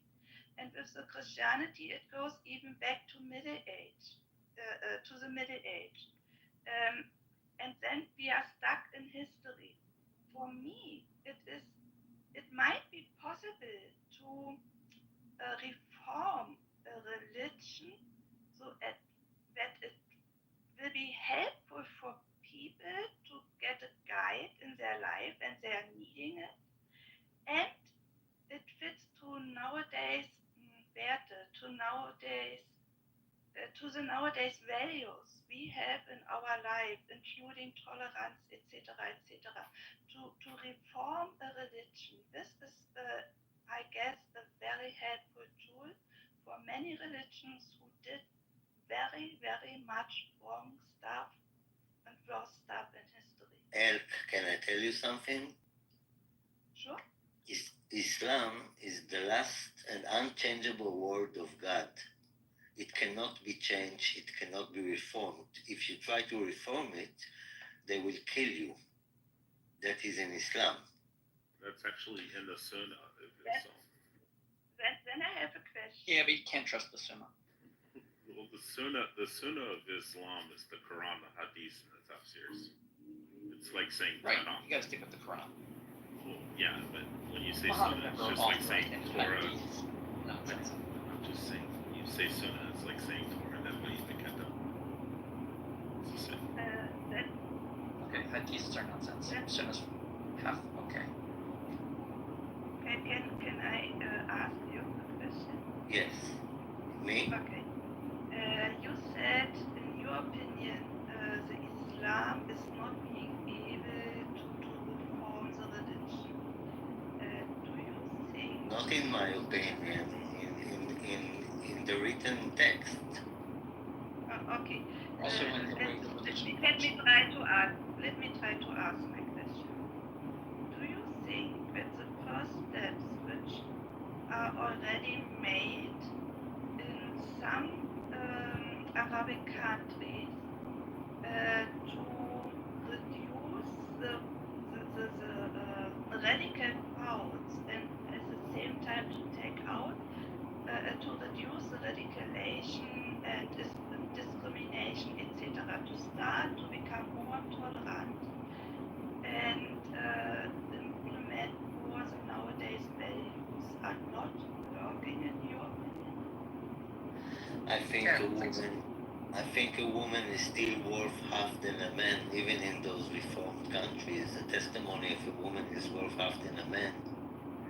If she is raped, she's to blame.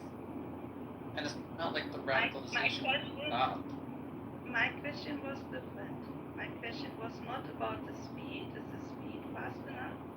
My question was about the first steps they did already. Do you think that this is not the right way, or this is not helpful, or this might not be working for the religion itself? Yeah, I answered you. I said it still doesn't change the words of the Quran. So women are allowed to drive. It doesn't say in the Quran that women aren't allowed to drive. But it does say that women are worth half than a man, and that is still going on even in Saudi Arabia. Also, like your question was whether modern Muslim educational techniques are preventing the kind of radicalization that's been happening for the past century or so, and it hasn't. Like, we still have tremendously large and influential terrorist organizations founded on Islamic principles. Okay, now we are losing the path I was on. I have not spoken that it works already in the majority of the Arabic countries. I know it is only a very small starting point. It was more about the general opinion that, or the statement which was made that is not, so I have understand it, that will never be, the Islam will never be able to make reforms and to cut out the radicalization. And based on this station, I stated my question, or I asked my question, because I see small steps, and because this is why I am asking, do you think really that this way will really not work, that is not a helpful way, or I don't know which other So way we should you're take. asking, do we think that the progressive, the way that they're becoming more progressive or more liberal, is that a good thing in these countries? But what they're trying to explain to you is that yes, they're allowing women to drive cars, they're allowing women to work jobs, all these kind of things. But even within the confines of their government, a woman is still worth half. A woman cannot give her testimony about being raped. A woman cannot have a divorce unless her husband divorces her. She can't go and say, hey, my husband's beating me every day. I want to leave him. She's not allowed to, even in Saudi Arabia. And these are things that are fundamental within their religion. And that's what y'all was explaining, that these fundamental things cannot be changed. And the punishment for even uttering such a thing is death. So if you say, hey, I think it's wrong that a woman's valued as half of a man, her testimony and her ability to do anything, even just saying that will be put to death, because there's no changing those fundamental things within the religion. There's no reformation that can happen.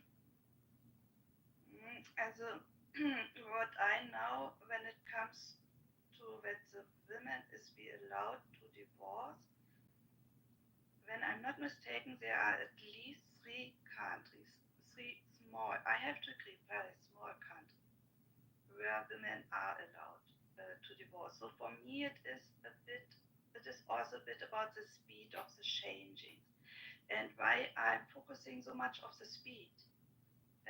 If you look back to Germany, till 1971,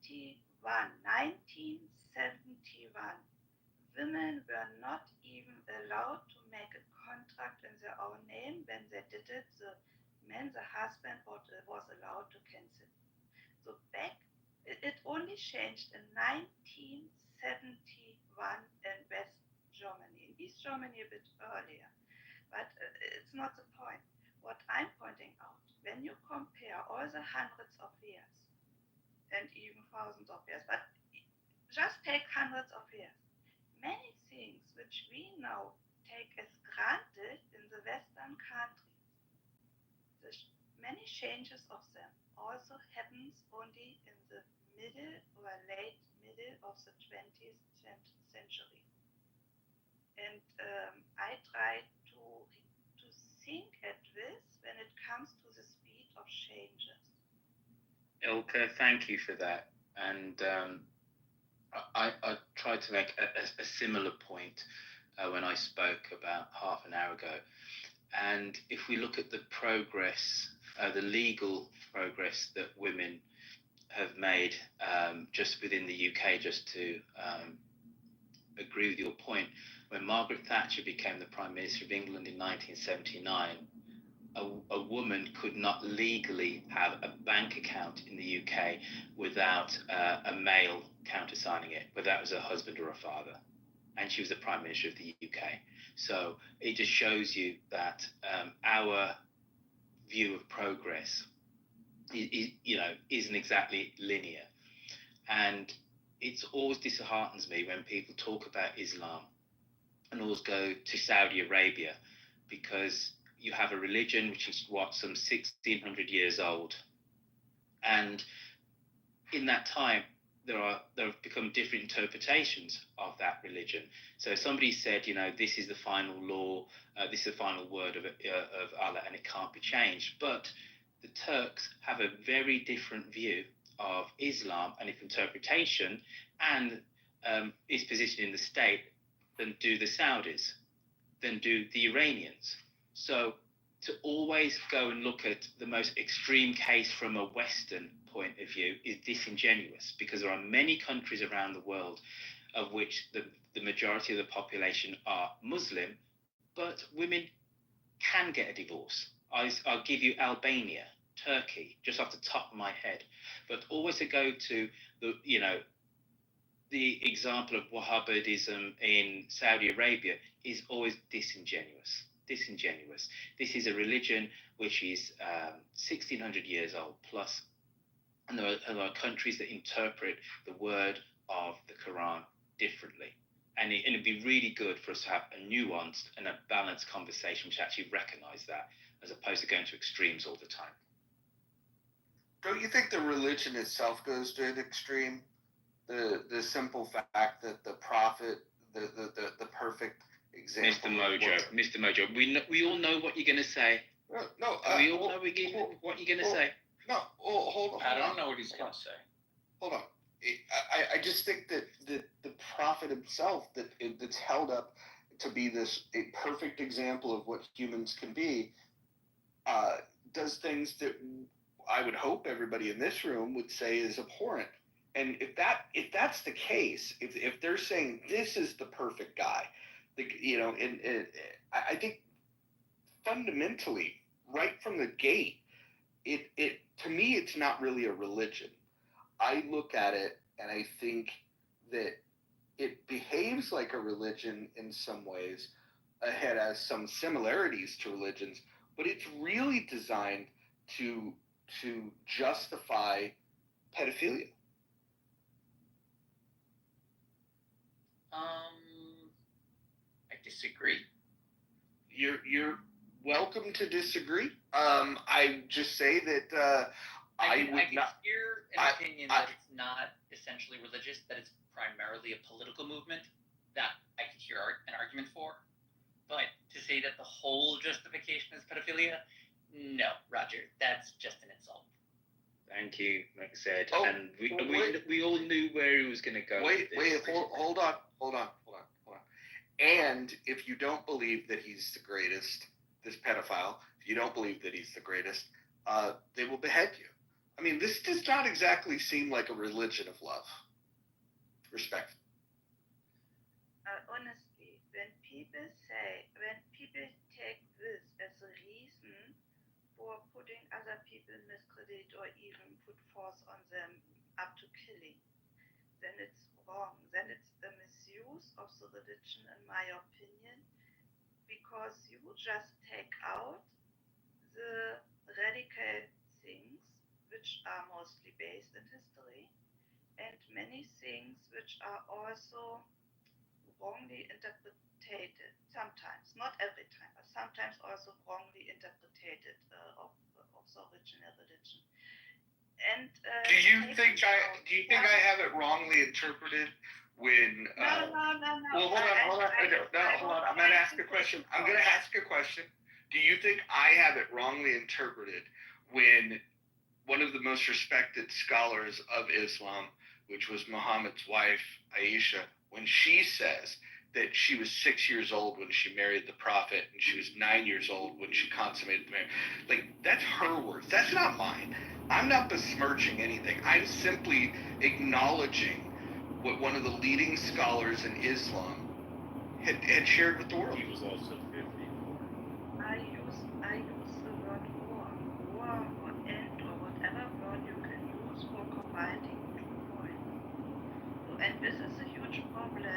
time-based so often. When someone is putting out 1 point, 2 points, 3 points at the same time, is combining them with words. So like, den John ist heute aufstehen, und sorry, I don't miss the word in English. I'm missing the word in English. So when you are making more than 1 point at once, and someone is taking out another point and combines it with their own, and then you get it in a wrong context, using it in the Yeah, respectfully, I'm directly quoting Aisha in her hadith that expressed to the entire world that she was 6 years old when she got married, and 9 years old when it was consummated. And again, the best you can do, please mute yourself. The best you can do is try to explain away that, like, well, hey, back in those days, there was a lot of people, it was culturally normal. Well, what you're saying is that it was culturally normal, to be a pedophile back in those days. And the worst part, this is the problem I have a problem with, is that in 2025, we still have people that identify with this quote-unquote religion that will say things. When I bring this up, they'll say, she was old enough. I've heard that quote multiple times from people that practice the faith, and I think that should concern anybody, considering that when they get the numbers, they want Sharia law. And if they have Sharia law, you know what that means? That means watch your kid off with your heads. Mr. Mojo, we need to move on from this, because, and I know you are a scholar of the Bible much more than me, but should we kill people for working on the Sabbath? Should we have death for disobedient children? Except that's you. Should women should be silent in church? What? We could go on and on. Should Leviticus, should we have death for homosexuality? It's like, you're missing the point, Royfield. No, I'm absolutely well, you are. Absolutely. Okay.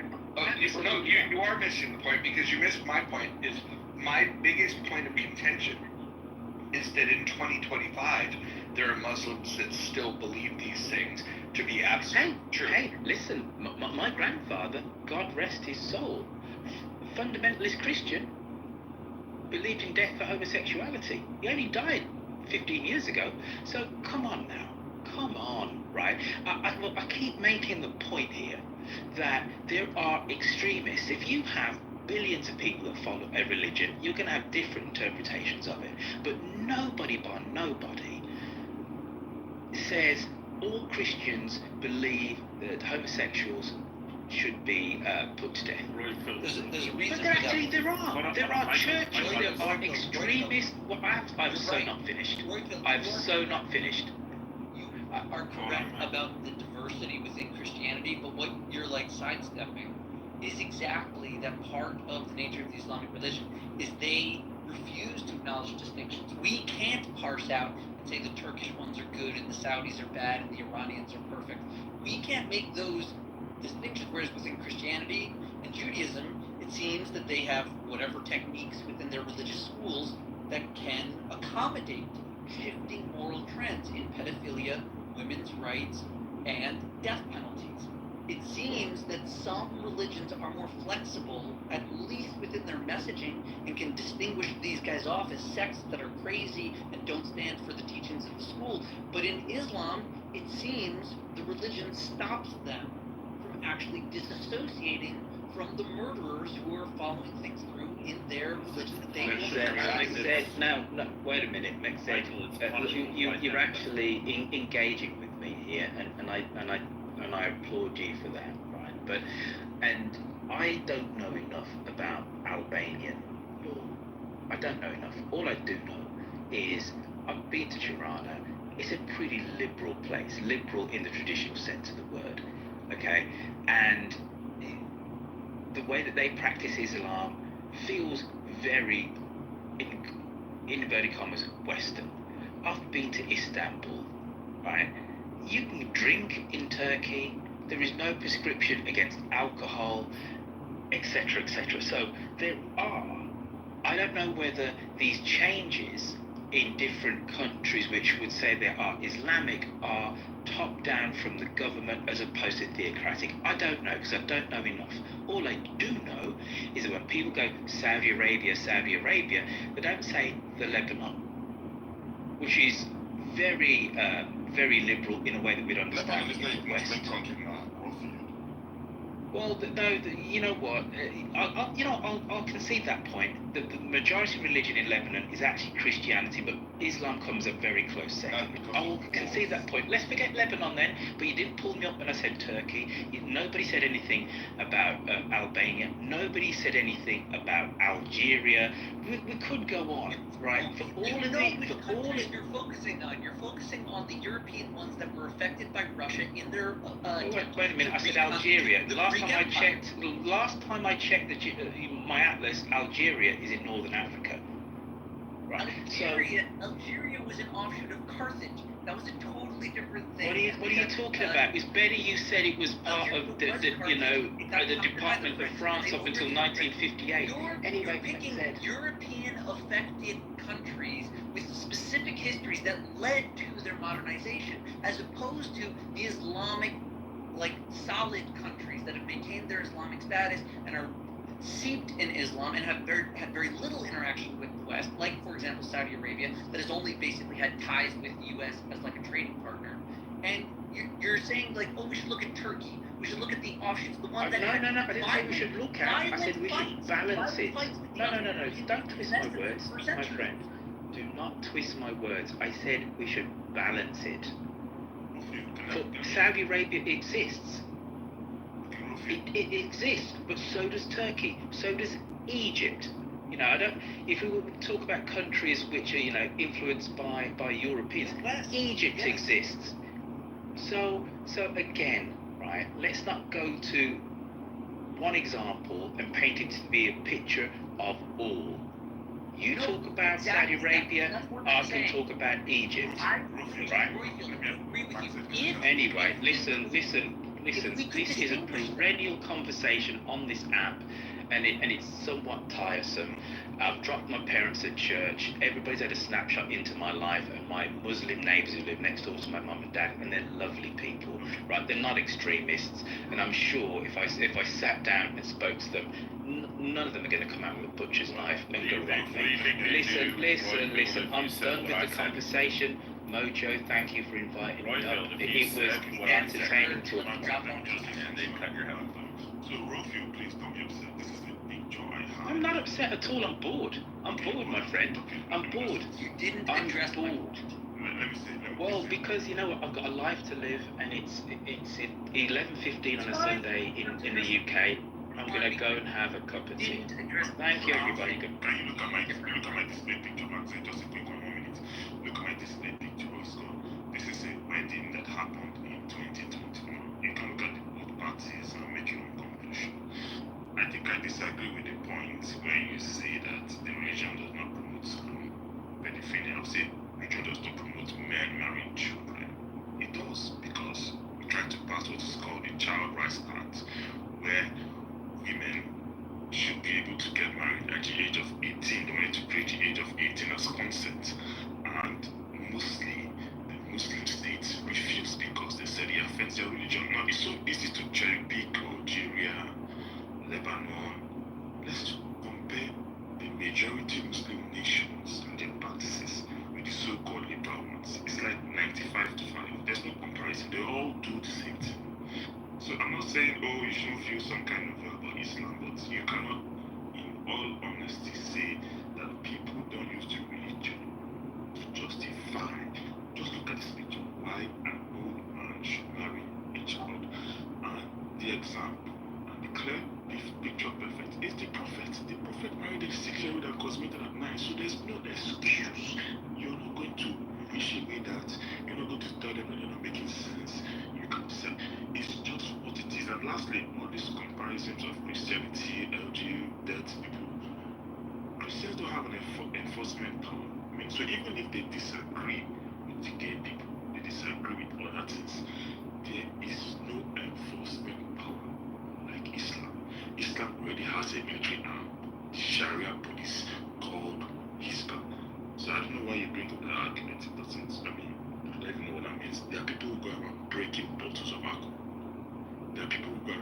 arresting people. They call themselves the Hispa police.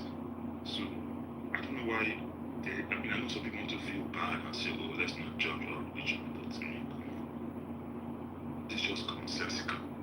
The religion allows men to marry children without any societal consequence. Nothing will happen to them. Thank you. So I don't know why that's it, but that's not something to get angry about. It's happening. This wedding took place in 2021. I'm sure if I look for 2025 wedding, I'm going to post one in the chat. Look at this girl and tell me whether she's up to 12 years old. The argument was, well, what if there's half the Muslims that agree with all that disgusting vile stuff, like honor killings and all this kind of stuff, but the other half are like kind of progressive, moderate, like secular Muslims, they're just very progressive and they're like different, and they don't like adhere to all this. But what percentage do you think of Muslims would renounce or would condemn the Prophet for having sex with an girl? 0.00001%.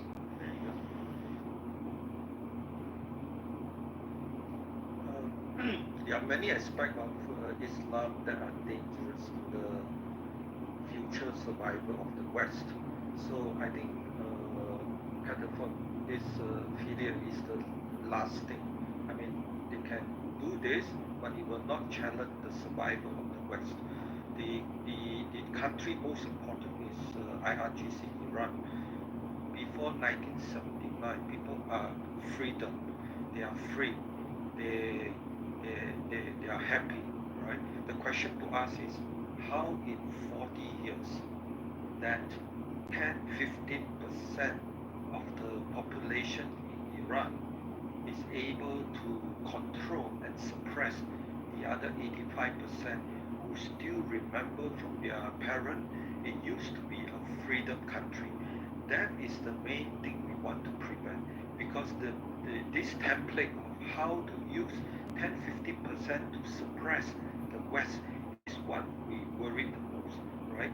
Turkey is somewhere between 20 years of this 40 years, right? People in Turkey no longer have a lot of freedom they used to enjoy. So we need to worry which country in the West, when the Muslim achieve a radical Muslim and political Muslim, I'm not talking about peaceful Muslim, I'm talking about radical and political Muslim, achieve this 10-15% of presence in the West. That is what we want to make everybody understand, the danger based on the history of IRGC, how they control the majority from the small percentage, because this is going to happen in Europe in 2050, every country.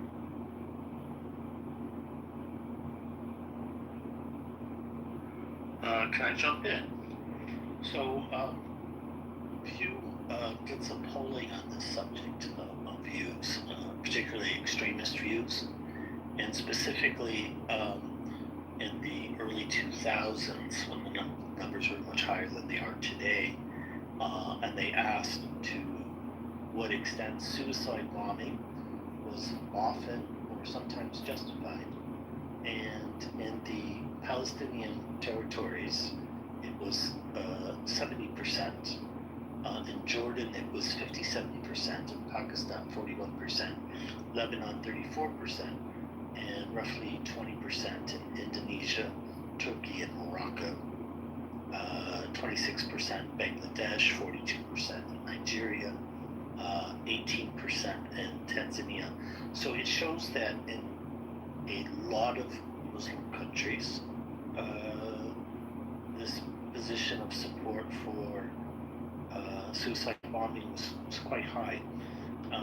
The good news, I guess, is it's somewhat lower today because after the experience with ISIS, it's come down somewhat, but it's still alarmingly high. And so this, I mean, we can certainly point to obviously moderate Muslims, especially like in Western countries, but to deny that they're that there is this core that supports extremism, I think is just sort of, denying the reality of these polls. The big problem right now is the political correctness practice in Europe, and in US that has been suppressed due to Trump administration, right? The Trump administration is going to show how do you remove political correctness for the survival of the Western nation, right? And the Islam use this political correctness. I would say again, political and radical Islam use this political correctness to implement this term called Islamophobia, which is a term prevent this kind of what we are having right now, an open discussion. What is actually important for the survival of Western nation, especially, right? So the political correct elite in Europe are still living in bubble. They are not in clubhouse. They have no opportunity to hear the truth, how the radical Muslim talk and try to dominate over the American. When they come into a room and they just put in some Islamic word, when the Americans say, "Oh, we don't understand this," are you racist? Are you against Islam? Are you Islamophobia? And then before Trump administration, this American will walk away. But through these many months, room like this, we start to have courage to speak the truth, and that is the beginning. And we need to put this to all European, especially their political leader, and especially the legacy media who are still living in bubble. Okay.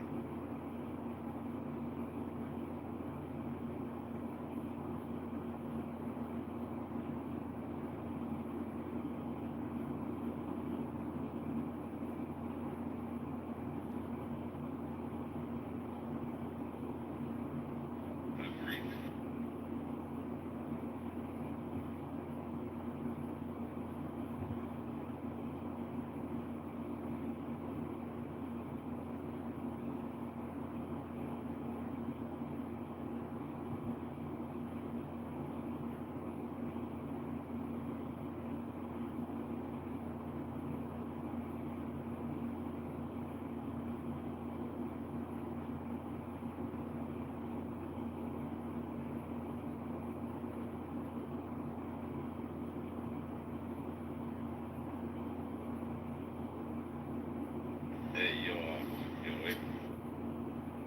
Yeah, man, what's up? Hey, what is this? Something about like the Jews hiding in a Bronx or something? Yeah, there's a Jew behind the trees and the rocks who said that there's a Jew behind the killings. I don't know where it's written though. Yeah, it talks about Indian times where the Jews will be hiding in the trees and rocks, and then the rocks will come alive, and the rocks will speak and say, "Oh, servant of Allah, come here. There's a Jew hiding behind me and kill him." Yeah. If they're like, "Oh, but I know plenty of nice Muslims."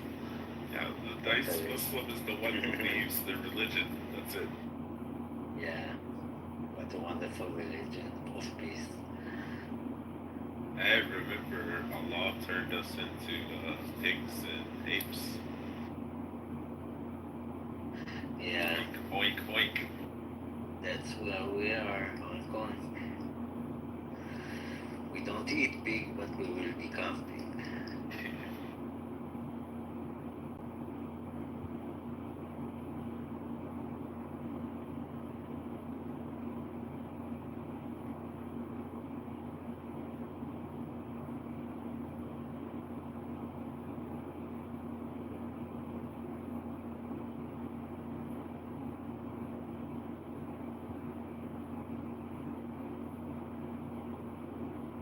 What part of Israel, yeah? You don't have to be specific.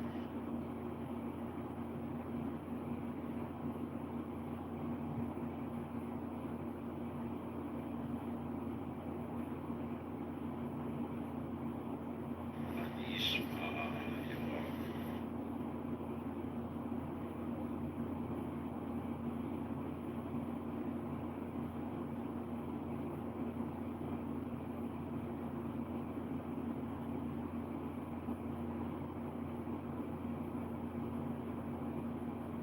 Sorry, I was away from my phone. Did you talk to me? Oh, you're fine. No, I said, what part of Israel?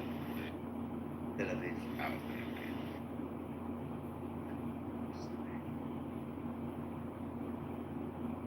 So how do you personally feel, about the liberals and the progressives who say, oh, Muslims, they're our friends, our brothers, they're cousins?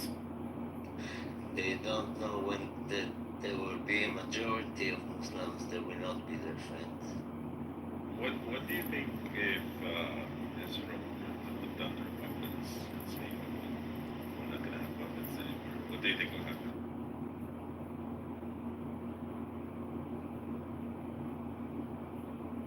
I don't know. Doesn't sound good though.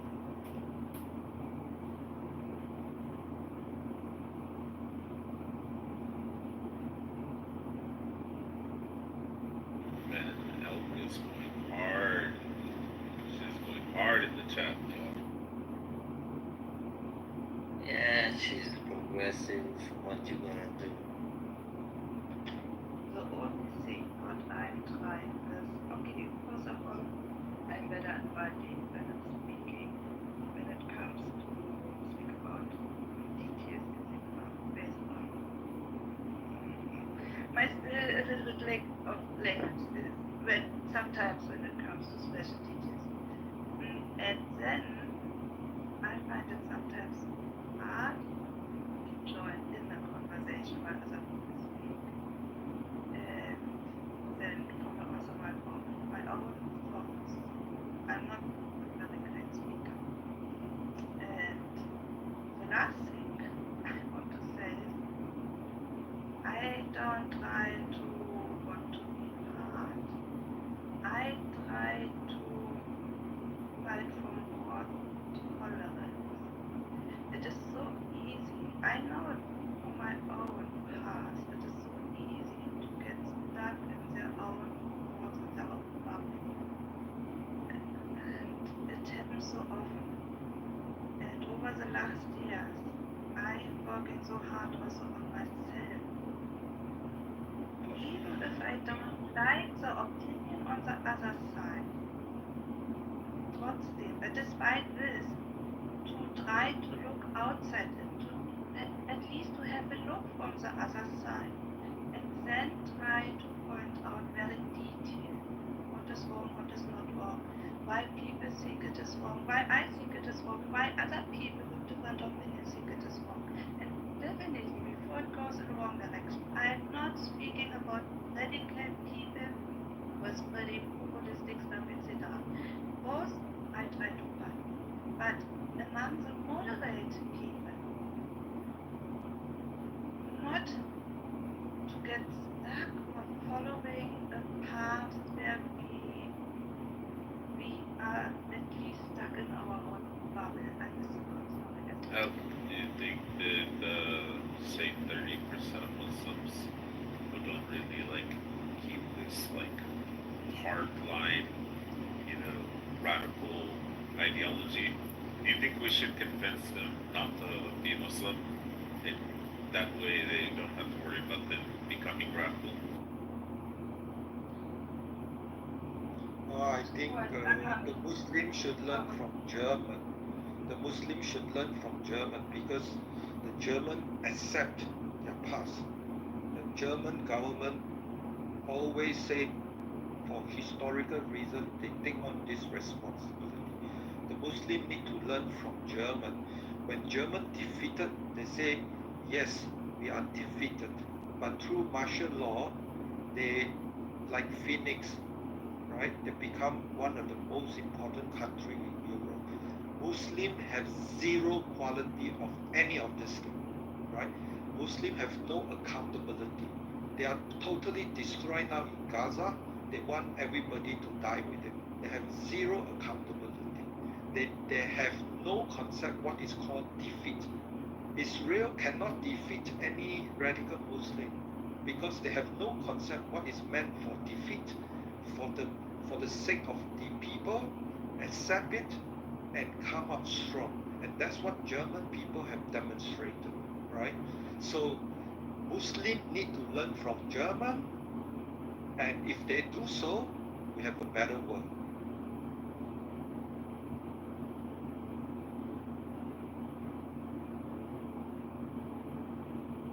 Okay, answering your question. The first point I wrote in the meantime. What I see and what makes me not sad, what makes me so disappointed, so helpless, to find a way that not more and more people are getting radicalized.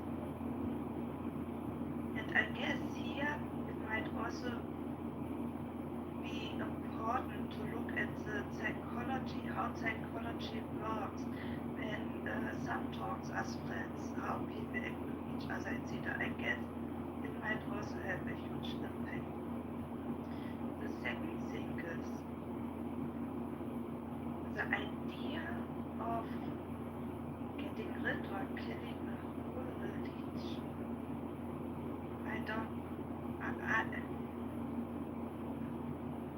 I guess it will never work, and I have no idea if this would be the right way.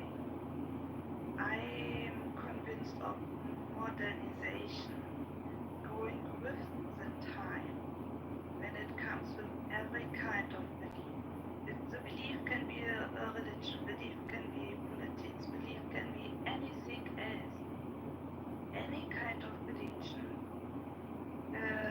as a starting point, as a history, and when there's a problem at any time, people should try to find a solution for the problem.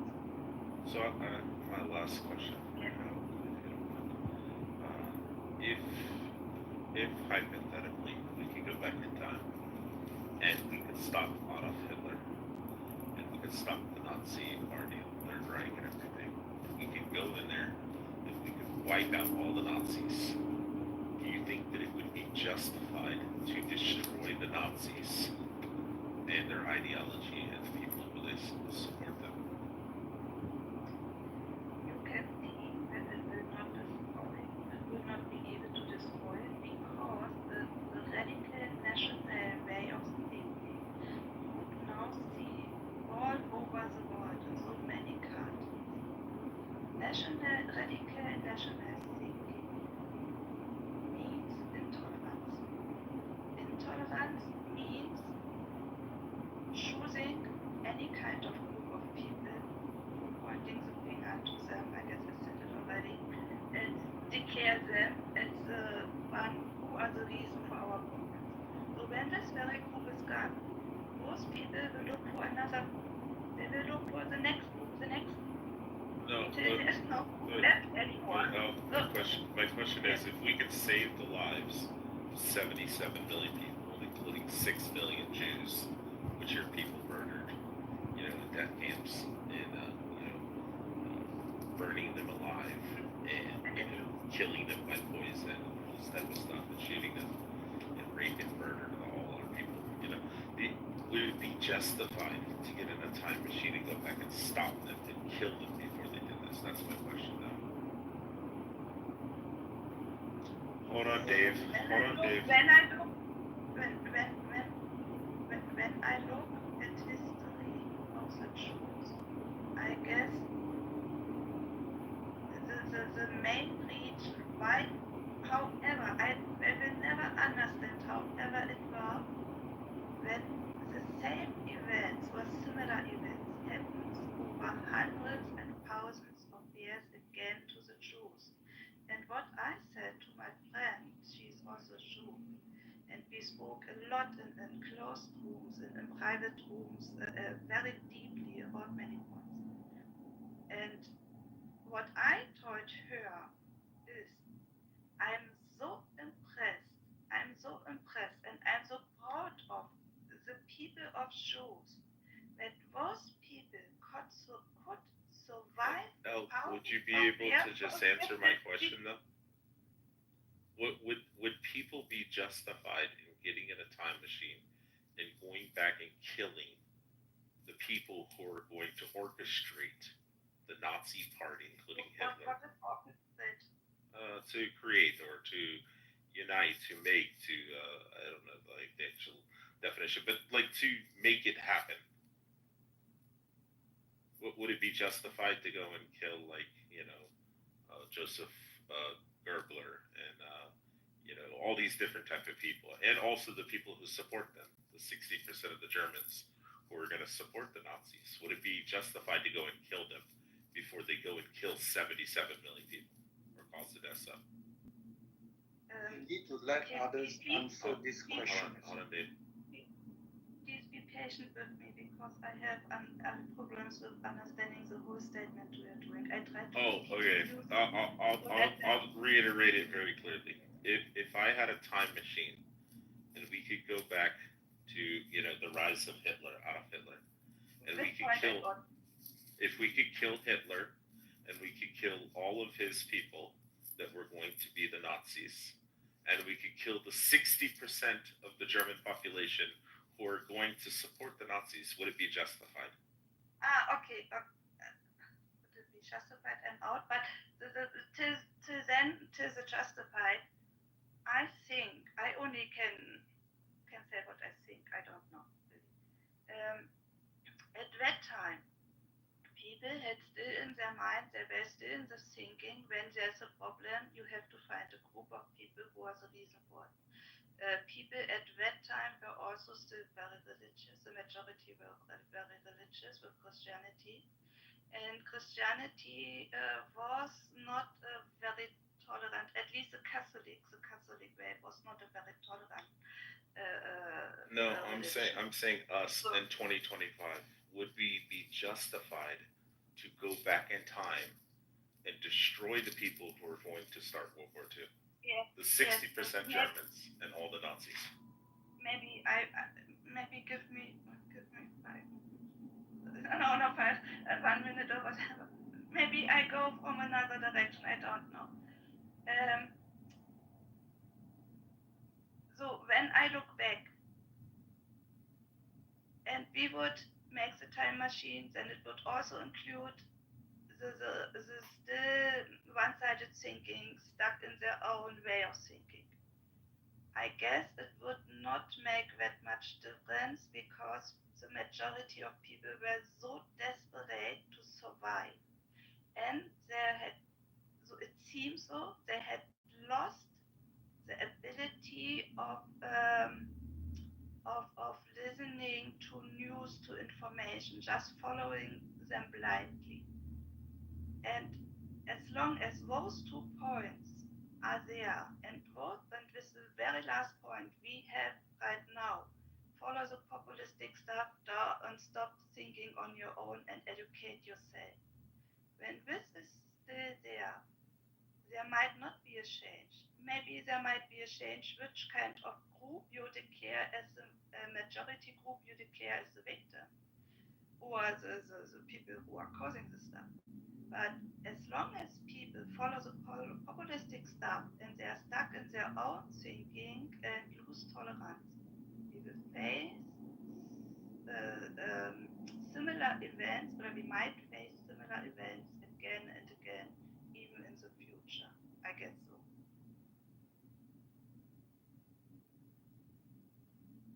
Have I got your point, or have I totally missed it? Oh, Brent, are you there?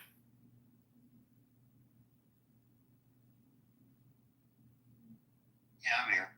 Oh, hey, if you catch my drift of where I was heading on the basis of the title and comparing it with Nazis, you can go ahead and take over if you want. No, I was just saying you should probably, if you could prevent the rise of the Third Reich, you should probably kill some Nazis early. Yeah. And the people that supported them. Okay, you will kill Nazis early.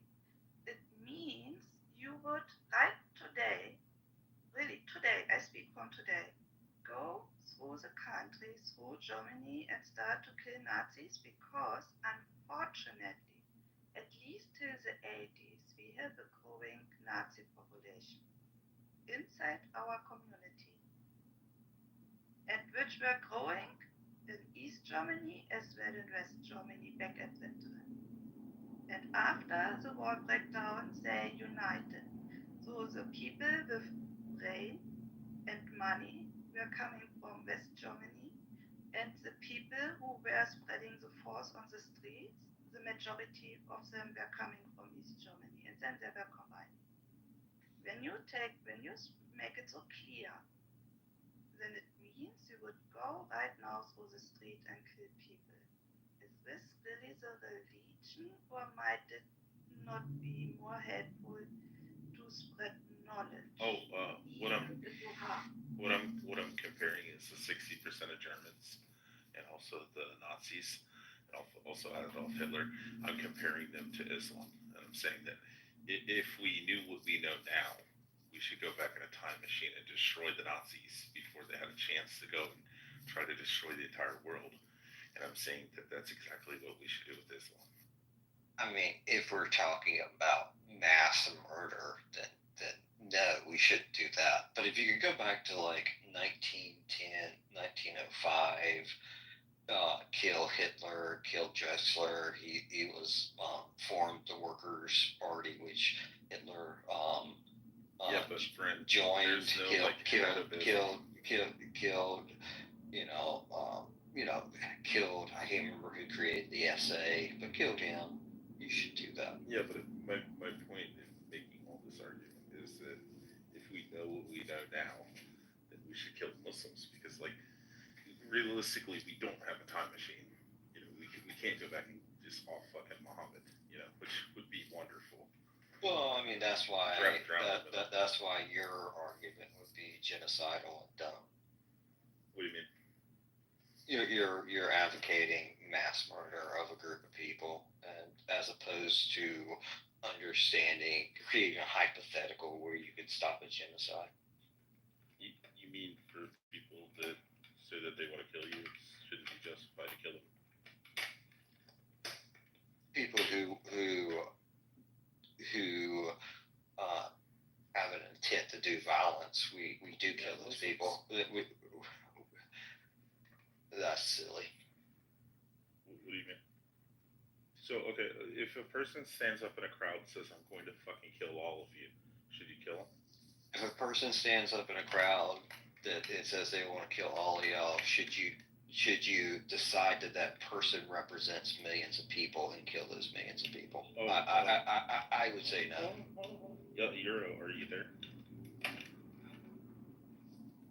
Euro Maestro, are you there?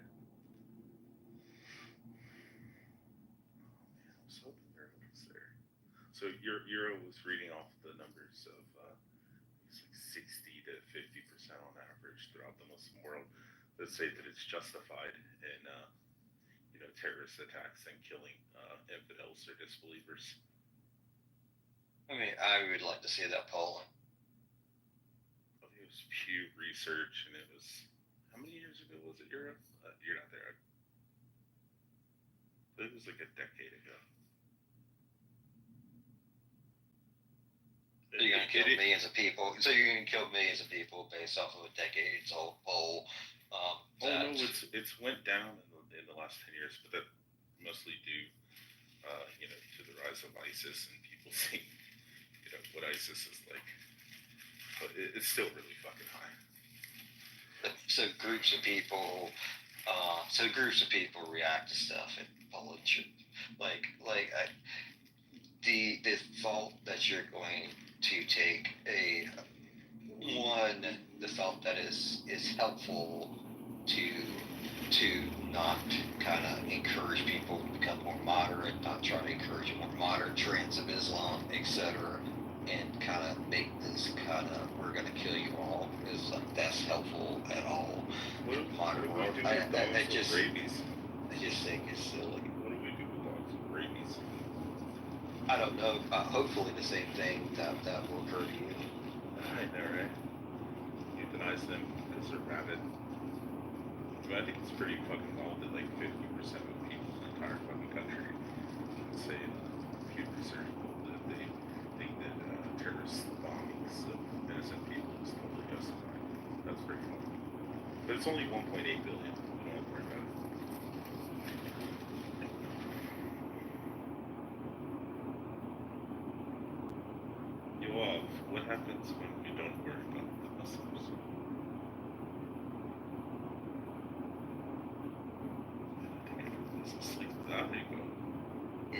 usually rise up and kill us, like in October 7th. Wait, were the people at the festival, were they conservative? Like, were they like Orthodox Jews, or were they like very secular, progressive people siding with the Muslims and the They were festival? mainly leftist, progressive people who drove Gazans to work and to hospitals, yeah.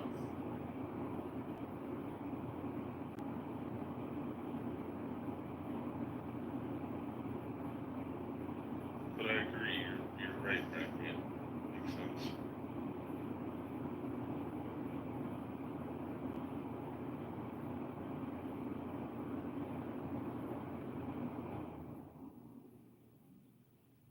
But I guess eventually when they take over and they start murdering your entire family, then you'd be like, oh fuck, this guy on Clubhouse is right.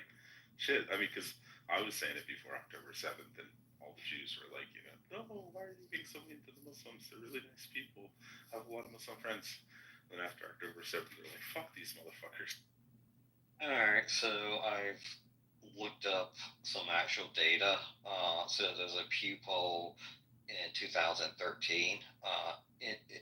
Muslims in Indonesia, 81% said violence is never justified. In Pakistan, 89% said rarely or never justified. Jordan, 72% never justified. Turkey, 84% never, or 84% never justified.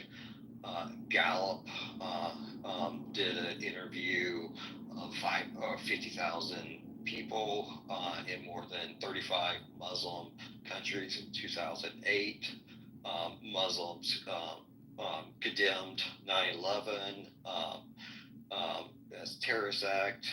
Only 7% of respondents said 9/11 was completely justified, and they were significantly. Yale also did a study, so I'm not like. None of the public data surveying is pointing.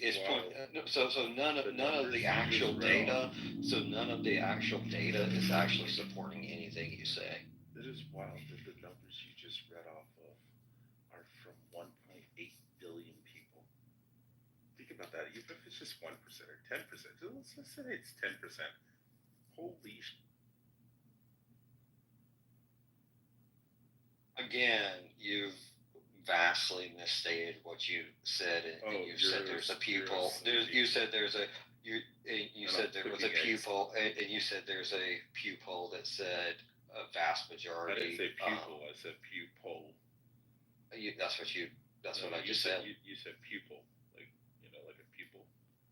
All right. Well, why don't you put some actual data, and then we can actually have. I mean, it's going to be hard to have a intelligent conversation with you, but the data you cited was fictitious. No, I said Euro Maestro had read off the numbers from the people. It's probably a different one. And it says what percentage of the population in these countries, and it had a breakdown of which ones, the percentage of those people say that it's justified for terrorist attacks. According to a survey I'm looking at, 60 of Palestinians support. Your phone's doing that thing again, Norman. It keeps cutting out. You hear me, Norman? Oh, Britt ran away like a fucking cuck. For me? No, Britt ran away like a cuck. I said, no, your phone was cutting out, buddy. It's almost like you keep muting.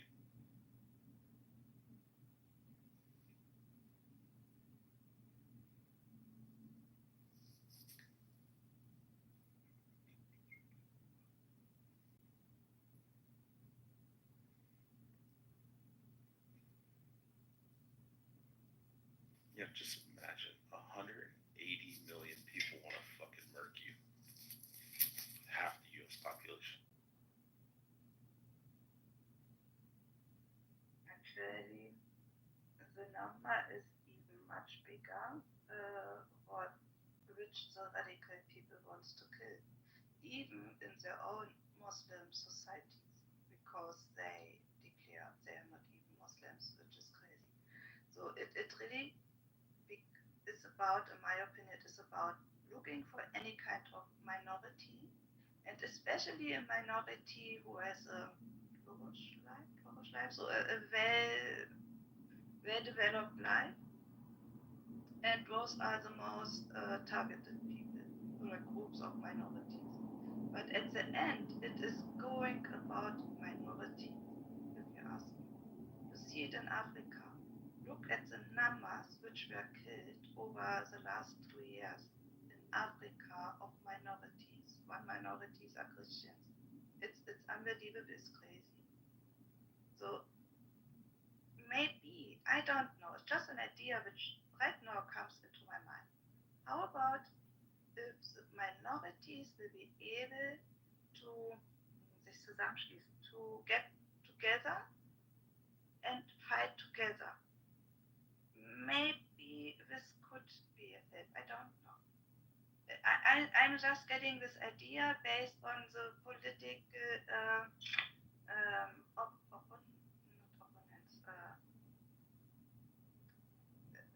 when smaller groups in politics wants to get, I miss the word. Like the political minority, you mean? I was looking for another word, not really minorities. Then you have 3-4 parties and the smaller parties who are the competitors to the bigger parties. Just forget it. The main point is, it's not the reason why I come to this idea, but when minorities might get together, fight together, then they are a larger group, and maybe this will help to reduce the radical way of thinking of too many, and it might be helpful that not even more and more people get dragged into radicalization.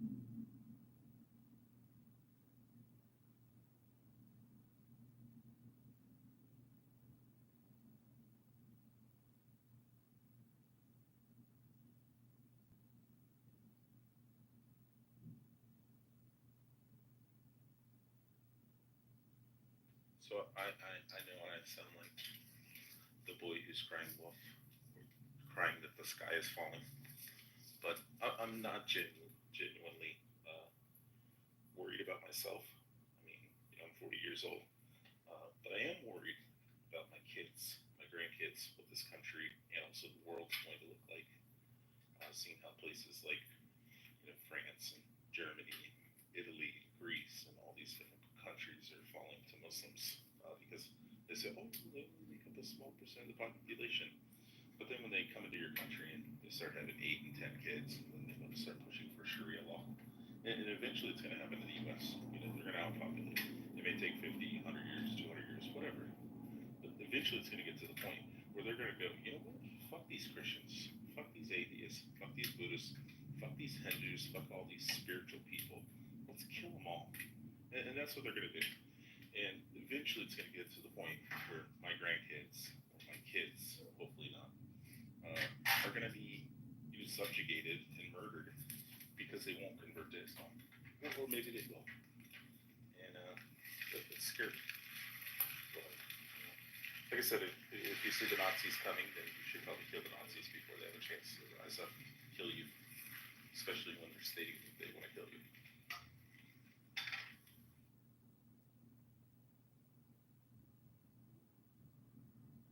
Or at least, even if you don't kill them, you should just tell people that, hey, they're going to kill you. Maybe people should be prepared. Actually, when it comes to the ideology of Nazis, they are at a special point starting to look for smaller groups in their own societies too and start to killing them. So if you look at World War II at Hitler, they have also started to kill disabled people in large numbers. And so it was not only about a so-called race or whatever. And here you see they killed homosexuals, they killed gypsies, they killed anybody that they didn't think was, perfect. Yes, it was really about and what I was pointing out, and many people are not aware of it. It was not only about people, groups of people who are outside of the communities, like not so-called Germans, whatever it means. They also started to look inside their so-called German communities and pointed out to minority and started to kill them. So, and here you see the true picture, the true ideology behind the neo-Nazi and the Nazi stuff. It is about looking for minorities. It is not so about which kind of minority. It is about minority. And the Jews were a perfect aim because the Jews were fighting for thousands of years because they were minorities. They forget it. So they were minorities for so many years, and they were victims as a minority for so many years. They could not never do anything right in the view of other people when they thought they are competitors. No, we have to fight the competitors, or whatever kind of ideology was behind it. So Nazitum is really about looking for minorities outside their own community and later on inside their own community. I agree that the Muslims will at first go after ones who are outside their community, which is going to be Jews, Christians, atheists, agnostic, Buddhists, Hindus, Zoroastrians, Baha'i, and anybody and everybody, Taoist. And eventually they will get around to killing the Shias and the Iblis and all these other different sects of Islam that they consider heretical. And they'll kill all the Muslima hijabis that are like pro-gay rights or pro, like, what you're trying to say, the minority that doesn't believe that you should go kill everybody, and they'll kill them too. Go ahead, Mark.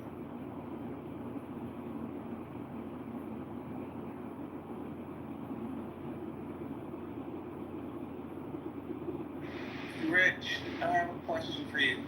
So, speaking about this time machine, going back in time to kill Hitler and the Nazis, if you could do this, right? It's called a time and relative dimension in space, and it's bigger on the inside. Thank you. See, this is why I love you the most. You understand me fully, Rich, but no. If this, let's, you got your time machine, you went back and killed the Nazis, you went back and killed Hitler, etc., and the supporters, then with the state of Israel, would there be a need to even create Israel? Would Israel even exist? Oh, I'm totally fine if the state of Israel doesn't exist. The 6 million Jews don't get, killed, and 77 million other people in Europe, and Asia, and the United States don't end up dying. I'm totally fine with that. The partition plans predate the Holocaust. But we're just saying for the hypothetical. In the hypothetical, are there any other countries in the world? No, we're just saying, like, she's using the example, like, if we were to go back and stop the Nazis, then in this hypothetical, Israel, the state of Israel never is formed. I mean, every state in the world was formed in the 20th century. Israel's not any different. Norman, empires were dissolved, and indigenous people got their own states. From Buenos Aires to Bombay, from Bulgaria to Korea, That's what happened in the 20th century. So of course Israel would be formed as just another country of indigenous people. But wasn't Israel formed in response to the Nazi Holocaust? So not at all. Zionism begins long before that. Norman, she's just saying, okay, for the sake of the hypothetical, say in this hypothetical, Israel, state of Israel will never be created in the hypothetical. She said it wouldn't be created because of the Holocaust wouldn't have happened. Okay. Israel was not created because of the Holocaust. Okay, then I'll ask my question. My question is, if we got a time machine, we can go back and wipe out all the Nazis before they have a chance to kill the Jews. Everything's peachy. You said that earlier. Would you trade that off if you can't have a state as That hypothetical was too foolish for me. The Holocaust was not the only instance of mass murder of Jews. The Holocaust was the culmination of the series of pogroms that have been going on since the 19th century. The necessity for the state of Israel, like every nation of indigenous people, is mitigated by the lack of a Holocaust in your childish hypothetical, but it's not obviated. Alright, I'm gonna answer to your question in the chat. I've only lived in 4 countries, so no, I've never been inside the United States. I only lived in Hong Kong, Singapore, Philippines. And yes, I have traveled.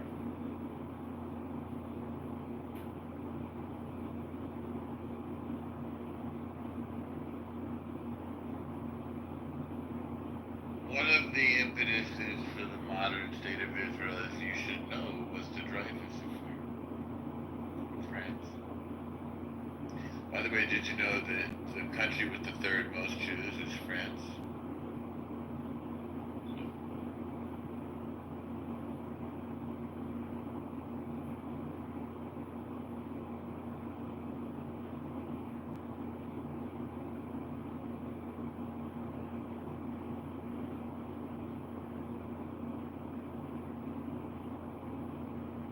Oh, okay, sorry, folks.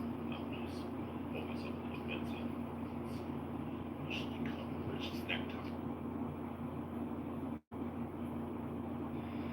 So, Rich, what is this? Madman in the chat. I don't have my glasses on.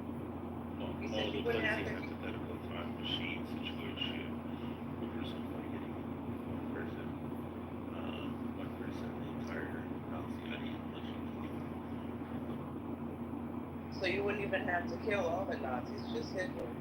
Oh yeah, that was what somebody, Brent the idiot said. But the reason I was using the analogy was that Muslims don't have a head follower, and well, they do, which is Muhammad. But in reality, we don't actually have a time machine.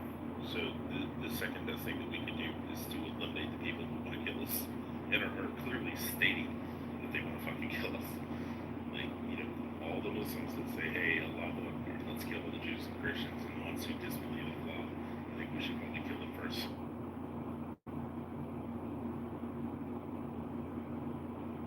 But if you guys have a time machine, I'll go back and kill Muhammad myself.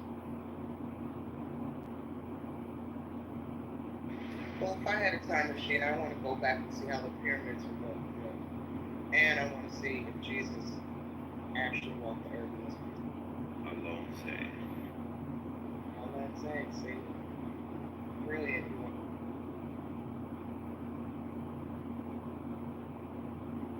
Yeah, we could just make a pit stop to see Muhammad's mom. Did you see that Doctor Who episode where they went back to try to kill Hitler? I don't remember if they were successful, but I remember the episode where they attempted to kill him. I remember the episode. I remember seeing it. I just don't remember if they did it. Yeah.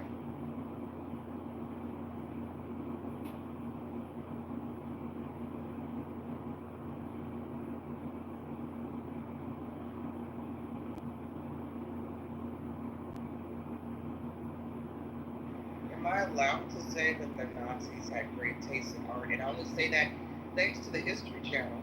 There used to be a time where the History Channel, you turn on the History Channel, there would be Hitler and Nazi programming all day. From the type of art and artifacts that Hitler and the Nazis collected. You get so deep into these episodes, you almost forget that you're watching Nazis. You're like, oh, that's a great piece of art. Oh, they had fine taste. They had wonderful taste. And then you're like, oh, wait, I'm admiring the Nazis. It's very conflicting. Mad, the fucking retard. I specifically stated that only 60% of the German population supported the Nazis all the way through the war. And I said that we should wipe them out.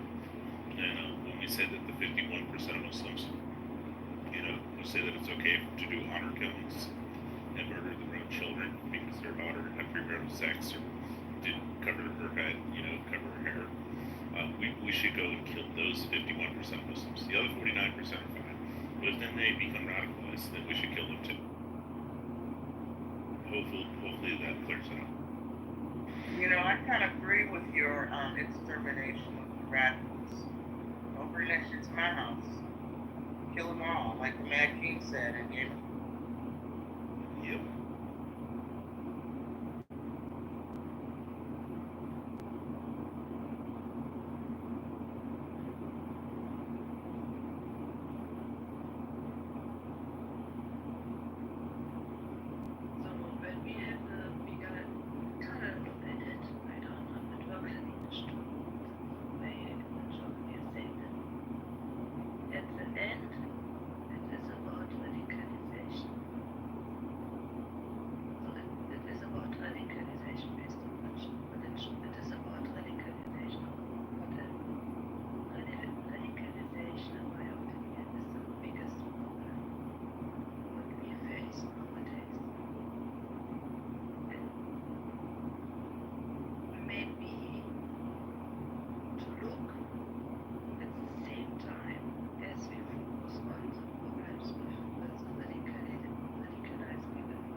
Like it was said before, just be imagine. We would not have the problem of radicalized Islam. Just only imagine it. I'm pretty sure we would have different groups where we have too many numbers, too many people who are radicalized and who want to spread their radical way of being to the majority or to the minorities. So when the way of radicalization is not working anymore, when the majority of people might also focus on stopping radicalization in general, I guess we would stop many, many problems in our society.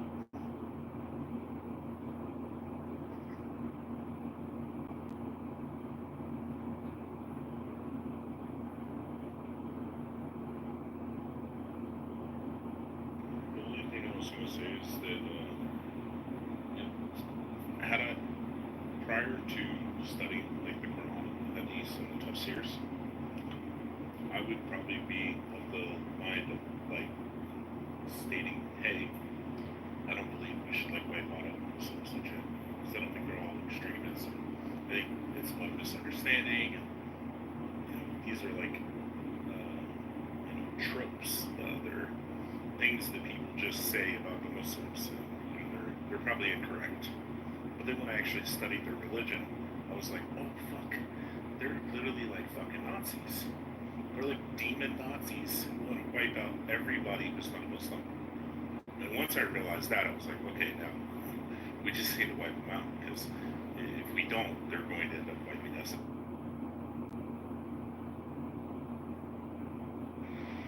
Yeah. Let's definitely start with the grooming gangs in the UK. Yeah.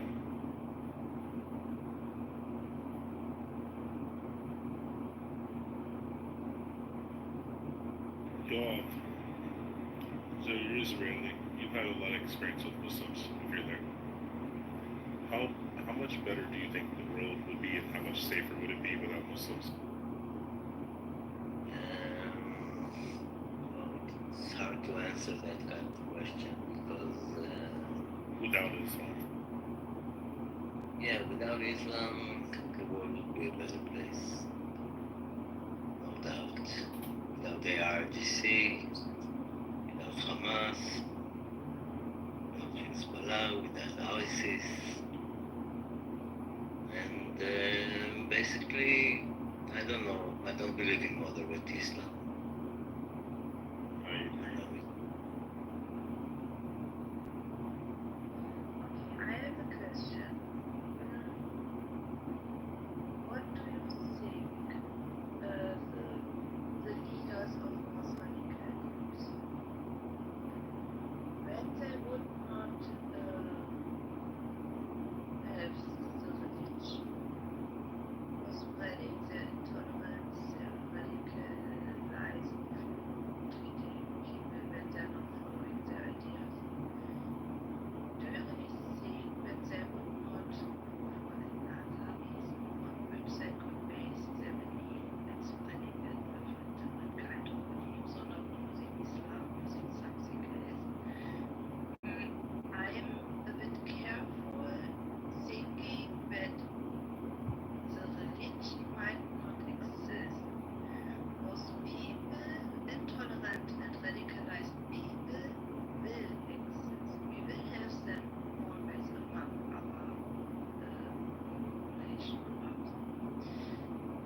whatever, we will face people who just want to gain power, whatever reasons they have, whatever aims they have.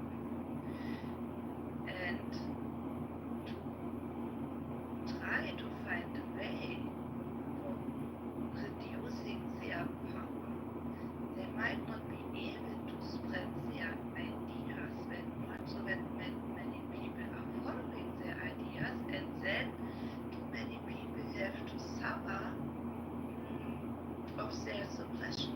So you're saying if they weren't Muslims, would they still be terrorists?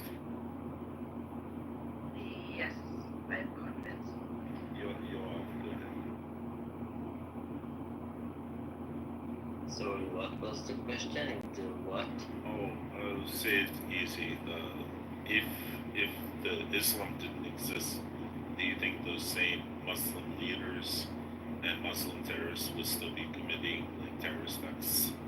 Just No, not as in the name of Islam, of course. Please give me a second. The same, I have not said the same. I said in general, Muslim face people wants to gain. So the context is slightly changing when you use the same.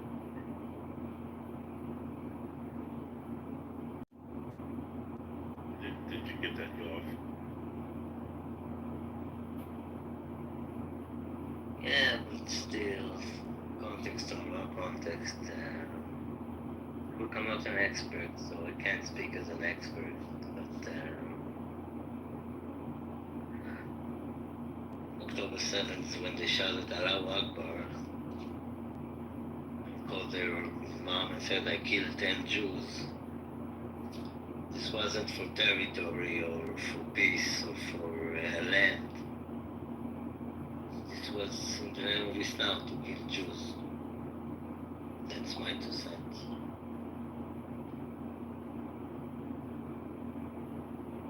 I agree.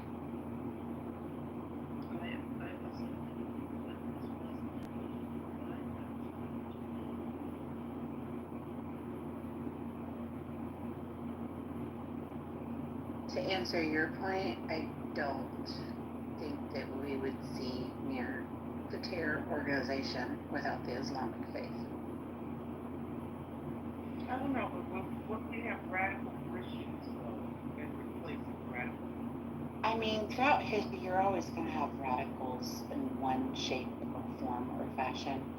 But terror specifically, if you look at those groups, an overwhelming, like I would say 9 out of 10 terror groups are Islamic. I mean, the thing of it is, when you start talking about people's fundamental faith, something that they're willing to die for, something that is bred into them from birth throughout their whole life, they develop a cognitive dissonance, and that's just not something that's easy to overcome. And I think that's why the terror groups are what they are. I mean, caliphate it's a real thing in the Islamic religion, unfortunately.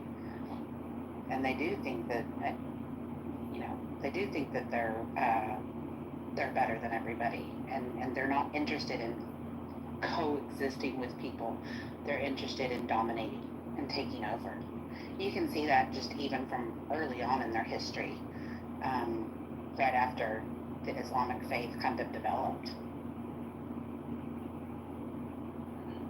Yes, and we are stuck with religion. Yes, this was the majority religions that was area, and they were fighting. No, okay. I will give it another try. Just imagine we would not have any kind of religion, or some things like a religion on our own. It would never have been existed. Just imagine. Would you really think that we still would not face the problem that people would find any kind of reason for radicalizing themselves and trying to track other people in their paths and then to suppress the next one? I do. Like, like I said, in many faiths, you see radicalization where, different religious groups, different ethnic groups have radical concepts, and you're going to have strife. I just didn't think that we would see it to the same magnitude.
Madman, I'm reading your comment. You said my point is before being disseminated, Muslims not engage with the idea to kill everyone else. I'm reading it right.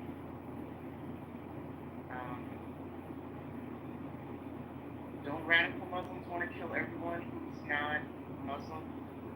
Don't they want to implement Sharia law everywhere? Look what's happening over there in the UK. Re-importing Muslims like water. And they're all living on the dole and creating groomer gangs. White Christian Europeans being arrested and jailed and fined for speaking out about it and fight back. I think I even read something about in Texas they were trying to create a Sharia law town.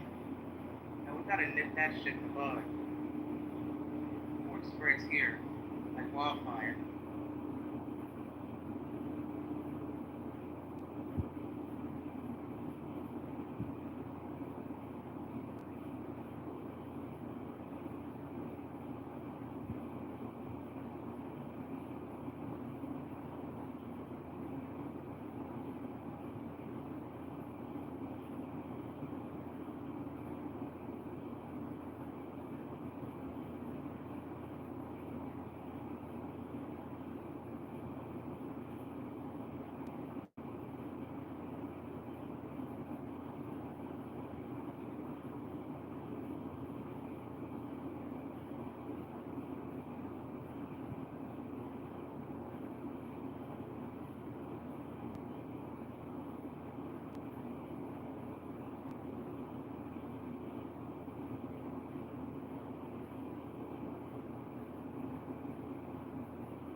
Yeah, African slaves couldn't do much before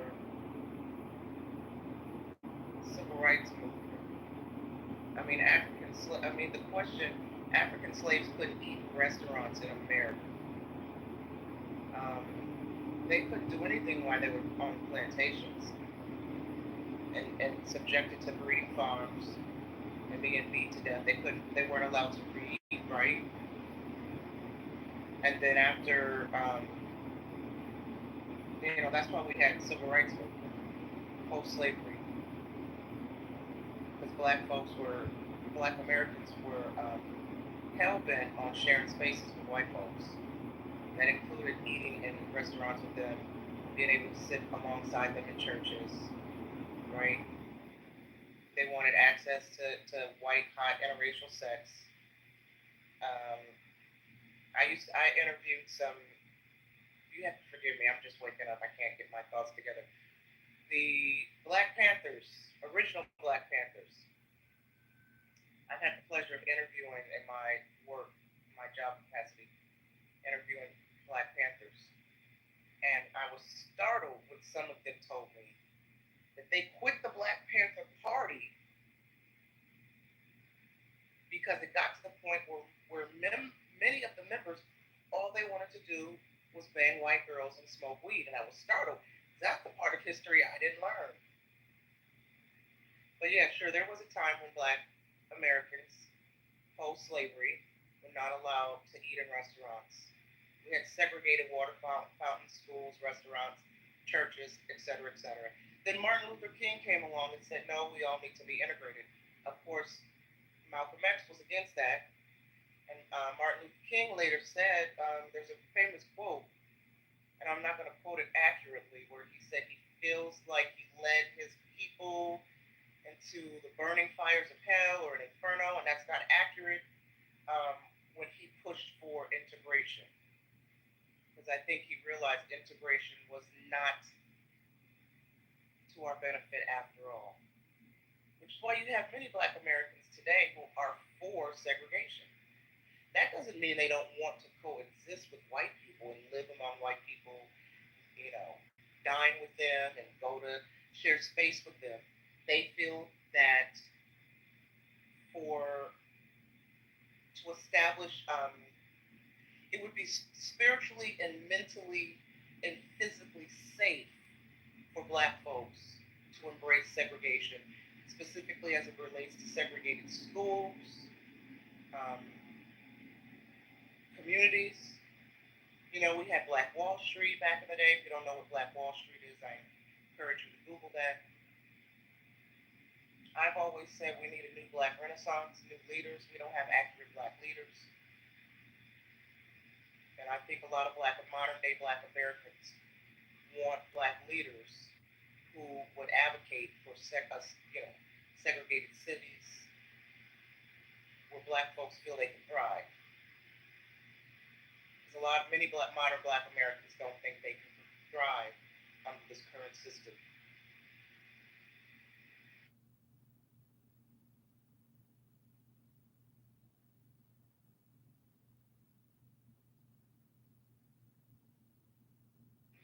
You say in the chat, Black African American, not Black American. What is the difference? Again, I just woke up, trying to process Black African American, not Black American. What's the difference?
Amro, in the chat, are you saying that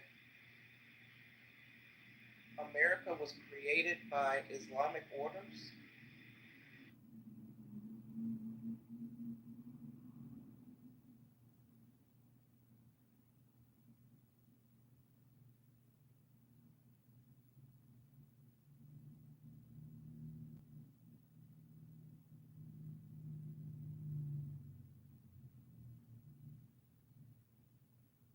Okay, gotcha. I see.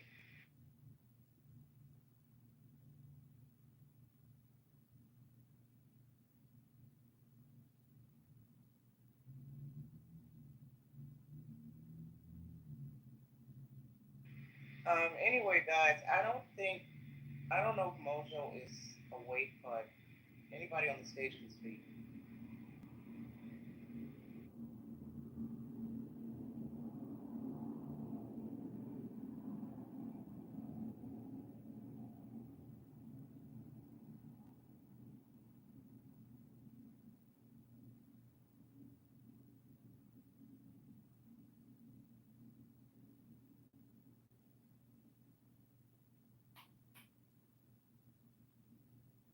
Yo, Matt, did you want to say something?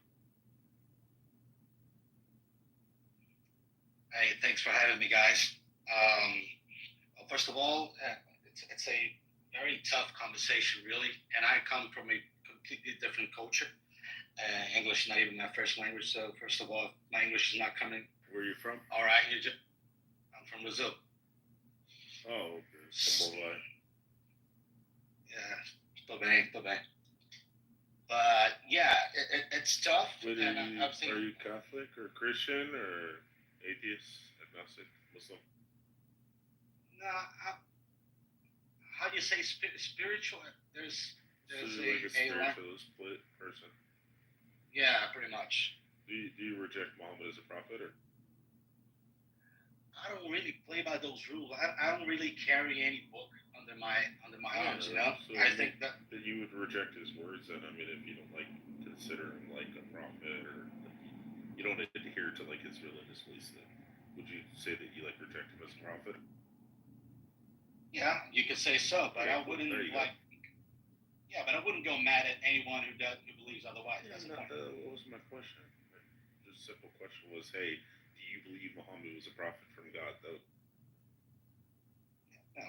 There you go. That's it.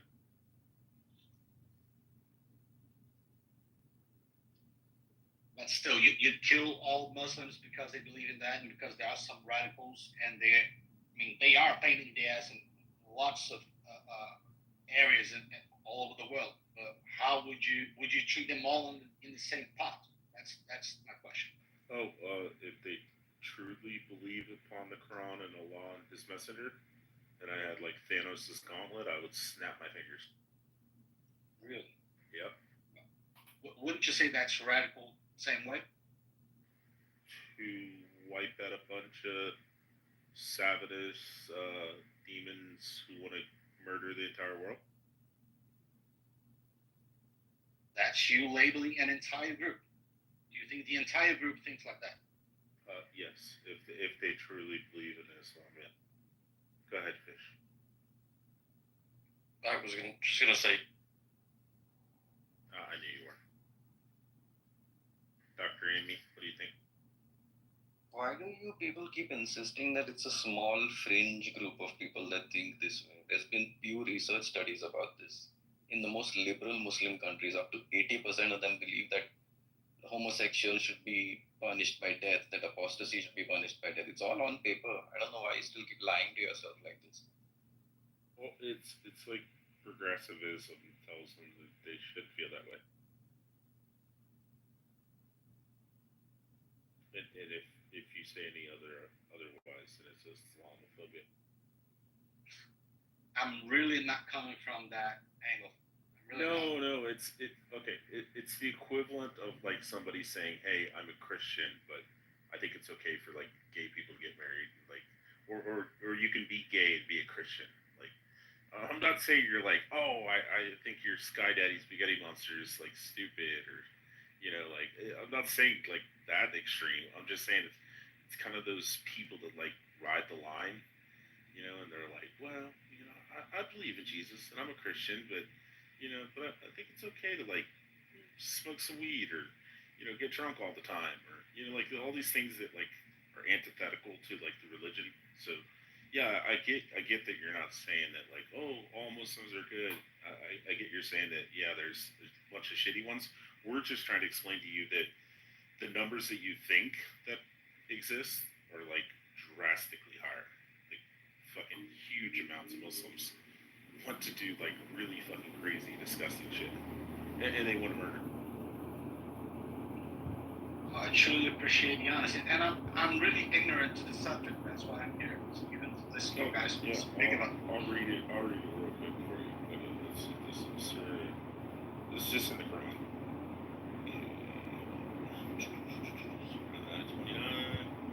29. Fight those who do not believe in Allah in the last days, nor comply with Allah and His messengers have forbidden, nor embrace the religion of truth from among those who were given the scripture until they pay the tax, willingly submitting, fully humble. So what it says is kill all the ones who disbelieve in Allah and who wage war against Him. And what they mean by mischief is just like evangelizing as a Christian or saying, hey, no, I don't want to become a Muslim. Like all that's punishable by death.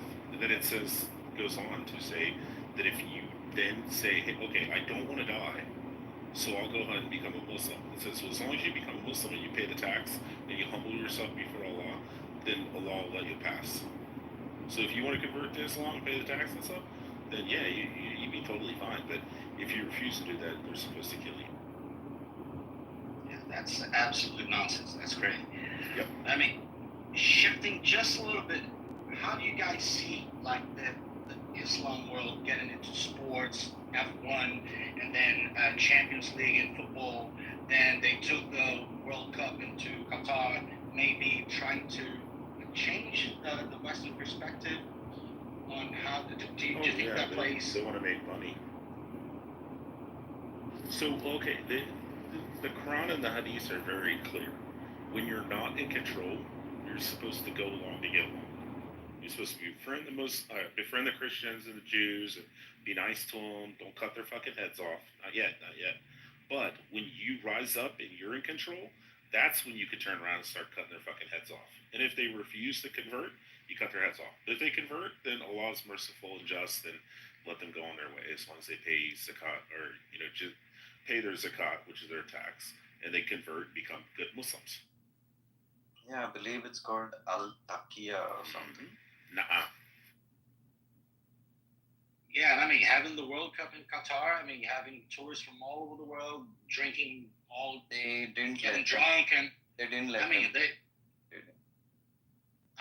they had places. And at the stadium, they banned all LGBT flags and everything at the stadium. They were very particular about keeping it conservative. Trust me, I was there at the FIFA World Cup. Yeah, they banned all Jesus T-shirts too.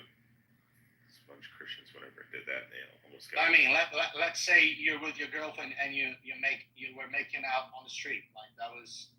They would drag you by your hair and lock you up. Trust me. Yep. I've been there multiple times. They do that. They actually do. They're called Sharia police. That's crazy. That's an entire different world. I could even stop with this. Yeah, I mean, we're just trying to tell people the truth. I mean, we're not. And people come on here and they'll be like, "That's Islamophobic," or "How dare you? I can't believe you said that Muhammad had sex with a 9-year-old, and he was 54." And they're like, "That's disgusting. How dare you?" And we're like, well, "Do you want to read in the Quran or the Hadith?" Or like, then we read it and we're like, "We're not being dirty." Like, I don't like talking about how Muhammad sucked his grandson's penis. Like, I don't like that. But when people say it's Islamophobic to say it, and then I bring out the Hadith and give it to them, and I'm like, "Look, it's Sahih, strong chain of narration." And they're like, yeah, but you still shouldn't say that. And I'm like, I shouldn't quote their scriptures. Okay, cool. I shouldn't quote the scripture where Allah says that He turned all the Jews into pigs and apes, or that in the end times, Allah says that the rocks and the rocks and the trees will come alive and say, well, the rocks will come alive, and the rocks will have mouths, and they'll say, "O servant of Allah, there's a Jew here hiding behind me. Come and kill him." Like, we're not being Islamophobic. We're just telling people the truth, what their shit says. Now I understand why somebody said in the chat that African Americans need to be careful because slavery could return. Oh yeah. And I didn't connect it to Muslim, but now I get it. Yeah, Muhammad had black slaves. So Yeah. yeah, there was an Arab guy that came to Muhammad, and he's like, "Oh, Muhammad, I want to become a Muslim. I want to do my shahada." It gets bad, and then he finds out that he's a slave, and he says, "Okay, go to your master and tell your master that I want to trade for you. I want to buy you." And he says, "Okay." So he goes and tells his master, and his master comes and says, "Oh, prophet, you want to buy my slave? You want to trade for him?" And he says, "Yes." And then he turns around for the Arab slave, who was the guy that wanted to become a Muslim. Muhammad took 2 of his black slaves and traded it for the 1 Arab slave. And then also on top of that, I'm white. If I die right now and I go to Jahannam, which is hell, it says that I will turn black. I will become a black person. Wow. If you, Nye, as a black person, you die and you go to heaven, you become white. The punishment for calling Muhammad a black man is punishable by death. Muhammad said, "You must respect the Ethiopian, even if he has a head like a raisin." Also, when you're making your prayers, the 3 things that can break your prayers is a donkey, a black dog, or a black woman passing behind you. If a black woman walks behind you because they're wicked, you have to stop your prayers and then you have to start over again. Wow, that's in the Quran. That's Hadith, yeah. That's next level. I don't even know what to call it, man. Yep. There's entire guidelines on slavery in that book, including sex. I mean, if you look do back, not commit adultery except for it says, "Do not commit adultery except for those whom your right hand possesses." So what ended up happening is Muhammad and his boys, they went into a neighboring city and they slaughtered a bunch of the men and stuff. And then they took the women and they captured them. And there's 2 separate hadiths. One of the hadith, which is the stories, one of the stories says that the guys were like raising their hands and they're like, "Oh, prophet, what shall we do? Because we know these women and we know their husbands because they're in the neighboring town." Kaibar, yeah. And so then he says, the people said to Muhammad, "What shall we do? We know that their husbands are still alive and that we didn't kill them and they ran away and they're still married. So that would be adultery if we have sex with their wives." And then the other narration, the other hadith says that the men are saying, "Hey, Muhammad, we had sex with these women already, and we know that's considered adultery because their husbands are still alive and they're still married to these men. What shall we do?" Well, what does old Muhammad do? He pulls it out of his ass and says, "Oh, Allah commanded and said, do not commit adultery except for those whom your right hand possesses." So if you go into battle and you grab a woman with your right hand, she's your possession, and then you can fuck her. Even if she's married, even if her husband's still alive. So wait, is the hadith? Forgive me, I don't know much about this. Different from the Quran? Oh yeah, so Quran's supposed to be word of God. Hadith is the stories, like the writings of like his companions and Aisha and all that kind of shit. And then the tafsir is like the scholarly interpretation, where they like break it down and they're like, okay, for example, the one says when you want to divorce your wife, there's 3 different women that you have to give a waiting period for. The first is a pregnant woman. If your wife is pregnant, you have to wait until the baby's born. After the baby's born, then you can divorce her. She's not pregnant anymore. The second one is a menopausal woman. If she's menopausal, you still have to give 3 months. It does 3 menstrual cycles.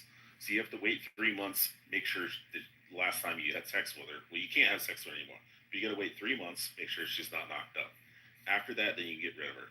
The other one says, and the third one is for a woman who has not menstruated yet. And then you go to the tafsir, which is the scholars explaining that when it says for the woman who has not menstruated yet, it says it is for the women who are too young to have menstruated. So that means a man married a prepubescent little girl who never had her period. He had sex with her and consummated the marriage. And he still, because she didn't have her period yet, he still has to wait 3 months to make sure she's not knocked up. This is Islam, people. Do I have to go to battle, or can I just grab them with my right Yeah, hand? yeah, I know, right? Can we just get our guns right now, Fish? It isn't even about black slavery anymore. You know that these Berber pirates in Tunisia and Algeria, they used to sail all the way to Europe and kidnap white women and bring them back. And then it reached a point where the European nobility had to send emissaries all the way to Africa to tell them to stop doing it. And Dr. Amy, you know where that comes from, right? So Muhammad was like fascinated with the white women, and he would go around and he'd trade all his black women for white women because he said they were the most beautiful creatures, the women from Europe. White gold, I believe. Yeah, white gold, they called them, yeah. And I'm sorry, guys, what's your name? You don't have a name. Oh, Rich. Rich. So, how long have you been studying the Quran and all the 3-4 years. And why did you start? So initially I had heard like these, I'd always heard the tropes, you know, Muslims fuck goats, they fuck donkeys, you know, they lick a black stone, you know, they do this and that, they rape their wives and all that kind of stuff. It's like, come on, it's probably like the same stuff that they say about Jews and Christians, you know, like it's obviously out of context, you know, and you know, if you understood the religion, then you'd probably be like, okay, well, this totally makes sense. And then I started watching some videos, and then ended up on Clubhouse and got on here, and I was like, holy shit, because I went in these rooms with like these scholars, like these sheikhs who were like these world-renowned scholars and stuff that were on Clubhouse at the time, and these like Christian apologists guys, you know, evangelical Christians who had studied, you know, Islam for like 20, 30 years and shit. Some of them were like prior Muslims, or now they're atheists or agnostic or whatever, you know, or now they're Christians. And they would come on here and they would be saying this shit. And you would expect the sheikh to be like explaining it, breaking it down, and be like, oh, okay, well, when it says the 3 golden bears attack these young boys, in actuality, in the Hebrew word for that, young boys, just means unwed men. So, like, they're probably like 18-year-old assholes that got ate by bears. And you'd be like, okay, well, that makes sense. You know, it's not like little 10-year-olds that came out of the woods and like ate them. But the Muslims are just like doubling down. They're like, yeah, we could fuck prepubescent, because they would start with the 6 and 9-year-old shit. Now I would come on mic and I'd be like, yo, I'd be like, please, just do not, because I'd seen him do it so many times. I'd be like, please just don't end up saying either Allahu A'lam, meaning only Allah knows, you know, the answer, or don't then double down, because they would come in and say, oh, that's not true, you know, some of the Muslims would say, that's not true. Muhammad didn't have sex with her when she was 9. That's just like a misconception. And then I would tell them, I'd be like, listen, we're getting to the end. Please don't then double down and be like, okay, yeah, if Allah says it's okay, then yeah, and if the Quran says that he had sex with her when she was 9, then yes, he did. But they almost every fucking time, like 99.9% of them, would say either Allahu A'lam, only Allah knows, or yeah, if Allah says it's okay to have sex with Aisha when she was 9, then it's totally fine. And then we would bring up a lot about prepubescence, and they'd be like, yeah, I guess if that's what it says in the Quran, then yeah, we can have sex with prepubescent little girls. And I'd be like, this is fucking disgusting. These are like, and you would have like sheikhs on there, and they would like straight up ask them, hey, can you have sex with a prepubescent little girl? And they would say yes. And you're like, are you fucking serious? Like, this dude's been studying Islam for like 40 years, and he just said it's okay to fuck a 5-year-old. But how did that conversation go? Was it a civilized, well-educated conversation? I mean, oh yeah, most of them were like super cool and calm and collective. And if Roger was awake right now, he'll tell you out of the 15 Muslims that he's asked this question, hey, do you condemn the actions of Muhammad fucking a 9-year-old when he was 54 years old? And they say no. And most of them would just say, well, you know, she must have been ready to have sex. You know, or because she had a little bit of blood come out of her pussy, that it was okay to mount her when she was 9 years old. And it's just like, dude, they're just fucking evil, dude. Listen, the grass is gonna grow on the field, so you might as well play both. Well, actually, fish. It says that even if you can't fit your penis inside of her, then you can thigh her, and then once so you can put her thighs together and kind of like you titty fuck, but you put your penis between your thighs, and then you do that, and then you start to like slip it in, and if it doesn't fit, then it's okay to like just barely put the head in and stuff. But as long as you keep easing it in each day and stuff like that, once it eventually slips in there, as long as you don't tear her from her vagina to her butt, as long as you don't tear her, then you don't have to pay anything. But if you tear her and she bleeds out and dies, then you have to like pay a fine. Pay a fine? What the fuck? Yeah, not punishable, die. I mean, it's pretty cheap though, right? I can probably afford it. Yeah, I mean, you're buying a 6-year-old, dude. Listen, he married her when she was 6, but he waited until she was 8 years and 7 months for the sex. You know, that's very respectful. I got it. Audience, he doesn't know he's a disrespectful, disingenuous piece of shit, Brent. And it says, and if a man has sexual relations with a man, they're to be put to death. That is only done during the time of the temple existing. That is only applicable to Israelites, to Jews. Let's see the other one. If a man rapes a virgin who is not pledged to be married, he must marry her and not divorce her. So if a man rapes a woman, so what does it mean in the context of rapes a woman? Raping in the context of the scripture in Hebrew is talking specifically about someone who is giving away their virginity because the father is the one who controls the virginity of the daughter. That's why the family gets the dowry. You could also bring up the scripture in Leviticus where it talks about, in Leviticus where it talks about that if a woman cries out, then the man is to be put to death. If the woman does not cry out, then they're to be married. So it's a shotgun wedding, is what it's talking about. It says if the woman's raped, then you put the guy to death. It says if she doesn't cry out, which means it's consensual sex and they're like hiding out in the grass, like knocking bottoms and shit, then those two people are forced to be married and the man has to end up paying the dowry to the family. And then there's also the one where it talks about stealing a wife away from her husband who's already betrothed to the man. Those two are both put to death. So yeah. So what's your point, Rick? It sounds like a book written from a psychiatric ward. Oh yeah, Islam is disgusting.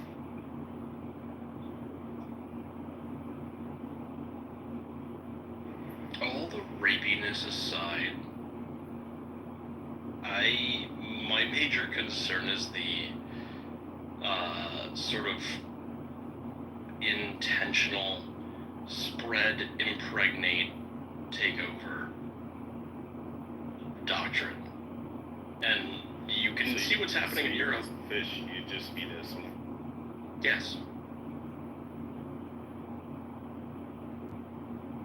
That's what I tell people all the time. I'm like, listen, it totally makes sense when a guy in the United States, and they're like, I can't believe he did it. And it's like a guy in the United States or a guy in like the UK becomes Muslim, and then he gets on a plane and he flies to Syria and he starts killing Christians and stuff, and like he starts killing other Muslims who he considers to be heretics. Like it totally makes sense because they're not looking at it from all these preconceived bullshit ideals or notions that are forced into these young kids. And like, you know, if you're growing up in Beirut, Lebanon, you're not actually taught true Islam. You know, your grandma is telling you or your father is telling you, well, it technically means that, but we don't actually do that, or actually this isn't what it actually means. And they'll like change shit. And the kids grow up and they're like, oh, it's not that bad. But like, if you just look at it objectively and you sit down and you read the fucking book, you'd be like, oh shit, and you become a Muslim, you'd be like, oh shit, I should be fighting for ISIS. I should start the war right now and build a caliphate because that's what Allah wants. We should kill all the disbelievers. And it totally makes sense why a dude from like fucking, you know, New York or fucking Ohio will get on a plane and fly to fucking Syria and start killing people. Young white kid. Because he opened up the book and realized just, oh shit, if I'm gonna serve Allah perfectly, then I should be killing all the disbelievers. Or why, Islamic refugees would move into London and take over entire neighborhoods and then try and impose Sharia law on that neighborhood. And, you've got these kids running the streets, like, assaulting people. Talk to people that live in those neighborhoods or near those neighborhoods. It's not good.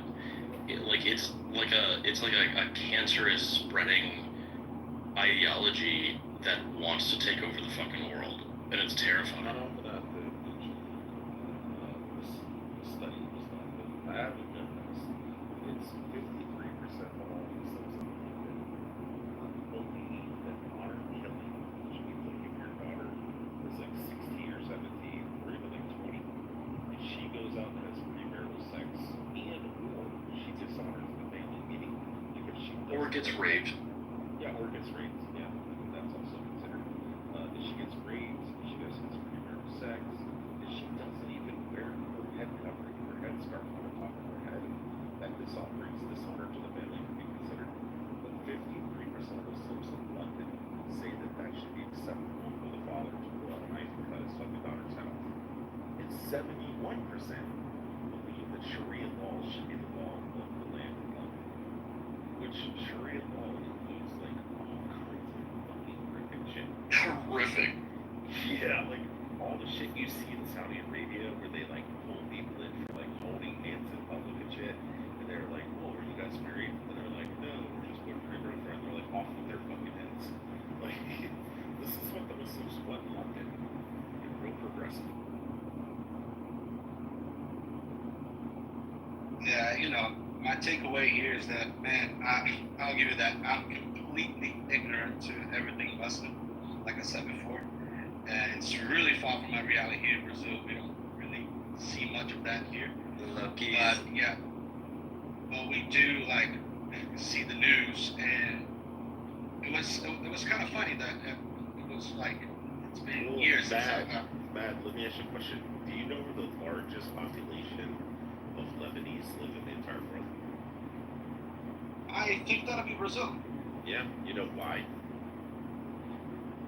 Well, they're almost all predominantly Christian, and they were ran out of their country by the Muslims who wanted to murder them. Yeah, I have personal friends that are Lebanese Christian.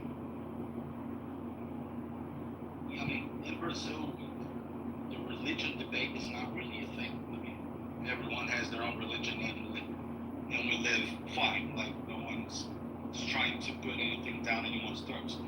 So it's not anymore, but wasn't that the whole premise Bolsonaro used to win the election? Not really. It was not really religious. It was about family and values. Anyway, that's all great until you have enough Muslims in one area, and then it won't but be like that. One thing that caught my attention. I mean, I've engaged with like multiple groups of people throughout my life, like ethnicity-wise, social group-wise, you name it. But when I got into Clubhouse, the first thing that caught my attention was that first there's lots of Muslim rooms, and I was having my room, and they just like invaded, started calling me names like it was some subspecies or something, and that really like amazed me because I had never had I'm gonna say this. I had never engaged with anyone in that low level before. That really was astonishing to me. Yeah, it's unsettling, right? Yeah, well, The word you're looking for is kafir. what would that mean? Anyone that's not a Muslim and also deserves to be feared.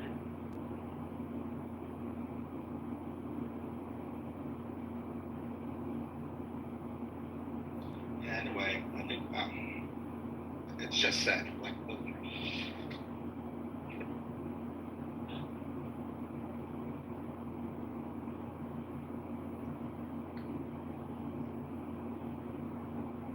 So they don't have Muslims at all in Brazil? Like no mosques, no nothing? They probably are, but it's not even a thing. You don't hear about it, and they don't make noise. I mean, it's not really a thing.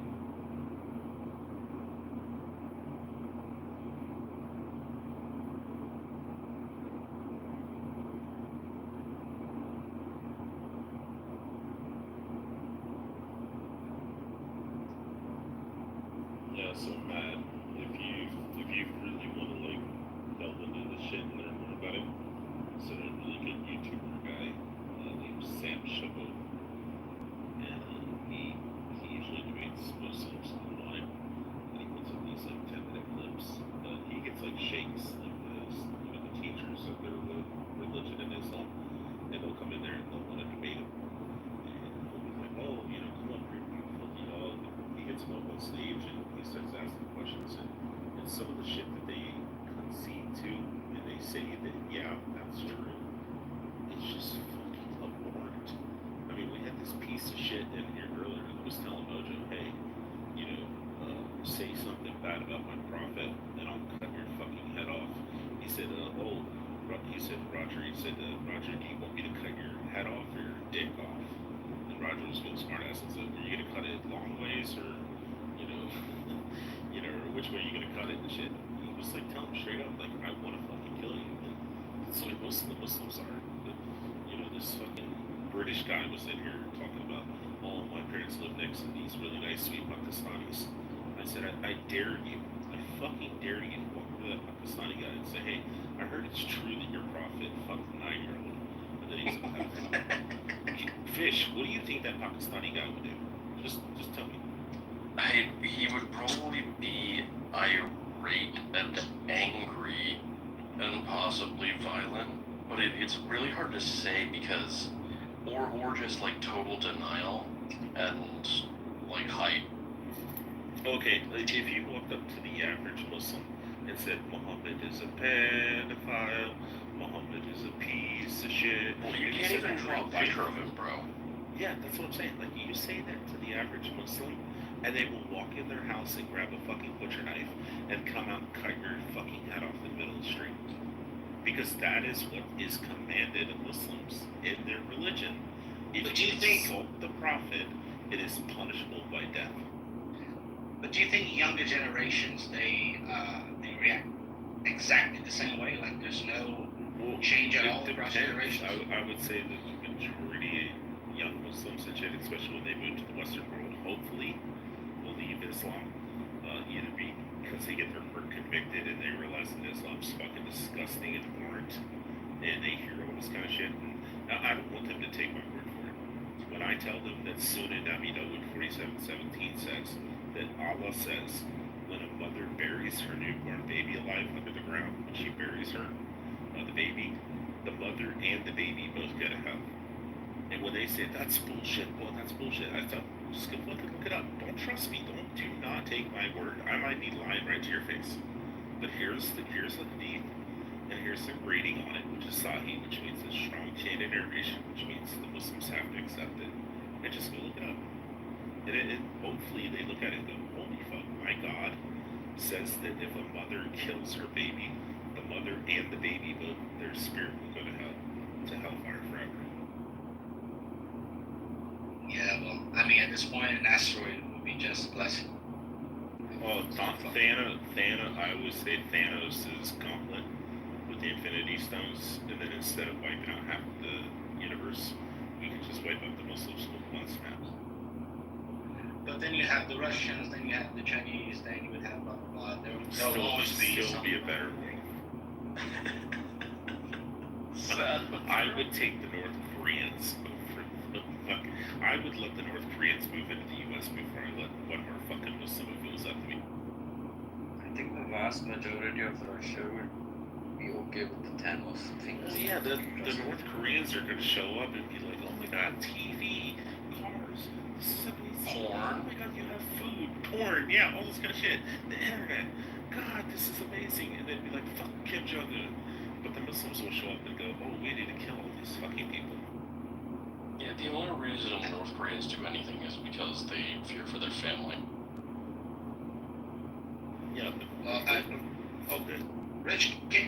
shared that soundbite here in the chat. Oh, Sam Shamoon, yeah.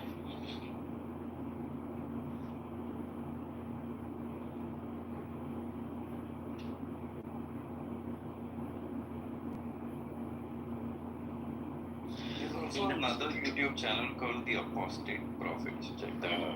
Yeah. Oh my god. I sent that one to you in the back channel.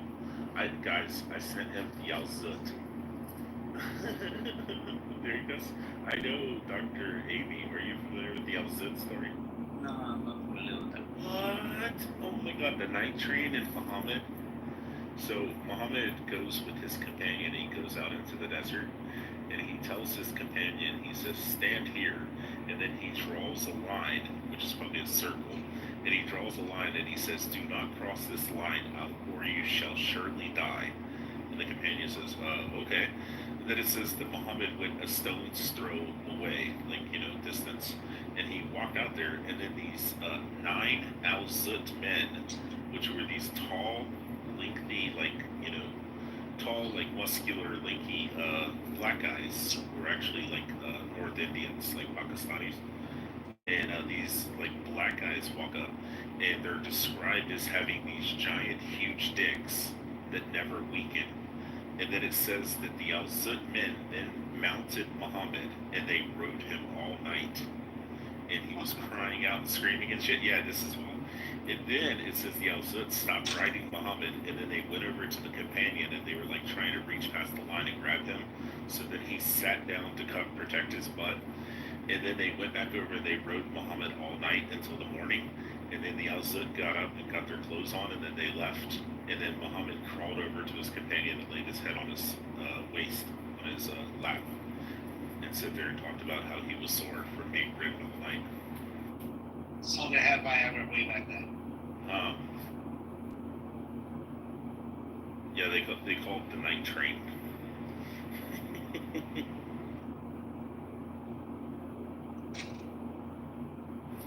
Oh yeah, dude. I mean, Muhammad talks about sucking his own grandson's penis. I mean, it says, and I saw the prophet. I always say, may piss be upon him, because they want you to say, may peace be upon him. May piss be upon him. He knelt down to his grandson, Al-Hussein, and he lifted up his gown, and he spread his legs open, and then he sucked his baby's penis. So there's one hadith that says, sucked his baby penis, and the other one says, kissed. If it was a newborn baby. I mean, everybody needs a little baby taking their mouth once in a while. I'm gonna judge. Dude, the greatest one is of all time, the Bukhari 44:28, narrated Aisha. In his, Aisha said that the Prophet used to say, in his ailment in which he died, the Prophet used to say, oh, Aisha, I still feel the pain caused by the food I ate in Cairo, and it feels as if my aorta has been cut off.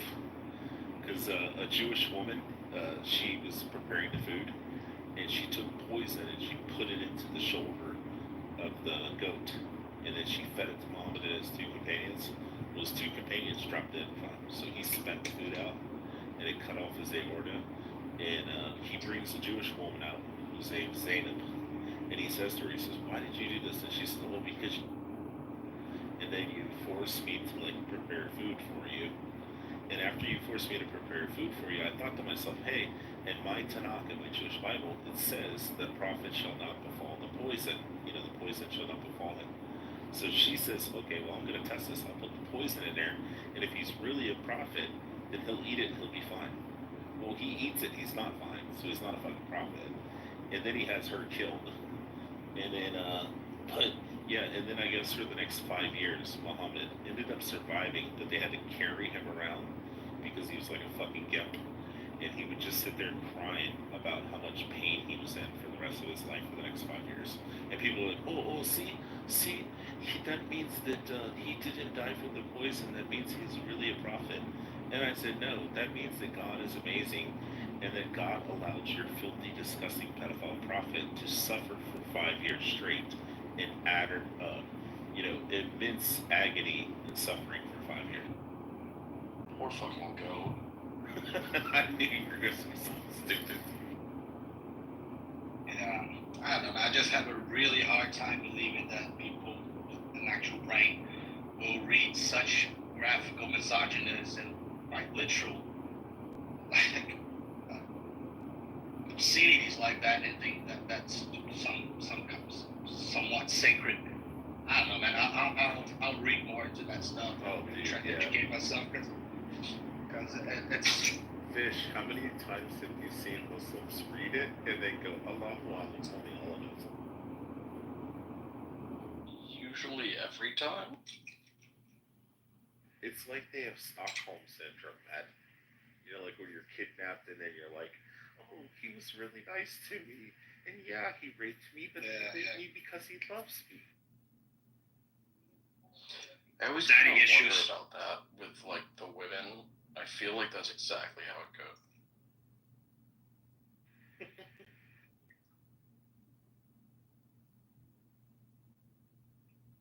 Oh, if you want to hear about misogyny, do you know who the majority of the people are that are in hell, Matt?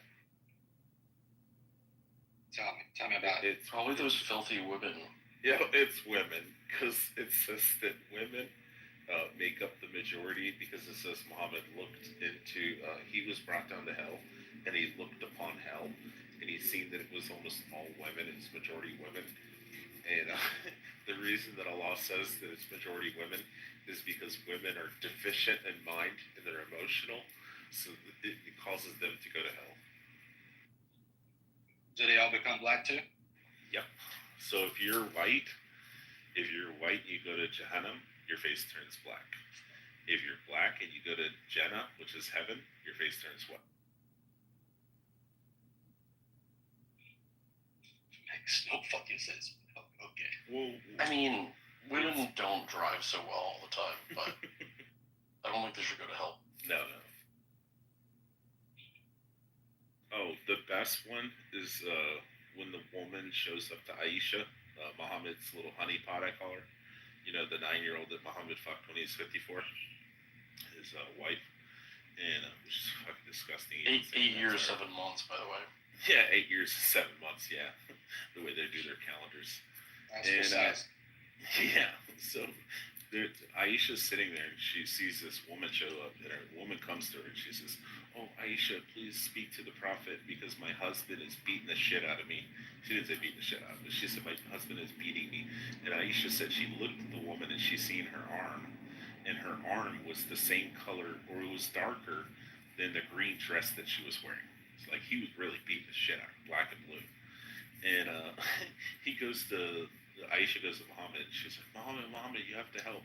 You know, this woman's being beaten by her husband. And Muhammad pretty much tells her, hey, it's his wife, he can do whatever he wants, Allah says.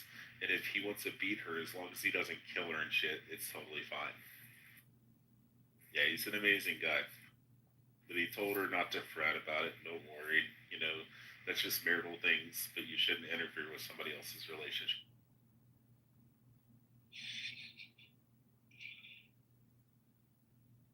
So what about you, Rich? Do you have? Are you a religious guy?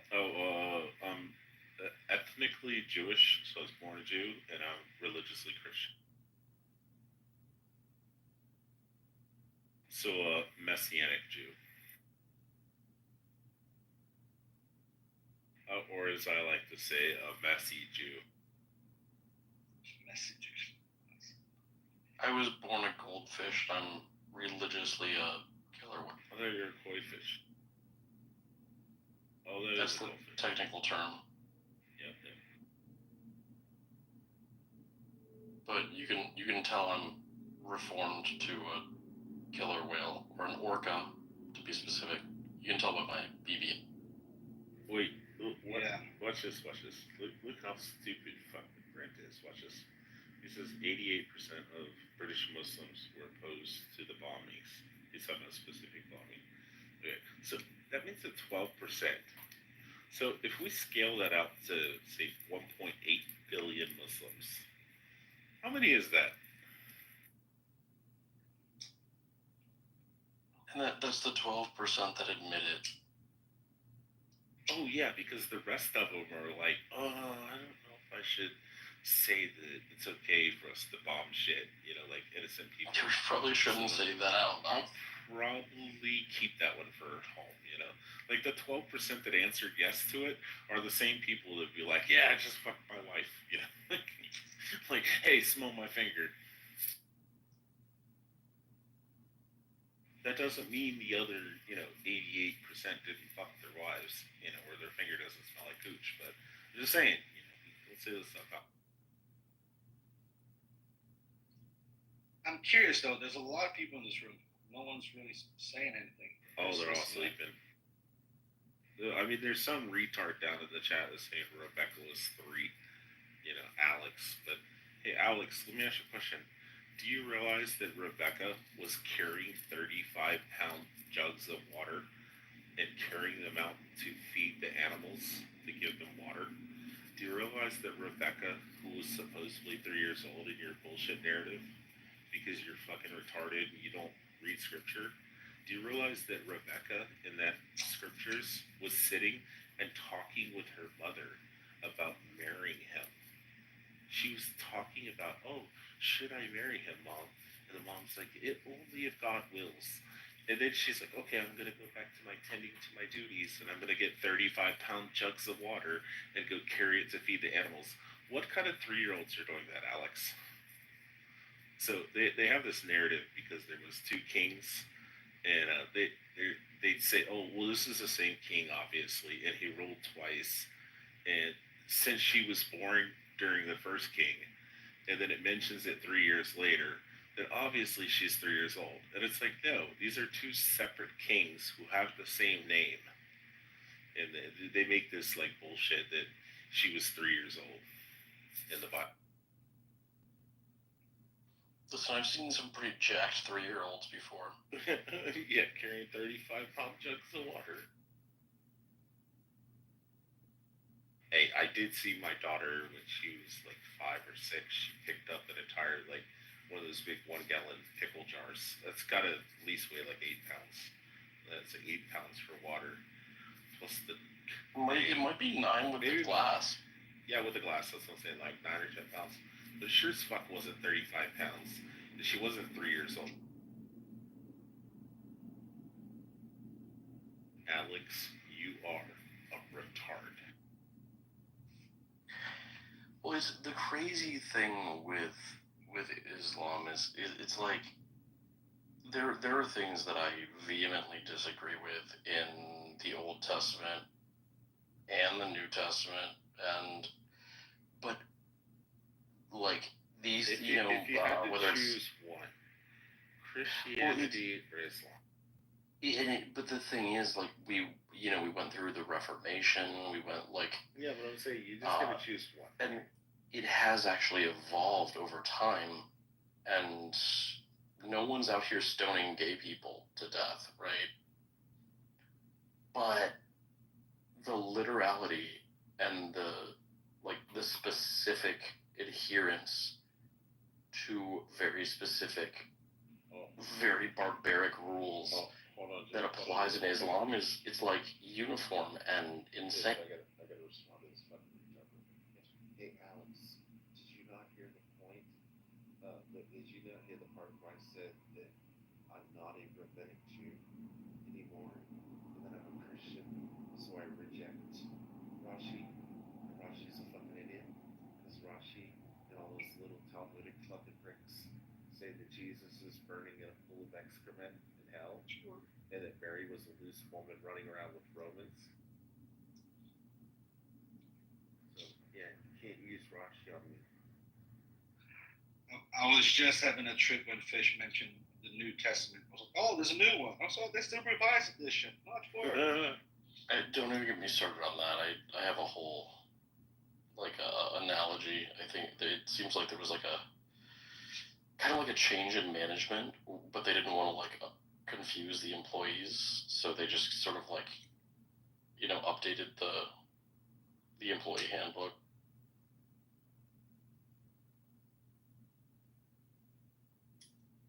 Who's the woman that came off mic just a minute ago? Is it Mel? Or is it It was me. Oh, okay. I knew I heard somebody say something. I was going to when he made the comment, you don't see anybody stoning the gays. I was going to say, well, except for Muslims. And also, you can't stone people to death. You can't stone people to death if you don't have the temple. So you would have to have the third temple right now. And then, even then, it has to go through the court system, even amongst the Jews. And then, thirdly, it's only applicable to Jews, Israelites. So, like, if you're an Israelite and you get caught in that, then yeah, you might go before court. They might put you to death if the temple exists. But if you're a Gentile, that doesn't apply. Go fuck all the bitch you want. I mean, you say you can't stone people to death. Have you tried modern weed? Holy shit. Alaskan Thunderfuck was the last time I smoked it. I just want good old fashioned Mexican brick weed. So, yeah, I don't smoke it. All the new shit, I'm like, I don't know if I got old or it got way too strong, but that's not for me. Also, Alex, if you go read the Talmud, you can see that they suck baby dicks too. So, but at least, I'll give it this. At least with the rabbis, they use a little piece of glass, and it's a little glass tube, and they place it on the baby's penis after they circumcise them, and then they suck on it. And the reason being, which is medically proven, that it causes the head of the penis after circumcision to bleed. And it opens up the blood vessels and allows for the blood to pour, which allows for it to heal properly. That's why the rabbis actually do it, and they use a glass tube. Now, maybe 3,000 years ago, or 2,500 years ago, they didn't have a glass tube to use, so yeah, they probably did it for that. But at least it doesn't have, like it has the hadith in Islam, that Muhammad, for no reason, just comes over, lifts up the baby's gown, spreads his legs open, and starts sucking on his baby penis. Like Fish said, sometimes you just have that baby penis. Does that mean bigger dicks? But, like, medically it makes sense to make the penis bleed, you know, because then it opens up the capillaries and stuff like that, and it allows for it to bleed and doesn't get infections. But at least they're explaining it like, hey, we're going to put this glass tube over the baby's dick after we circumcise it. We're going to suck on it and make it bleed. So a little bit of drop of blood comes out so he doesn't get infected. Like, Muhammad's just over here just like hawk-to-at babies for no reason. Not explain. Like, if Muhammad was like, hey, we circumcised the baby and I came over and I sucked on it to make sure that the blood dribbled out, you know? Like, we'd all be like, okay, that makes sense. But Muhammad also took a young boy and used to go do prayers and go do wudu, you know, the washing before they do their prayers. And he would go and do wudu and wash himself with the little boy. The little boy's like 10 years old. And they would go down and wash themselves, and then they do their prayers. And then he would come back up to the house, and then Aisha said that she used to have to clean the semen stains off of his clothes. Why is he going down to the river with a 10-year-old little boy, washing himself, doing prayers, and then coming back up covered in semen stains? You think he's doing something with the kid? I think he will. It was a little boy, too. But remember, Matt, it's religion, peace, and love with everyone, including your children. Oh, hell no. I'm just saying, that's what the Mohammedans are like. So, honest question. How do you go about if you just come across a Muslim family in front of you? Do you engage? Do you just ignore it? Or do you get hostile of them? What's that? Just wondering. If you come across a Muslim family, what do? Do you engage? Do you just ignore? Do you become hostile with them? Like in real life, you mean? I usually try to cut their throats. Oh, no, I don't. I'm just considered a joke. I know. We'll clarify to everyone. Okay, listen. I know you. Listen, Fish. We just got done talking about Muhammad sucking baby dick. We just got done talking about Muhammad jerking off, and we're getting his dick sucked by little boys. But that was crossing the line. That was a little dark. But no, I mean, I try to treat them normal and stuff like that. But I'm also going to then, when they say, "Oh, we're religion of peace," explain to them that they're full of shit. And I'm not going to stand idly by while they evangelize to a group of people and be like, "Oh, you should become a Muslim. It's really great." I'm going to look at them and be like, "Hey, let's start naming off all the shit in your religion." fair enough. Come on, Monica. Come up here and mud shark yourself on stage and help the Muslim. She's already up. Yeah, she's already up here. Tell her to come off mic. I only say she's a mud shark because she really, really hates black people. And saying that she would be a mud shark, meaning a white woman who hooks up black guys, is really offensive to her. Good morning, Miss Monica. How are you being mean to my friend Rich? Hi, mud shark Monica, because she's racist and she's an ale. The mud shark, you be nice. And why do I feel like I have this conversation of is Monica racist every other day on this app? She like, is. We just had this conversation It's yesterday. every day because you had it yesterday too. We had it for 3 hours yesterday. Are you single? I kind of have a thing for racist chick.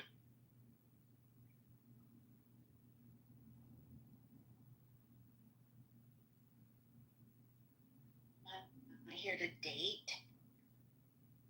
Sorry. She's here to educate masses. Honestly, Fish, she might be a little too old for you. Or young. I don't know which. She's like in her 60s or 70s. So. Rich.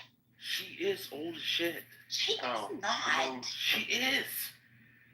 She's no children. Accurate. 75, 430 pounds with a limp. No, it's true. Don't lie to them, Serendipity. I'm a catch.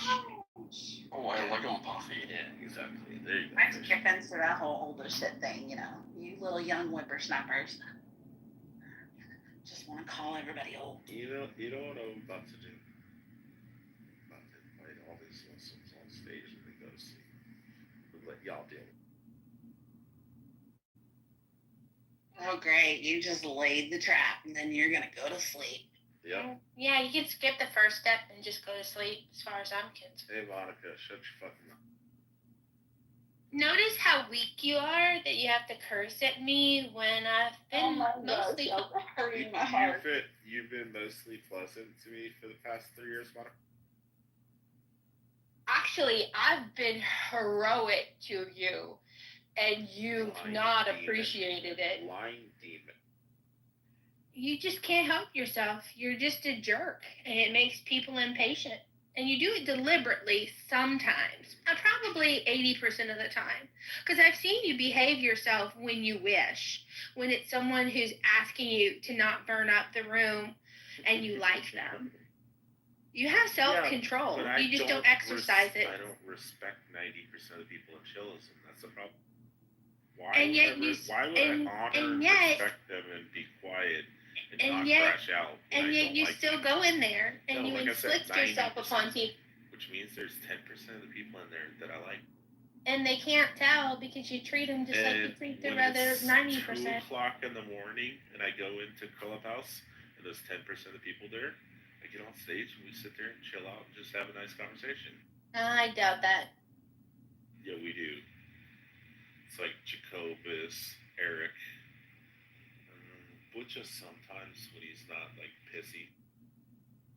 Butcha's kind of moody sometimes. He like, is. He's mad. He'll like go random. I don't know that side of Butcha. Yeah, he kind of has like. I was like, well, are you cranky today? Sometimes, but like most of the times he's chill. Like I just random days where he's like. Yeah, like when Kelly tells me, Rich, shut the fuck up. I shut the fuck up because I respect Kelly and I like her. You said fear. But strangely. I respect Mud Shark Mock. You when said fear. Hakima crashes out, I crash out too. Fear, Kelly. That's not. No, I said respect. No, I don't think you. Well, I mean, I'm not gonna say you don't respect Kelly, but I also think you fear Kelly. her. I like her. She's nice. Okay. So I was learning about Operation. Your opinion of me doesn't matter to me because it's ill-formed and stupid. It doesn't. So I was learning about Operation Grayskull yesterday. Has anyone else heard of it? Because I tried to talk to people about it and nobody seemed to know what it was. Operation Grayskull, led by the FBI, shut down 4 dark web websites that engaged in child trafficking.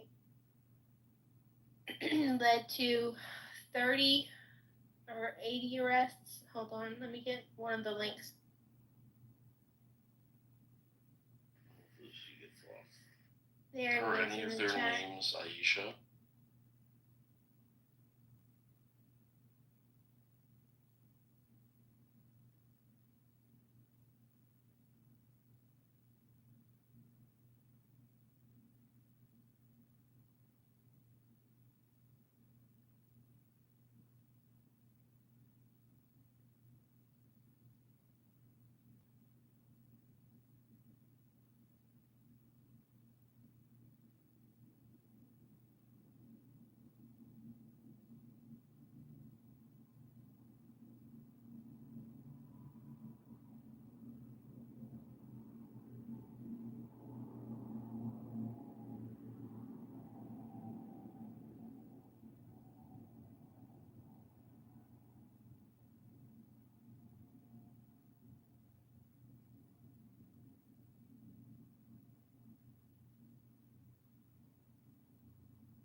Free at last, free at last.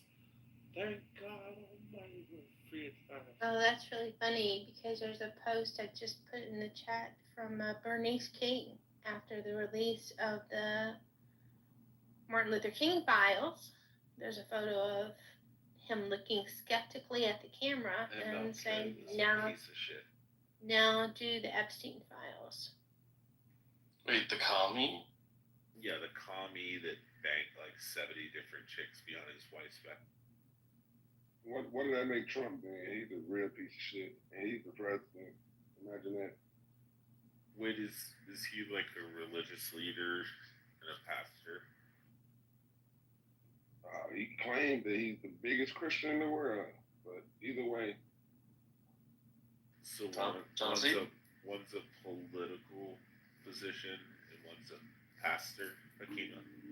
One of them is the leader. That one's worse if they're an adulterer with like 70 side chicks behind. I think either man, whether you're a pastor or the president or the leader of the I'm a galaxy right now.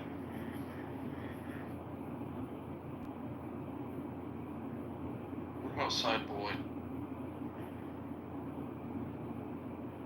We gotta be inclusive here. And we're supposed to believe that MLK was all this because the FBI said so, because the same FBI that hated him and had him killed because they want to slander his name, we're going to just take that as fact. Okay, cool, I got you.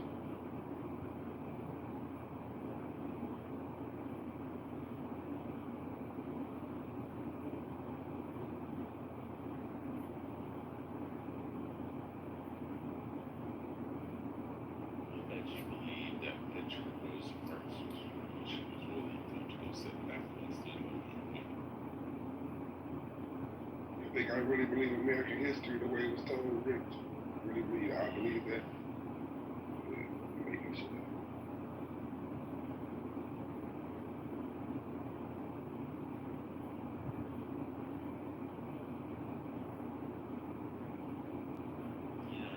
I'm guessing you're the only mod awake, Rich.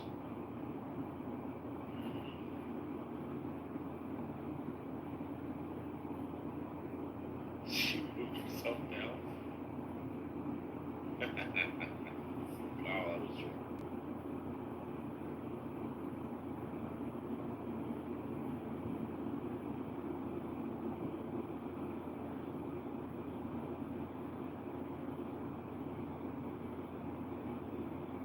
Come on, guess what? About to meet somebody.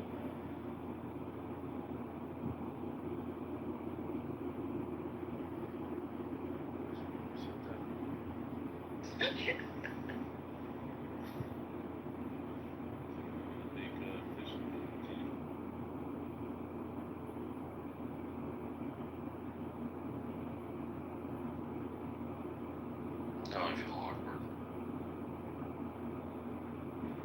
You didn't feel awkward when you put a fucking shark fin on or a great white fin on a fucking identify as an orca.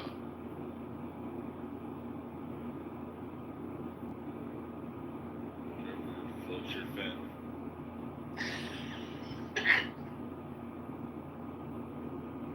Alright, where are they gonna go? 6, 7, 30. Central time, very doxing. Yep. Texas. Yeah, that's why I don't worry about doxing. Oh, I just love Texas. I wish there was some shit. I wish I could murder them and go find their entire family. Why would the Muslims show up in Texas? What's that? Why would the Muslims show up in Texas and why you want to murder them? Oh, they already know not to fuck around in Texas. Garland, Texas. Nah, I don't remember. I haven't been there. No, they did at the Charlie Hebdo in France.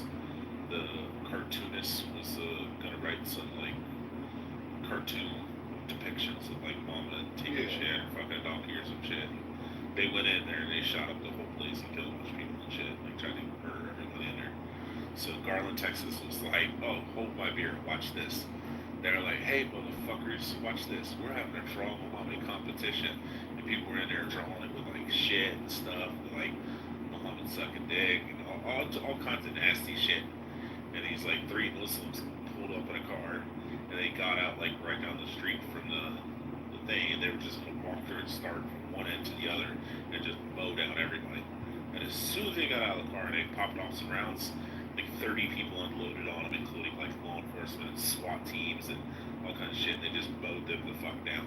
And I don't even think anybody was even hurt, except obviously except for the 3 Muslims that were fucking destroyed. It was pretty amazing. Also, that make them some badasses if they're in Texas. Tell them to go overseas. That shit, when the Charlie Hebdo shit actually happened there. They act like that happened in Iraq. No, that didn't happen in Iraq. Oh, I thought you were talking about Iraq, where we killed 1.2 million Iraqis. You know what's funny is like, Y'all I think a lot of people. good at killing people. Wait, how many people did we lose in Iraq, Afghanistan, and Syria over 2 million. years? Too many of a war. Was it like 2,000 Too many of a war that wasn't supposed to be fought. Too many. I think it was like 2,700 or something like that. Yeah. And a lot of those people, hold on. And a lot of those 2,700 people who died, the majority of them actually, if you look at it, like a huge portion, I shouldn't say majority, but like a huge portion of them are like people just died in car accidents and shit, or heart attacks. Like there was people who were like driving Humvees, and they just fucking drove off a fucking cliff, or they wrecked their fucking car and they died. Like, out of the 2,400, it wasn't like people get mowed down and, for the bad guys and shit. It was just like people, oh shit, I was like fucking around with my knife and I cut a carotid artery and I died. Oh shit, no. Accidents happen. You know what's interesting about Texas, though? Like, people tend to think it's like, I don't know, like racist or the South or like Alabama or Mississippi or something. But it's kind of funny because, like, I grew up in Florida, and I just spent the last 4 years living in Texas, and like Texas is less segregated and more diverse than anywhere else I've ever been. And it's like there was this fucking little like dive bar near my house. I went in a few times, and it was like I walked in one night, and I guess it was karaoke night, and there were like Mexican dudes in cowboy hats and old white men in cowboy hats, and like young white dudes and with girls like with their pants sagging down, looking all ghetto, and there was this fucking fat black chick on stage singing karaoke at the top of her lungs with everybody cheering for her in a fucking sequin dress. And I was like, you wouldn't see this in Florida. This is different. This is kind of great. I fucking love it. Oh, dude, Fish, I met a black guy a couple days ago, and step. And he walks up, he's like, so how are you doing today, sir? And I thought he was like fucking joking. I thought it was like, just like, hey, what's up, bud? How are you? And I thought he was just gonna like talk normal, but he had like this fucking like country ass accent. And I was like, oh, I'm good, buddy. How about you? And he's like, I'm doing well, sir. And he was wearing like cowboy hat, cowboy boots, like fucking nut huggers and shit. And I was like, what the fuck? Because I grew up in Florida too. But like, just nobody bats an eye. Everybody just like gets the fuck along. And white and black and Hispanic people for the most part. I'm not saying there isn't fucking racism in Texas. There fucking definitely is. There definitely is. But yeah. But at the same time, people just fucking get along and they just intermingle and intermix and nobody fucking gives a shit. Because I always tell people here in Texas, since I've been living here for like 8 years, whatever it is, that it seems like everyone is a Texan first, then secondly they're an American, and then thirdly and last it's whatever ethnic or racial group that you are. But like, they all just come united together as like we're all Texans, and it's just fucking awesome, man. I love it here. Yeah, man, it's pretty chill, and it's like.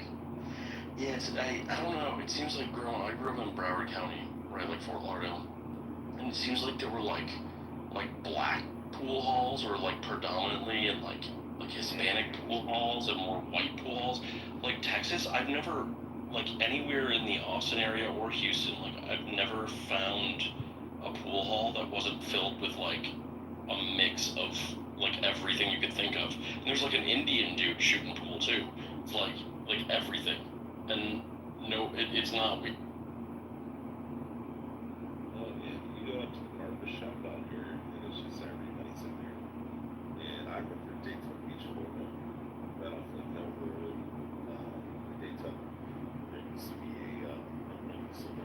there's a barber shop, and the first time I went in there, it was a pastor and his wife run the barber shop.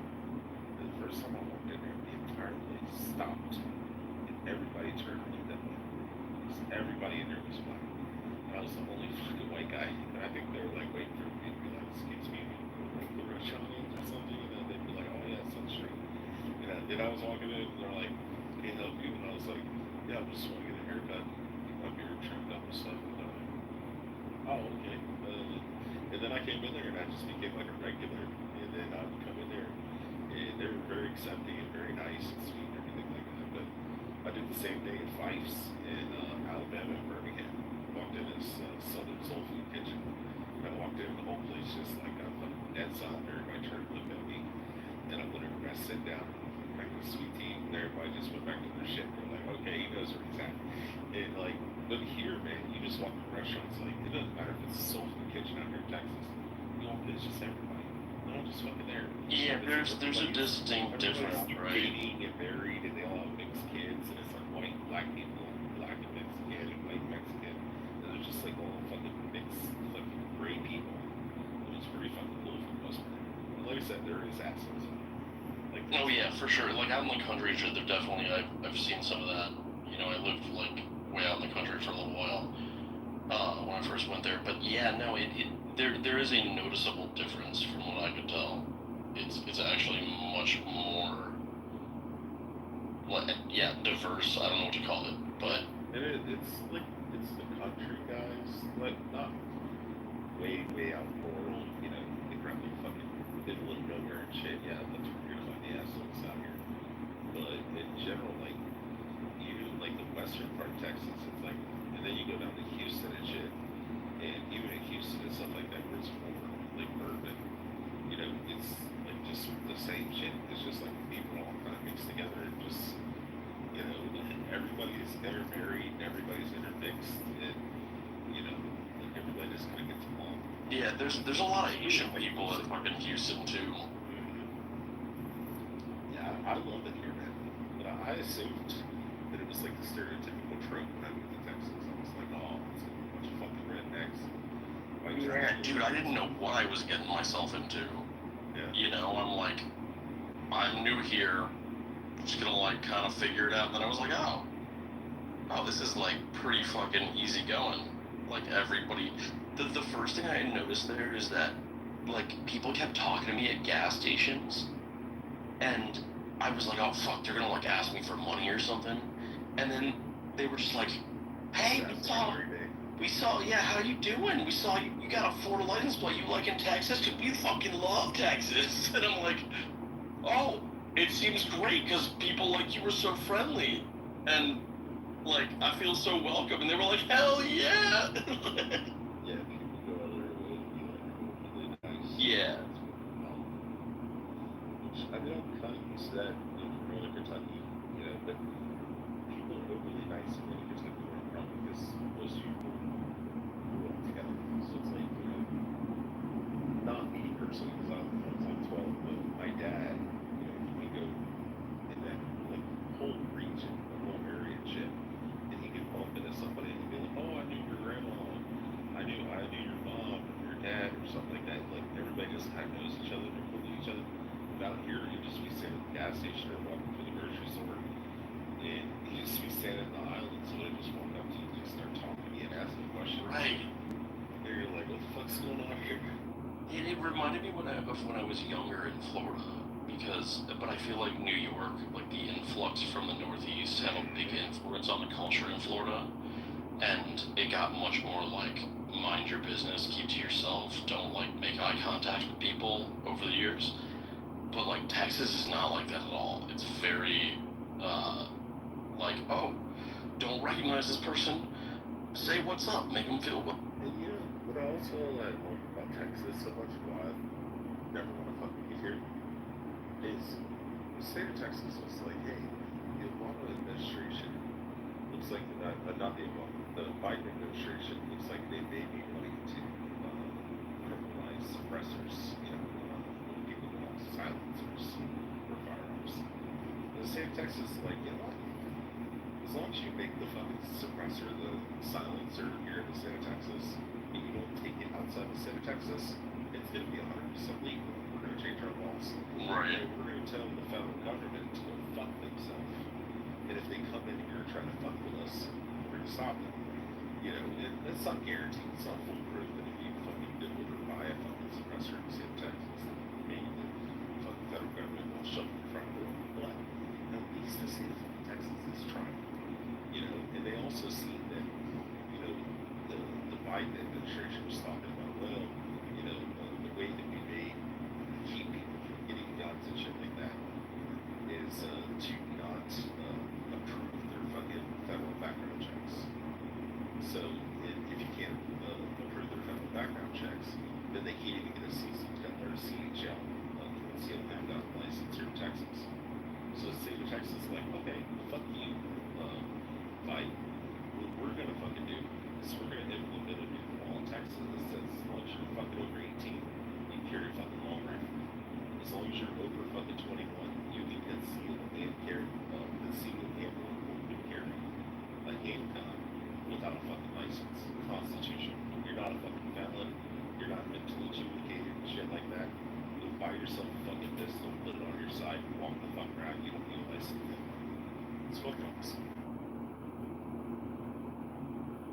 And they did that same shit where the Biden administration said that they were gonna do a federal ban on long rifles like AR-15s and shit. And Abbott came out and he said, listen, if this comes out and the Biden administration pushes for this shit and they try to take people's long rifles away, if any of you fucking police departments fucking comply with it, then I will cut all of your fucking funding from the state of Texas and you will not get one fucking red cent until that person's released. So pretty much every police department in the entire state of Texas was like, hey, if Biden does that shit, we ain't fucking with nobody. I mean, Texas is fucking awesome. Yo, HODL, what's up? We're T-Birds. There we go. Yo. What up? Not much. HODL, can you say something again? You sound like you had a tracheotomy or something. I do. How you do? Can you hear me? Yeah, I got a question for the room. Yeah. Can atheism and Western civilization coexist much longer? I agree. T-Bird. I'm just caffeinating. Y'all go ahead. Oh, okay. I'll give you a minute to have it. Kristen, do you have anything done that was today? Is that the real, that American Hollow? That's the real Hollow? Yeah, what's up, bro? That is. What's up, man? I done listened to you a million times in the Bitcoin room. The Bitcoin room? Nice. Yeah, I learned a lot from you guys. You got some Bitcoin? Of course. Fuck yeah. I got a little bit more than my fair share. Oh yeah. You're doing it right. Alright, HOD, I'm gonna tell you Hakeem was poker tell. Whenever he's lying or he's getting his ass beat, he stutters. I stutter all the time. I have no reason to lie. You got some Bitcoin, Hakeem?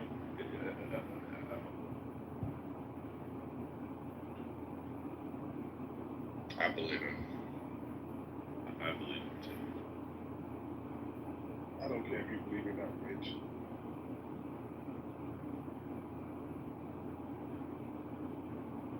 I only came in this room because I thought Fish was going to be getting riled up about Islam, which he does quite a bit. Me too. Oh, well, we already did all that. That's what I thought too, and it's been a civil conversation. Yeah, we wrecked the buttholes of a bunch of Muslims earlier. It's hard for them to sit down right now. The Islamophobia is real. I'm just saying, Fish was the one that mutilated their booty holes. It wasn't me. I didn't touch Aisha though. That's true. Muhammad broke her. Bro, how messed up is it? She went from 9 years old to 18 till Muhammad died. Never had any kids. And then went on the rest of her life, never able to conceive kids. You think it might have to do with a 54-year-old fucking a 9-year-old that might have broke something?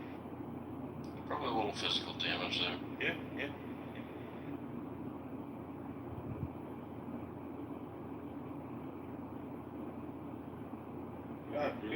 Islam live rent free in y'all head. This man been dead for like 1,000 years, and y'all still pressed down. It's fucking amazing. It shows how great he is. But you guys are still pressed down. It's fucking amazing. I'm gonna invite like 20 Salafis in here and then just go to sleep on Fish. Are you not entertained?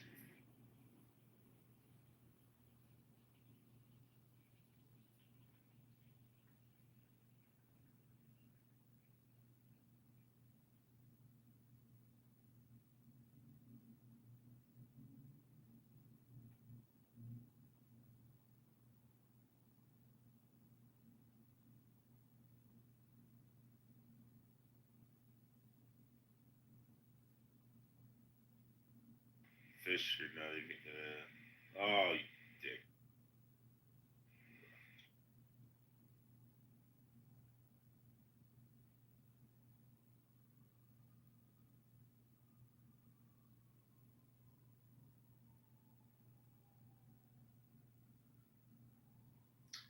Yo, what do you guys make of Trump's involvement with the Epstein files?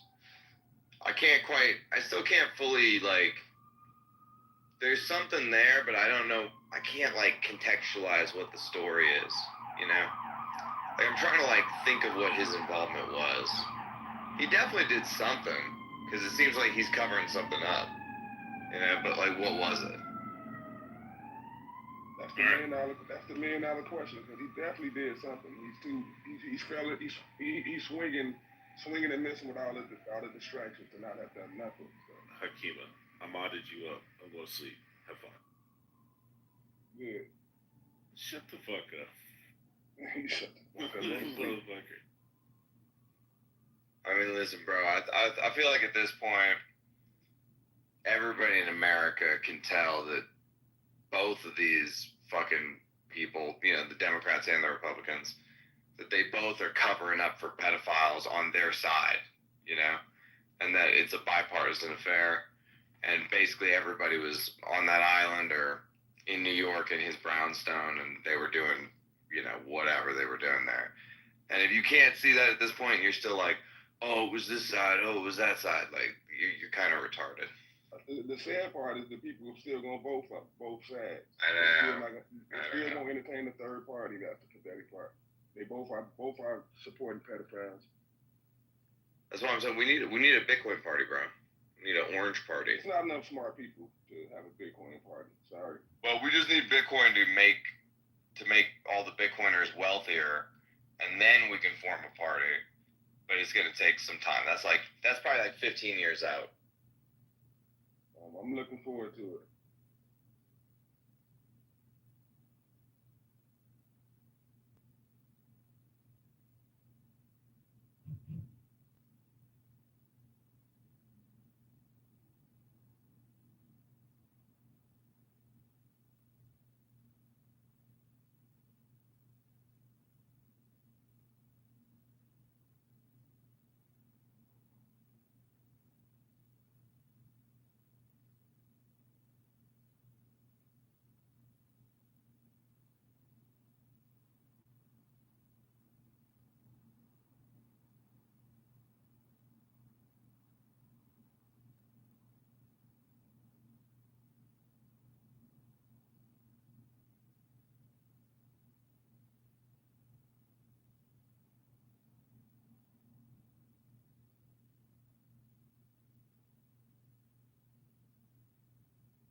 Oh, man.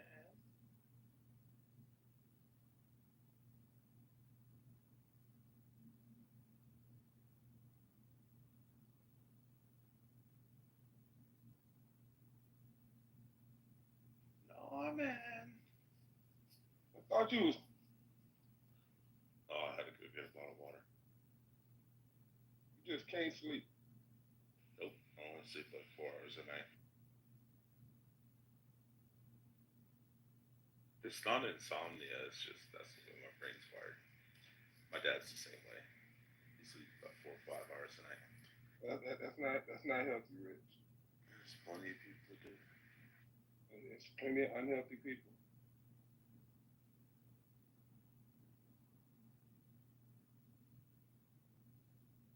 I mean, Daddy Trump does it. He's fixing the world. Yeah, his legs swelling up like a fucking pig. Wait, you have a problem with America's man? I just stated a fact. It's not a sign of health. And then like 40 or 50% of people over 70 years old have that. I was reading on that because I was like, man, I wonder if he's okay. And then I looked up what it was, and I was like, oh, it's like half of fucking all old people over 70 years old have that. And they said it's not life-threatening, it doesn't hurt them, doesn't have any like actual effect on them. It's not, however you twist it, it's not a sign of health. You should look up like I can't remember the exact name of it, but then look it up. Because I even put in, is it life-threatening? Is it dangerous? Is it bad for you? And it's like pretty much Google, AI, and ChatGPT were like, no. No, I know about it. It's chronic, but it's not deadly. Yeah.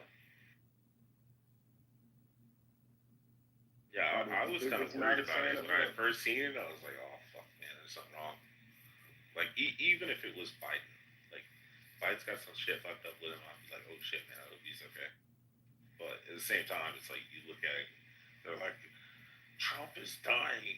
He's not going to live past next week, you know, on the news and shit, and all these articles, and I'm like, what's going on? And then I look it up and I'm like, they're like, no, he's gonna be totally fine. It's not gonna fucking hurt him at all. I'm like, oh, okay, never mind. Russia. Orange man back. It hurts his ego if nothing else. You know, I guarantee he don't like walking around with swollen hands and fucking legs. Yeah, I mean, he's fucking, what, 80-something years old? They should go home and retire. Go play fucking golf. Nah, he's too busy fixing the country from your last president. You said fucking up the country? Yeah, that's it. Fucking it up for you. Because I know you hate everything about it. You're like, this man is fucking this shit up. I'll be alright either way. Yeah, I'm remember, you only got 3.5 years left to wait. Never know. I mean, you survived 4 years of whoever ran the country under Biden. We can survive 4 years on the Trump. Yeah, if he saying survived that a now. bullet, Hakima, if he survived a bullet, that means your prayers aren't going to come true. I'm just saying. Hey, don't put no prayers on me. Nah, you know you want Trump dead. So Whoa! Watch what you say. I'm not saying that I want, as a Hakima, is praying wishing. Don't say my name with that bullshit. You're like, you never know. Like, you might not make it. You might get impeached or 25th Amendment. Who knows? God, y'all already tried that, bro. Yeah, he got impeached twice. It didn't work. Yeah, did they remove him from office, Hakima? He wasn't convicted. He was impeached twice, but wasn't convicted. Hold on. Clubhouse listening to our conversation. I love President Trump. I hope nothing ever happens to him. He's the greatest president of all fucking time. Ronald Reagan was amazing, but he was also a fucking idiot for shutting down the insane asylums and putting all the fucking crazies on the street. Now we have homeless populations the size of fucking small countries. Go ahead, Pete. Did you see Trump executive order on homeless people? Yeah, I guess all the Californians are actually saying it's a good thing. I don't know the intricacies. They got shit in there where there was a bunch of people that were breaking it down and actually like they weren't even on Trump's side that were on here on the stage the other day, I think yesterday, and they're like, I don't fucking like Trump. I can't stand the motherfucker. But they're like, yeah, but what he's actually doing here is actually going to help California. It's actually going to help the homeless population. I haven't read any. I'm not familiar in any way, shape, or form. But there was like vehement anti-Trumpers on stage. They were like, yeah, this is actually pretty good. I heard about it from Bren. I don't know how much you respect Bren or not, but he was talking about it, and he was mentioning some fucked up shit they could be in there as far as them being able to deem people mentally unstable when they can just lock you up. Like the police or social workers could just start deeming people fucking crazy on their own without a judge. I can't remember who it was who was breaking it down in there.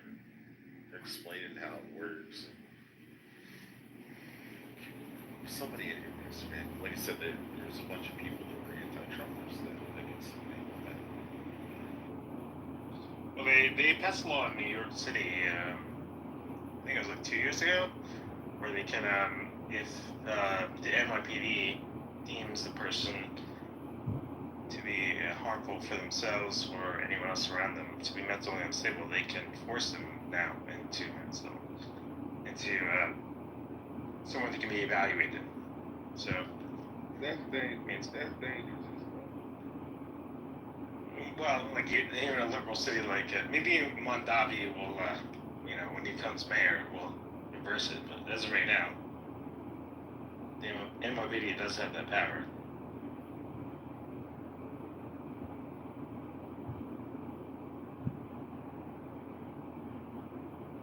Another reason not to go to New York. Are you mentally unstable? No, because the police are. I don't